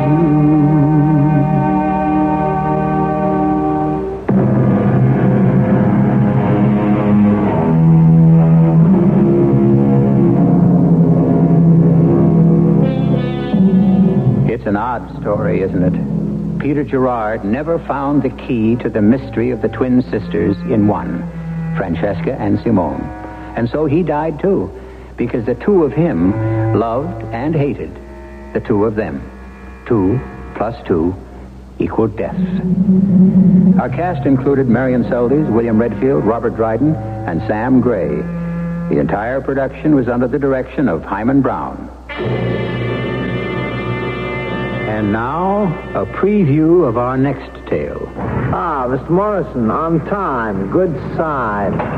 Join me? And now then, in just a few moments, your client, Mr. Everett Marshall, will emerge from that building across the street. He's a tall, stout gentleman. There he is. He has that blonde girl on his arm. See them? Yes. They're headed for the cafe just up the block. And take this key. It will let you into the building. Walk up the stairs. Do not take the elevator to the second floor. First on your right, you'll see the number 215. Open the door with the same key. Go into the office and wait for him. What do you mean, wait for him? In 5 minutes, he shall receive a telephone call, and he will come back to the office. As soon as he is inside, shoot him. Radio Mystery Theater was sponsored in part by True Value Hardware Stores. This is E.G. Marshall inviting you to return to our Mystery Theater for another adventure in the macabre. Until next time, pleasant dreams.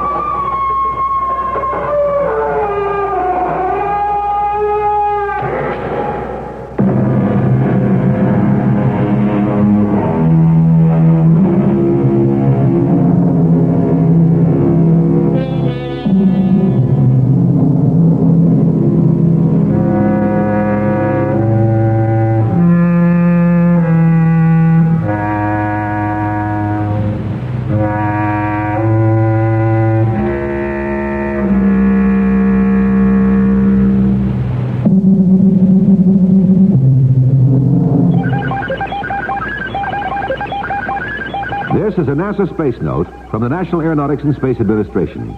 About July 4th, the first of 2 automated Viking spacecraft is to softly touch down on the surface of Mars. Among the wide range of surface investigations will be the search for evidence of past or present life. While several instruments aboard the landers will assist and support the life search, 3 experiments in particular will look directly for living organisms in the soil. Most biologists agree that if life is to be found on the red planet, the soil is the best place to begin looking for it. A sample of the Mars soil will be scooped up and deposited into a miniature biological laboratory aboard the Viking lander. The soil will be examined in 3 different ways in order to detect the presence of microorganisms. The existence or absence of life on the red planet could have profound effects on theories concerning the evolution of life right here on Earth. This has been a NASA Space Note. WFAA, Dallas, Fort Worth.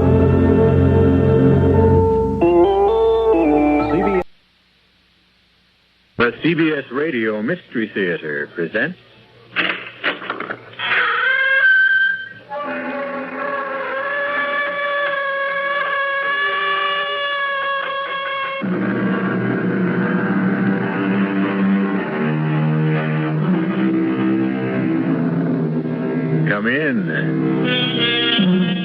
Welcome. I'm E.G. Marshall.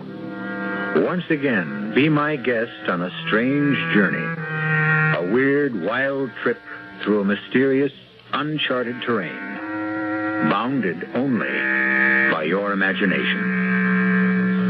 There's an expression, the night of the long knives, and it has come to mean an orgy of murder, and it usually follows a rebellion or a civil war. It's a time when many of those on the winning side take the opportunity to settle some personal scores. Why are you leaving, Roberto? It isn't obvious. Who can live here any longer?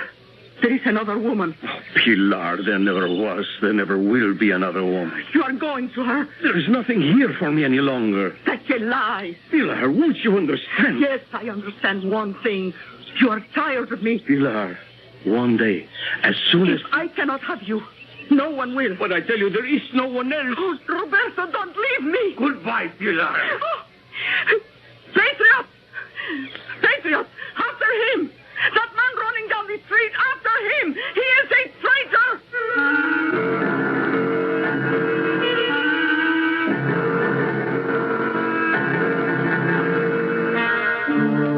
Our mystery drama, The Longest Night, was written especially for the Mystery Theater by Sam Dan and stars Bryna Rayburn. It is sponsored in part by the Kellogg Company, makers of Kellogg's Special K cereal and new sugar-free Diet 7-Up. I'll be back shortly with Act 1.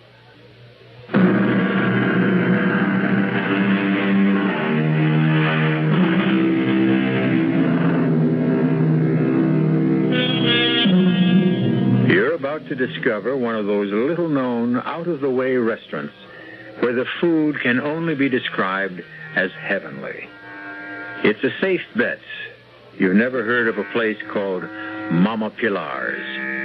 It is located in a tiny seaport village called Puerto San Jorge in an obscure Latin American country. It's a long way to travel for dinner, but be assured it's worth it. Mama Pilar's doesn't look like very much. It's small, dark, narrow, but don't let that put you off.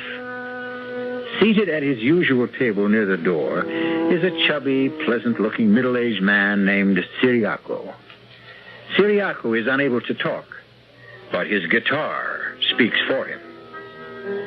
Tonight, the only customers in the place are Pete and Marge Miller, and they are obviously young, North American, and newly married. This is the finest restaurant in the entire world? Darling, taste is the test. Now, come on, bear with me. Pete? Whose picture is that on the wall? He's just like one of those funny admirals in a Gilbert and Sullivan operetta. Marge, come on, don't talk like that. As if what? Well, as if you're back home in a free country. Well, you see that picture everywhere. Is he some local wheel? Angel, he is the wheel. No kidding. He is the generalissimo, numero uno, a maximum leader. Even so, he looks like a pig. Marge, now you can't talk like that in public. Besides, he's the client. He's the man I was sent here to sell, and you better pray for him. How can I pray for him? Instinctively, I hate him. You can see evil all over his face. Well, he's a very sick man. Oh, really? I understand he has severe ulcers, yet eats like a pig. Ah, now you said the word. Here she comes. Who? The great lady, Mama Pilar herself. Welcome to this house. You don't remember me, Mama Pilar? Oh, of course I remember you, Senor Miller, but, well, I thought it best not to say so. Oh, why? Well, I see this charming young lady as your wife. Perhaps she is not supposed to know you were here before. Now, what would you like for your dinner? Mama Pilar, we are in your hands. Good. I hope you are hungry. He's quite a character. It's amazing. This dictator, what's his name? Oh, General Zorilla. Zorilla. He actually does look like a pig. How much? You simply cannot. Darling, I've come from Iowa. I know a hog when I see one. You are a guest in a foreign country, and you should have enough good sense You're to... always so afraid I'll say something to embarrass you. We will have to socialize with this Will you man. be proud of me? I'll chatter so charmingly no one ever will suspect that I've got a brain in my head. Oh. What is that? Oh, divine aroma. Uh-huh. Well, you taste it. Now, good friends, your dinner. What is that? Food, that is all. That's all. What's a song? Notes. But it's how these things are put together. Oh, thank you, Senora. You have been married long? Well, this is our honeymoon. And also a business trip. Oh, well, can the two be combined? You will be here a while? Oh, my company is working on a development plan with General Zorilla. Ah, yes. The leader will make us into a great nation. One day we will all be rich. Oh, sure. He promised. Well, don't bet on it. You think he lies? At least, I think. Marge. No. Tell me, Senora. Who has poisoned you against our leader? The traitors? The cowards and doubters who fear to believe? Oh, you are a foreigner, so how can you understand that I love my leader because I love my country? When he fought the old government, that unholy alliance of thieves and oppressors, when he called for volunteers, I gave this man, my only son. Go, I said to Ramon, follow him. And today, my Ramon is a captain. And one day he will invite me to the capital city and present me to the leader. Forgive me, I talk too much. Well, see what the wind blew in, a beggar. Mama Pilar. Yes, old woman, you found me. If you are Mama Pilar, I have a letter for you. A letter? For me? From your son. From Ramon? How is he? When did you last see Ramon? I have no time here. Take your letter. But I want to talk to you. Oh, well. A letter. Oh, that devil, Ramon. You'd think he'd come by to visit his old mother. No. Well, he is busy. Senora, you read, I am sure. Me, I never did learn. Would you be... I'm sure that it must be something private between you and your son. Oh, no, Ramon, no. Someone will have to read it to me. It would be a favor, Senora. All right. Well, what does he say? His letters are always so amusing. My dearest little mother, when you receive this letter, I will be dead. Read. Our leader has betrayed us. We thought we fought for freedom, but he has made slaves of us all. Mama, he is a madman, and now that he realizes I know him, he will kill me with his own hands. Avenge me, Mama. Avenge me. My last thoughts are of you, the loving son, Ramon. You lie. You make up this ugly falsehood because you hate the leader. I'm sorry. Mommy Pilar, can we help you? Leave me. Well, if you need anything, we'll be in the capital city. Goodbye, Mommy Pilar.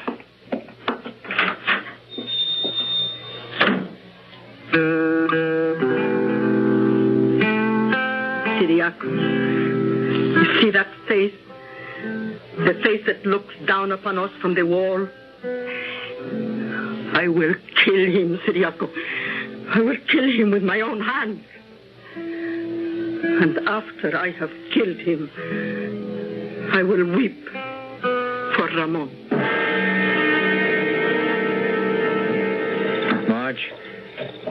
Marge, darling, I'm sorry a thing like this had to happen. Pete, I know you have a job to do in this country, but I can't take any part in it. I will not socialize with that man. I will not visit his palace. He will not be invited to my home. But, darling... I refuse to discuss it. All right, dear. All right.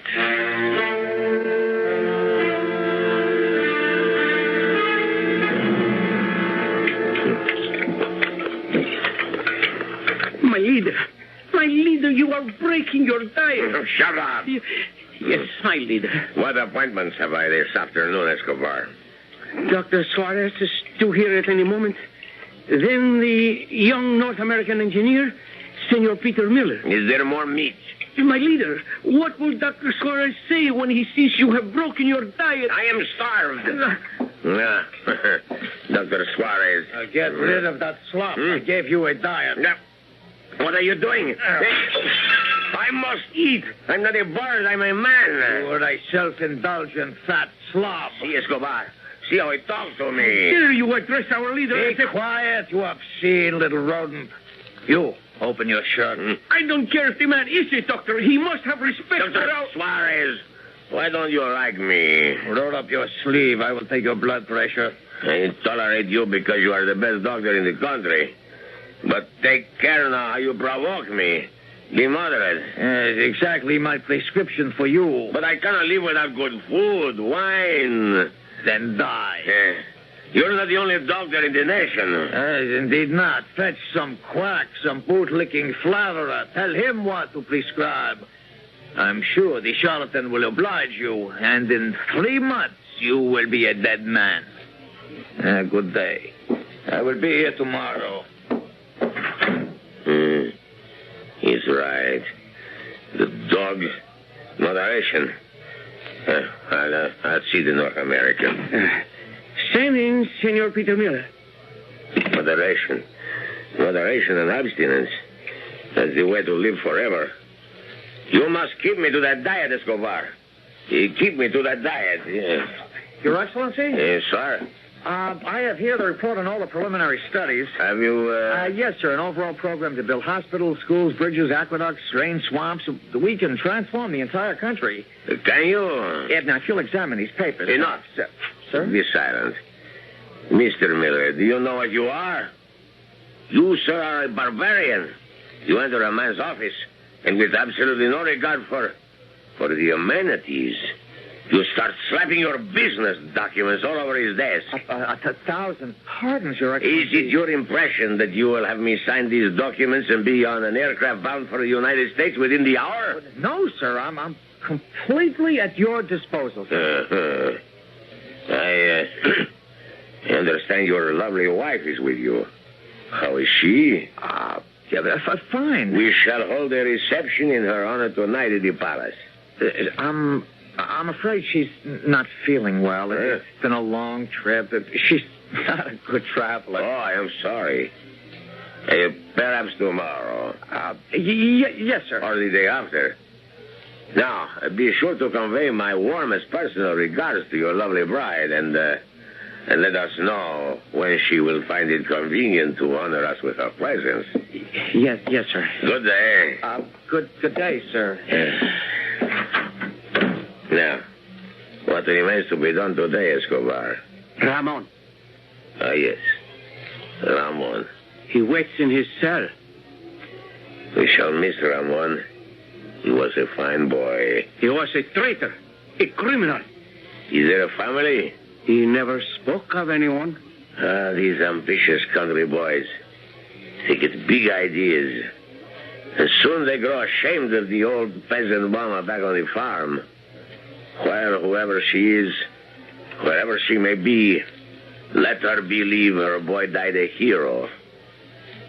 Say something nice on the radio, Escobar.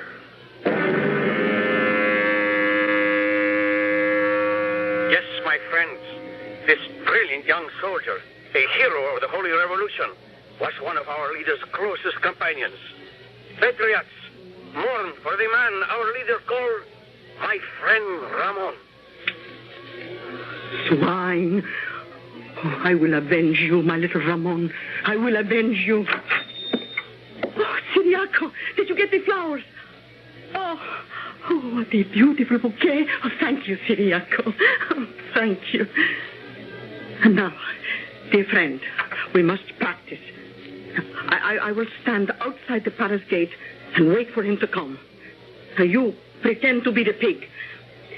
Now, you are leaving the palace. Start walking toward me. I call out, my leader! You hear a woman's voice. You look. You see a peasant. Her face, it shines with adoration. I hold out this bouquet, and because you are a depraved and evil man, the sight of sincerity must always amuse you. You step forward to receive my homage, my gift. I extend it eagerly, lovingly. And as you reach out to take it, my right hand withdraws the knife from inside the flowers, and I step and thrust.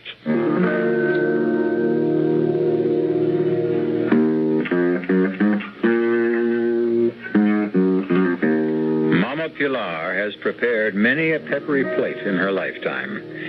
But now she is assembling the ingredients for the most pungent dish of all, revenge. The recipe will come to a boil when I return shortly with Act 2.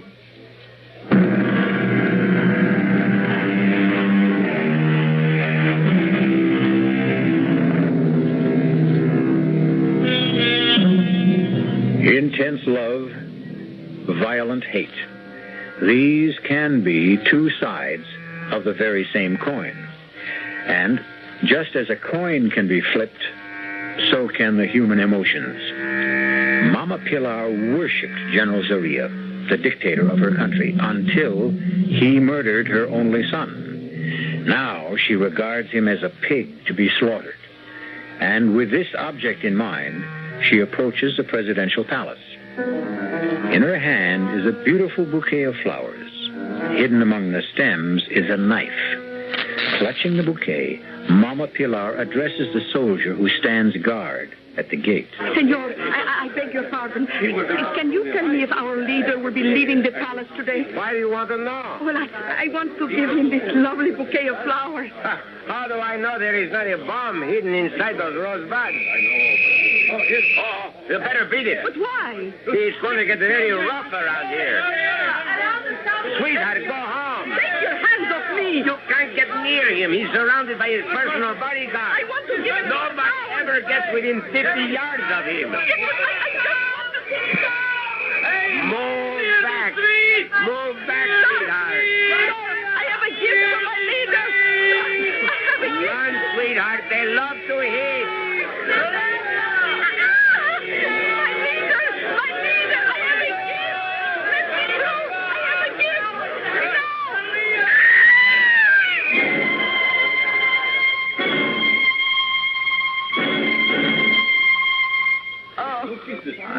Let me help you.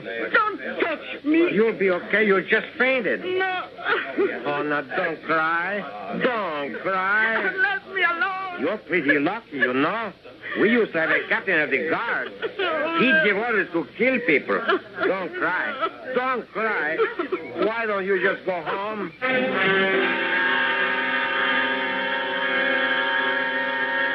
You must sign these death sentences, my leader. How much longer must I wait for food? Till 2:30. It's 3/4 of an hour. What can I have, eh? A carrot. A carrot. Don't let me cheat. I warn you. Don't let me cheat. Yes? It's Senor Peter Miller. Admit him. Let him in. Dr. Suarez. A swine. But he's right. You must not let me cheat. Your Excellency? Sit. Thank you. I hear the reports of a field. Tell me, Mr. Miller, why doesn't your wife like me? Oh, sir. Now, you may ask, why should it matter to me if the spouse of some machinery peddler, which is all you really are, dislikes me? Well, but sir... I have feelings. I dislike being snubbed. I am entitled to courtesy. I deserve consideration. I have the right to be taken seriously as a human being. Who is your wife, anyhow? Now, sir... Now, sir. Boss, sir. It won't do. For 2 weeks now, you have refused all my invitations. My wife is still somewhat indisposed. May I send her our own physician, a man of international repute? Well, I think it's just a matter of getting, used to the climate. Yeah, of course. You must remember to give her my regards. Yes, sir. I have some reports here. Reports? Business? On such a glorious day? Well, Your Excellency, the time grows short. Time, my dear boy, grows neither short nor long. She maintains her own steady rhythm despite all our futile efforts to hurry or delay her. Until tomorrow. Yes, sir. And if your lovely bride is sufficiently recovered, bring her with you for cocktails. I mean tea. Good day. Good day, sir. How much longer, Escobar? Exactly 37 minutes. See to it. It must be a very large carrot.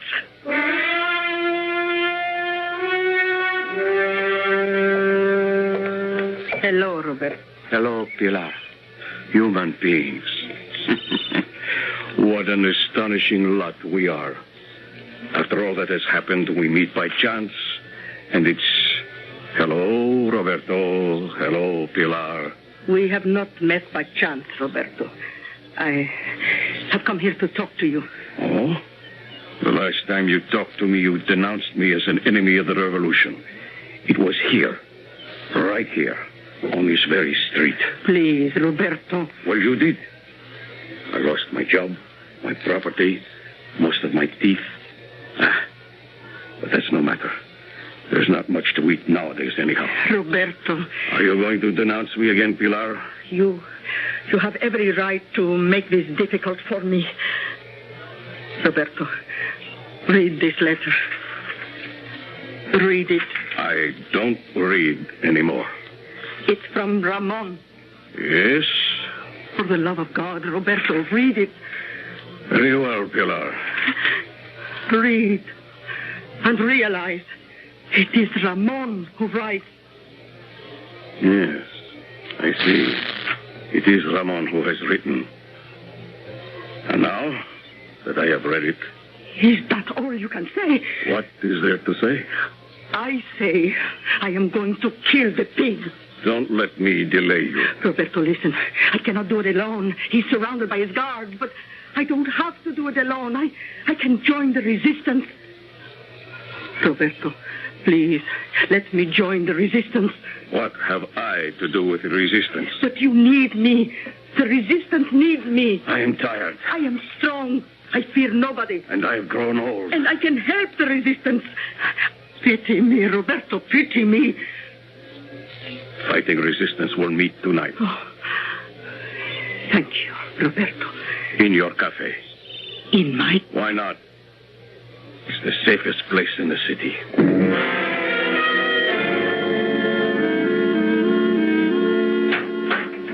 Is that you, Pete? Yeah, Marge, it's me. Oh, what about dinner? We'll have to send out. Oh, I see. I'm still being punished. Well, how can we be seen anywhere? I said you were indisposed. Well, why'd you say that? What else could I tell him? The truth. I don't care for his company. Yeah. Yeah, indeed. Another cozy evening at home with the Millers. Pete, Marge. Oh, you got a call from New York. Mr. Lowry. Oh, they're getting nervous. I don't have result number 1 as yet. You just won't understand why I refuse to see that man. Marge, it's okay to have principles. As long as you don't practice them. Listen, we can really help these people. We'll drain swamps, cut down disease, raise food, create industry. Give them the strength to rise up and fight him. That's how to destroy Zaria. Well, Honey, I'm right. You know I'm right. Okay. Now you're finally doing the right thing. You really do believe that my only mission is to keep you happy. I'm not a human being in my own right. Oh, for crying out loud, there you go again. What do you mean? There I go again. Marge. I have no thoughts, no feelings of my own. I'm even required to give up my own honeymoon because you don't have the backbone to stand up to a two-bit would-be Hitler who needs your machinery more than you need his business. I didn't say I would. Said enough. Where are you going? I'm indisposed.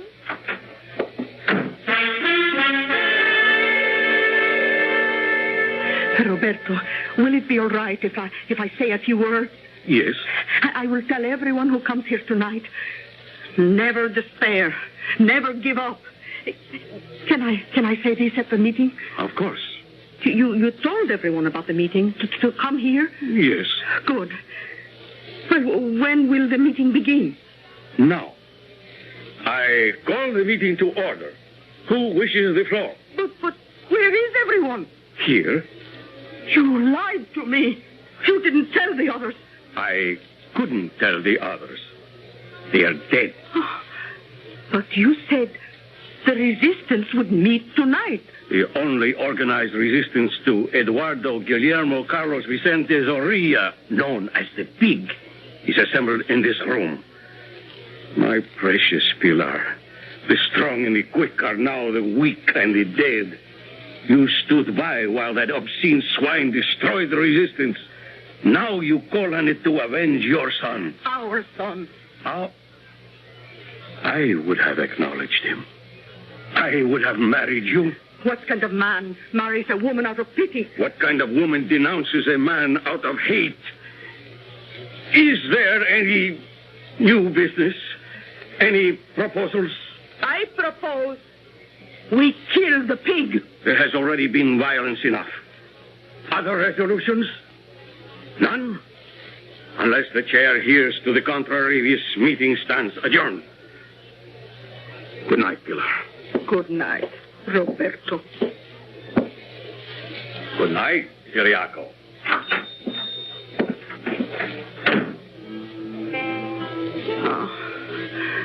Remember, Ciriaco, the little American girl who read me the letter? He looks like a pig, she said. Just like that. A skinny little girl looks at his picture and says, pig. You know what makes her so wise, Ciriaco? She thinks. There you have it. She and Roberto, thinkers. They would say, we have a problem. What is the most effective way to kill a pig? But what do they know about killing pigs? They are thinkers, philosophers, aristocrats. Oh, no, I know how to kill a pig. Tell me, Ciriaco, tell me, do I know how to kill a pig?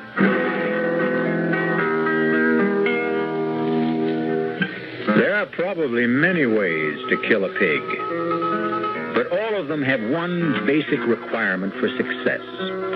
It is necessary first to have your pig firmly in hand. Till now, this has been Mama Pilar's fundamental problem. However, we can depend on her to solve it when we return shortly with Act 3. Yes, when you say Budweiser. One thing you can't fool American beer drinkers about, and that's taste. When it comes to beer, they know what they like. Yes, when you say Budweiser. And so many millions of American beer drinkers prefer and choose the Budweiser taste that it's the largest selling beer in the history of the world. And that's a fact. Pick up a six-pack of Bud and taste why. You'll see that brewing beer right does make a difference. And that when you say Budweiser, you said it all. Yes, when you say Budweiser, you said it all. Yes. Anheuser-Busch, St. Louis.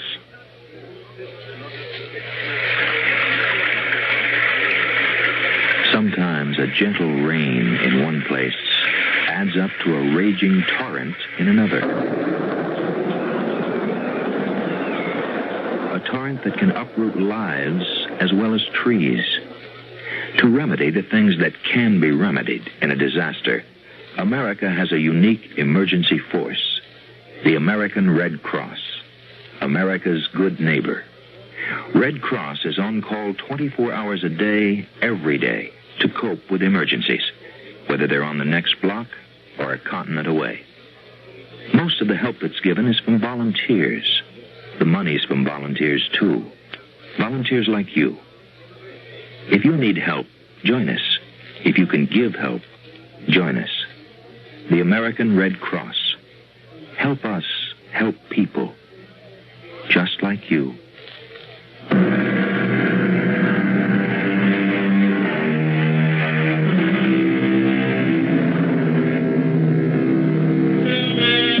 Marge Miller is a young newlywed who is having the first fight of her marriage. And permit us to say, it's a beaut. The reason may sound familiar. She refuses to socialize with her husband's client. It acquires deeper dimension when we consider that the client also happens to be the absolute dictator of a small nation. However, here comes Mama Pilar with her own score to settle. And does she bring salvation or disaster? No, I'm sorry, Pilar. It's out of the question. Why does the senora insist I wish to kill somebody? It's not just somebody. Zorilla. Me? Kill my leader? Oh, why else would you want to prepare a dinner for him? Oh, senora, I am growing old. Running a restaurant is too much for me. I'm looking for a job. And your husband's work, senora, requires you to entertain. You need a good cook. No, we don't entertain at all. Oh, but you should, senora. Don't you start that. Besides, if I let you cook a meal for old Zorilla, you'll bury a knife in him the minute he walks in. I will not. On my word of honor. Well, you spike his soup with arsenic. I will not. On my word of honor, I will do nothing to... I'd believe you. But Pete would never buy it. Why not? Why not? Well, let's just say he's very nervous and upset right now. Ah, then you have a problem. Such a man is no good to a woman. No. We must relax him, restore his desire for romance. Amen. Now, just suppose you said to your husband, invite the leader here for dinner. You're trying to sneak up on me. I said, just suppose. Well, what would he do? I guess he'd flip. Well, that must mean something good, eh? But, no, there is no need to tell him I will cook the dinner until everyone arrives. And then it will be too late for him to object. How simple it is. Simple and deceitful. Why do you want to prepare a meal for Zorilla? I have my reason. Sure. I want to help my husband do his job. But I can't very well have his client killed at my dining room table. Senora, this dinner will resurrect your marriage. Makes you think that my marriage needs to be... When a bride sits alone all afternoon, emptying glasses, filling ashtrays... Pilar. Oh, no, little one, don't cry. Oh, no, I promise you, this dinner will bring you both joy and happiness. It will restore your love, revive your honeymoon. But you word of honor. You won't kill him here. My word of honor. I won't kill him anywhere.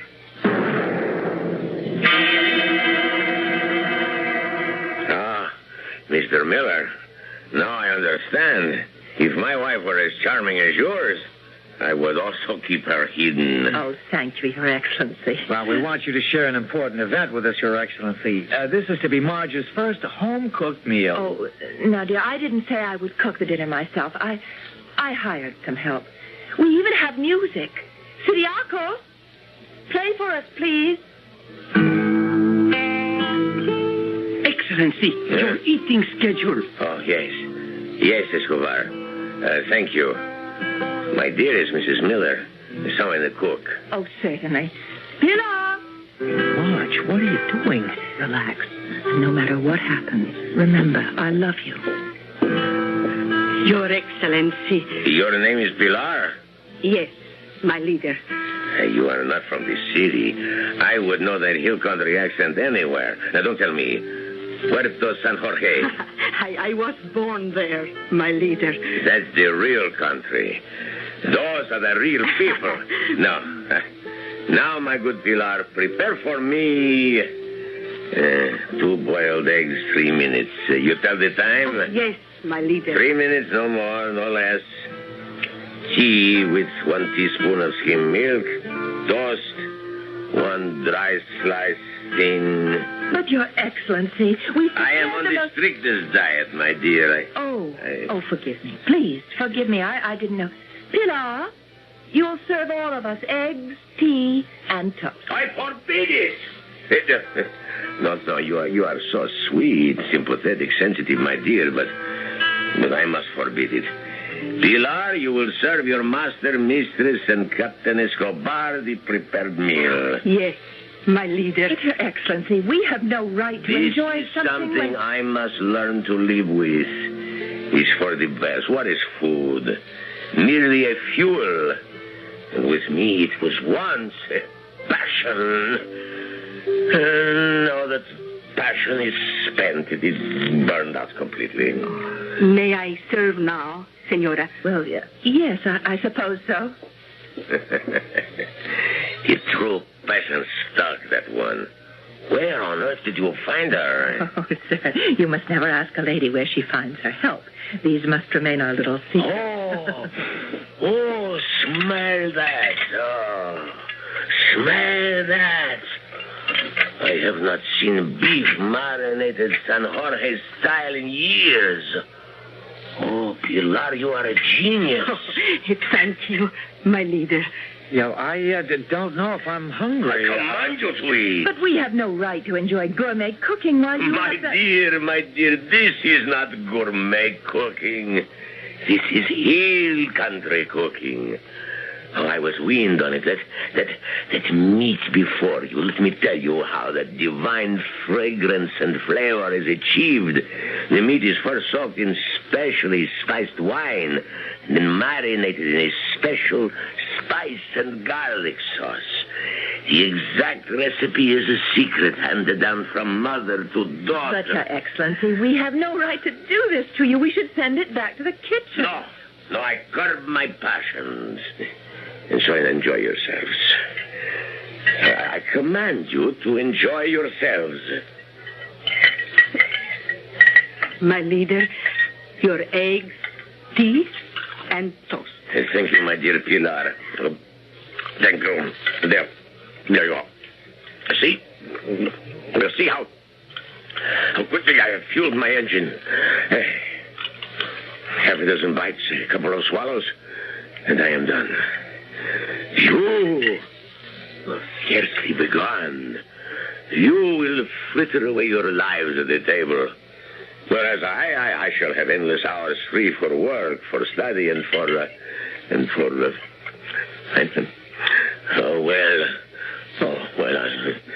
I don't see how just perhaps the tiniest piece of that meat could do me any real harm. Pilar. Yes, my leader. Let go of her arm, Escobar. My leader, I am only doing my duty. You deserve a decoration. Make note of it. Now, Pilar, that piece, and then that's one. Oh, fine. Splendid. Oh, this is every bit the way I remember. This is the foods of the gods. The gods, Pilar. My leader? Special spiced wine is always served with this. Oh, I have it here, my leader. Yes, this is...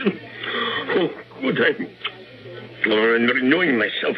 More meat, Pilar. Where did he put it, Pete? Where? I don't know. Your Excellency, your diet. You shouldn't eat this much in a week, a month. Pilar. Yes, my leader. My glass is empty. My plate's empty. Oh, this is heavenly. Where has the shining light been hidden? Pilar, more meat. More of everything. Oh, you work for these good people, Pilar. Yes, my leader. And when they go home... Oh, well, I must find another place to cook. No. I must eat no more. I have eaten too much. I should have eaten nothing. Take it away, Pilar. Remove everything. I must not eat no more. I must not. My doctor is right. Your doctor lies. Huh? What have you said? Oh, please, my leader, I meant no harm. All my life I have prepared food. It never hurt anyone. How can a doctor blame food Yes, my kind Pilar. Oh, all the men in my family, my father, my brothers, my son, they always ate what I cooked. Not one was ever sick. My leader, this is food. This is life. It was so good. So good. My leader, who ever heard of doctors at the hill country? My father died at 95. My father was drowned at 86. He was trying to swim the San Jorge River to visit the most beautiful widow in the province. Mr. Miller, Mrs. Miller. Yes, sir. You have made me aware of something I seem to have forgotten. My roots. I lost them. But I find them here, just in time. Yes, I shall be nourished by the food of my peasant ancestors. Escobar, dismiss that quack Dr. Suarez. But, Your Excellency... Mr. Miller, why have you come to this country? To make your fortune, eh? Well, your fortune is made. Create, build, construct, send me engineers, teachers, technicians, designers. Have the necessary papers ready for signature in the morning. Your Excellency. See? You are successful beyond your wildest dreams. Thank you, Your Excellency. Thank me by giving me this woman, Pilar. Would you like to live in the palace? Oh, my leader, what does a peasant woman know at a palace? The kitchen. You shall rule over the kitchen. I? Me? To cook for my leader? Oh, but I am only a plain peasant woman. Escobar, it was a plot. A plot, Excellency? A clever plan to kill me. How? They would starve me to death. Oh. Pilar, is there more meat? Oh, yes, my leader. Of course I've learned a lesson, even from my enemies. Moderation. I shall enjoy good food, but in moderation. And what does my leader desire for his breakfast? Do I solicit your advice on the training of troops, the administration of justice? Do not consult me. Prepare what you choose. Is there dessert? Of course, my leader. I'll go and help Pilar serve. Pilar, see? I gave you my word of honor. But you are going to kill him. You see that man. He can't help himself. Neither can a pig. It's the nature of the animal. But Pilar, look at him. A knife, a bullet, a few grains of poison. Much too swift, much too merciful. No, this is better. I have seen swine stuffed like him. They die slowly, badly, in agony. Much better. Oh, be happy, Senora. I have kept my word, and you have won your husband again. Pilar, the dessert. Oh, time once again to stuff the pig. Coming, my leader. We have a simple sweet. A simple sweet? Yes, senor. We call it the Mountain of San Jorge. Whipped cream, ice cream, chocolate, preserves, nuts, fruit. Oh, Pilar. Dear good friends, you have renewed my life. Your slave, my leader. Escobar, have Dr. Suarez shot at once. There is plenty more in the kitchen, my leader. I can hardly wait for breakfast. What shall we have, Pilar? Oh, you said for me to surprise you. Oh, you will serve me always, Pilar. Say that you will serve me always. You are my leader. I will serve you to the death.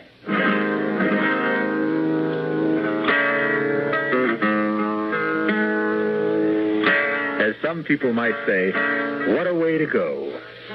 But this is something the Mama Pilars of the world understand. If you can't get to a man's heart with a knife, another way, and a better way, is to get there through his stomach. I shall return shortly.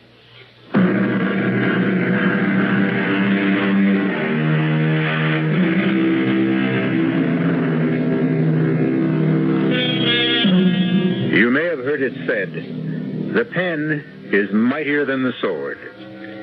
This sentiment was written by a man and can be dismissed as male chauvinist propaganda. What every woman knows is that mightier than the pen or the sword is the knife and the fork. If you don't believe it, just ask Mama Pilar. Our cast included Bryna Rayburn, Marion Seldes, Jack Grimes, Leon Janney, and Gil Mack. The entire production was under the direction of Hyman Brown. Radio Mystery Theater was sponsored in part by Sign-Off, the Sinus Medicines, Buick Motor Division, and Anheuser-Busch Incorporated, brewers of Budweiser. This is E.G. Marshall inviting you to return to our Mystery Theater for another adventure in the macabre. Until next time, pleasant dreams.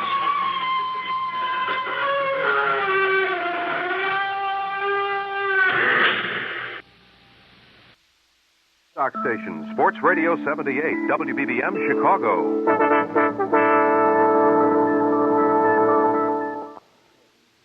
The CBS Radio Mystery Theater presents...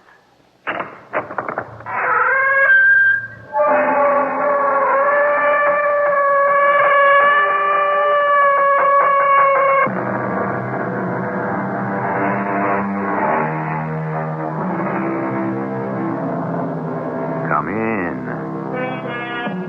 Welcome. I'm E.G. Marshall. As we wait for the napkin, the soup gets cold. While the bonnet is trimming, the face grows old. When we've matched the buttons, the pattern is sold. And everything comes too late. Too late. How completely the poet has captured it. So many times, isn't the most pertinent question of all, why are you waiting? I didn't kill her. You were here at the time she was murdered. No, I wasn't. Lieutenant, why would I kill her? You wanted to marry her. You discovered she was cheating. So why would I want to marry her? Because you were engaged. How could we be engaged? I didn't even know her. Lieutenant, you sure you want me? Joe Gaffney? Oh, yes, Mr. Gaffney.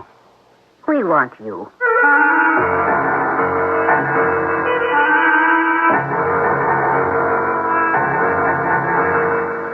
Our mystery drama, Pretty Polly, was written especially for the Mystery Theater by Sam Dan and stars Tony Roberts. I'll be back shortly with Act One. These are scenes from America's favorite motion picture. You're a fool, Red Butler. When you know I shall always love another man. Stop it. You hear me, Scarlett? Stop it. Don't, I shall faint. I want you to faint. You go. What shall I do? Frankly, my dear, I don't give a damn. Sunday at 8, 7 Central and Mountain. A CBS TV special movie presentation. Gone with the Wind. A love story between America and a movie. Let your home share the newness of spring with a fresh coat of True Test paint from True Value Hardware Stores.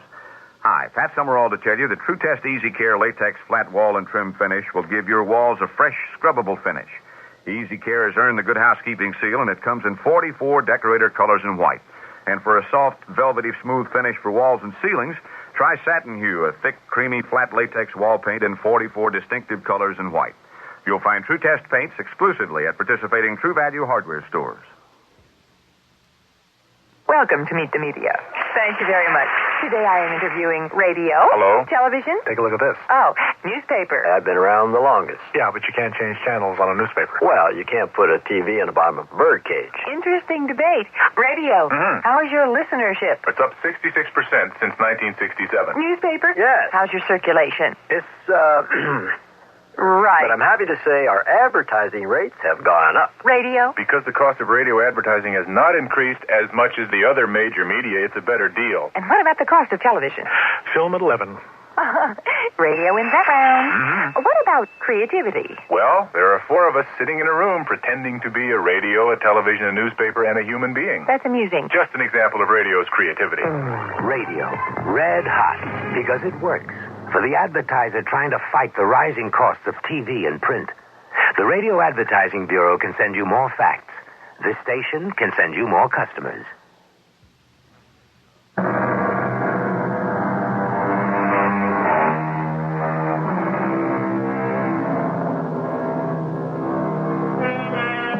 Time, we are told, is a great teacher. It is, however, most difficult to agree on just what it is that time actually teaches, or how well we learn the lesson.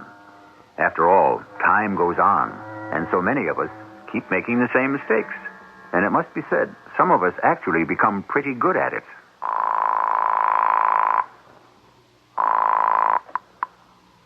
Mr. Stevenson's office? Yes. Is he in? This is Mr. Gaffney. Sorry, Mr. Gaffney, he's in a meeting. I have his morning quotations for him. He said for you to call at about 10:30. Thank you. You're not Miss Meadows. No, Mr. Gaffney, my name is Polly Simmons. Oh. I'm Mr. Stevenson's new secretary. What happened to Miss Meadows? I don't know. Oh. 10:30 you said to call him? Yes, Mr. Gaffney. Thank you, Miss, Simmons. Polly Simmons. Yes, Miss Simmons.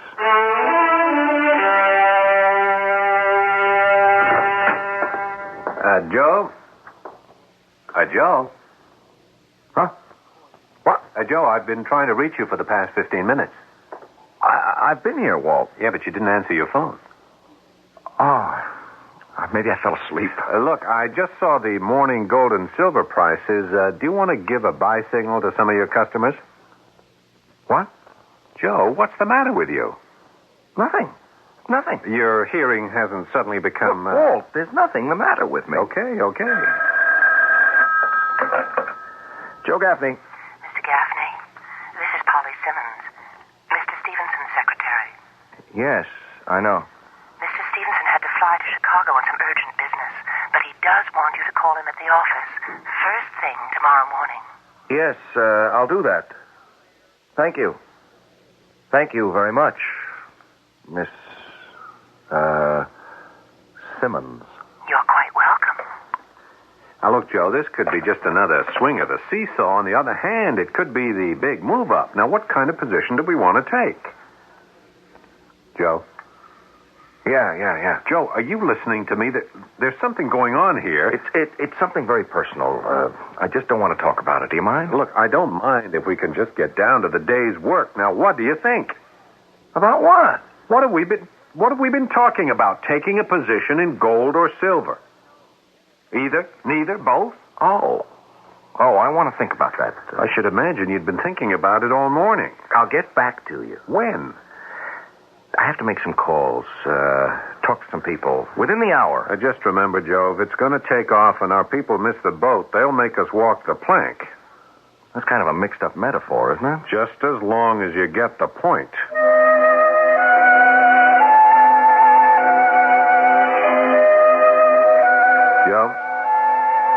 Joe?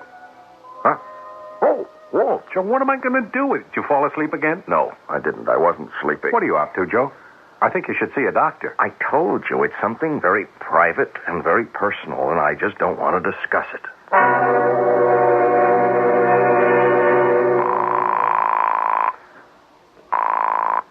Mr. Stevenson's office?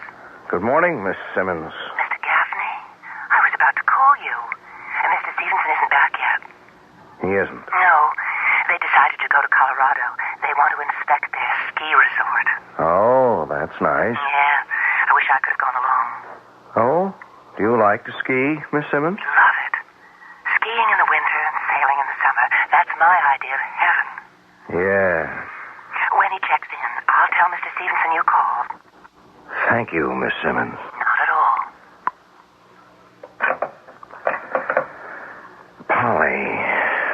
Polly Simmons. I'm in love with you. I love you, Polly. Well, that's great. Huh? Who's Polly Simmons? I didn't hear you come in. Yeah, well, naturally, you've been in your usual days. All right, so it's love. Who is she? Oh, Walt, I was just talking to myself. Oh, yeah? This is what you came for, my market letter. Check it through before you send it out. I always do. I think it analyzes exactly what most of our clients should be doing at this particular stage in the market. Good. Now, tell me, who is Polly Simmons? That's none of your business.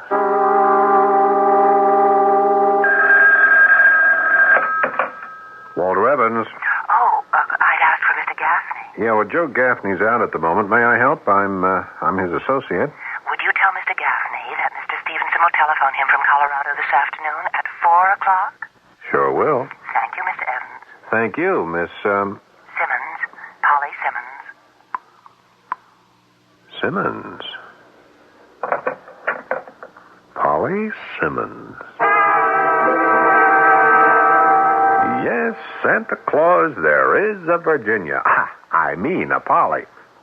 Now, what are you talking about? She's Ed Stevenson's secretary, eh? He's going to call you this afternoon. How long has this been going on? How long has what been going on? You and Polly. There's nothing going on. Oh, sure. Oh, she only came to work for him the other week. Yeah, how long does it take? Walt, lay off, will you? Sure. You going to marry her? Okay, but you sat there and you said, Polly Simmons, I love you, and you love a woman and don't marry her, you'll regret it for the rest of your life. Yeah, but it's my life, isn't it? Look, I want you to be happy. Why? Because I'm your friend? Because I'm an idealist? No, not at all. It so happens that when you're happy, you're one of the best analysts on the street, and I make an awful lot of money out of you. You want to have lunch, Walt? How come you're not having lunch with Polly Simmons? I don't even know Polly Simmons. Joe, you're talking to an old soldier. Look, I spoke to her on the phone yesterday for the first time, and I fell in love with her voice. If you laugh, I'll punch you in the mouth. Yeah, who's laughing? And that's it. Don't tell me it can't happen. Anything can happen. People fall in love for the craziest reasons. That voice of hers.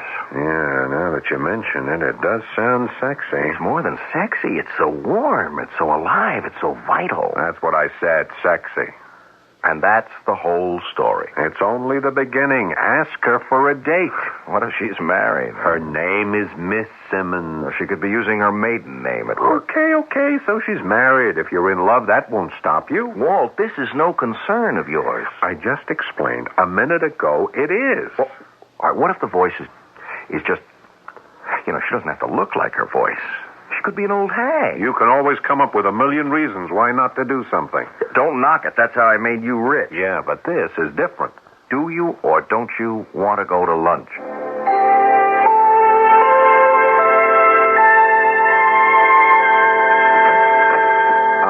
Hello, is Mr. Stevenson in? Mr. Stevenson is still out of town. Oh. I'm, Walt Evans of Evans and McHugh. Yes, Mr. Evans, I believe we spoke on the phone. Do you have an appointment? I hope not. No. I was just visiting with Jim Russell down the hall. I thought I'd stop by and say hello to Ed. Well, I know he'll be very sorry that he missed you. Yes. Whatever became of Miss Meadows? She left to get married. Miss Meadows? Yes, that's what I've been told. Miss Meadows, if she could get married, there's hope for everyone. Even for me? You mean you're not married, Miss Simmons? I'm afraid not. How is that possible? Oh, I suppose it's because no one ever asked me. I can assure you, Miss Simmons, if I weren't married, I'd ask you myself. And I should consider it. Very seriously. My boy, she's beautiful, she's single, and she wants to get married. Who? Don't act dumb, Joe. Don't pretend. I saw her. I spoke to her. If you don't marry her, I'll divorce Dottie, and I'll marry her myself. Walt, I wish you would mind your own business. I'll say it again. This is my business. We spoke, Polly Simmons and I. Look, she's somewhere in between 25 and 30. She has long black hair. She has flashing black eyes. She has a complexion that makes you think of milk and honey. She's tall. She's slender, graceful. The gentle curves of her body seem to float within a dress. I never heard you talk like that. I have never seen anyone like Polly Simmons. And she's single. She looks like that and she's single? How's that possible? And she wants to get married. Well? Well, what? What are you waiting for? Ask her for a date. Okay. You had raised some entirely legitimate objections. She could be a dog. She could be married, and so on and so forth. These have all been put to rest. Your move. I don't know. Look, Joe, I went to a certain amount of trouble on your account. I didn't ask you to. What is a friend? Someone who doesn't wait to be asked. Walt, What'll I do if she turns me down? How could she turn you down? Look, I've never been very successful with women, Walt. Yeah, you know why? Because you're always so negative about yourself. You're constantly examining yourself for flaws, for shortcomings. The basic qualities that make you a terrific market analyst work against you in your personal life. Well, I can't help that, Walt. You listen to this voice on the phone, this glorious voice so filled with promise, and you treat it like a prospectus from a company that's out to sell stock. Where are the problems? I've just investigated for you. There are no problems. Yeah, maybe not with her, Walt, but there are with me. What problems are there with you? I'm not an exciting guy. Sure, she's got enough excitement for both of you. I can tell so much from her voice. She likes to go out a lot. She likes to have fun. Well, what's wrong with that? Well, I'm a quiet guy. Well, basically, that's what most girls want. I can tell, Walt. It wouldn't work out. I wouldn't even know how to ask her. Oh, what's there to know? Get her on the phone. Come on. Now? That's how they used to teach Indian babies how to swim. They threw them in the water. Pick up the phone. Okay, now, dial Ed Stevenson's number. Go on, go ahead. Walt, I don't know if I should. And when she answers, say, Polly, how about dinner this evening? Look. Mr. Stevenson's office? Miss Simmons, this is Mr. Gaffney. Yes, Mr. Gaffney. It should be Polly. Come on, throw the baby in the water. I was wondering if Mr. Stevenson might be reached earlier. No, Mr. Gaffney, I'm sorry he can't be. Oh. Was there anything else? Now, Joe, now. No. No, I don't think so. Goodbye, Miss Simmons. What am I going to do with you, Joe? What am I going to do? You'd be surprised, but that will be the business of Act Two. Along about now, some of you vintage listeners are asking yourselves, what have we got here? One of those soft, sweet, tender little love stories? When is someone going to get killed? Patience, friends. Patience. If you use a long-lasting nasal spray, you ought to check the package. If it has a big 12 on it, you're getting the longest-lasting relief you can get. You're using Duration nasal spray. Duration is different because Duration has the longest-lasting nasal decongestant. So Duration gives you up to 12 hours of relief. That's up to 2 to 4 hours longer relief than most other long-lasting nasal sprays. Look for the nasal spray with the big 12 on it. Duration. The proof is on the package. The package with the big 12 on it. For occasional use only as directed. Hey, let me get the check. Where'd you get the extra bucks? The Buck a Bundle insulation refund from Certainteed. Buck a Bundle? Yeah, buck back on every bundle of Certainteed fiberglass attic insulation. Up to $40. Some savings. That's what I was after. Was it a tough job? Nah, it was easy. I'm going to do it now while I can save. Thanks for lunch, and thanks for the tip. Get your attic insulation and extra bucks now. The Buck a Bundle insulation refund, only from Certainteed. Details at your building materials retailer. Hi, this is Andy Williams. I learned about the importance of donating blood when my mother became ill. Although most people could qualify as donors, many have not donated blood because they have not personally experienced the need, either for themselves or for those they care about. Presently, over 30,000 pints of blood are required in the United States every day, and the need is increasing. The balance between supply, demand, and human life depends on you, the public. Donors often respond when there is an emergency or a disaster, but blood of every group and type must be available at all times. Blood banks depend on people who are willing to give to meet the day-to-day blood needs. Donate today at a blood bank in your community. Blood is life. Let's keep it running. A public service of this station and the American Association of Blood Banks.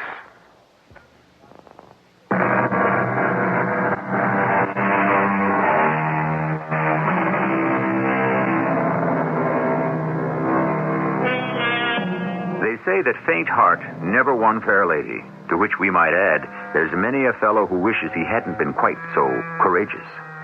But here we have the basic ingredients. We have the fair lady, Polly Simmons. We have the faint heart, Joe Gaffney. And now we shall permit nature to take its course. You got to do it, Joe. Walt, why is it your affair? Affair. It should only be your affair. I don't interfere in your personal life. That's because you don't have to. I'm perfectly capable of making all the right moves myself. Will you please let me alone? It's a sin and a shame that someone as beautiful as Polly Simmons should just go to waste. I'm sure she has enough boyfriends. Yeah, as far as you're concerned. Why don't you mind your own business?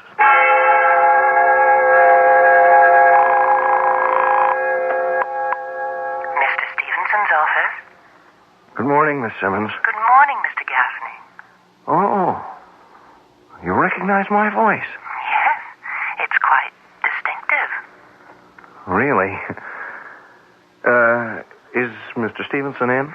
They're at a budget meeting this morning. Shall I ask him to return your call? No, I'll try him again later. Yes, Mr. Gaffney. Miss Simmons. Yes, Mr. Gaffney. It wasn't really important.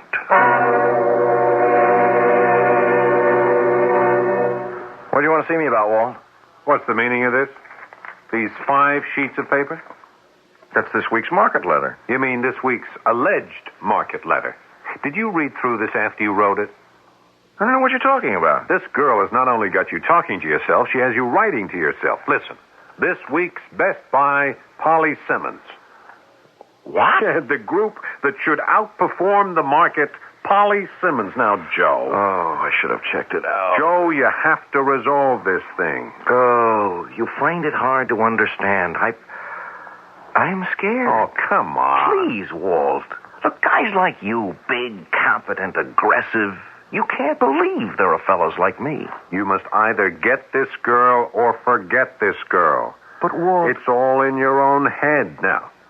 You're going to pick up that phone, you're going to call her, and you're going to ask her for a date. Do you understand? Well, what if she turns me down? Okay, that'll be the end of it. Swift, clean, surgical. And if she says yes, well, that's the beginning. Pick up the phone, Joe. Your job depends on it.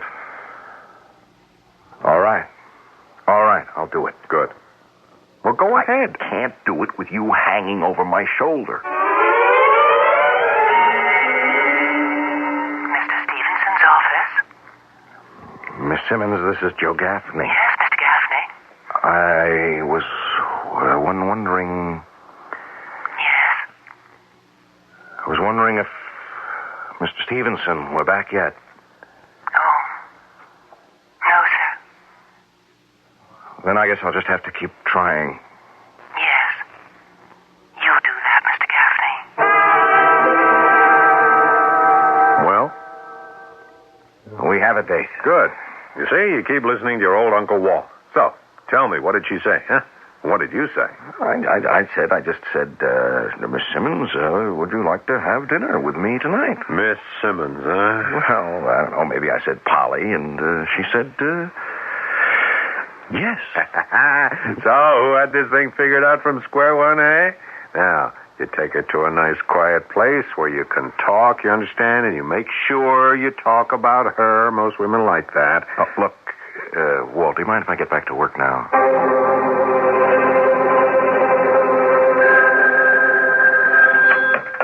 Joe Gaffney. Good morning, Mr. Gaffney. Oh. Good morning.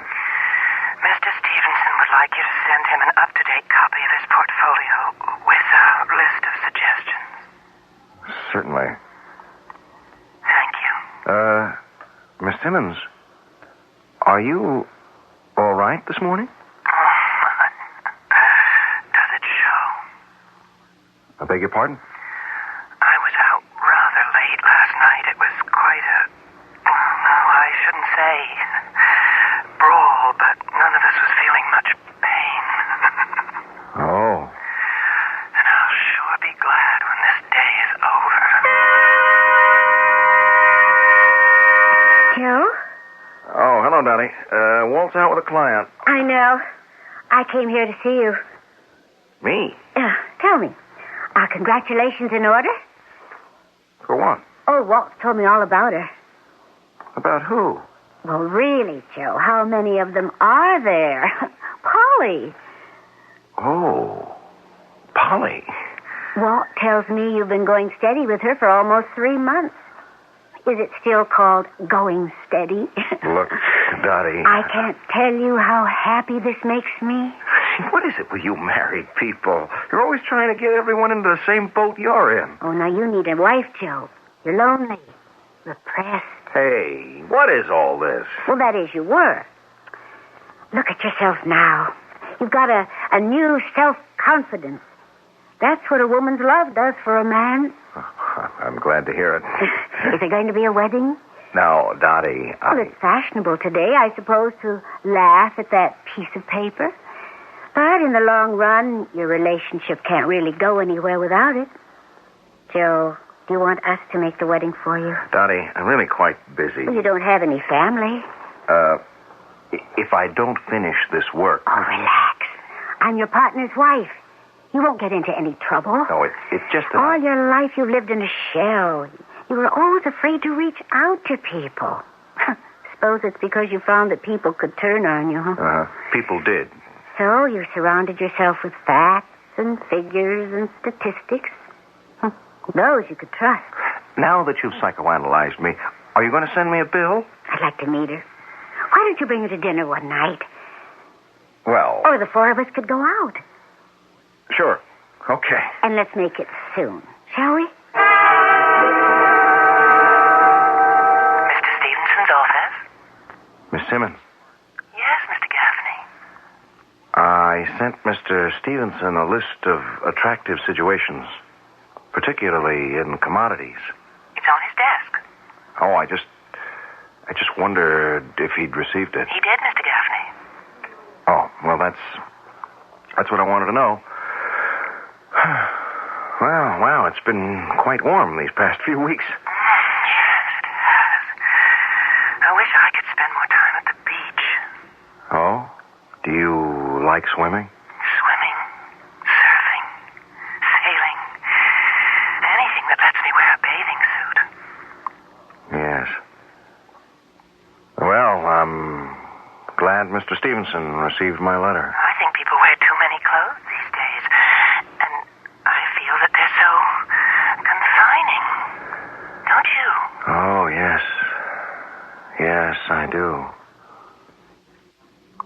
Thank you, Miss Simmons. Thank you. Not at all, Mr. Gaffney.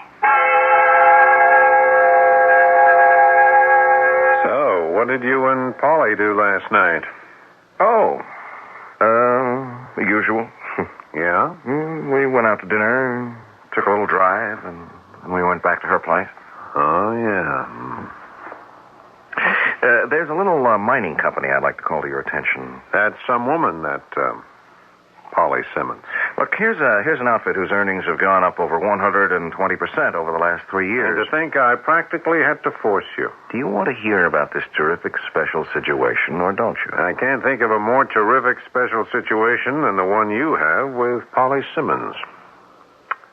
So, you spent the night at her place, huh? All I said was we went back to her place for a while. All right. I understand Dottie's been in to talk to you. I just wish Dottie and everyone else would mind their own business. People are just happy for you, Joe. You've no idea how much you've changed since you've been going with Polly Simmons. Your whole outlook on life is different. You're more relaxed. All right. Shouldn't we get to work, Walt? Sure. You know how people are. They love gossip. Well, I'm just glad you had a great time last night. Take these reports about the mining company back to your office. See what you think. Okay. Bet you're not fooling me. You just want to get rid of me. Why? Because first thing in the morning, you get in, you always want to have your little chat with Polly on the telephone. Come on, Walt. I read you like a book. Well, go ahead. Have your little romantic moment.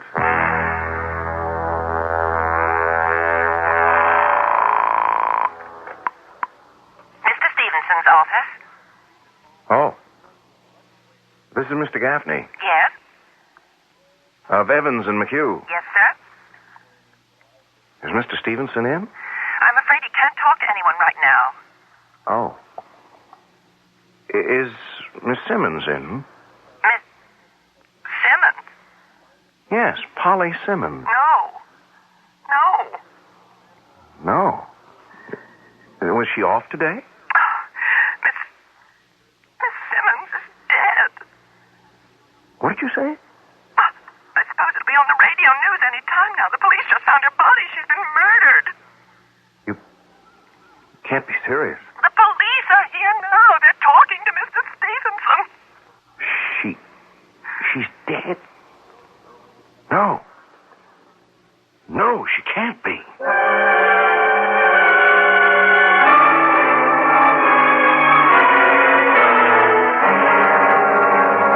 Joe, Dottie just called me. She heard something on the news. I don't know what to say. Polly Simmons murdered. It can't be true. It's true. I called Stevenson's office. The police are there. She was murdered last night. They found the body in her apartment? Yes. Joe, how you must feel. I guess you don't want to talk to anybody either. Here, I'll answer that. Yeah. Well, some more details came over the radio. She was killed a little after midnight last night. Yeah. Oh, it's Dottie, Joe. There's been some more news. She'd evidently been with someone she knew because there's no sign of forced entry. The fellow must have hit her for some reason, and her head struck the floor or some other object. Too hard. And that was it. Yeah, poor girl. Well, was Joe with her last night? What are you saying, Dottie?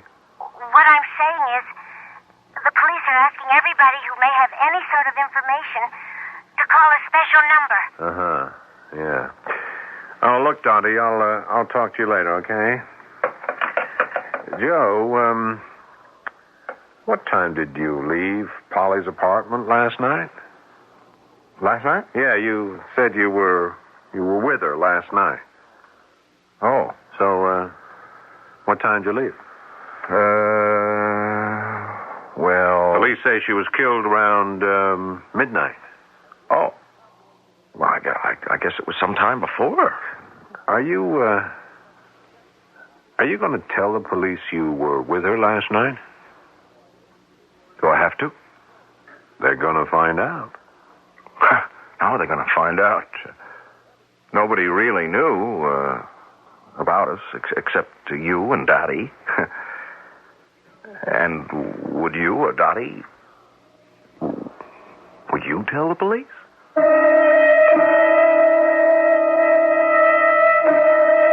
What a question. You take words like morality, duty, and so forth. You talk about a citizen's obligation, and so on. The truth is that these things are all abstractions. On the other hand, a friend is someone definite. He has form, shape, substance. You do not lightly sever all human feeling for him. You cannot simply sell him down the river. Or can you? The answer lies in Act 3, shortly. This is WBBM Chicago. Time to feed the baby. Oh, baby sounds funny. That was Baby Ben. I thought our baby's name was Ollie. Baby Ben's our alarm clock, honey. It never forgets to get us up. We could forget to plug it in. Baby Ben doesn't need electricity, dear. Doesn't even need batteries. It's key wound. Gee, no batteries? No formula? Oh, turn that off. That was Baby Ollie. Who wound him up? Baby Ben or Big Ben never forgets to get you up. It's time for a West Clocks by Tally Industries. You've got a seat at third base, a spot at the net, two on the aisle, a box at the Met. You've got the best seat in the house at your TV set. And nothing gets you into it like TV Guide. TV Guide is your ticket to the whole wide world of sports and entertainment. Tells you more about what's on, what's going on with television. Nothing gets you into it like TV Guide. This week, get more out of television. Buy TV Guide. Now you can see more of America for less. with Delta Airlines unlimited mileage fare. It's easy and uncomplicated. You fly to as many Delta cities in America as you want, and to Bermuda and San Juan. Takes 7 to 21 days. All for an unbelievable $567 per person when two people travel together, or $777 when you travel alone. There's a special low fare for children, too. Unlimited mileage at an unbelievable fare. Don't leave a stone unturned or a place untraveled. Delta's unlimited mileage fare is an unusual opportunity for an unforgettable experience. Get the details on advance reservations and limited seating from your travel agent or Delta. Now, Delta is ready when you are. With an unbelievable, unforgettable, unlimited mileage fare for as little as $567. That's unreal.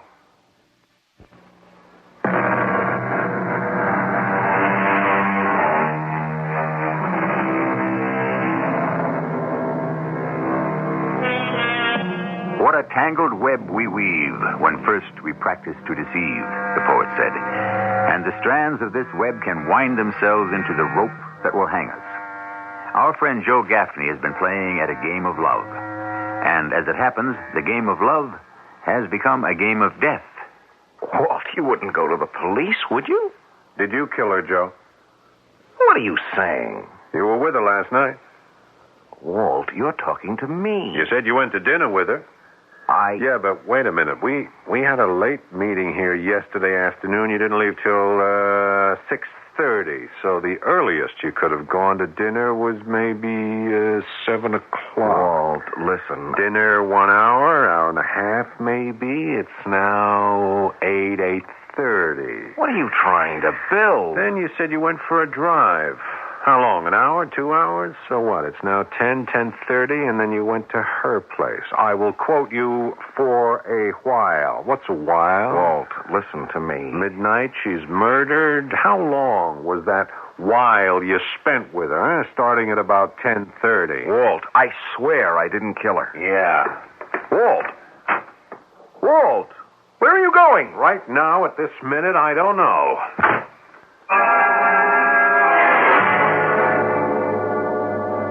He was there, Dottie. But I can't believe Joe killed her. Why not? Well, he just isn't the type. Is there a type? But he was so much in love with her. Yeah, that could have been the reason he killed her. Because he loved her? I met that girl. Her eyes were beautiful, but you could tell they liked to rove, if you know what I mean. Maybe she was cheating and he found out. No, he didn't kill her. Oh, and who did? Well, she could have had other boyfriends. Maybe one came calling right after Joe left. Now, that's possible, isn't it? Sure. Maybe that's actually what did happen, but... But what? Look, Dottie, the police have broadcast a call for all pertinent information. Shouldn't I... Well, what do you want me to tell you? The fact that Joe was with her... very close to midnight last night, the time of her death. Is that, or is that not pertinent information? Yes, Walter, it is. In many ways, all of this is your fault. My fault? Yes. He was happy in his own little world. You say that? You're the one who kept insisting he was so miserable. Well, I was wrong. That is, if being miserable made him happy, who were we to interfere? You were the one who kept... Well, you practically forced him to start going out with her. Did I know it would end like this? Well, that's beside the point. If it hadn't been for your insistence, that girl would be alive today. Or if someone else had killed her, Joe wouldn't be involved in it. Dottie, the fact is... What? I don't know. I just don't know anymore. I wish I did. The problem is, it just isn't clear-cut. No, you're wrong, Dottie. We're the ones who aren't clear-cut. You and I. We have a duty as citizens. And that is the bottom line. Oh, I know. And we have some very good reasons to shirk that duty. Reasons like friendship, loyalty, so on. Understand? But the collective morality of the city is the sum total of the individual moralities of all its citizens. Oh, Walter, do it or don't do it, but Stop moralizing about it.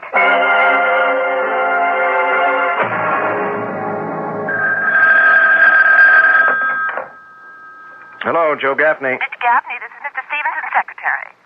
What? But Mr. Stevenson's secretary is dead. Oh, I'm sorry. I should have said his new secretary. Oh. Did you know Miss Simmons very well? Yes, I knew her. Mr. Stevenson wants more information on that mining stock. Mr. Gaffney? Oh. Yes, I'll send it by messenger right away. You all right? What did you say, Miss... Smith, Dolores Smith. Yes. I guess it's remarkable how life just goes on. We don't even pause. Oh, well. There's no sentiment in this business. Or any business. Well, I don't know, Mr. Gaffney. Some people are capable of sentiment. Oh? Do you know any? Well, I guess there's me, for instance. Really? Well, you must be a very unusual young lady, Miss, Smith. Dolores Smith. You say you weren't there at about midnight last night. Yes, Lieutenant. But you told Mr. Walter Evans. I know what I told him. It would have looked better for you if you'd come forward with this information voluntarily. What information? Oh, regardless of the time, you should have told us that you'd seen her last night. But I didn't see her last night. Mr. Walter Evans says... Forget what I told Walter Evans. I can't see how that could work. The DA won't want to forget. I don't think the jury will either. Lieutenant Marker, the truth is, I never went anywhere with Polly Simmons. I don't even know what she looked like. Do you know what you're saying? Lieutenant, let me tell you the whole story. Let me begin at the beginning.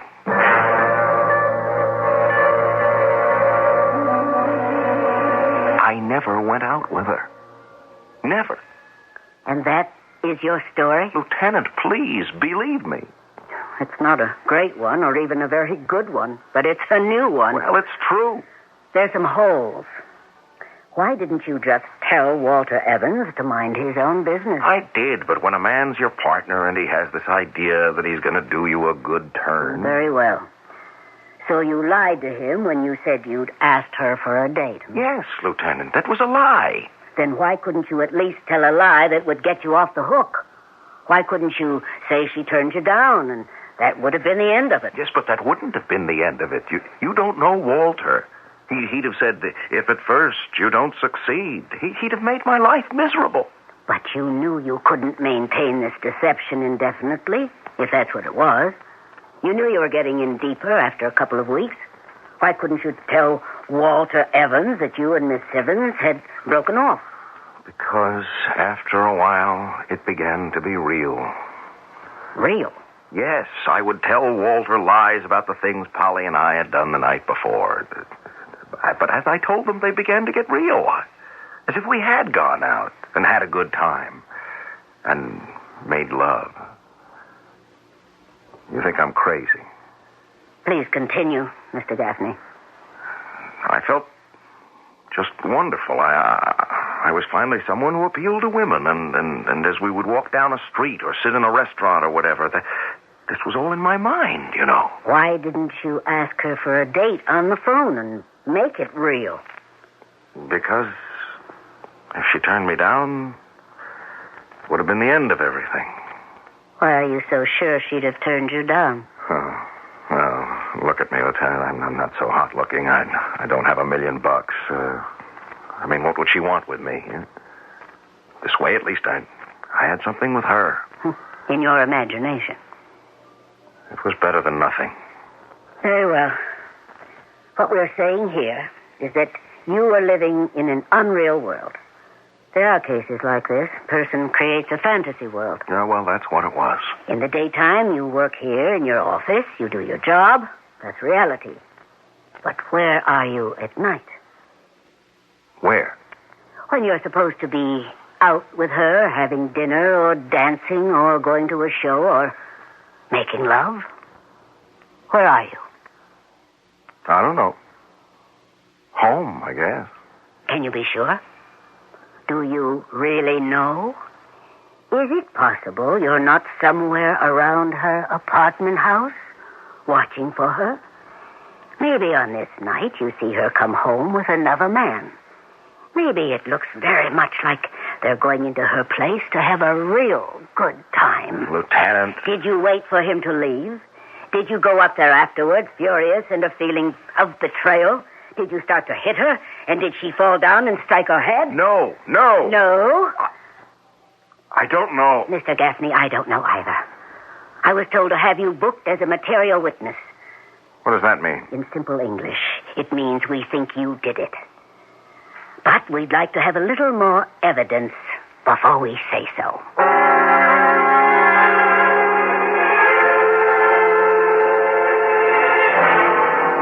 I'd rather you didn't see me in a place like this, Walt.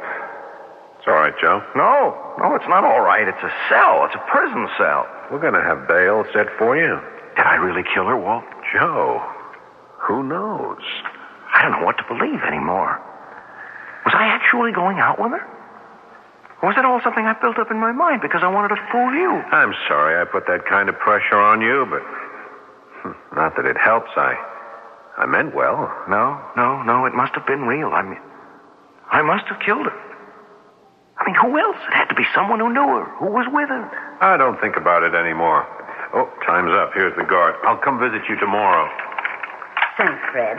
I'll call you when I'm ready to leave. Oh, you're the detective I spoke to, huh? Lieutenant... Marker. Yes, Lieutenant Marker. How'd you do? I was looking for you, Mr. Evans. For me? They said you'd come down here to the city jail to visit Mr. Gaffney. How convenient. What do you mean, convenient? We don't have to bring you here.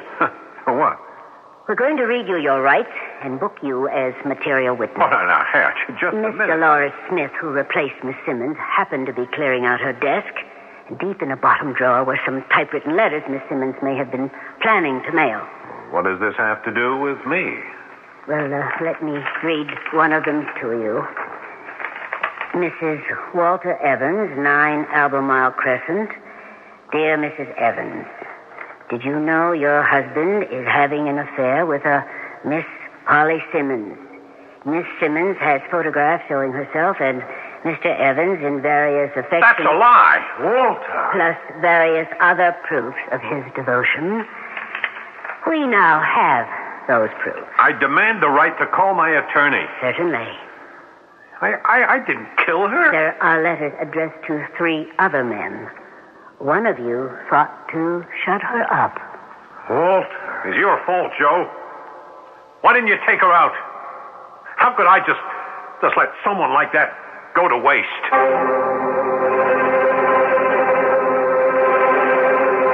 Mr. Stevenson's office? Miss Smith, this is... Oh, yes. I know. Mr. Gaffney.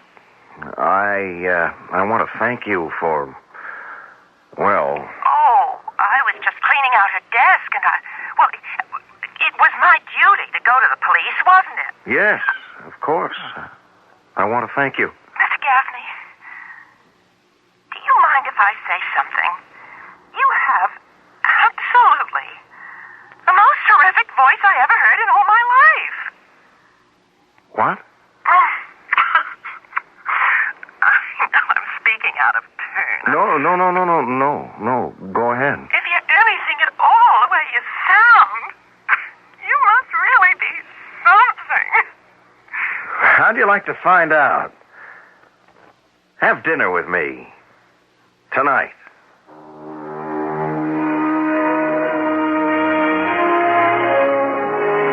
And this time, of course, the shoe was on the other foot.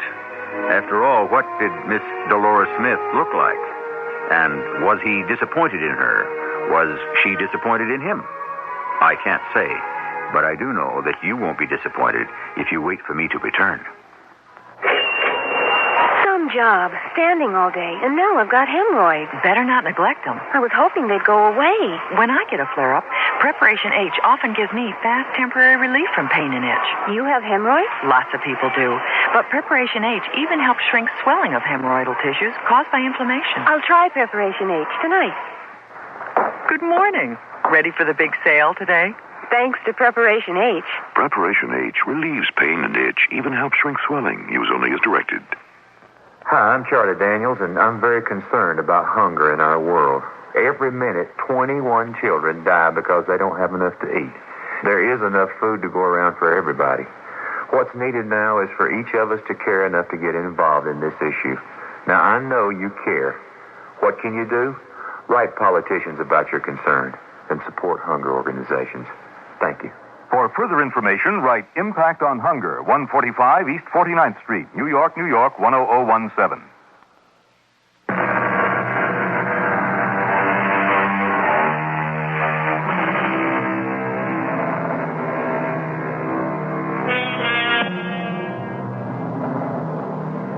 The truth of the matter, every reality began once as a fantasy. And so we may ask, when, at what point, does the transformation take place? When do dreams become real? And how real do they become? Are we what we are, or are we what we think and hope and dream we are? The proverb says, who rides a tiger dares not dismount. But it should also be said that he who rides an illusion has saddled the most dangerous beast of all. Our cast included Tony Roberts, Paul Hecht, Marion Seldes, and Evie Juster. The entire production was under the direction of Hyman Brown. And now, a preview of our next tale. You know, Mike is a great kidder. Do you suppose, when Mike and Jim were sharing that room in the hospital, when they had their operations and recuperating, do you suppose they cooked this up between them and they're just playing some kind of a game? No, I don't think so. And these black and blue marks on my neck don't think so either. Oh, of course. How dumb of me. But the numbers racket could be a game. Me, K44K, you, ZXY77. But to attack you like that, Janet, it ain't funny. If you ask me, I'd try to get Jim somewhere for observation. And if he won't go, you ought to think about moving out. I have, in a way. I've moved to another room, made it my bedroom. I've hidden his gun, and every night I lock my door. This is E.G. Marshall inviting you to return to our Mystery Theater for another adventure in the macabre. Until next time, pleasant dreams.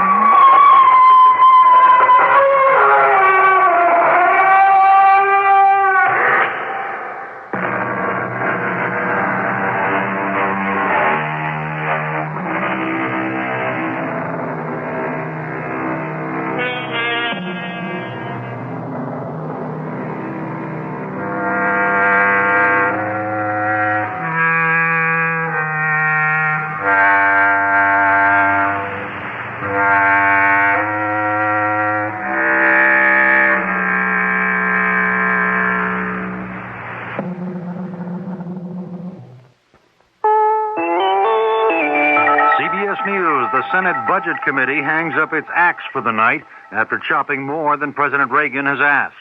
I'm David Jackson reporting on the CBS Radio Network. The president didn't get everything he wanted from the committee, but he got most, and in some cases more, as Jacqueline Adams explains. All told, the Senate Budget Committee has approved more than $35 billion in spending cuts, almost $2.5 billion more than the president requested. But late Wednesday afternoon, at the urging of conservative Republican Senator Orrin Hatch, the committee voted to restore over $1.5 billion in 1982 and 1983 to programs for the handicapped, unemployed youth, elementary, and secondary education. I wish we could support all the other programs, and I felt strongly the other night that NSF probably should be beefed up somewhat. I'm a strong supporter of the arts and humanities. Haven't decided yet. But this, we feel, is probably the minimum we can get through the committee. In its final action of the night, the committee restored $224 million the president had wanted to cut to a nutrition program for pregnant women and infants. The committee will meet again in the morning and hopes to complete its consideration of the president's budget cut proposals by noon. Jacqueline Adams, CBS News on Capitol Hill. More news coming up. Saturdays on CBS television. Don't miss the fun and games at Flo's Yellow Rose. She's one of a kind, and with a lady like Flo, anything can happen, and does. She's a lover and a fighter and a whole lot of fun. It's her, some Abraham's ideal woman. She's every cowboy's favorite kissing cousin. But when the grits hit the fan, watch out. Join the laughs at Flo's Yellow Rose on Flo, Saturdays at 8:30, 7:30 Central and Mountain on CBS television.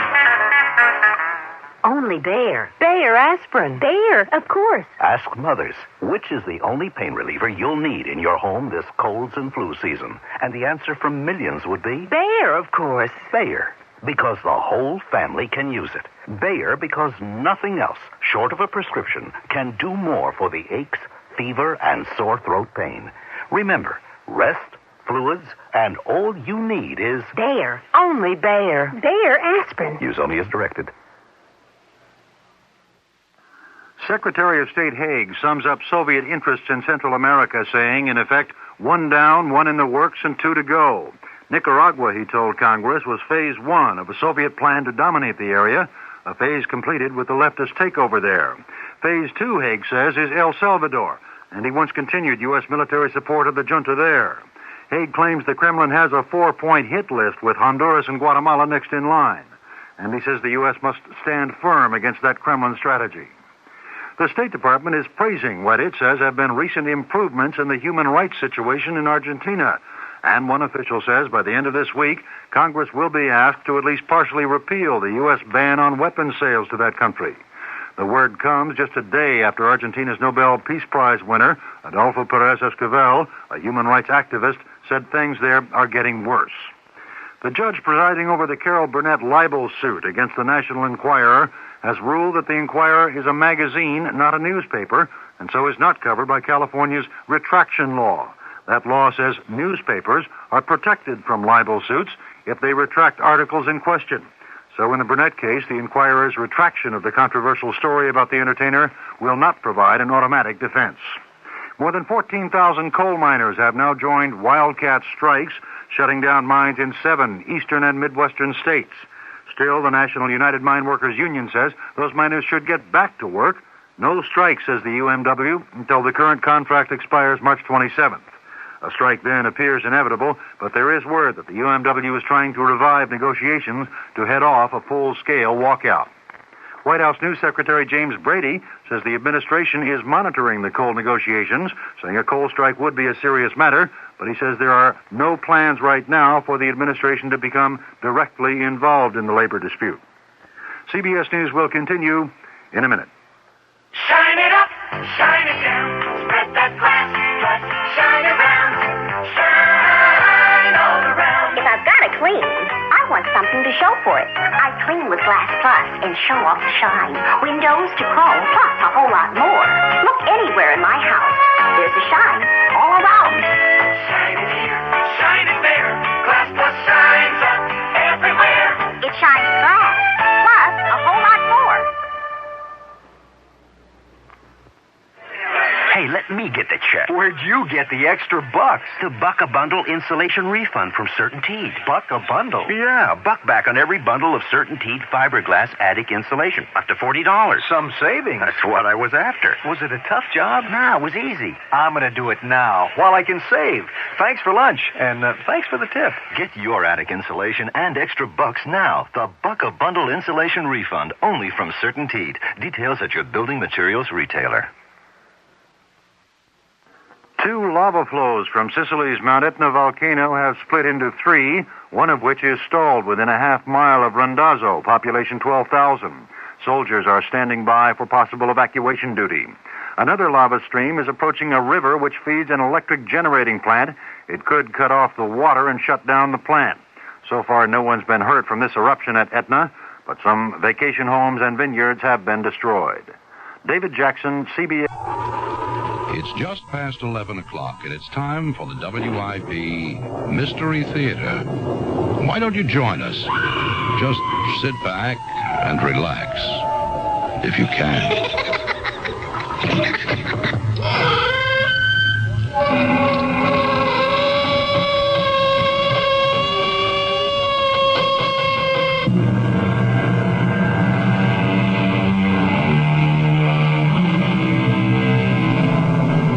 Come in. Welcome. I'm Tammy Grimes. For most people, memories are precious. And for some older people, memories are almost all they have left. But what about those whose memories are too painful to bear? Can such thoughts be suppressed, locked away in some hidden corner, never to resurface? Or do they lurk in the shadows, eager to burst forth, simply waiting for some detail to bring them back in full color? Usually it's the latter, and often, as in the case of poor Alicia Winslow, the sudden reappearance of a long-suppressed memory is a terrible shock.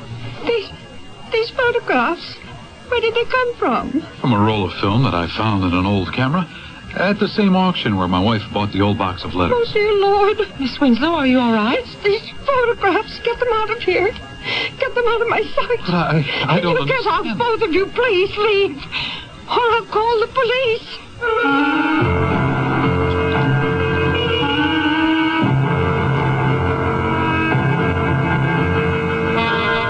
Our mystery drama, The Riddle, was written especially for the Mystery Theater by Karen Thorson and stars Patricia Elliott and Lloyd Battista. It is sponsored in part by Cat's Paw, Heels and Souls. I'll be back shortly with Act 1.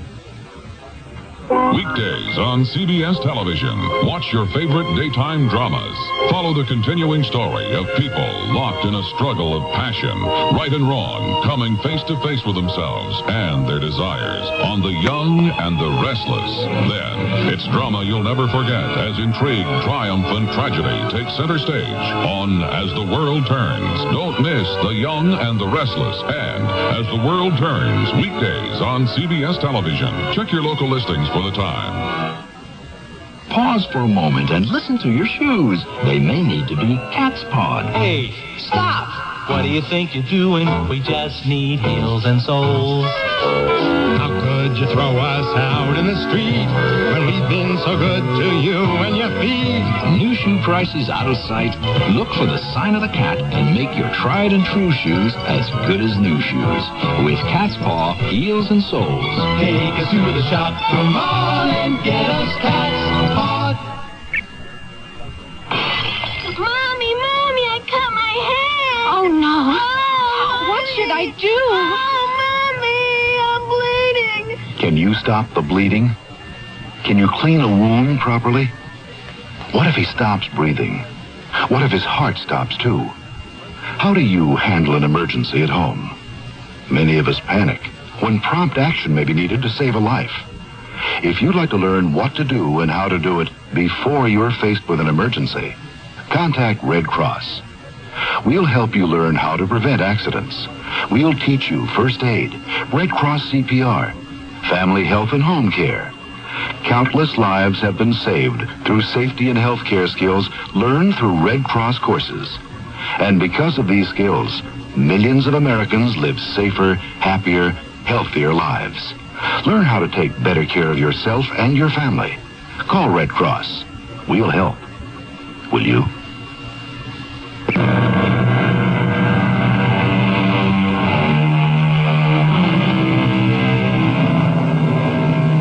Many things can trigger a memory. The sight of an old hat, the sound of a car horn, even the smell of some forgotten fragrance.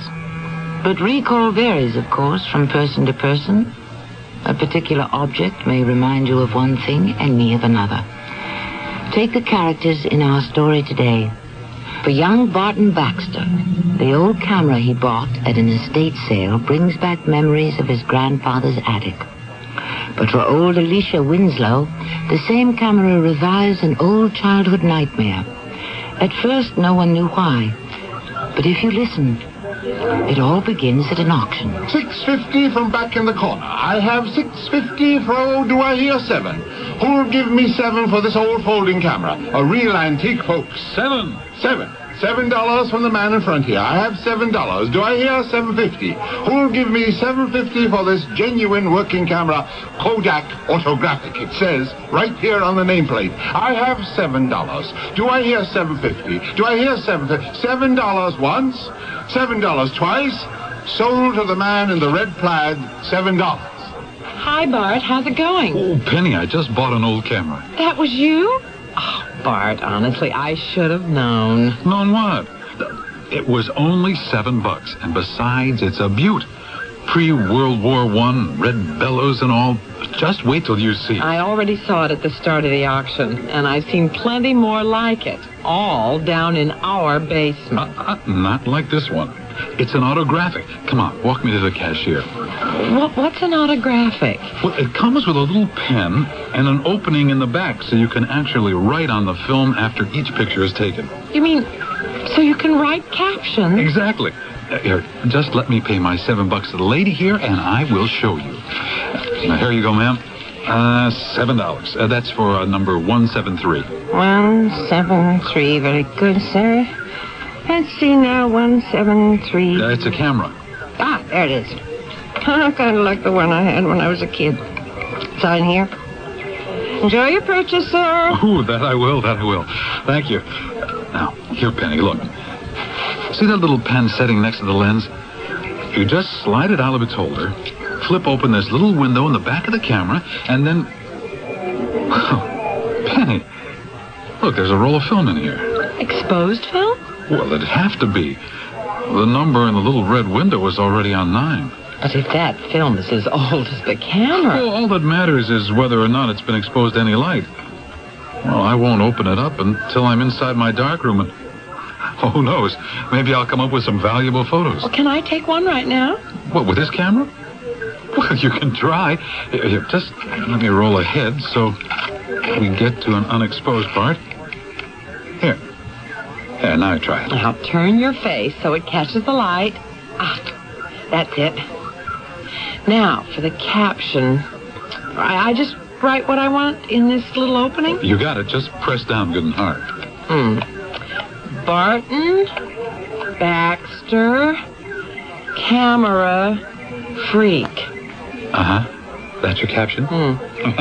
Okay, Penny, you asked for it. I'm going to do one of you. Just stay like that. And now for my caption. Wife of freak. Oh, come on, you old spendthrift. Let me show you what I bought. Look, here. A box? Why that? Well, just look at the carving. It's beautifully done, and it's perfect for storing your collection of stereographs.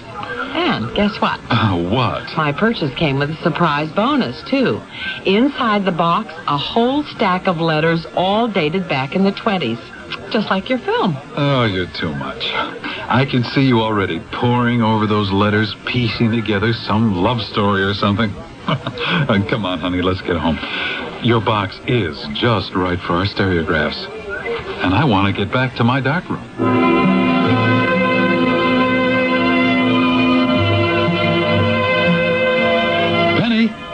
Penny, come here.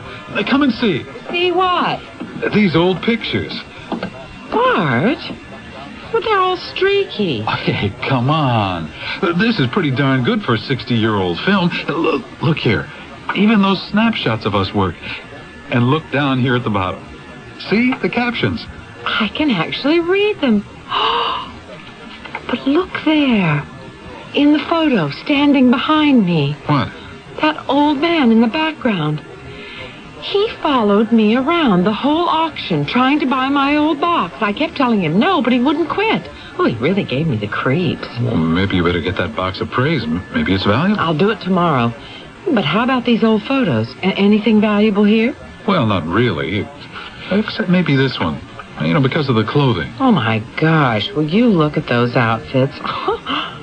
Oh, and what a cute little girl. What's the caption for this one? Well, it's hard to read, but I think it says, remember me this way. Oh, how romantic. Oh, let's see the others. Oh, but aren't there any more pictures of people? Well, these other shots don't tell me a thing. Well, not unless you count the one of the statue, the Cupid. What kind of captions are these? L-P-. Some kind of puzzle? Well, probably for the little girl in the photograph. Oh, let me see that one again. Do you know what, Bart? I think these captions are in the same handwriting as those old letters I bought. Look here. See the T's? They all look like the same squiggly L, and none of the O's are closed off at the top. Well, well, Madam Sherlock. So whoever wrote these must have owned my autographic. Oh, have you read them? Every one. They're all addressed to a Miss Alicia Winslow and all signed Auntie M. I bet that's who's in this old photo. Some devoted old aunt and her young niece Alicia. Alicia Winslow. Doesn't that sound familiar? Of course it does. Winslow was my grandmother's maiden name. No. Something else. Someone I've dealt with. Oh, I've got it. The old woman who lives down by the river. The one who sold me that old stereopticon. Her name was Alicia Winslow. The one with all the antiques. The one you kept saying you'd take me to see. Bart, take me now. Take you where? To see Alicia Winslow. If these letters were really hers once, maybe she wants them. And the photographs, too. You could make up a second set, couldn't you? Well, it wouldn't be too hard. I could give her a call. Bart, do. Maybe she's not the same Alicia Winslow, but at least I'll finally get to see her antiques.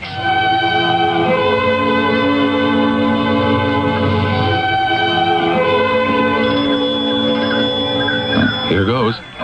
You remember your promise. Of course I do. I'm here just to admire, not to buy. And you won't buy any more antiques until you sell some of the things we already have. Not unless I open an antique shop. Well, hello, Barton. Do come in. Mrs. Baxter, I'm Alicia Winslow. I'm delighted to meet you, but please, call me Penny. If you'll call me Alicia. Here. Why don't you two sit over there and I'll bring in the tea. Oh, Barton, just look. She has those old leaded glass bookcases. And I bet that's a Victrola. Oh, this place is a gold mine. Well, my dears, I hope you like lemon cake. I just happened to make some this morning. Help yourselves to cream and sugar. Oh, really? You're too kind. My wife is already ecstatic at the sight of all your antiques. Well, I'm the antique in this house. Compared to me, all these things are modern. Your husband said something about some old letters addressed to Alicia Winslow? I have them right here. I found them in an old box that I bought in an estate sale. What estate? The old Farnsworth place. You know, the big stone house on the hill over in Southington. That's how it's known now. The Farnsworth estate. Did that place used to have some other name? Well, its real name was Pond Hill, but most people called it the Winslow estate. Winslow? But then, well, did you used to live there? Well, my aunt did. And after my parents died, I did too for a while. Well, then these must be your letters. Penny, tell her about your grandmother. Oh, well, I don't know if there's really any connection, but my grandmother's name was Emily Winslow. Her family came from Rhode Island, I think. But so did mine. My Aunt Maud's parents moved here from Newport. Aunt Maud? Did you ever call her Auntie M? Now, how did you know that? Are those letters from... They're all signed Auntie M. Here, take them. You've probably read them all long ago, but they might make nice keepsakes. I never received them. But weren't they all already opened? Every one. Well, then, why didn't you ever receive them, if you don't mind my asking? Because when my Aunt Maud finally married Oliver Farnsworth, he could not stand me. He made her send me off to boarding school when I was only 11 and made me stay there, even on vacations. It was only at her deathbed that I learned she'd been begging him to let me come home and that he'd kept all the letters she wrote me for his own information. Oh, what a horrible story. Why would anyone be so cruel? He was after her money. He'd been recently widowed and had a young son. And when he met my poor aunt, she was the solution. Oh, at first she was thrilled. He was handsome and charming. He promised her everything. But her letters to you sounded so unhappy. I hope you don't mind. I did read them. They sounded unhappy because she was unhappy. And not long after that, she began to fade. You mean that's why she died? Well, the doctors couldn't explain it, but I knew. Her poor heart was broken. And Farnsworth and his son inherited her money, her jewelry, even Pond Hill. Oh, but why would they get it all? Unless, of course, your aunt wrote you out of her will. There was no will. Or if there was, Farnsworth destroyed it. Oh, the whole thing was awful. I vowed never to marry, and I didn't. But enough of all this. At least now I've finally received my poor dear aunt's letters. Well, let me give you these photos. It's our guess that this picture here might be you and your... Did I say something wrong? These photographs. Where did they come from? From a roll of film that I found in an old camera at the same auction where my wife bought the old box of letters. Oh, dear Lord. Oh, Miss Winslow, are you all right? These photographs. Take them out of my sight. Take them out of here. And go. And don't bring them back, ever. Well, I'm sorry, I don't understand. Don't get out, both of you, please. You must leave or I'll call the police. What a strange ending to an innocent visit. Penny and Bart were convinced that their old letters and photos would give Alicia Winslow a pleasant surprise. But instead, their appearance inspired an outburst of anger and fear. Is old Alicia senile? Or is her fear justified? We shall expand on all this in Act 2. Cool, crisp fall weather is the perfect time to paint your house, and True Value Hardware Store's National True Test Fall Paint Week is the perfect time to save on painting accessories. Hi, Pat Summerall to suggest the Red Devil 3-inch wall scraper with precision ground blade, now just $1.99. And for sanding woodwork and other surfaces, use the Red Devil flexible sanding block in medium coarse or medium fine grades, just 99 cents each through September 12th, exclusively at participating True Value Hardware Stores and home centers. Taking a laxative? Yeah, traveling throws my system off. But so can a laxative. Not Metamucil. That's Metamucil? Metamucil Instant Mix in little packets. Oh. Easy to take along. And easy on your system. Because Metamucil is made from natural fiber with no chemical stimulants. More doctors recommend Metamucil for really gentle relief. I like that orange flavor. Me too. Easy to take. If not nature, Metamucil. Read label and follow directions.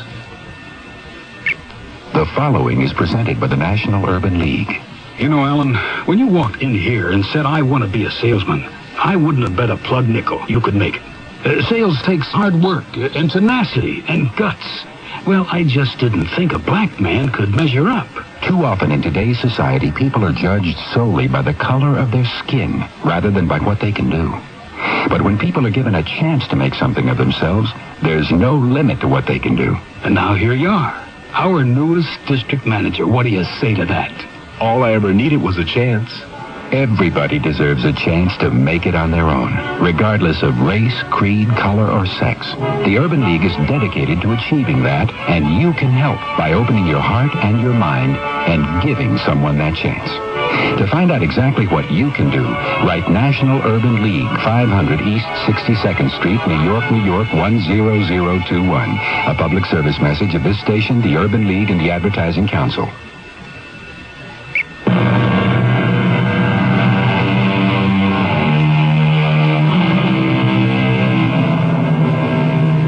Some people love antiques for the quality of their craftsmanship. Others love them because they have history. For Penny Baxter, it was both. And those antiques whose history could be traced through some clue in their crafting were always her favorites. The old box full of Alicia's letters. Now there was traceable history. Penny was thrilled at the chance to hear old Alicia's story. Little did she realize that what seemed like a strange family history would turn into an ominous modern-day mystery and would threaten not just Alicia, but herself and her husband. Well, now, don't forget the photographs, Bart. Oh, right.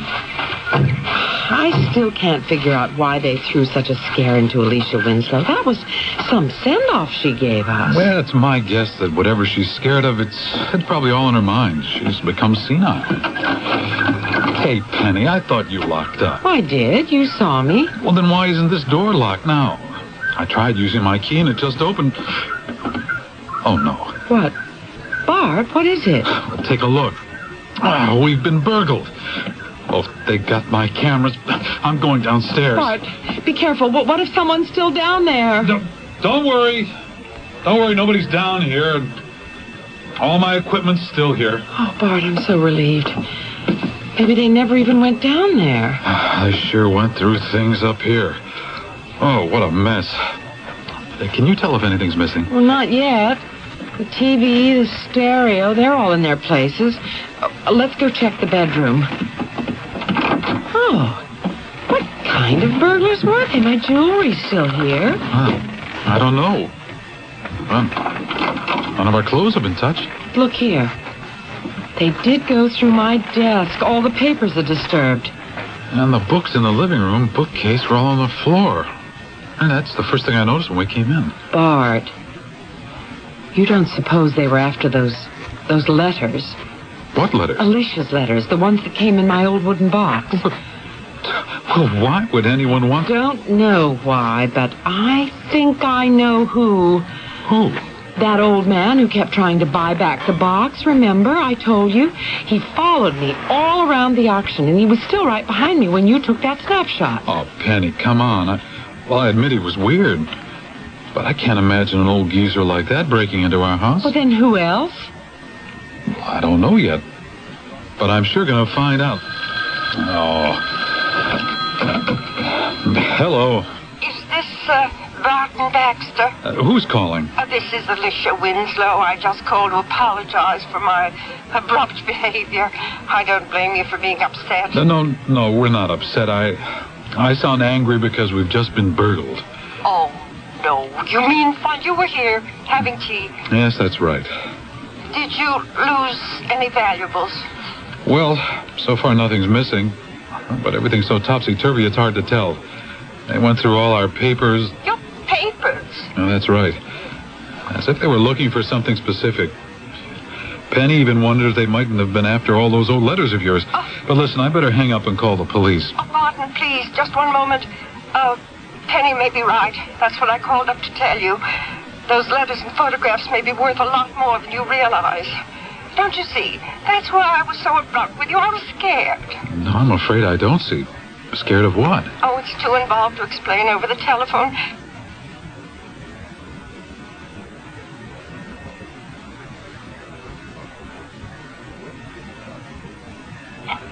You see, if you've already been burgled, I may be next. This is all very strange. But you just keep calm, Alicia. We're leaving right away. Come on, Penny. We're going back to Alicia's. So I gathered, but what was that all about? Well, I'm not sure. Until now, I was convinced she was senile. This phone call was real. She's freaked out about something. As if she knows she's in danger. And there's no time to lose.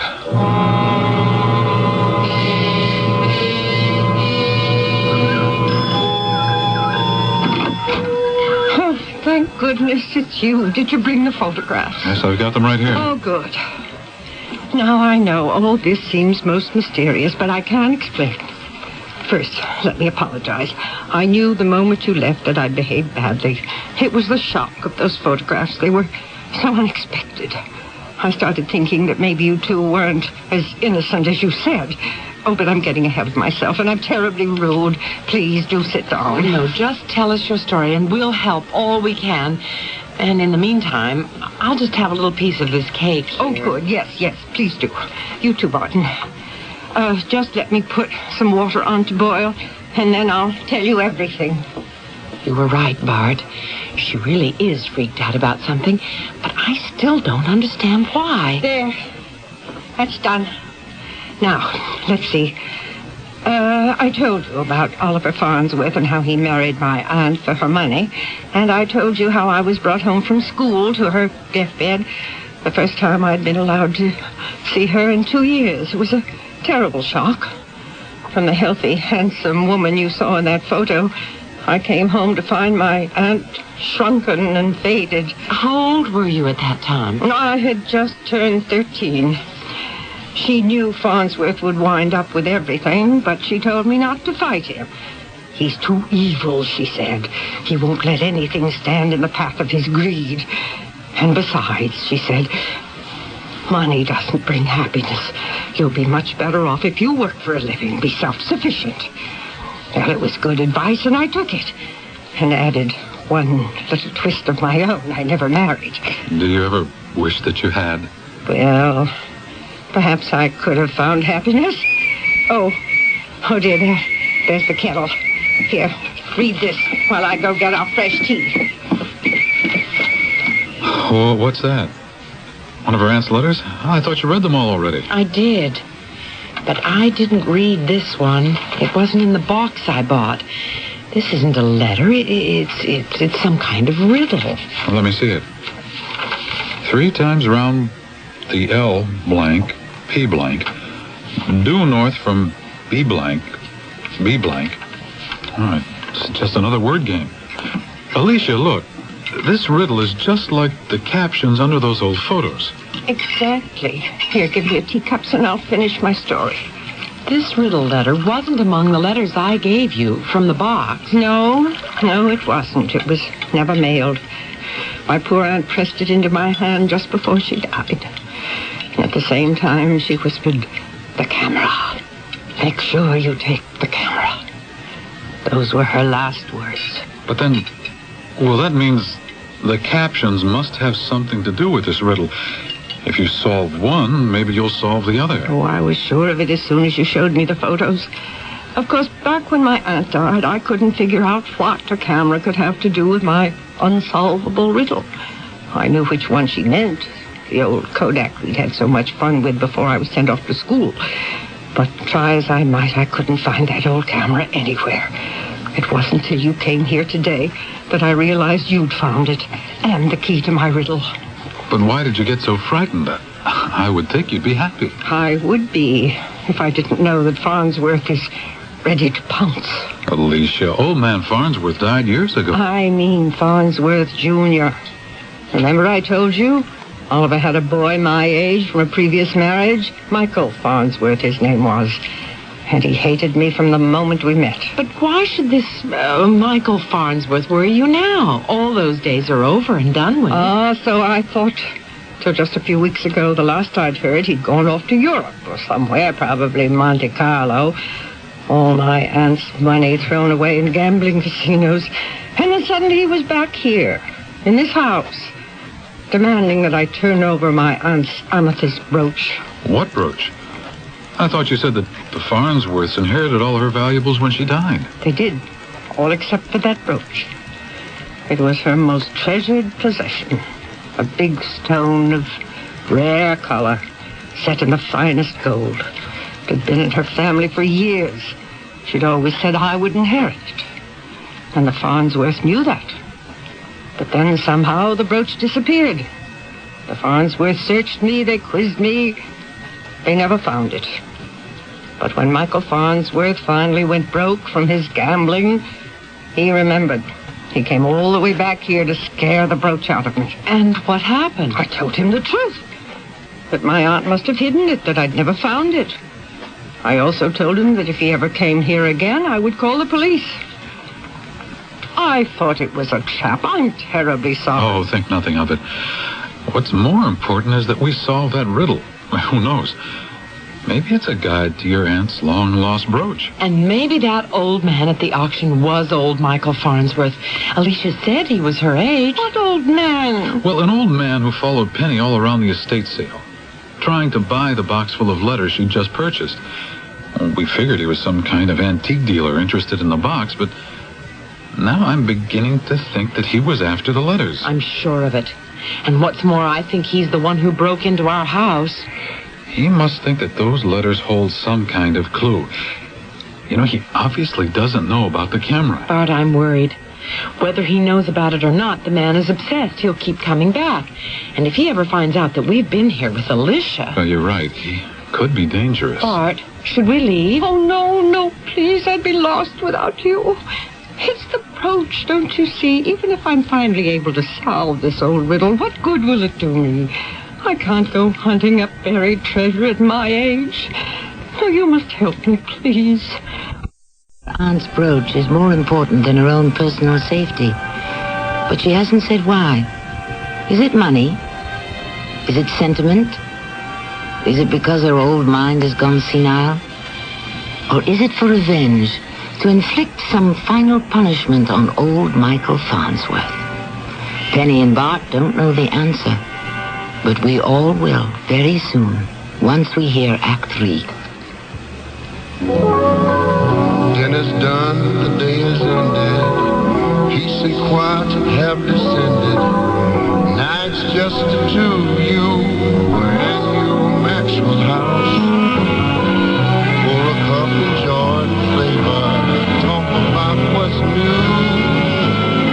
Spend some precious time together, Maxwell House. You get that good to the last drop feeling with Maxwell House. Only Maxwell House gives you good to the last drop feeling. Maxwell House. Maxwell House has a taste, a feeling that no other coffee can give you. Because Maxwell House is always good to the last drop. Oh, get that good to the last drop feeling. Maxwell House.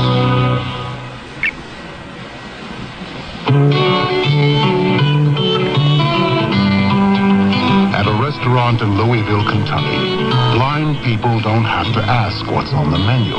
They can read it themselves in Braille. The Braille menus are there because a group of local people thought it would be a good idea. They got together and made it happen. In fact, all across America, both disabled and non-disabled people are participating in similar community programs. In Vernon Parish, Louisiana, they're modifying disabled people's homes to make them more accessible. And in Champaign, Illinois, disabled children are able to share a playground because a group of volunteers got involved. This is the National Year of Disabled Persons. Is this the year you get involved? Call the office of your mayor or county commissioner for more information. A public service on behalf of the National Office on Disability from the Ad Council and this station.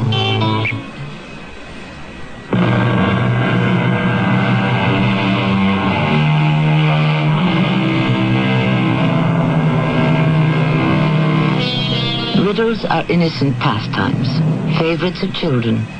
Sometimes questions, sometimes poems, sometimes incomplete sentences. They can take many forms, but whatever their format, their intent is to test ingenuity, to amuse. Rarely do riddles attract adult attention for more than a moment, and rarely do riddles serve as clues to some higher purpose. But in the case of our mystery, exceptions prove the rule. When we left Penny, Bart and Alicia, they were concerned for their safety. But when we rejoin them now, their attention will be focused on solving a riddle. No, I've got a better idea. We'll just push all these tea things aside and use this space. It should be just wide enough to spread out the photos. I'm sorry they're so streaked, but the film was awfully old. Here we are, all 7, ready for inspection. Don't you worry, we'll make sense of them somehow. Penny, you've got the riddle. Why don't you read it aloud? All right, here goes. 3 times round the L blank, P blank, due north from B blank, B blank. 3 trees toward the R blank, P blank, then halfway to the W blank. Now cross that line with C blank, B blank, when it's high noon in the D blank, and dig down deep. You'll see my love. Till then, I'll never tell. It's definitely some kind of a map. And that dig down deep part. Oh, it sure sounds like buried treasure to me, but where do we start? Well, maybe with the first line. 3 times round the L blank, P blank. There must be something in these photos you can walk around 3 times. But that's the problem. You could walk around just about all of them. Now, look here. There's the pond, and the well, and this statue. And there, that's the bell old Bessie would ring at mealtime. You could walk around that, too. So you do recognize most of these photographs? Oh, my, yes. So that means you should be able to solve all these captions. Look, let's forget about the riddle for now and concentrate on the photos. All right. Which one first? I'd say we could eliminate this one of Alicia and her aunt, right, Barb? Yeah, try this one. Oh, yes. Yes, I'm sorry. Now, let's see. B dash dash dash dash dash dash. B dash dash dash. Oh, I'm afraid I'm not very good at this kind of thing. Wait. Didn't you just say that was the bell old Bessie would ring? Yes, but... So, try Bessie's bell. Oh. That fits in the dashes. Oh, for mercy's sake, so it does. Nice going, Penny. Come on, let's do the next one. Well, this one is the pond. I used to spend hours wading through all the lilies, catching frogs. There were lilies? Oh, dozens and dozens. We had to cut some of them back so the pond would... Oh, I see what you're getting at. L dash dash dash P dash dash dash. Lily pond. You see? You're good at this after all. I'm going to start filling in the blanks in the riddle as we go. So, what's this one? W dash dash dash. Oh, that's easy. I already said it. The well. I used to throw pennies in there and make wishes. Let's see. What about this one? It looks like some kind of garden all fenced in. RP, says the caption.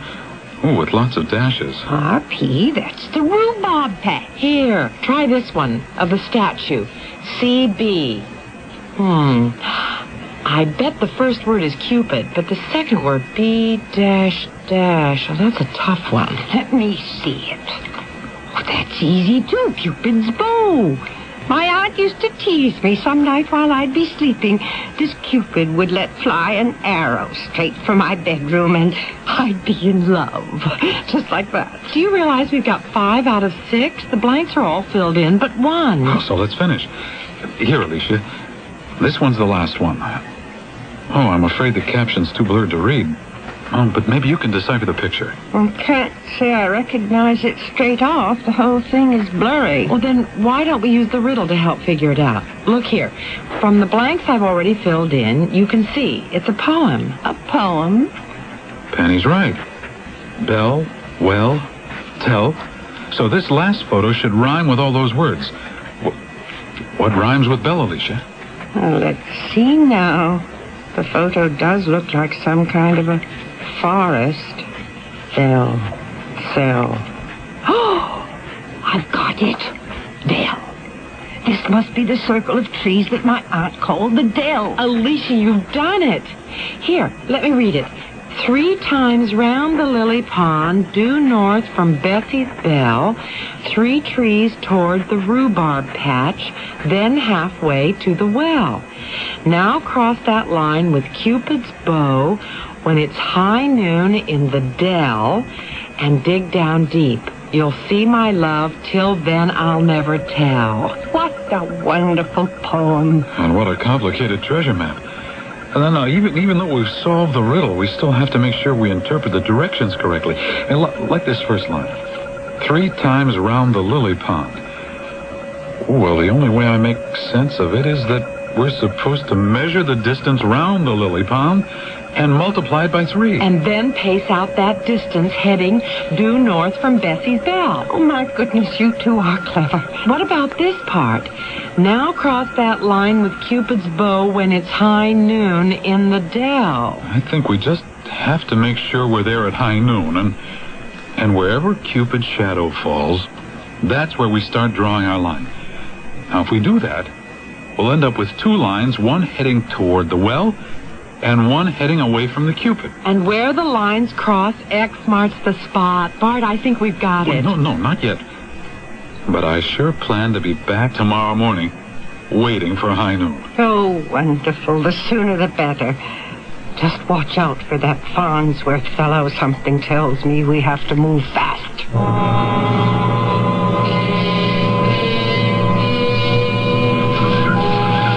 28, 29, 30.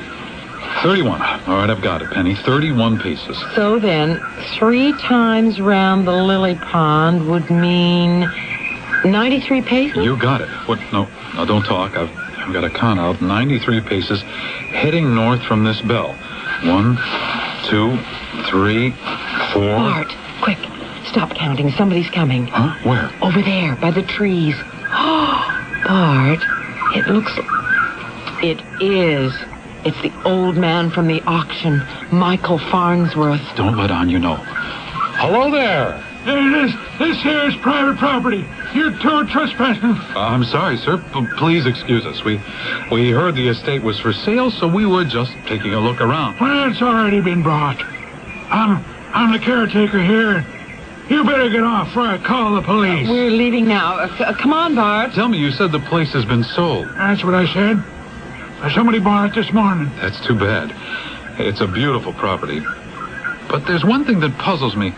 The real estate agent told me to look for a statue of Cupid out here in the garden, and I can't seem to find it. Cupid?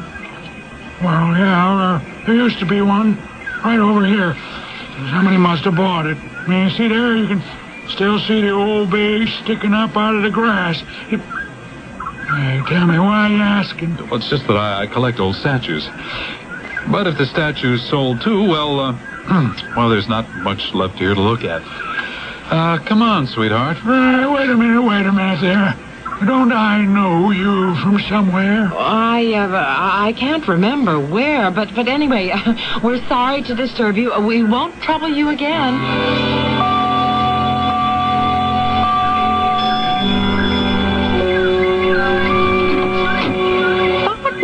Penny, it's not noon yet. You're back already? Well, we ran into old Farnsworth. At least we think it was him. He was prowling around the property. And he had the nerve to pretend he was the caretaker. Oh, but you should have heard Bart. I told him we were thinking of buying the property. I think he believed us. And then Bart got him to point out where the old Cupid once stood. It's not there anymore? Oh, no, we'll never solve the riddle now. No, Alicia, you don't understand. The statue is gone, but the stone base it once stood on is there. All you have to tell me is which way the statue was facing. Facing?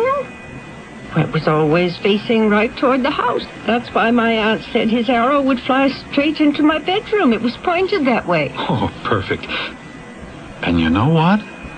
I just realized we don't have to do this at high noon. Why not? Because at high noon there won't be any shadow. No, we just draw our line straight out, the same way the arrow was pointing, from the base of the statue straight toward the house.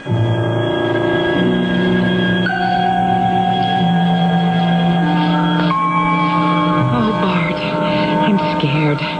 This place isn't so friendly when it's dark. Well, it's a lot friendlier now than when Farnsworth was with us.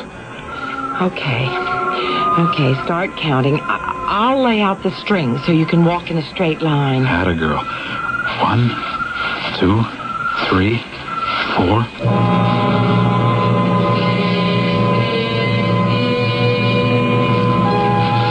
45, 46. There. Now, is the string stretched good and tight? Like a tightrope. Good. So, what's the next part? Now crossing that line with Cupid's bow when it's high noon in the dell. Okay. So you stand here while I stretch the second string between you and Cupid. Oh, you should have been a detective. Maybe so, but don't move, huh? I'm almost ready. And it's crucial that we hit the right spot. There, my string crosses your string right here. Bart. Then this is where the brooch is buried. Well, let's hope so. Now, where's that shovel? I've got it. Here.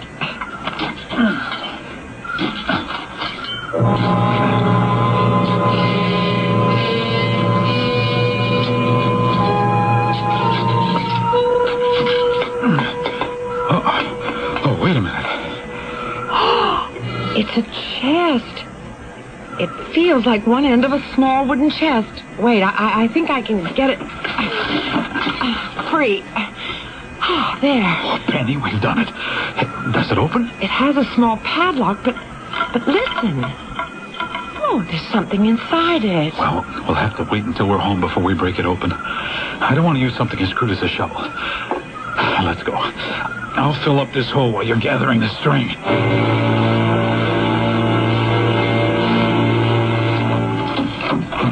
Hey, remind me to get this lock fixed tomorrow, Penny. It makes me nervous leaving it open. Oh, you're right. I forgot all about it.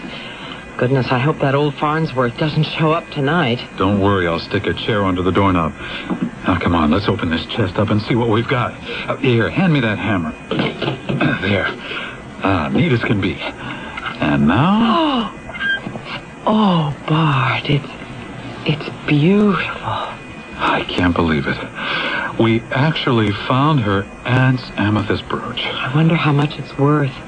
The stone is awfully big. Oh, big enough to make me nervous. Enough gawking. I'll feel a lot better if we put it away. I know.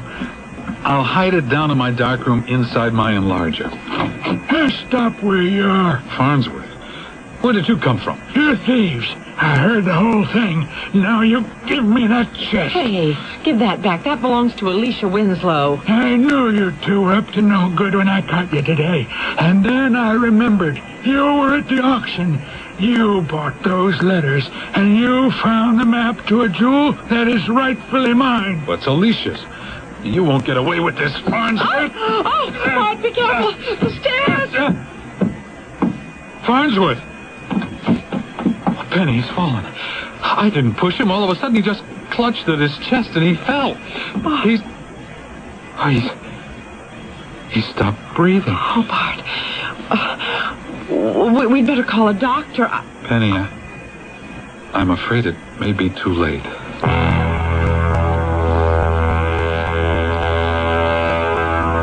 He's gone. He's gone for good. The coroner said he died of a heart attack, and they found pills in his pocket. Apparently, he'd had this condition for years. Oh, what a sad way to go. No chance to make peace with the past. Even though he was cruel, I can't help feeling sorry. Oh, you're a good woman, Alicia. But Farnsworth did deserve what he got, and it does mean that your worries are over. And you have your aunt's brooch, just as she wanted. You know, my aunt always told me, look deep into this stone and you'll see your future. Your future? Really? Well, what do you see in it now? I see Auntie M beckoning. Alicia? Alicia, are you all right? She wants me to join her, go with her. Quick, Penny, get some water. No water. Just take the brooch, please. Take the brooch? But Alicia... That's why you found it. You were meant to have it. Don't you see you're a Winslow, Penny?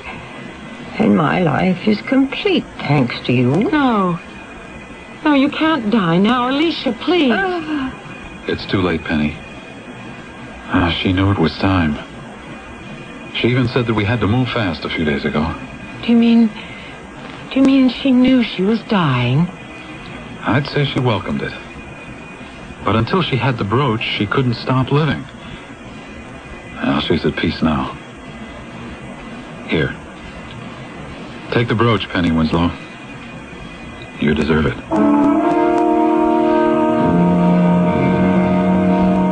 Alicia Winslow is dead, but her spirit lives in the amethyst brooch that she bequeathed to her newfound young relative, Penny Baxter. But what will the brooch mean to Penny? Will this remain one of her treasured antiques, rich with history? Or will she choose to sell it, using the proceeds to start up her long-awaited antique shop? More on this when I return shortly. I've had my share of winning teams over the years, but one of the best teams ever fielded, in my opinion, is not at the stadium, it's in the library. This is Ara Parsegian, and I'm here to urge you to check out the teamwork at your library. You'll discover a winner. If you're looking for the answer to a question, any question, just dial the library's telephone reference center. In most libraries, there are specifically trained teams who can find the information you need. Maybe your reading skills aren't up to par. Don't let that stop you from getting ahead. Start with the library. Many offer reading programs, and if yours doesn't, the team of librarians will know where to send you. And just in case you've forgotten, the library is one of the nation's great inflation fighters. Almost all services and programs are free. Whether you need to know how to play a better game, how to shop smart, or how to save energy at home, the library's team can help you score. Use your library and support its team. A public service message from the American Library Association and this station.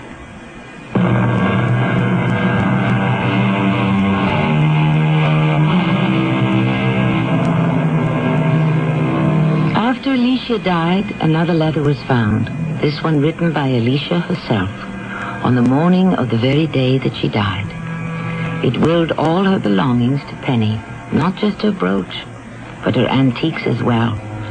And with the sale of just a few pieces of furniture, Penny had enough money to lease a small shop. Today, Penny's business is thriving, and Bart has more time for his darkroom. And as for the amethyst, well, that's not for sale. Penny and Bart often stare into its depths, remembering the woman whose advice was, be self-sufficient. Our cast included Patricia Elliott, Lloyd Battista, and Elspeth Eric. The entire production was under the direction of Hyman Brown. And now, a preview of our next tale. The law has its resources. What you are saying is I might as well give up hope of ever recovering my pictures. He has stolen the pearls of my collection. Inspector, I would give a fortune to get them back. If you feel there is nothing the law can do to him, then let him name his price. Now, that is a reasonable idea. Do you mean it? Every word. Every single word. Yes, I mean it. Why do you ask? I have an idea. We'll discuss it in due time. Only, Count, not a word about my involvement to a soul. If you wish to succeed. I understand. You will be using underworld contacts, informers, and so forth. I swear to you, I shall catch him. This is Tammy Grimes inviting you to return to our Mystery Theater for another adventure in the macabre. Until next time, pleasant dreams.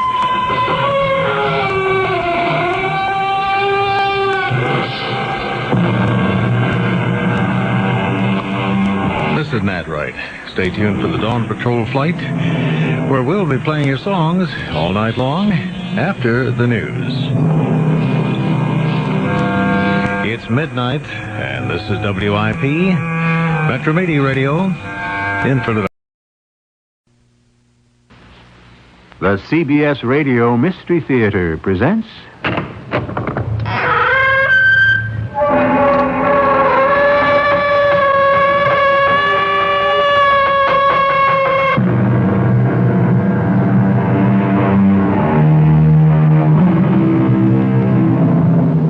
Come in.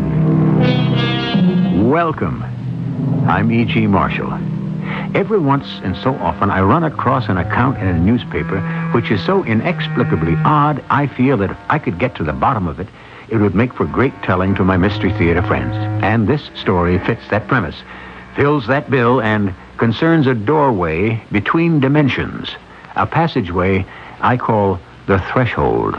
Mr. Tanner, we in our dimension, looking at you in yours, could never understand why you gave up a promising career as an atomic scientist to run a hardware store. A question of conscience, Mr. Fairley. Conscience? What is that? A very human characteristic that helps you know right from wrong. It warns us as a friend before it punishes us as a judge. Remarkable. We have no such characteristic as conscience in our world.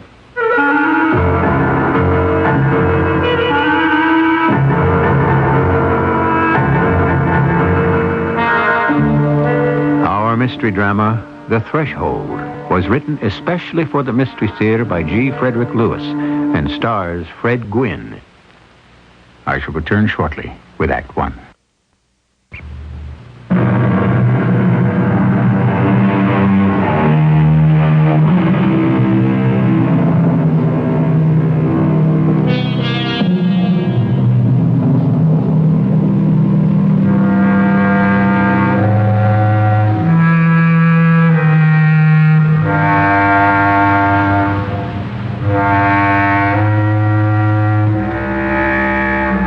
Piece in the paper I told you about? Here it is. Mercury, Montana. In a deserted mountain town near here, there are signs of life, but no signs of the living. It is reported that roads, homes, and stores are being built in the village of Dry Lake, yet no one has ever seen a human being near the place. County officials are puzzled but pleased that after 40 years as a ghost town, someone appears to be investing heavily in the area. Unquote. Mysterious? Intriguing? I thought so, too. Morning, Shane. What do you got there? Broken pickaxe? Morning, Jeff. Yeah, need a new handle. Yeah, well, put it on the counter and we'll give her a look. Yeah, I don't think I have a handle that fit that. You need it right away? No, I think I'll wait for cooler weather before I take that hike to Granite Mountain. I don't go up the mountain just along the riverbed. Shane Boggs, are you still prospecting for gold? Let's say I'm still hoping. You think there's any gold left in the 1980s around here? They cleaned us out 100 years ago. You're positive? Jeff, you've been over to Dry Lake recently? I'm not aiming to catch something you can't cure. You know why anyone would want to live there? I wouldn't sell acreage in Dry Lake to my worst enemy. Who do you suppose owns that old town? We do. Our town does. Mercury. It was deeded back to us 20 years ago. Well, I heard somebody just bought some land there. A man and a woman come into the post office and talked to old Morgan, and he rented them a box for their mail, and they were living there. Why would anyone want to live in Dry Lake? It's a tombstone of a town. I figured they must be strangers, and nobody's told them about how everybody died there 40 years ago. Everybody didn't die, Shane. Only the ones who refused to move ended up dead. Are you positive people have bought land to live there? Old man Morgan told me himself. He ought to know. He's a postmaster. Yeah, well, I'm going to have a talk with him. He ought to have known better than that. Why didn't he say something? If some idiots are planning to live in Dry Lake, and we let them do it, that's nothing short of murder.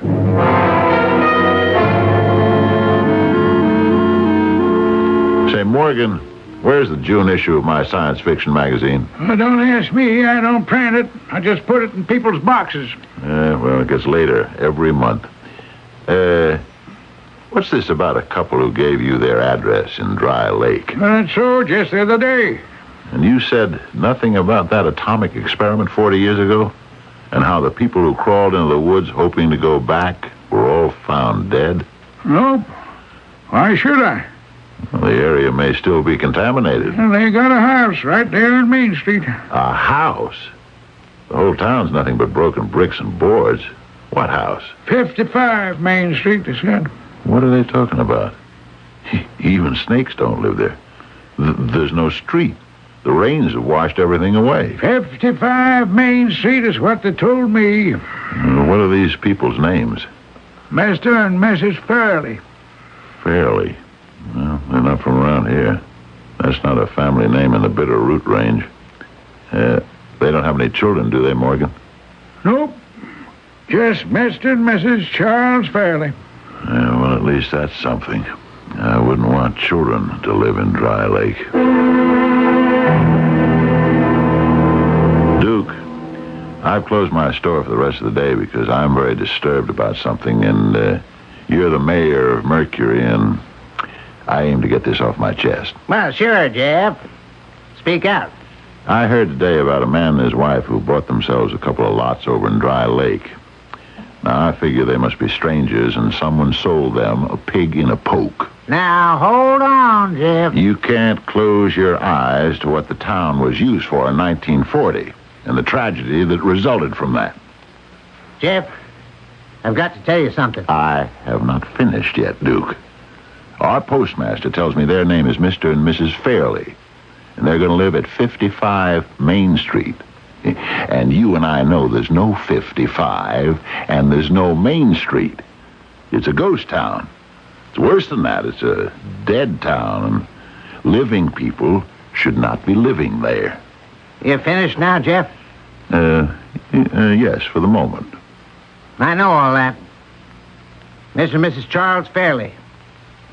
They haven't just bought one plot in Dry Lake. They're aiming to buy the whole town. In fact, they've optioned it. What? Yep. We own the deed to Dry Lake. I mean, the town of Mercury does. They made us a fair offer, and pretty much everything was signed and sealed this morning at the town hall. The town of Dry Lake, lock, stock, and barrel. They didn't even want a mortgage. Cash deal. Every penny. Not bad. Well, I'll be. Think of it this way, Jeff. Maybe after 40 years, someone's got a right to live in Dry Lake again. Yeah, sure. Yeah. Tell that to the stunted trees and the yellow grass and the animals who died there. Tell them it's a safe place to live. Doesn't it bother you any, Duke, to know that you've sold innocent people land in hell? Now, Jeff, you hold on there. I am not going to sit back quietly and see honest people taken advantage of just because they don't come from around here. I'm ashamed of you, Duke. And I'm ashamed to have been born and brought up here in Mercury. I never thought I'd see the day when the almighty dollar had more value than human life.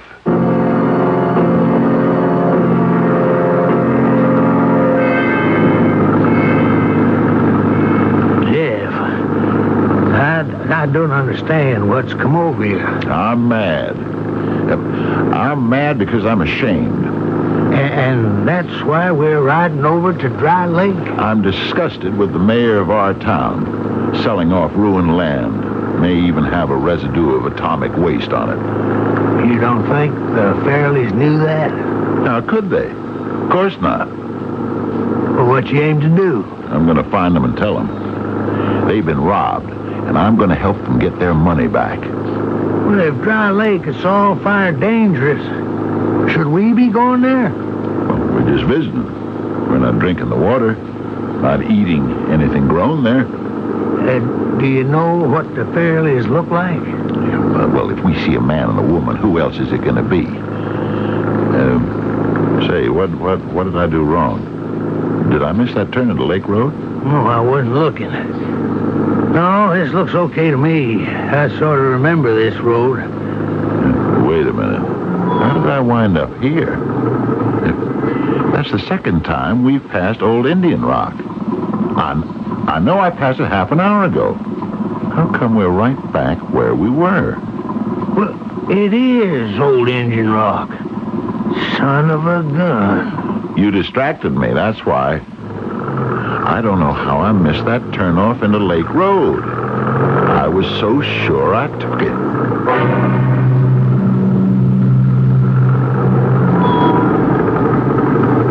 Jeff, this is weird. I mean, downright weird.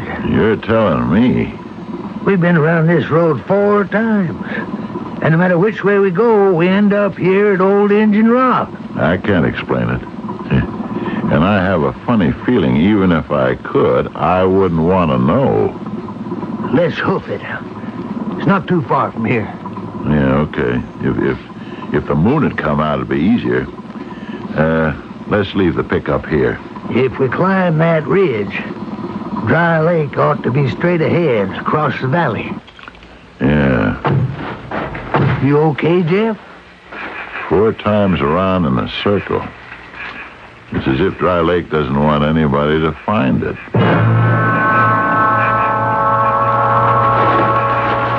I'm following you, Jeff. Right behind you. Yeah. Funny how it all comes back to you. Moon or no moon. This is the way my father and I would hike over here. What the devil's going on down there? Can you make out if it's in Dry Lake? I don't see a thing, Jeff. But there sure is plenty of action. Sounds like they're tearing the town up with bulldozers and tractors. Yeah, jackhammers. There's a great big, solid concrete platform the scientists left there. Used it as a base for the atomic experiments. Big as half a football field. I'll bet that's what those jackhammers are digging into. Oh, if only these clouds had passed so the moon would come out. You see any lights down there? No, not a candle. But the dark doesn't seem to stop them. Shane, look out! Which way is it coming first? It's coming from our left. The bulldozer's to my left. Jump for it, Shane. Which way? Which way? It's turning. It's heading right for us. I'm climbing up this tree. No. I can see it now. It's tearing all the trees down in front of it. Jeff, you okay? That's the scariest thing that ever happened to me. I didn't see it. Even when it was right on top of us. How come you saw it? I didn't. I thought I did because I saw all the trees being mowed down as it came this way. Gee, to hear that monster bulldozer and not see it, I don't know what's happening. Let's go home. Looking back, you Shane. Oh, my Lord. Will you look at these tracks? Like some big diesel locomotive. Looks like they're building a road. Yeah. With invisible machinery and nobody in the driver's seat. Let's call it a night and get out of here. No, wait. If we get closer, we'll see better. No, this is as close as I want to get. Yeah. All this equipment, the tractors, the dozers, the trucks to carry away what they dig up. Equipment we can't even see. Where did they come from? The only road from Billings and Butte runs right by my store. It'd take a dozen tractor trailers to haul all that equipment up here. Look, can we please get out of here before I'm really ready for the loony bin?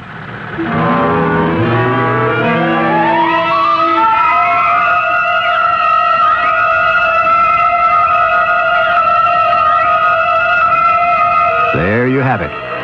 Once I had dug behind that little story in the newspapers about the deserted town coming to life, what you just heard is what I learned. All of which can be very disturbing if it has never happened to you before. I shall return shortly with Act 2.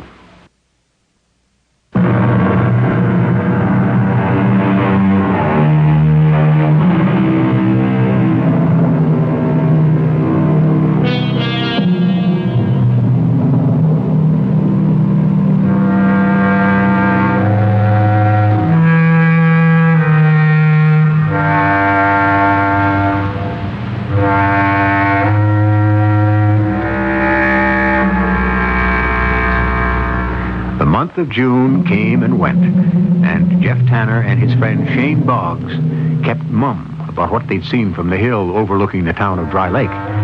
The more each of them thought about it, the more they suspected they had been victims of some kind of hypnosis or hysteria, and neither of them could afford to be laughed at. The town plumber and the town hardware merchant wouldn't get much business if people thought they were seeing things.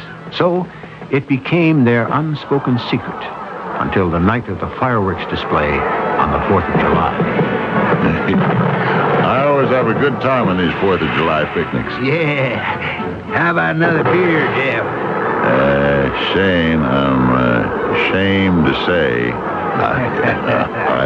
I'm ashamed to say we're fresh out of beer.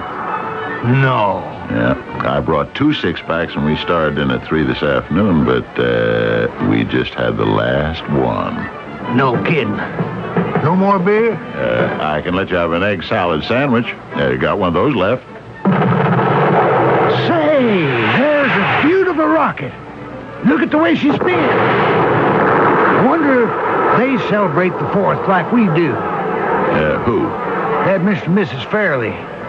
You know, those foreigners who moved into Dry Lake. I thought we'd agreed to forget about all that. I was just wondering.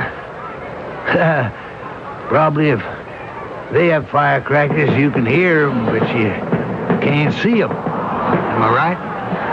I don't know, Shane. I try not to think about them. Why not? Well, I guess because I feel guilty. I never did get to warn them away. Well, heck, they set their bulldozer on us. Funny thing, I haven't heard anybody in Mercury even mention their names. Nobody.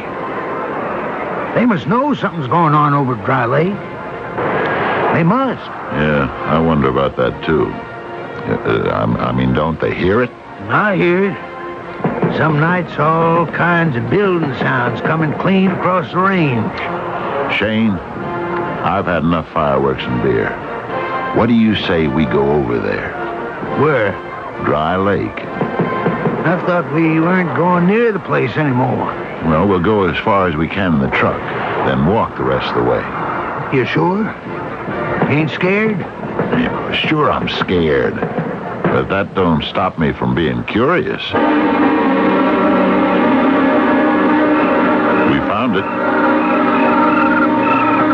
Yeah, somebody's put up a sign. Dry Lake, town limits. Well, you look at this place. Everything's brand spanking new. Those antique cars in the driveways, they look like they're new. Where is everybody?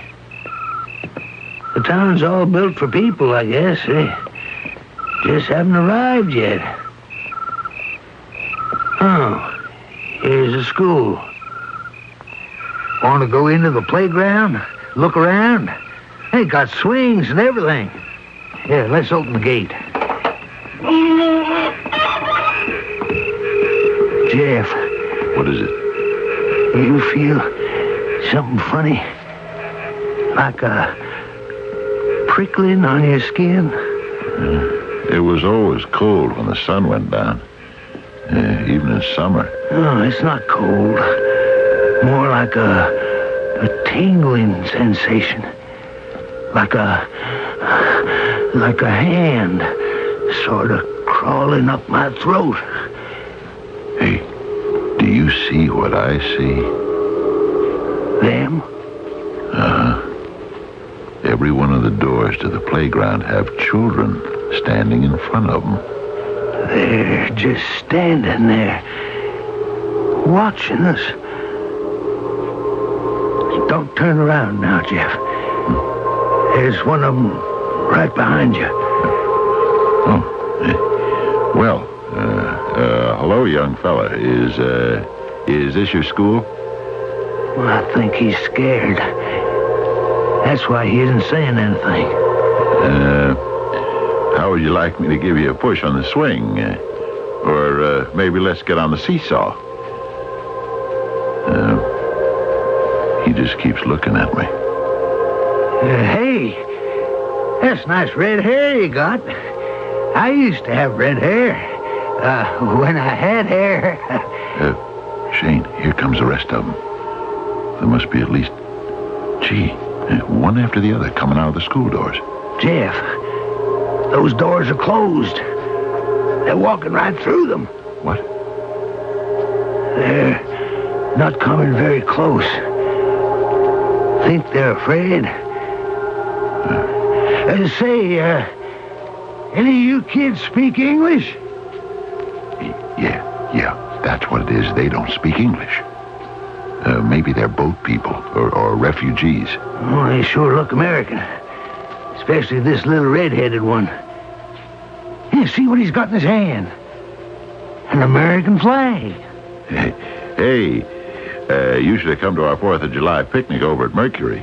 That's the next town. You like fireworks? Shane, I don't think they understand me. Maybe it's what I was afraid of. Kids in this town. See, they're affected first. Little ones particularly. Well, hey, don't go away. We're not going to hurt you. Come back. We want to be friends. I think the little boy with the red hair, I think he understood us. You mean the one with the American flag?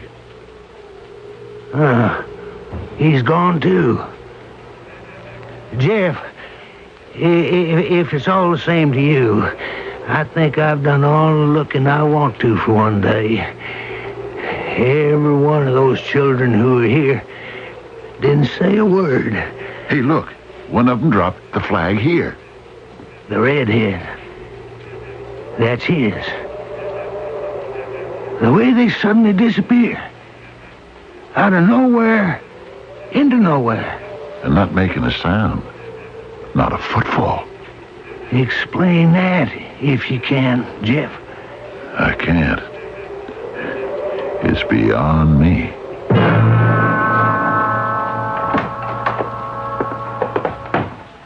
Why, Miss Dora Humphreys, what great occasion brings you to my store? My sink stopped up. My dear lady, you take all the romance out of the hardware business. I'll have Shane Boggs stop by at your place. He'll fix your sink for you. Well, I can't afford plumber's prices. Not on a retired teacher's pension. Oh, where did you get that little American flag you have tacked up behind the counter?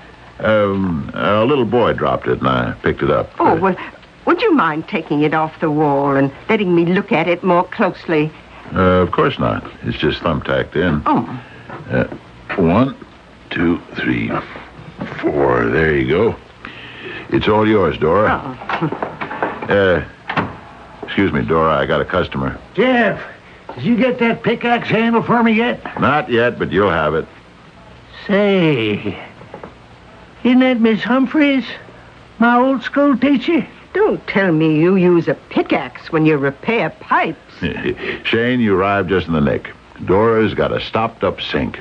Jefferson persuaded me you'd do it for nothing. Oh, of course I will, Miss H. That's the least I could do. I still remember how pleased my ma was when you gave me a B+. Jefferson, this little flag, I haven't seen it in 40 years. You know that flag? And I say a dozen others, just like this one. You notice this flag has only 48 stars, so it's not a modern flag. Hawaii, Alaska bring the total of 50 states today. Dora, you said you recognized it. How is that possible?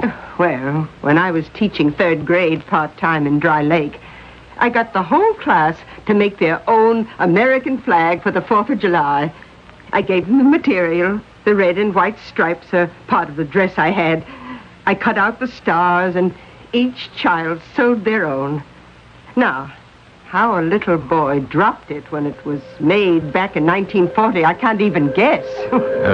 Dora, could you be mistaken? I mean, after all this time. Well, I was a very young girl. My first teaching job. Part-time here in Mercury and part-time in Dry Lake. You don't forget those things. Now, tell me, Jefferson, where was it this child dropped this flag? Well, we can't tell you that. It's not important. Oh, well, I knew those children, every one of them. I've probably taught thousands since 1940, but I always remember my first class. I can still see them parading into my class, holding their homemade flags in the air. And their faces, do you see them? Oh, very clearly. Especially little Tommy, a red-headed boy. He was always losing his flag, dropping it somewhere. Here, you can have this back, Jefferson. Tack it up. I must be off.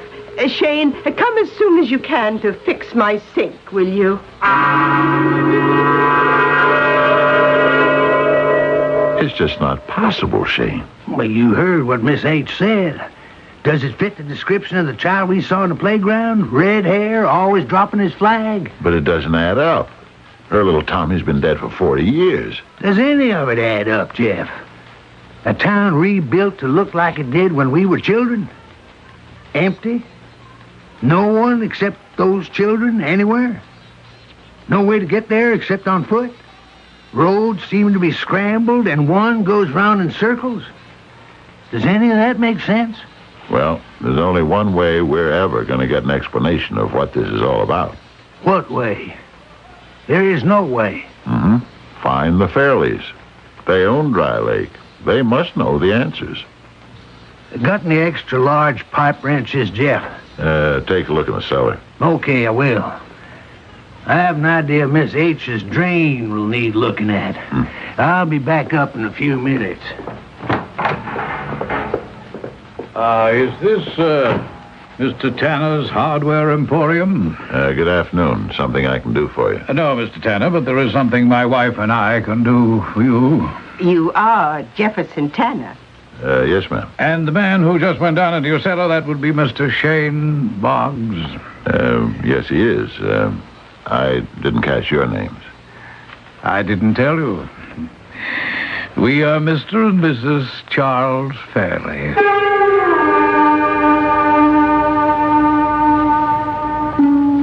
When I began to investigate that little news account, I had no idea the path of discovery would be so tortuous or would lead this far. Remember the mythological bird, the phoenix, which died in its own fire and was reincarnated? Is that what we're witnessing in the town of Dry Lake? I shall return shortly with Act 3.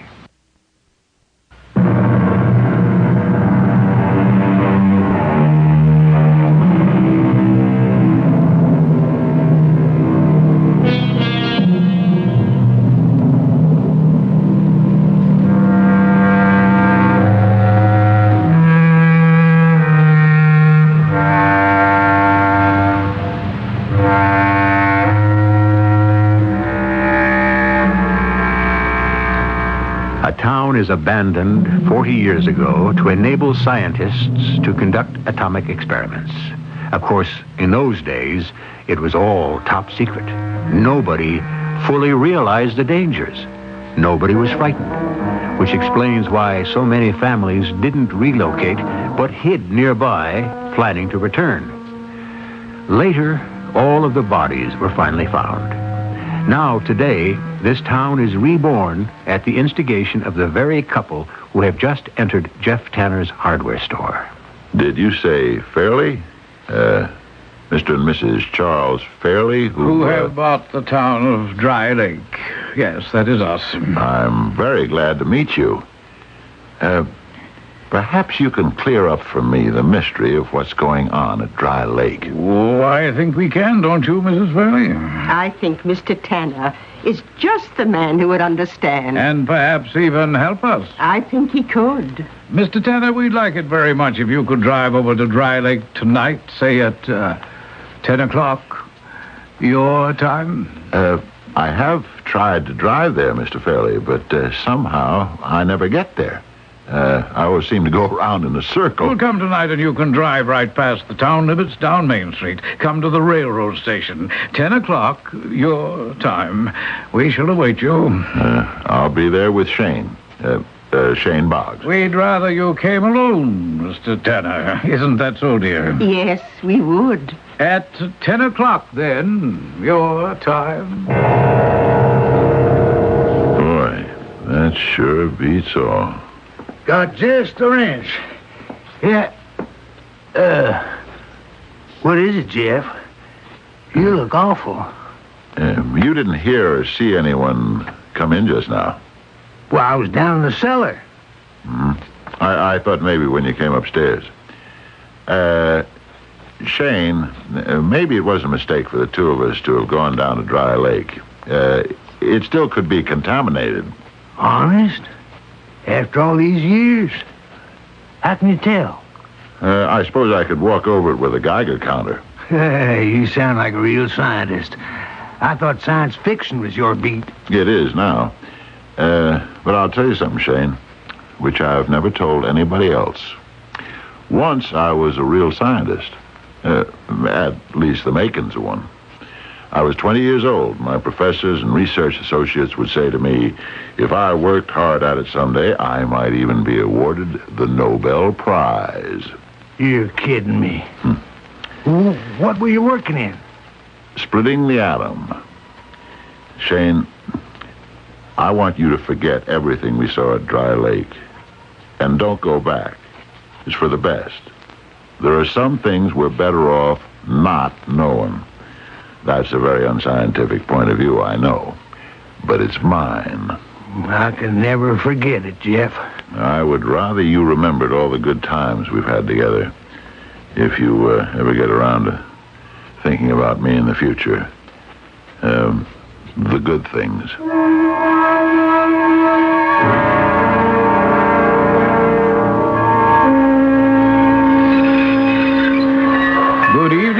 Mr. Tanner. Good evening. Good evening, Mrs. Fairley. Oh, you're very prompt. I've been here for half an hour enjoying myself. You have? How? Sitting on the same baggage wagon I used to sit on when I was younger, waiting for the trains to come in. Any train in particular? Well, I can think of one when I was about 20. Some friends of mine from Washington and New York and Boston, they were coming to Dry Lake for a meeting. We all had a job to do together. It was you who suggested Dry Lake would be the ideal spot to conduct the atomic experiments, wasn't it? Yes. Don't remind me. So every accidental death is on your conscience? I said don't remind me. Everything is different now. Even this little railroad station. I hear the trains pull in, but they're not really there. I can even smell the coal and steam. When I open my eyes and look down the tracks, I see nothing on the rails.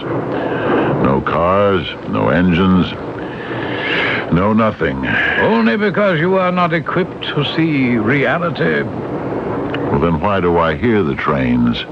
Because we permit you to. Why did you want to meet with me? Because we were instructed to contact you. By who? Mr. Tanner, Mrs. Fairley, and I are emissaries. You were born in another dimension and belong there. 40 years ago, you and a number of other scientists, relatively inexperienced in the outcome of an atomic test, purchased this town to test your amateurish bomb. Unfortunately, a great many good people found themselves extinguished by gamma and digamma rays and entered our dimension. Mrs. Fairley and I have been detailed to find a way to return them to your dimension and to make certain it cannot happen again. You mean if a human being suffers death by exposure to gamma rays, he's automatically transported to your dimension? And we must put a stop to it. Every time this happens, a human dies of radiation, we have another visitor. It's getting to be an invasion. We don't die completely? No, you don't. And remember, Mr. Tanner, no matter which plane people occupy, there is only so much space. And that is the purpose of transforming Dry Lake back to what it looked like 40 years ago. To attract those who died here to return. You would call it a pilot project. If we can get them all back across the threshold, why... Well, I shan't bore you with the details. I am not going to permit this. How can you not? What can you do? You want all those thousands who have perished from radioactivity to return here and continue their lives? Oh, no, it can't be. If I had a hand 40 years ago in the deaths of those who refused to leave Dry Lake, I am certainly not going to have a hand in bringing them back to life.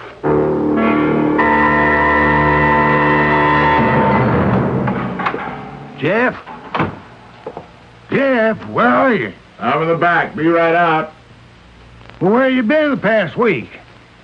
Every day I gone by here and there's your sign in the window, closed, gone for a vacation. When did you get back? Oh, I'm sorry I didn't tell you, Shane, but something came up all of a sudden and I just had to get away. Jeff, you're a liar. You never left this building. Night after night, I'd peek in the back windows where you'd drawn the shades, and I'd see you turning something on the lathe. Now, I don't want to know what you're doing, but I hate being lied to. You're right. I have been putting together something which I'm going to give to you. Open this box. What, for me? It won't explode. Here, let me take it out of the box.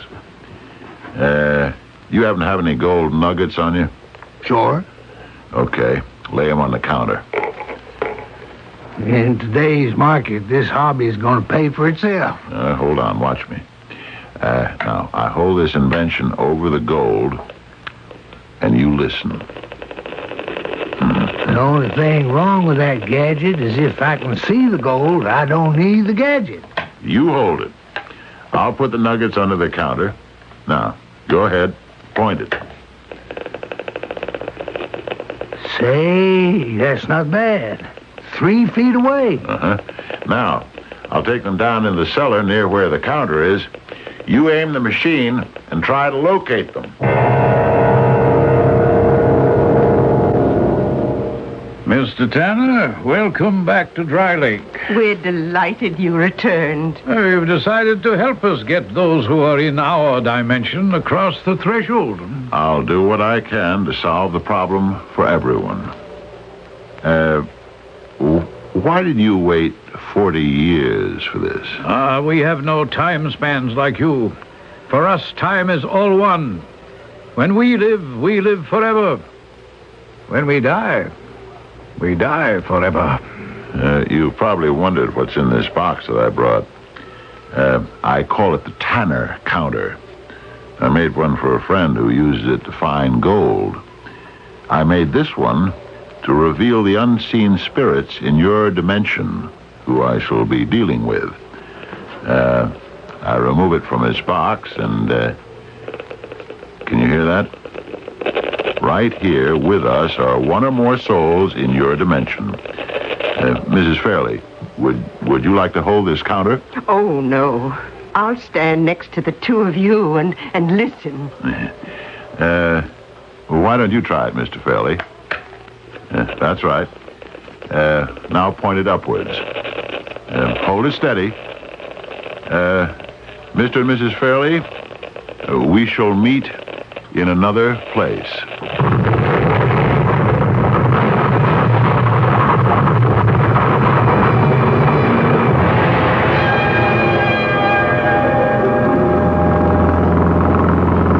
I've never ridden in a truck before, Shane. Glad you said you would, Miss H. The whole thing is mysterious as anything. I saw Jeff a week ago, went back the next day. His store was for sale. He had disappeared.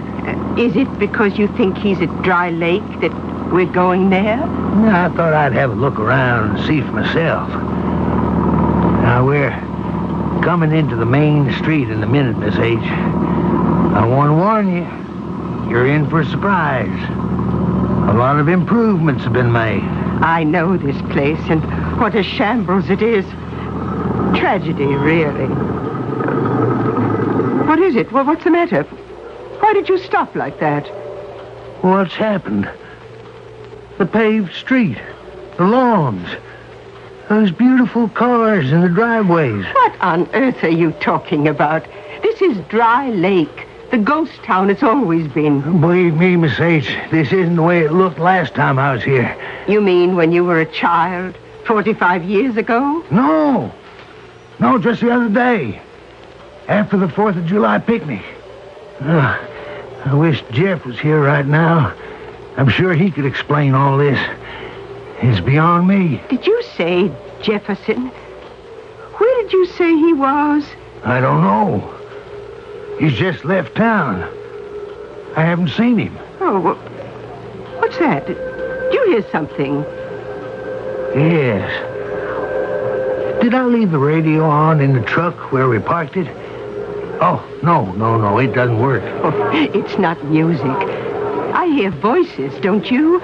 People laughing and talking. It's as though a whole town were waking up.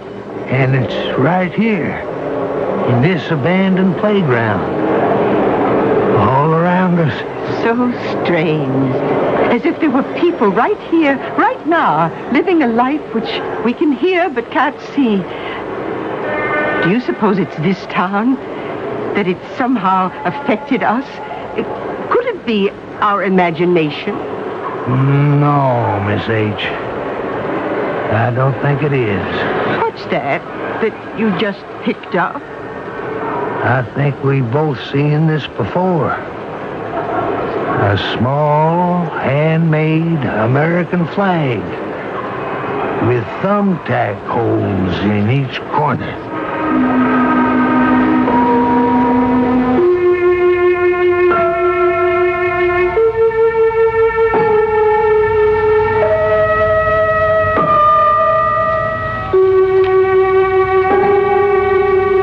The conclusion I I came to was inescapable. Our atomic scientist turned hardware store owner knew enough science to build a small device that sent the Fairleys and himself out of the orbit of earthly dimensions. One can be fairly certain that none of the three who disappeared would ever return from that trip, for it was indeed a final one across the threshold. I shall return shortly.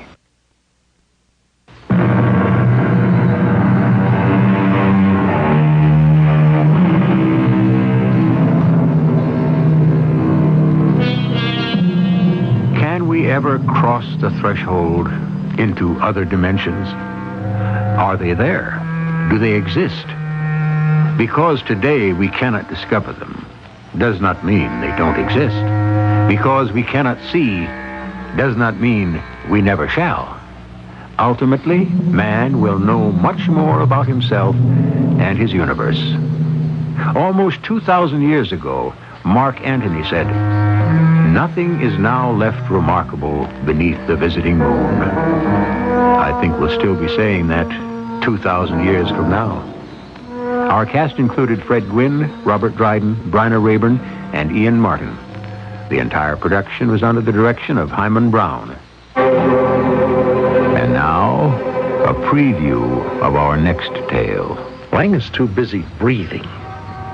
But his acid-throwing boy is going to be very, very upset when he hears that I'll soon be able to make visual identification. But, Joe, you won't be. He won't know that. Nobody will. Not even my own family. Only you and me, Rick. Now, look, Joe. I'm going to send the news out to all the papers and the TV reporters. And how I'm looking forward to the opportunity of seeing a mug book and identifying the guy who threw that stuff at me and my wife. And you know what he'll do, don't you, Joe? He'll try to knock you over before the operation. Yeah, he probably will. You think you can trap this guy by setting yourself up as a target, huh? A game of blind man's bluff, huh? That's the game, Rick. And I don't intend to lose. This is E.G. Marshall inviting you to return to our Mystery Theater for another adventure in the macabre. Until next time, pleasant dreams.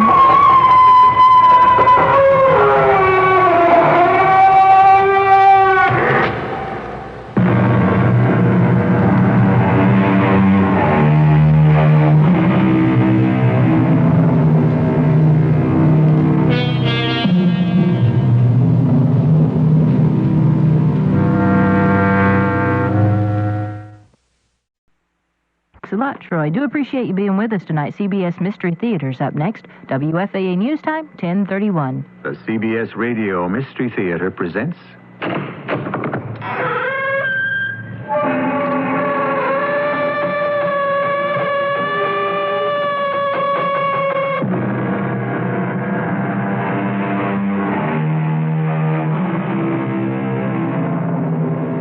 Come in. Welcome. I'm E.G. Marshall. Henry David Thoreau, one of the great men of our republic, has this to say about circumstantial evidence, that it was very strong, as when you find a trout in the milk. By now you should know that our story will concern itself with circumstantial evidence that's even stronger, as when you find a whale in the pool. Circumstantial evidence. How many people has it hung and will continue to hang in the far, far future? And suppose I said to you I believe she's innocent. In spite of all the evidence, Lieutenant? In spite of what appears to be evidence, Mr. Revere. Very well. You believe she's innocent. Absolutely. She's a beautiful young woman. That has nothing to do with it. It doesn't? May I ask you a question, Lieutenant? Would you still believe she was innocent if she were old and ugly?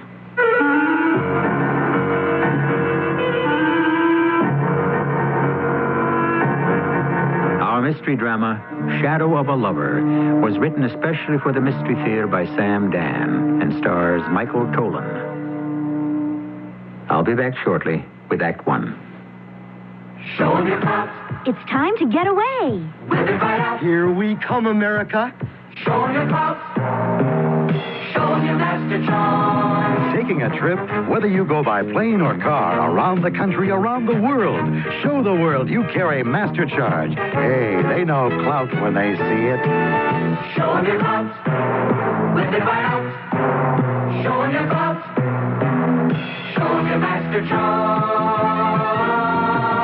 For a wonderful trip. For places to see. Places to eat. Places to sleep. Places to shop. For all the clothes. For all the gear. For cameras. Film. Radios. For instant cash. For whatever. Wherever. Whenever. Show them your clout and travel easy. No matter where you travel, no matter how far you roam, they speak Master Charge. They understand clout. When you carry Master Charge, you carry clout. Have a good trip. Show me clout. When you see her, you walk on by. You don't know him. You won't even try. That's Stella Reese, singing about how people with epilepsy are sometimes misunderstood. Do you know that epilepsy can happen to anyone, at any age, for many causes? Epilepsy can begin from a bad case of measles. I'm Gerald June. I know. At 9 years old, I contracted measles encephalitis. Now I have epilepsy, but it doesn't stop me from writing music. My kind of epilepsy couldn't have been prevented then. It can now. When you see her, you walk on by. You don't know him. You won't even try. They don't want you to hold their hands. They just need you to understand. To learn about causes and prevention, contact your local chapter of the Epilepsy Foundation of America or write Epilepsy, Washington, D.C., 20036. Do you know how to get the most for your money when you're buying air conditioners, vacuum cleaners, baloney, auto batteries, calculators, washers and dryers, cameras, insulation, house paint, margarine, freezers, tuna fish, insurance, lawnmowers, mopeds, food processors, radios, refrigerators, television sets, stereo systems, and automobiles? Well, these are just a few of the hundreds of products that Consumer Reports tests, rates, and investigates for you. Consumer Reports is published by America's leading non-profit product testing consumer organization, completely independent. When you read Consumer Reports, you'll know how to get the most out of the dollars you spend. 1,000. Subscribe now to Consumer Reports for this money-saving offer. 11 monthly issues of our magazine, Consumer Reports, plus the invaluable 1980 buying guide issue, plus our 383-page guide to drugs and health, plus the 1981 buying guide issue when published, 331-1000. A total value of $25.75, all for just $12. Just $12. To take advantage of this offer, dial this toll-free number, 800-331-1000. Consumer Reports, 800-331-1000. The others who want you around, you've got to keep that high blood pressure down. It's your daughter's wedding, and you feel so good you think your high blood pressure went away. Don't you believe it? Dad, promise me Don't worry. I'll take my pills. You've got a lot to look forward to, so get back on your treatment and stay on it. I'll take them just for you. and for your grandchildren. Do it for yourself and all the loved ones in your life.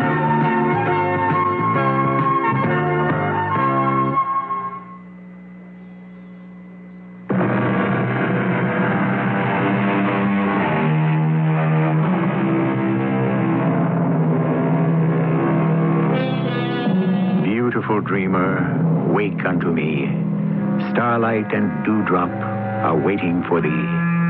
Thus sang the poet more than 100 years ago, and thus they saw themselves, so many lovely ladies of long ago, as beautiful dreamers, waiting for the gallant cavalier who would rouse them from a sweet dream of hope and carry them into a glorious dream of fulfillment. And basically, despite the outward trappings, is it different today? If you don't believe it, just go to the movies. Come here. Do you think I'll ever let you go? Can anything ever come between us? Show me the mountain I couldn't climb, the ocean I couldn't swim. We've waited. How long we've waited for just this moment. And now, darling, we'll never have to wait again. As long as we live.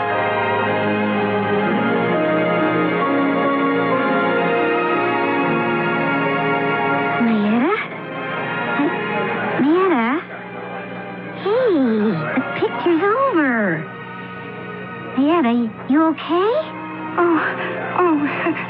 Yeah. Well, come on, let's go. Yeah, let's go. And for this, I had to spend $3. Well, beats staying home, but not by much. Yeah, I can see all your mascara's gone. What was this, a 2 or 3 handkerchief picture? Oh, I can't tell you what he does to me. Don't bother. And especially tonight. Listen, you want to stop off for something on the way home? Oh, he was looking at me. Some ice cream? Fanny, I felt his eyes, and they were looking right into mine. How about a pizza? Maybe a beer, huh? His eyes. I got lost in those eyes. Yeah. Clovis Hollister and his famous eyes. You ought to grow up, you know. We really don't have to discuss it. Just forget it, will you, please?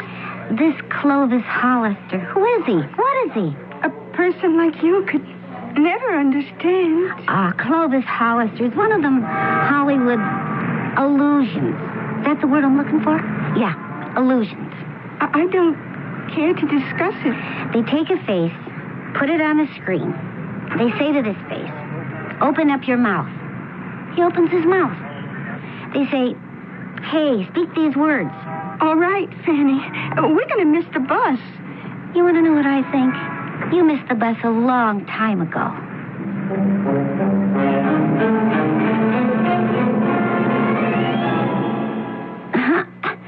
What?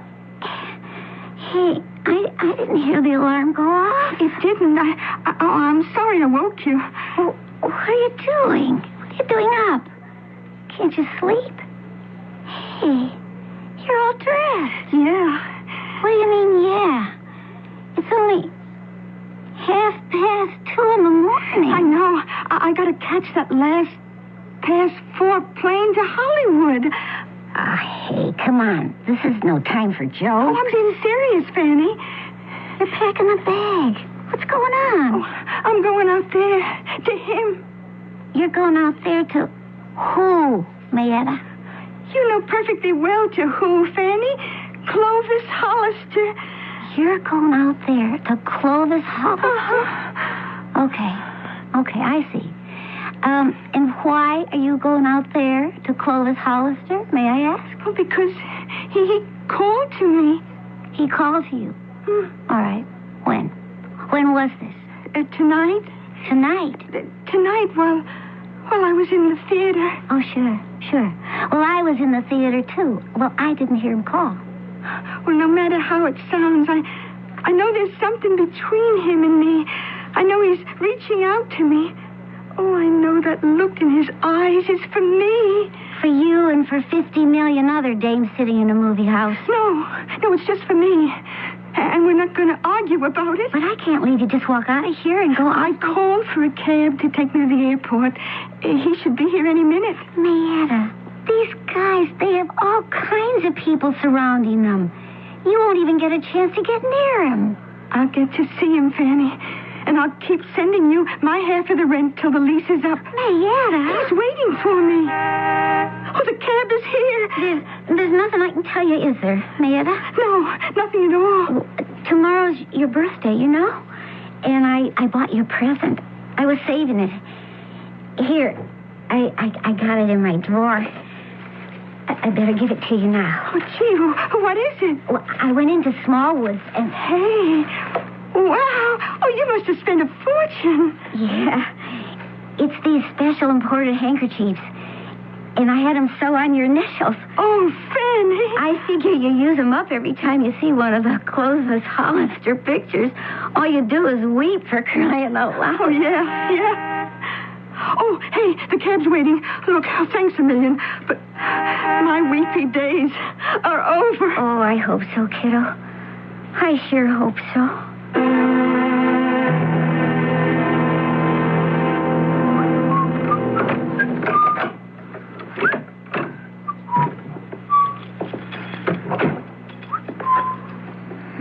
Where is the silly switch?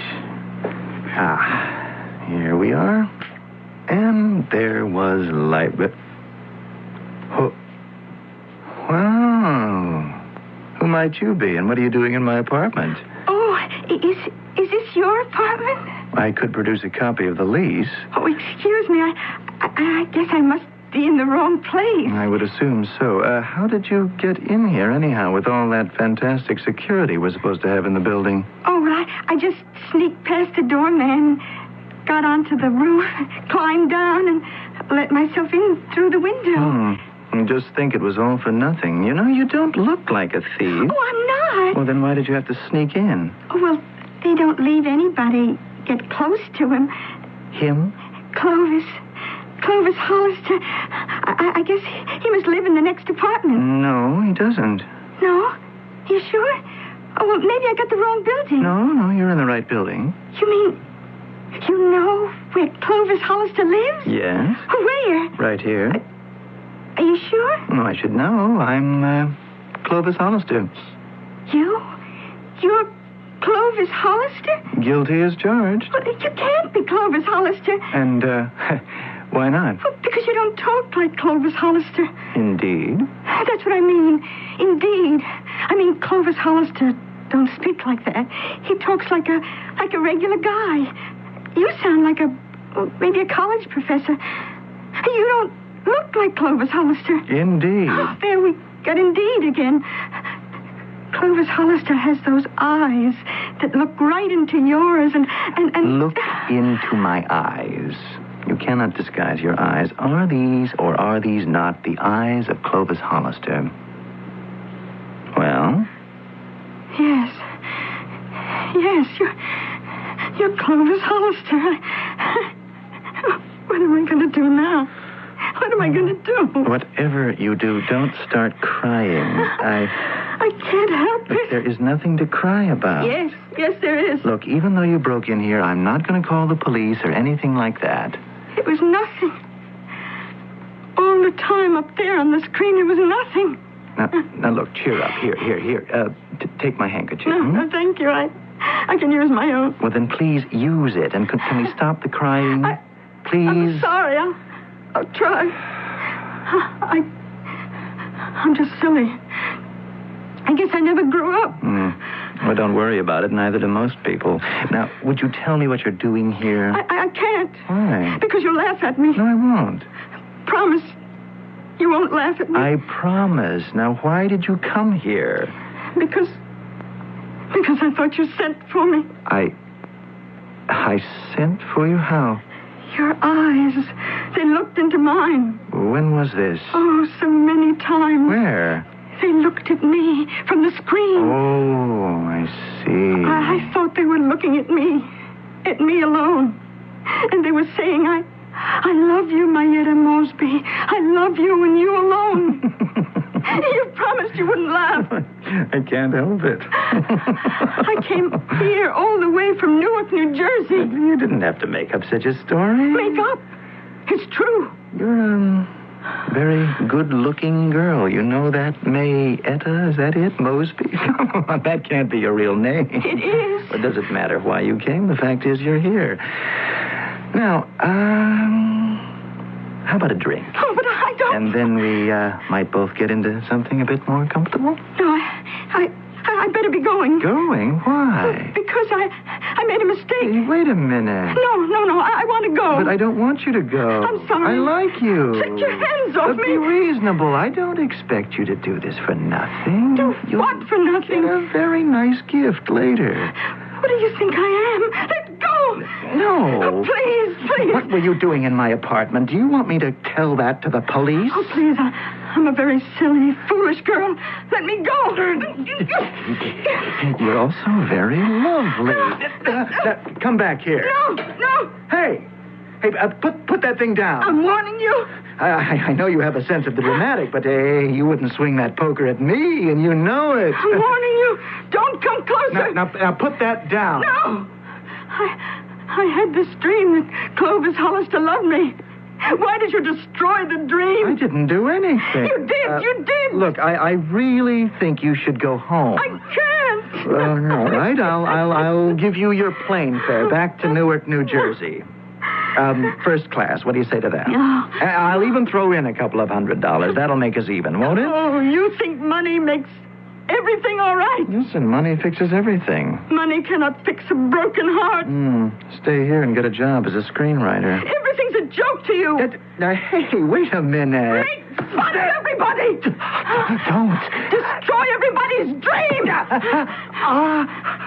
You're not laughing now, I notice. Why aren't you laughing now? Go ahead.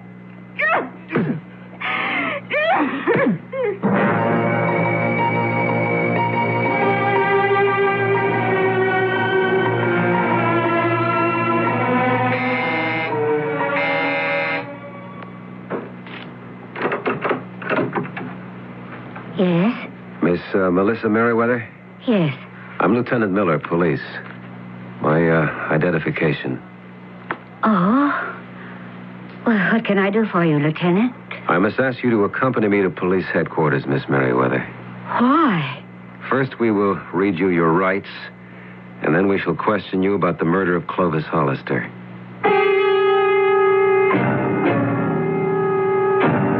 Clovis is dead? Already? Well, it didn't look too good for him when Mayetta picked up that poker. However, who is Melissa Merriweather? And why is she being brought into the case? Well, we played fair with you this act. We have already dropped the clue. We'll check it all out shortly, when I shall return with Act 2. Holidays were made for Michelob. Holidays were made for special friends. What better beer than Michelob for the holiday season? Special enough to make the right impression.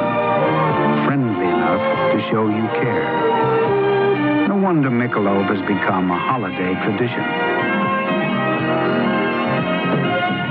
Holidays were made for special times, special places, special things, those special moments the season brings. It's the time to have that smooth and mellow beer. It's Michelob. Holidays were made for Michelob. Holidays were made for Michelob. Anheuser-Busch, St. Louis. Maybe we're all too emotional when we think about special education for handicapped children. We always think of human values, not dollar values. Maybe it's time we took a cold, hard look at these kids and what it costs to develop their potential. Okay, the truth. Special education and vocational training cost a lot of money. Special teachers, special equipment, special classes. It all adds up. But here's the catch. It costs even more not to educate handicapped people. Much more. Keeping people dependent for life or keeping them in institutions. Those are luxuries we can't afford. So don't be emotional. Look at it coldly, in dollars and cents. With special education, most handicapped children grow up to become taxpayers. It's a good investment. A public service message on behalf of the United States Office of Education.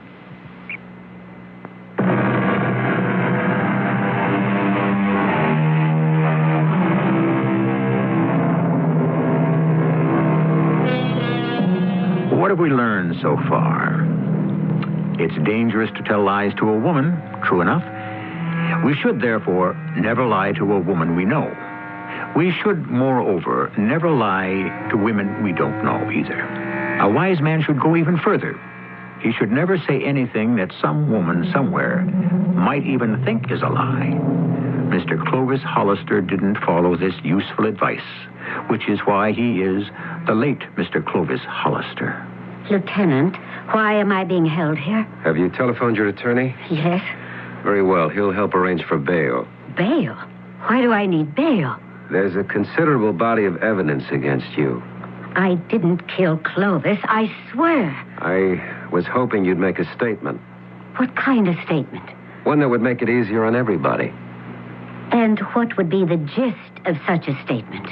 It would tell us why and how you killed Clovis Hollister. Why and how I killed Clovis? Actually, we know how. You killed him with a poker from a fireplace. But I didn't. Why? Perhaps we know that, too. But, Lieutenant... You had two basic reasons, personal and professional. Oh, good Lord. Look, Lieutenant Miller, is that your name? Suddenly, everything becomes very clear. Clovis is murdered, and everyone thinks I did it. There's all sorts of circumstantial evidence to prove or to apparently prove that I'm guilty.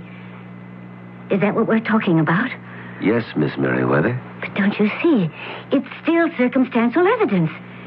You can't convict a person on circumstantial evidence. Most of the evidence in most cases of murder is basically circumstantial. But there is... You see, in a great many, if not the majority of murders, there's no actual eyewitness to the crime.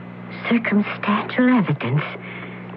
Now that I think about it, there's enough to hang me 10 times over. Well, you're not going to hang even once. I'm sure you had reasons, and they were very good. And a woman like yourself, it's possible you were carried away by emotions beyond your control. I know it looks bad. I know it looks terrible, even conclusive. But I'm innocent. Believe me.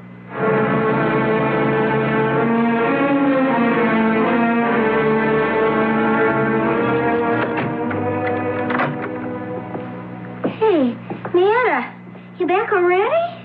Back? From where? You mean you didn't go to Hollywood? Hollywood where? Hollywood, California. That's where. Why would I want to go to Hollywood, California? To see your boyfriend, Clovis Hollister? Oh, somebody sure worked him over. I mean, he's dead. What should we have for supper tonight? They say his girlfriend did it. Let him have it with a poker from the fireplace. They got her nailed pretty good for the murder. What murder? What murder are we talking about? The murder of Clovis Hollister. Oh, who's Clovis Hollister? You know something? I think that's a pretty good sign. Proves you're growing up. Finally. Oh, what do you want to have for supper tonight? We have this handkerchief, Miss Merriweather. It isn't mine. It was found on the floor near his body. I tell you, it isn't mine. It has your initials on it, M.M. But it isn't mine. It's an expensive handkerchief. You're a lady who can afford expensive clothing and accessories. Lieutenant, it's... What can I say to you? It's circumstantial. It's hearsay, all of this. Rumor, innuendo. It's... Oh, please, I'm innocent. But the handkerchief is definite, material, physical. It's here. But it isn't mine. You can't prove it's mine. I see. Because it's an expensive handkerchief that has my initials on it. I have to prove that it isn't mine. But how could I do that? How could I possibly prove that I never bought that handkerchief? Or that no one ever gave it to me? Or... It isn't right. It isn't fair. I'm sorry, Miss Merriweather.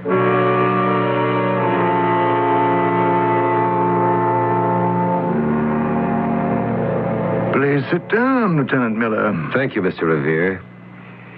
You were with Miss Merriweather that night at dinner.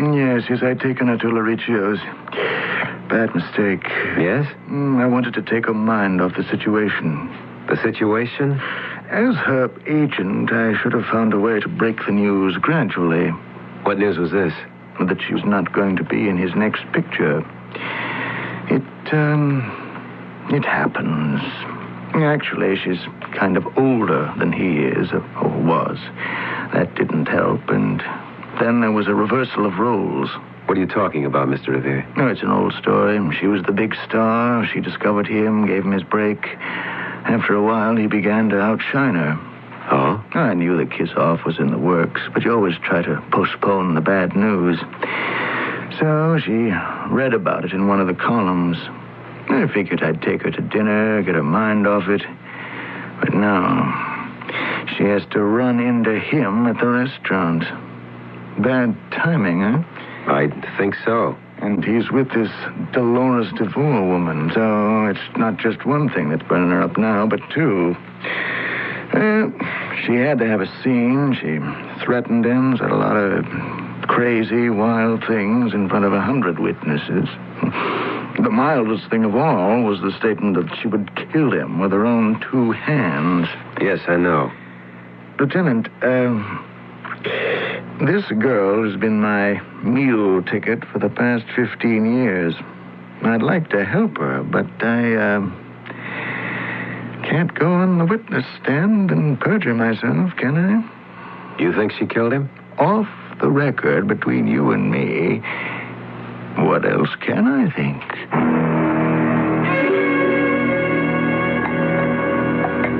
You want another cup of coffee? Oh, not now. You want to see the paper? There's news about your boyfriend, Clovis Hollister, in it. Why do you keep saying I had a boyfriend named Clovis Hollister? The truth is he's nobody's boyfriend now, being that he's dead. And they got her all wrapped up for it, this Melissa Merriweather dame. She used to co-star in all his pictures. Oh. They actually indicted her. And it's for first-degree murder, too. Well, maybe we can go to the beach. I could use a little tan. All of a sudden, it's like this Clovis Hollister never even existed for you, huh? I guess maybe you can't accept the fact that he's dead. So maybe you're trying to block him out of your mind. I wish I knew what you were talking about, Fanny. Okay, sure beats the other way. But can you imagine? A big movie star like her, and she's up for murder? I didn't kill him, insists Melissa Merriweather. Okay. But if she didn't kill him, who did? I received your message, Miss Merriweather. Thank you for coming, Lieutenant. I want you to help me. How can I? I don't know. But is there anything you can do? In what way?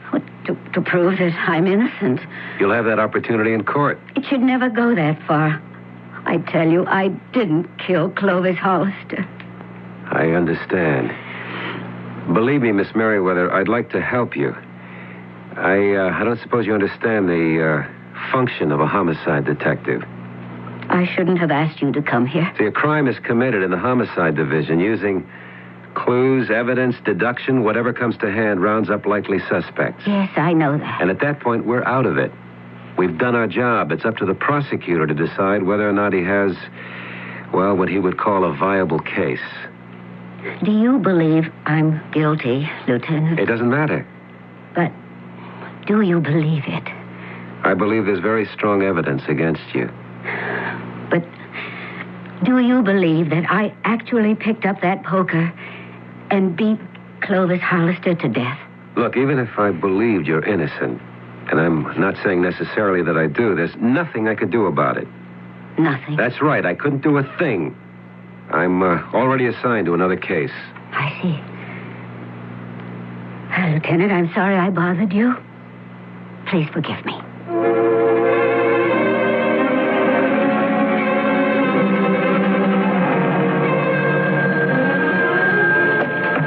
Hello? Hey, Jerry, how are you? You have? No kidding. They sound like the best seats in the house. Yeah, I'm off tonight. No problem. I'll pick you up at... Oh, hey, I just remembered. No, I can't make it. Yeah. I'm sorry, too. No, I guess there's something else I just have to take care of. Yeah, another time, sure. Goodbye.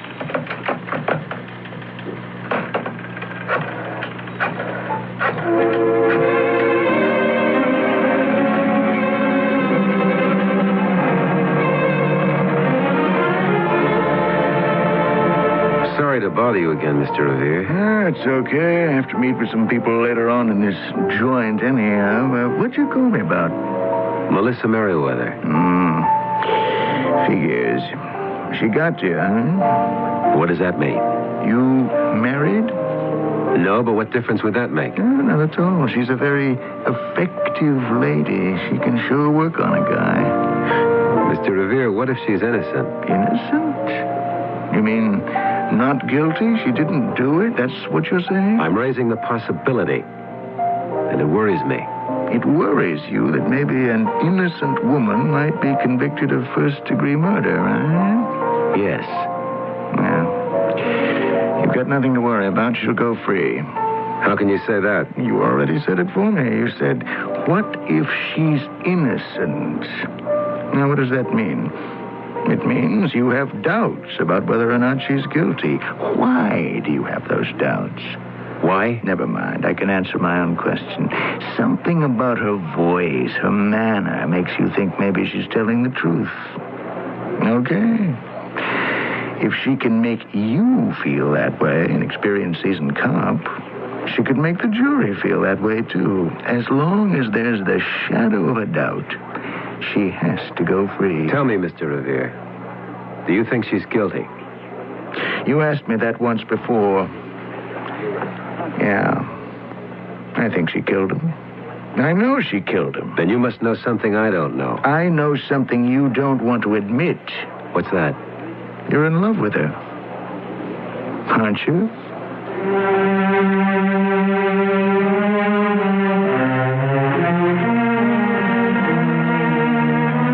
Evidently, our detective needs some time to think before he answers that question, so we shall give everyone a brief recess.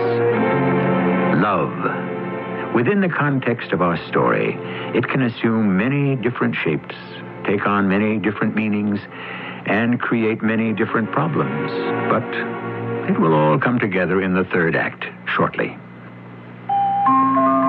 You know, when one particular Christmas gift stays around for 137 Christmases, there have to be some very good reasons. And the Whitman sampler is full of them. 48 tempting chocolates and confections, like vanilla nut caramel, mint royale, mocha cream, something delicious for everyone. Whitman's knows what America loves at Christmas. That's why it's the gift America's been giving for 137 Christmases. Kodak invites you to remember the special moments that make up the holiday season and to trust them to Kodak Film. A bike! Grandpa, you got me a bike. I got one too, a red one. Look, it's snowing! No, you shouldn't have. I know. Oh, this is so impressive. I know. How did you know? I knew. Happy New Year! Shouldn't you trust moments like these to Kodak Film? This is Gary Danielson, quarterback with the Detroit Lions, and I have a message from the National Easter Seal Sports Council. We're a group of athletes who have teamed up to help the Easter Seal Society in its work with people who have disabilities. Like other members of the Sports Council, I'm an Easter Seal volunteer in my community. I spend time with handicapped kids, and I've talked with their parents. So I know firsthand how important Easter Seal services are in helping disabled people get back into the mainstream of life. When you visit an Easter Seal Center, you'll see people of all ages, some born with handicaps, some injured in accidents, and others disabled by illness. That's why I'm with Easter Seals all the way. If you'd like to get involved in this important program, get in touch with your local Easter Seal Society. We'll welcome your support. Easter Seals, a great way to help handicapped people. When was the last time you made a bologna sandwich for your child's lunch? Did you know that tested against 3 other sandwich foods, bologna is the highest in cost per ounce of protein, highest in fats and calories, contains potentially harmful sodium nitrate, and is 4 times as expensive as the cheapest sandwich, peanut butter, which is more nutritious? That's what you could have learned from Consumer Reports, published by America's leading non-profit product testing consumer organization. Completely independent, Consumer Reports stands guard over your family and your dollars, the food you eat, the cars you drive, the appliances you use, and the services you depend on. 1,000. Subscribe now to Consumer Reports for this money-saving offer. 11 monthly issues of our magazine, Consumer Reports, plus the invaluable 1980 buying guide issue, plus our 383-page guide to drugs and health, plus the 1981 buying guide issue when published, 331-1000. A total value of $25.75, all for just $12. To take advantage of this offer, dial this toll-free number, 800-331-1000. Consumer Reports, 800-331-1000. Berries, camera, shutter and click. Berries, camera. Barry says, you've been seeing Bruce Jenner on television this winter with the Minolta XG1, the automatic choice. The XG1 is just as efficient and easy to use as Bruce Jenner says. It's a superb 35mm SLR camera with automatic exposure and full manual control. The XG1 accepts all Minolta lenses and accessories. You can buy it this week at Barry's with normal lens for only $229.95 and receive admission to Barry's Minolta School of Photography absolutely free. The Minolta School is a $12.50 value. It will be conducted by Minolta on January 22nd. Mary's Camera is the largest Minolta dealer in the Southwest, with the biggest inventory and the widest selection of Minolta products, and always the lowest prices. Get the Minolta XG1, the automatic choice, along with free admission to the Minolta School of Photography for only $229.95 this week at Barry's. Barry's Camera Photo Discount Center. On Harry Hines between Walnut Hill and Royal Lane in Uptown Dallas.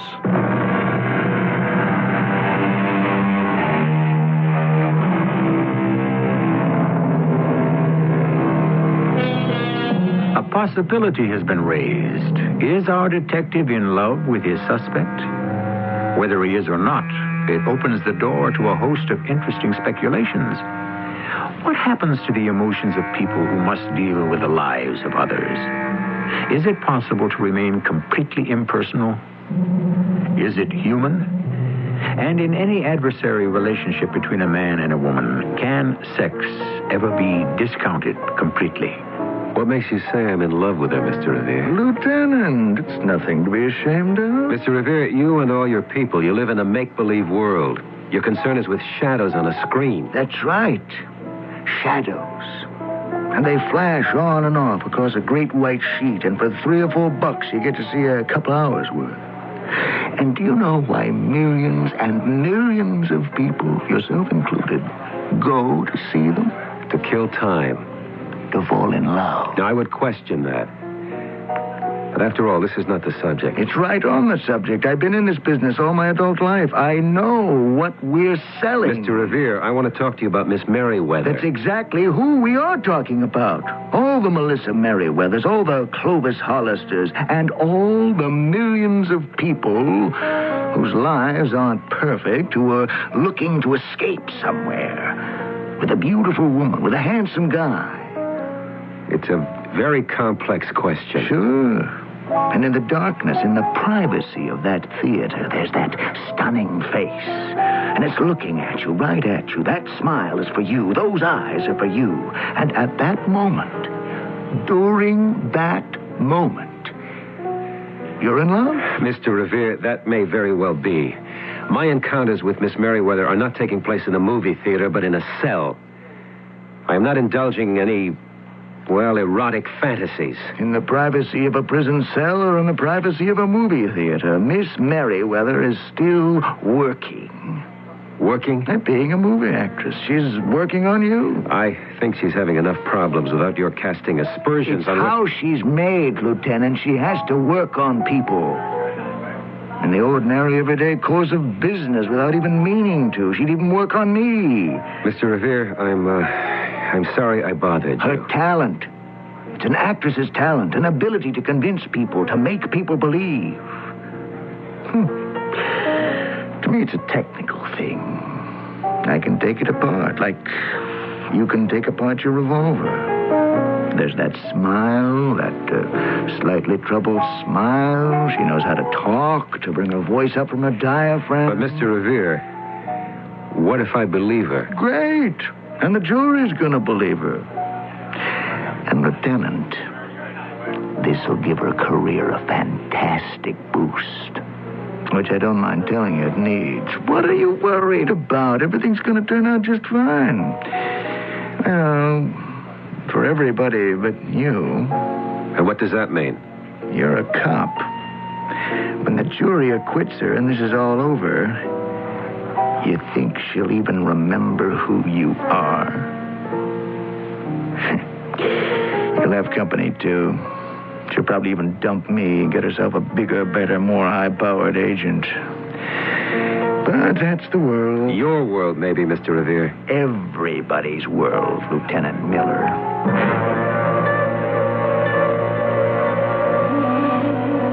He was murdered at about 11 p.m. Where were you at that time, Miss Merriweather?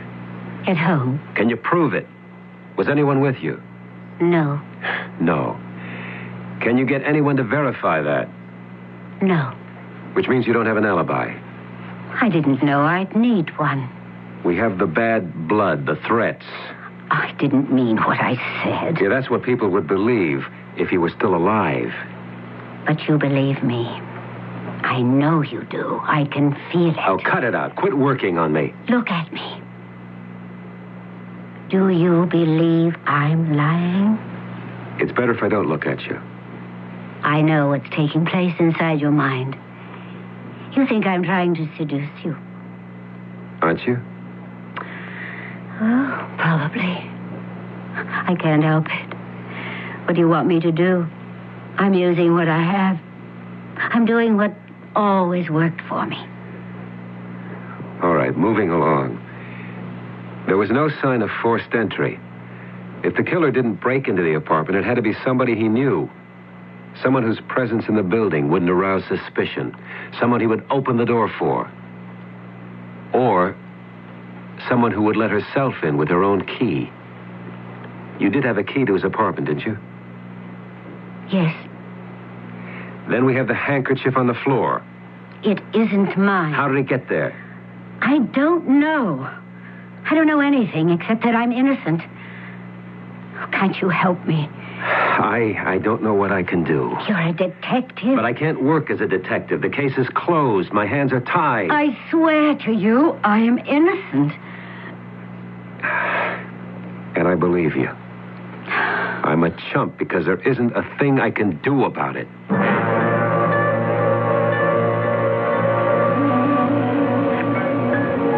Well, Lieutenant, this is a happy coincidence. Buy a drink? It's not a coincidence, Mr. Revere. I've been looking for you. Is it about what I think? The trial begins on Monday. Relax. There's nothing to worry about. Mr. Revere, I believe that woman's innocent. I have an instinct, a detective's instinct. I believe she's telling the truth. Sure. But as I told her, I can't do a thing about it.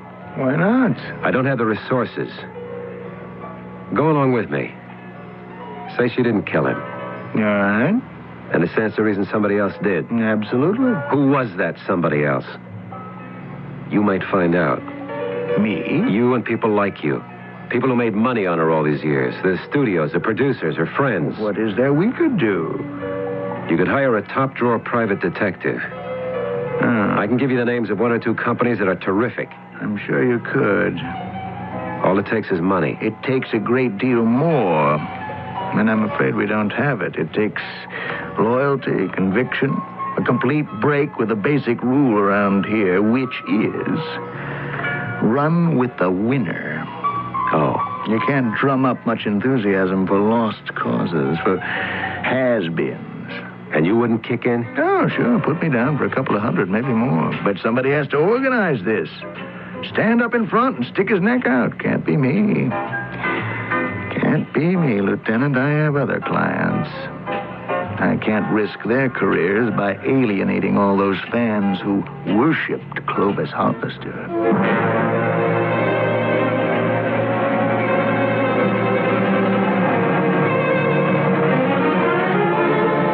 I can't promise you anything, Miss Merriweather. I don't even know how I'm going to do it. I may be riding for a fall. You could be lying to me. I swear to you. You didn't kill him. Okay. Who did? I don't know. Enemies. Did he have enemies? Oh, yes. People who'd want to kill him? There were a great many people who didn't like him. Which means I'd have to check out each one of them. I don't have that kind of time. I'm sorry. If there was only a clue, just one tangible little piece of evidence. But there is. You said so yourself. It was the only tangible thing in the whole case. The handkerchief. If you really believe me, then the handkerchief must have been left there by the killer. Great. All I have is a handkerchief with your initials on it. The initials M.M., which coincidentally happened to be mine. Yeah, go trace that handkerchief. Talk about needles in haystacks. Well, it shouldn't be impossible. That handkerchief tells you a great deal about itself. Yeah? I don't think there are 10 stores in this city that could sell that particular handkerchief. Why not? Well, it's very expensive. It's all hand embroidered. I'm sure it's imported. 10 stores, huh? All right, give or take a few. All right, you understand it has to be the kind of thing I can handle in my spare time. Okay, where do I go? Burston's, Marks and Sumner, Ravens, Smallwoods, Keith and Whaley, Tucker's.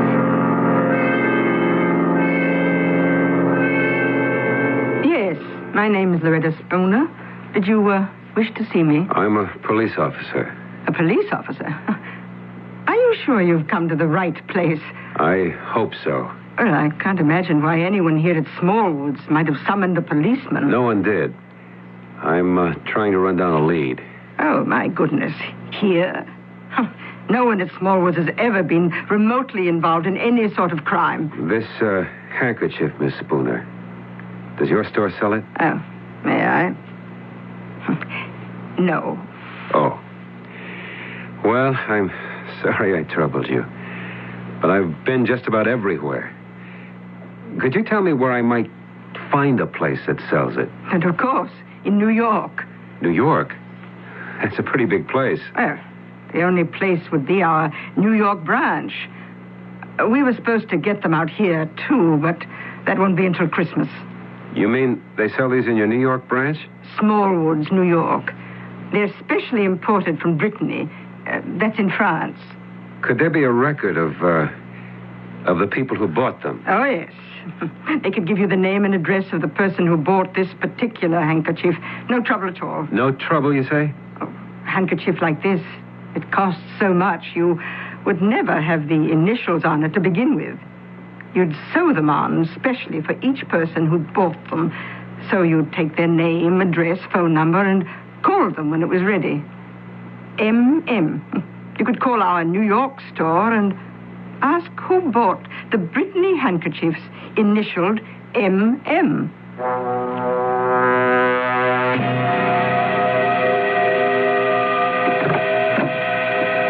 Yes? Is Miss Fanny Perkins at home? That's me. Miss Perkins, I'm a police officer. Oh. May I come in? Oh, yeah. Something wrong? Miss Perkins, I understand you bought some very expensive handkerchiefs at Smallwoods, New York. Was that against the law? Oh, no. Well, it should be. Prices they charge. But my roommate, Mayetta Mosby, she was about to have her 30th birthday. It's a rough one if you're still single, even if you're not. So, I figured I'd splurge. It's only money, right? Oh, Fanny, who rang the bell? This gentleman's a cop. I'm Lieutenant Miller. Lieutenant Miller, I'd like to present Miss Mayetta Mosby. Oh, how do you do? I came here because I found your handkerchief, Miss Mosby. This is yours, isn't it? Mayetta, you mean you went and lost it? Do you know what one of them costs? You mean you came here just to return my handkerchief? Yes, ma'am. I don't even remember losing it. Where'd you find it? In Los Angeles. Are you saying you came all the way from Los Angeles? I'm with the Los Angeles Police Department. Just to return a handkerchief? Well, where in Los Angeles did you find it? Where do you think, Miss Mosby? Oh, I don't know. I was never in L.A. in my life. That you remember? That I remember. I found it in Mr. Clovis Hollister's apartment. Mayetta. It was lying on the floor next to his dead body. And it was wet. Miss Mosby, why was it wet? Oh, because I've been crying. Don't say anything, Mayetta. Yes, that would account for it. I just couldn't stop the tears. Mayetta. It's all right, Fanny. It's all right. I remember now. But she killed him. This movie star, Melissa Merriweather. Did she, Miss Mosby? No. She's being tried for her life. Would you want to come back and say no in court? Oh, well, I guess I have to, don't I? I was foolish. I guess when I would sit there in the dark in that movie theater, I would think all kinds of silly thoughts. You're not the only one, Miss Mosby. Believe me, you're not the only one.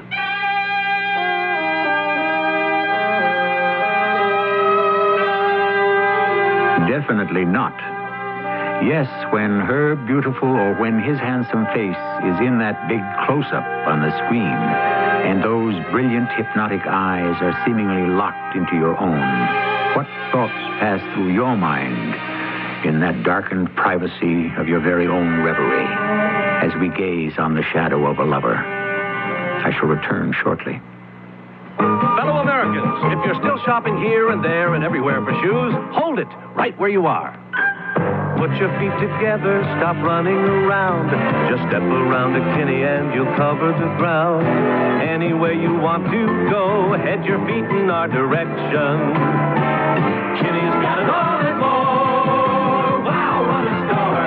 What a great American shoe store! Walter Cronkite, one of a kind, writing, editing, working with the superb CBS News team to gather and report the news. The daily, constant pressure of being the best. And there's only one place you can find this anchor man, this editor, this team. Good evening. After strong pressure, Cronkite and Company, only on the CBS Evening News. Monday through Friday on the CBS Television Network. Come Christmas time, I always start out well organized. I get most of my Christmas cards out early, get all the gifts for all the family and friends I can think of, and then, just before Santa's due to slide down the chimney, I remember 2 or 3 people who I didn't remember. So I just go out and get some more Whitman samplers. Everyone loves to get a Whitman sampler. It's been a tradition for more Christmases than I can remember. Whitman's, a Christmas tradition for 137 Christmases. Reynolds Wrap. It's the wrap that makes holiday shine. Reynolds Wrap. Wraps up work and saves you time. This time of year, I stock up on heavy-duty Reynolds Wrap because it's strong. And I put that strength to good use to wrap or tent the turkey, to line roasting pans, for heating rolls and bread. I even use Reynolds Wrap to wrap gifts and make Christmas decorations. What a wrap. What a help. Reynolds Wrap. Use heavy-duty Reynolds Wrap. Do you know how to get the most for your money when you're buying air conditioners, vacuum cleaners, baloney, auto batteries, calculators, washers and dryers, cameras, insulation, house paint, margarine, freezers, tuna fish, insurance, lawnmowers, mopeds, food processors, radios, refrigerators, television sets, stereo systems, and automobiles? Well, these are just a few of the hundreds of products that Consumer Reports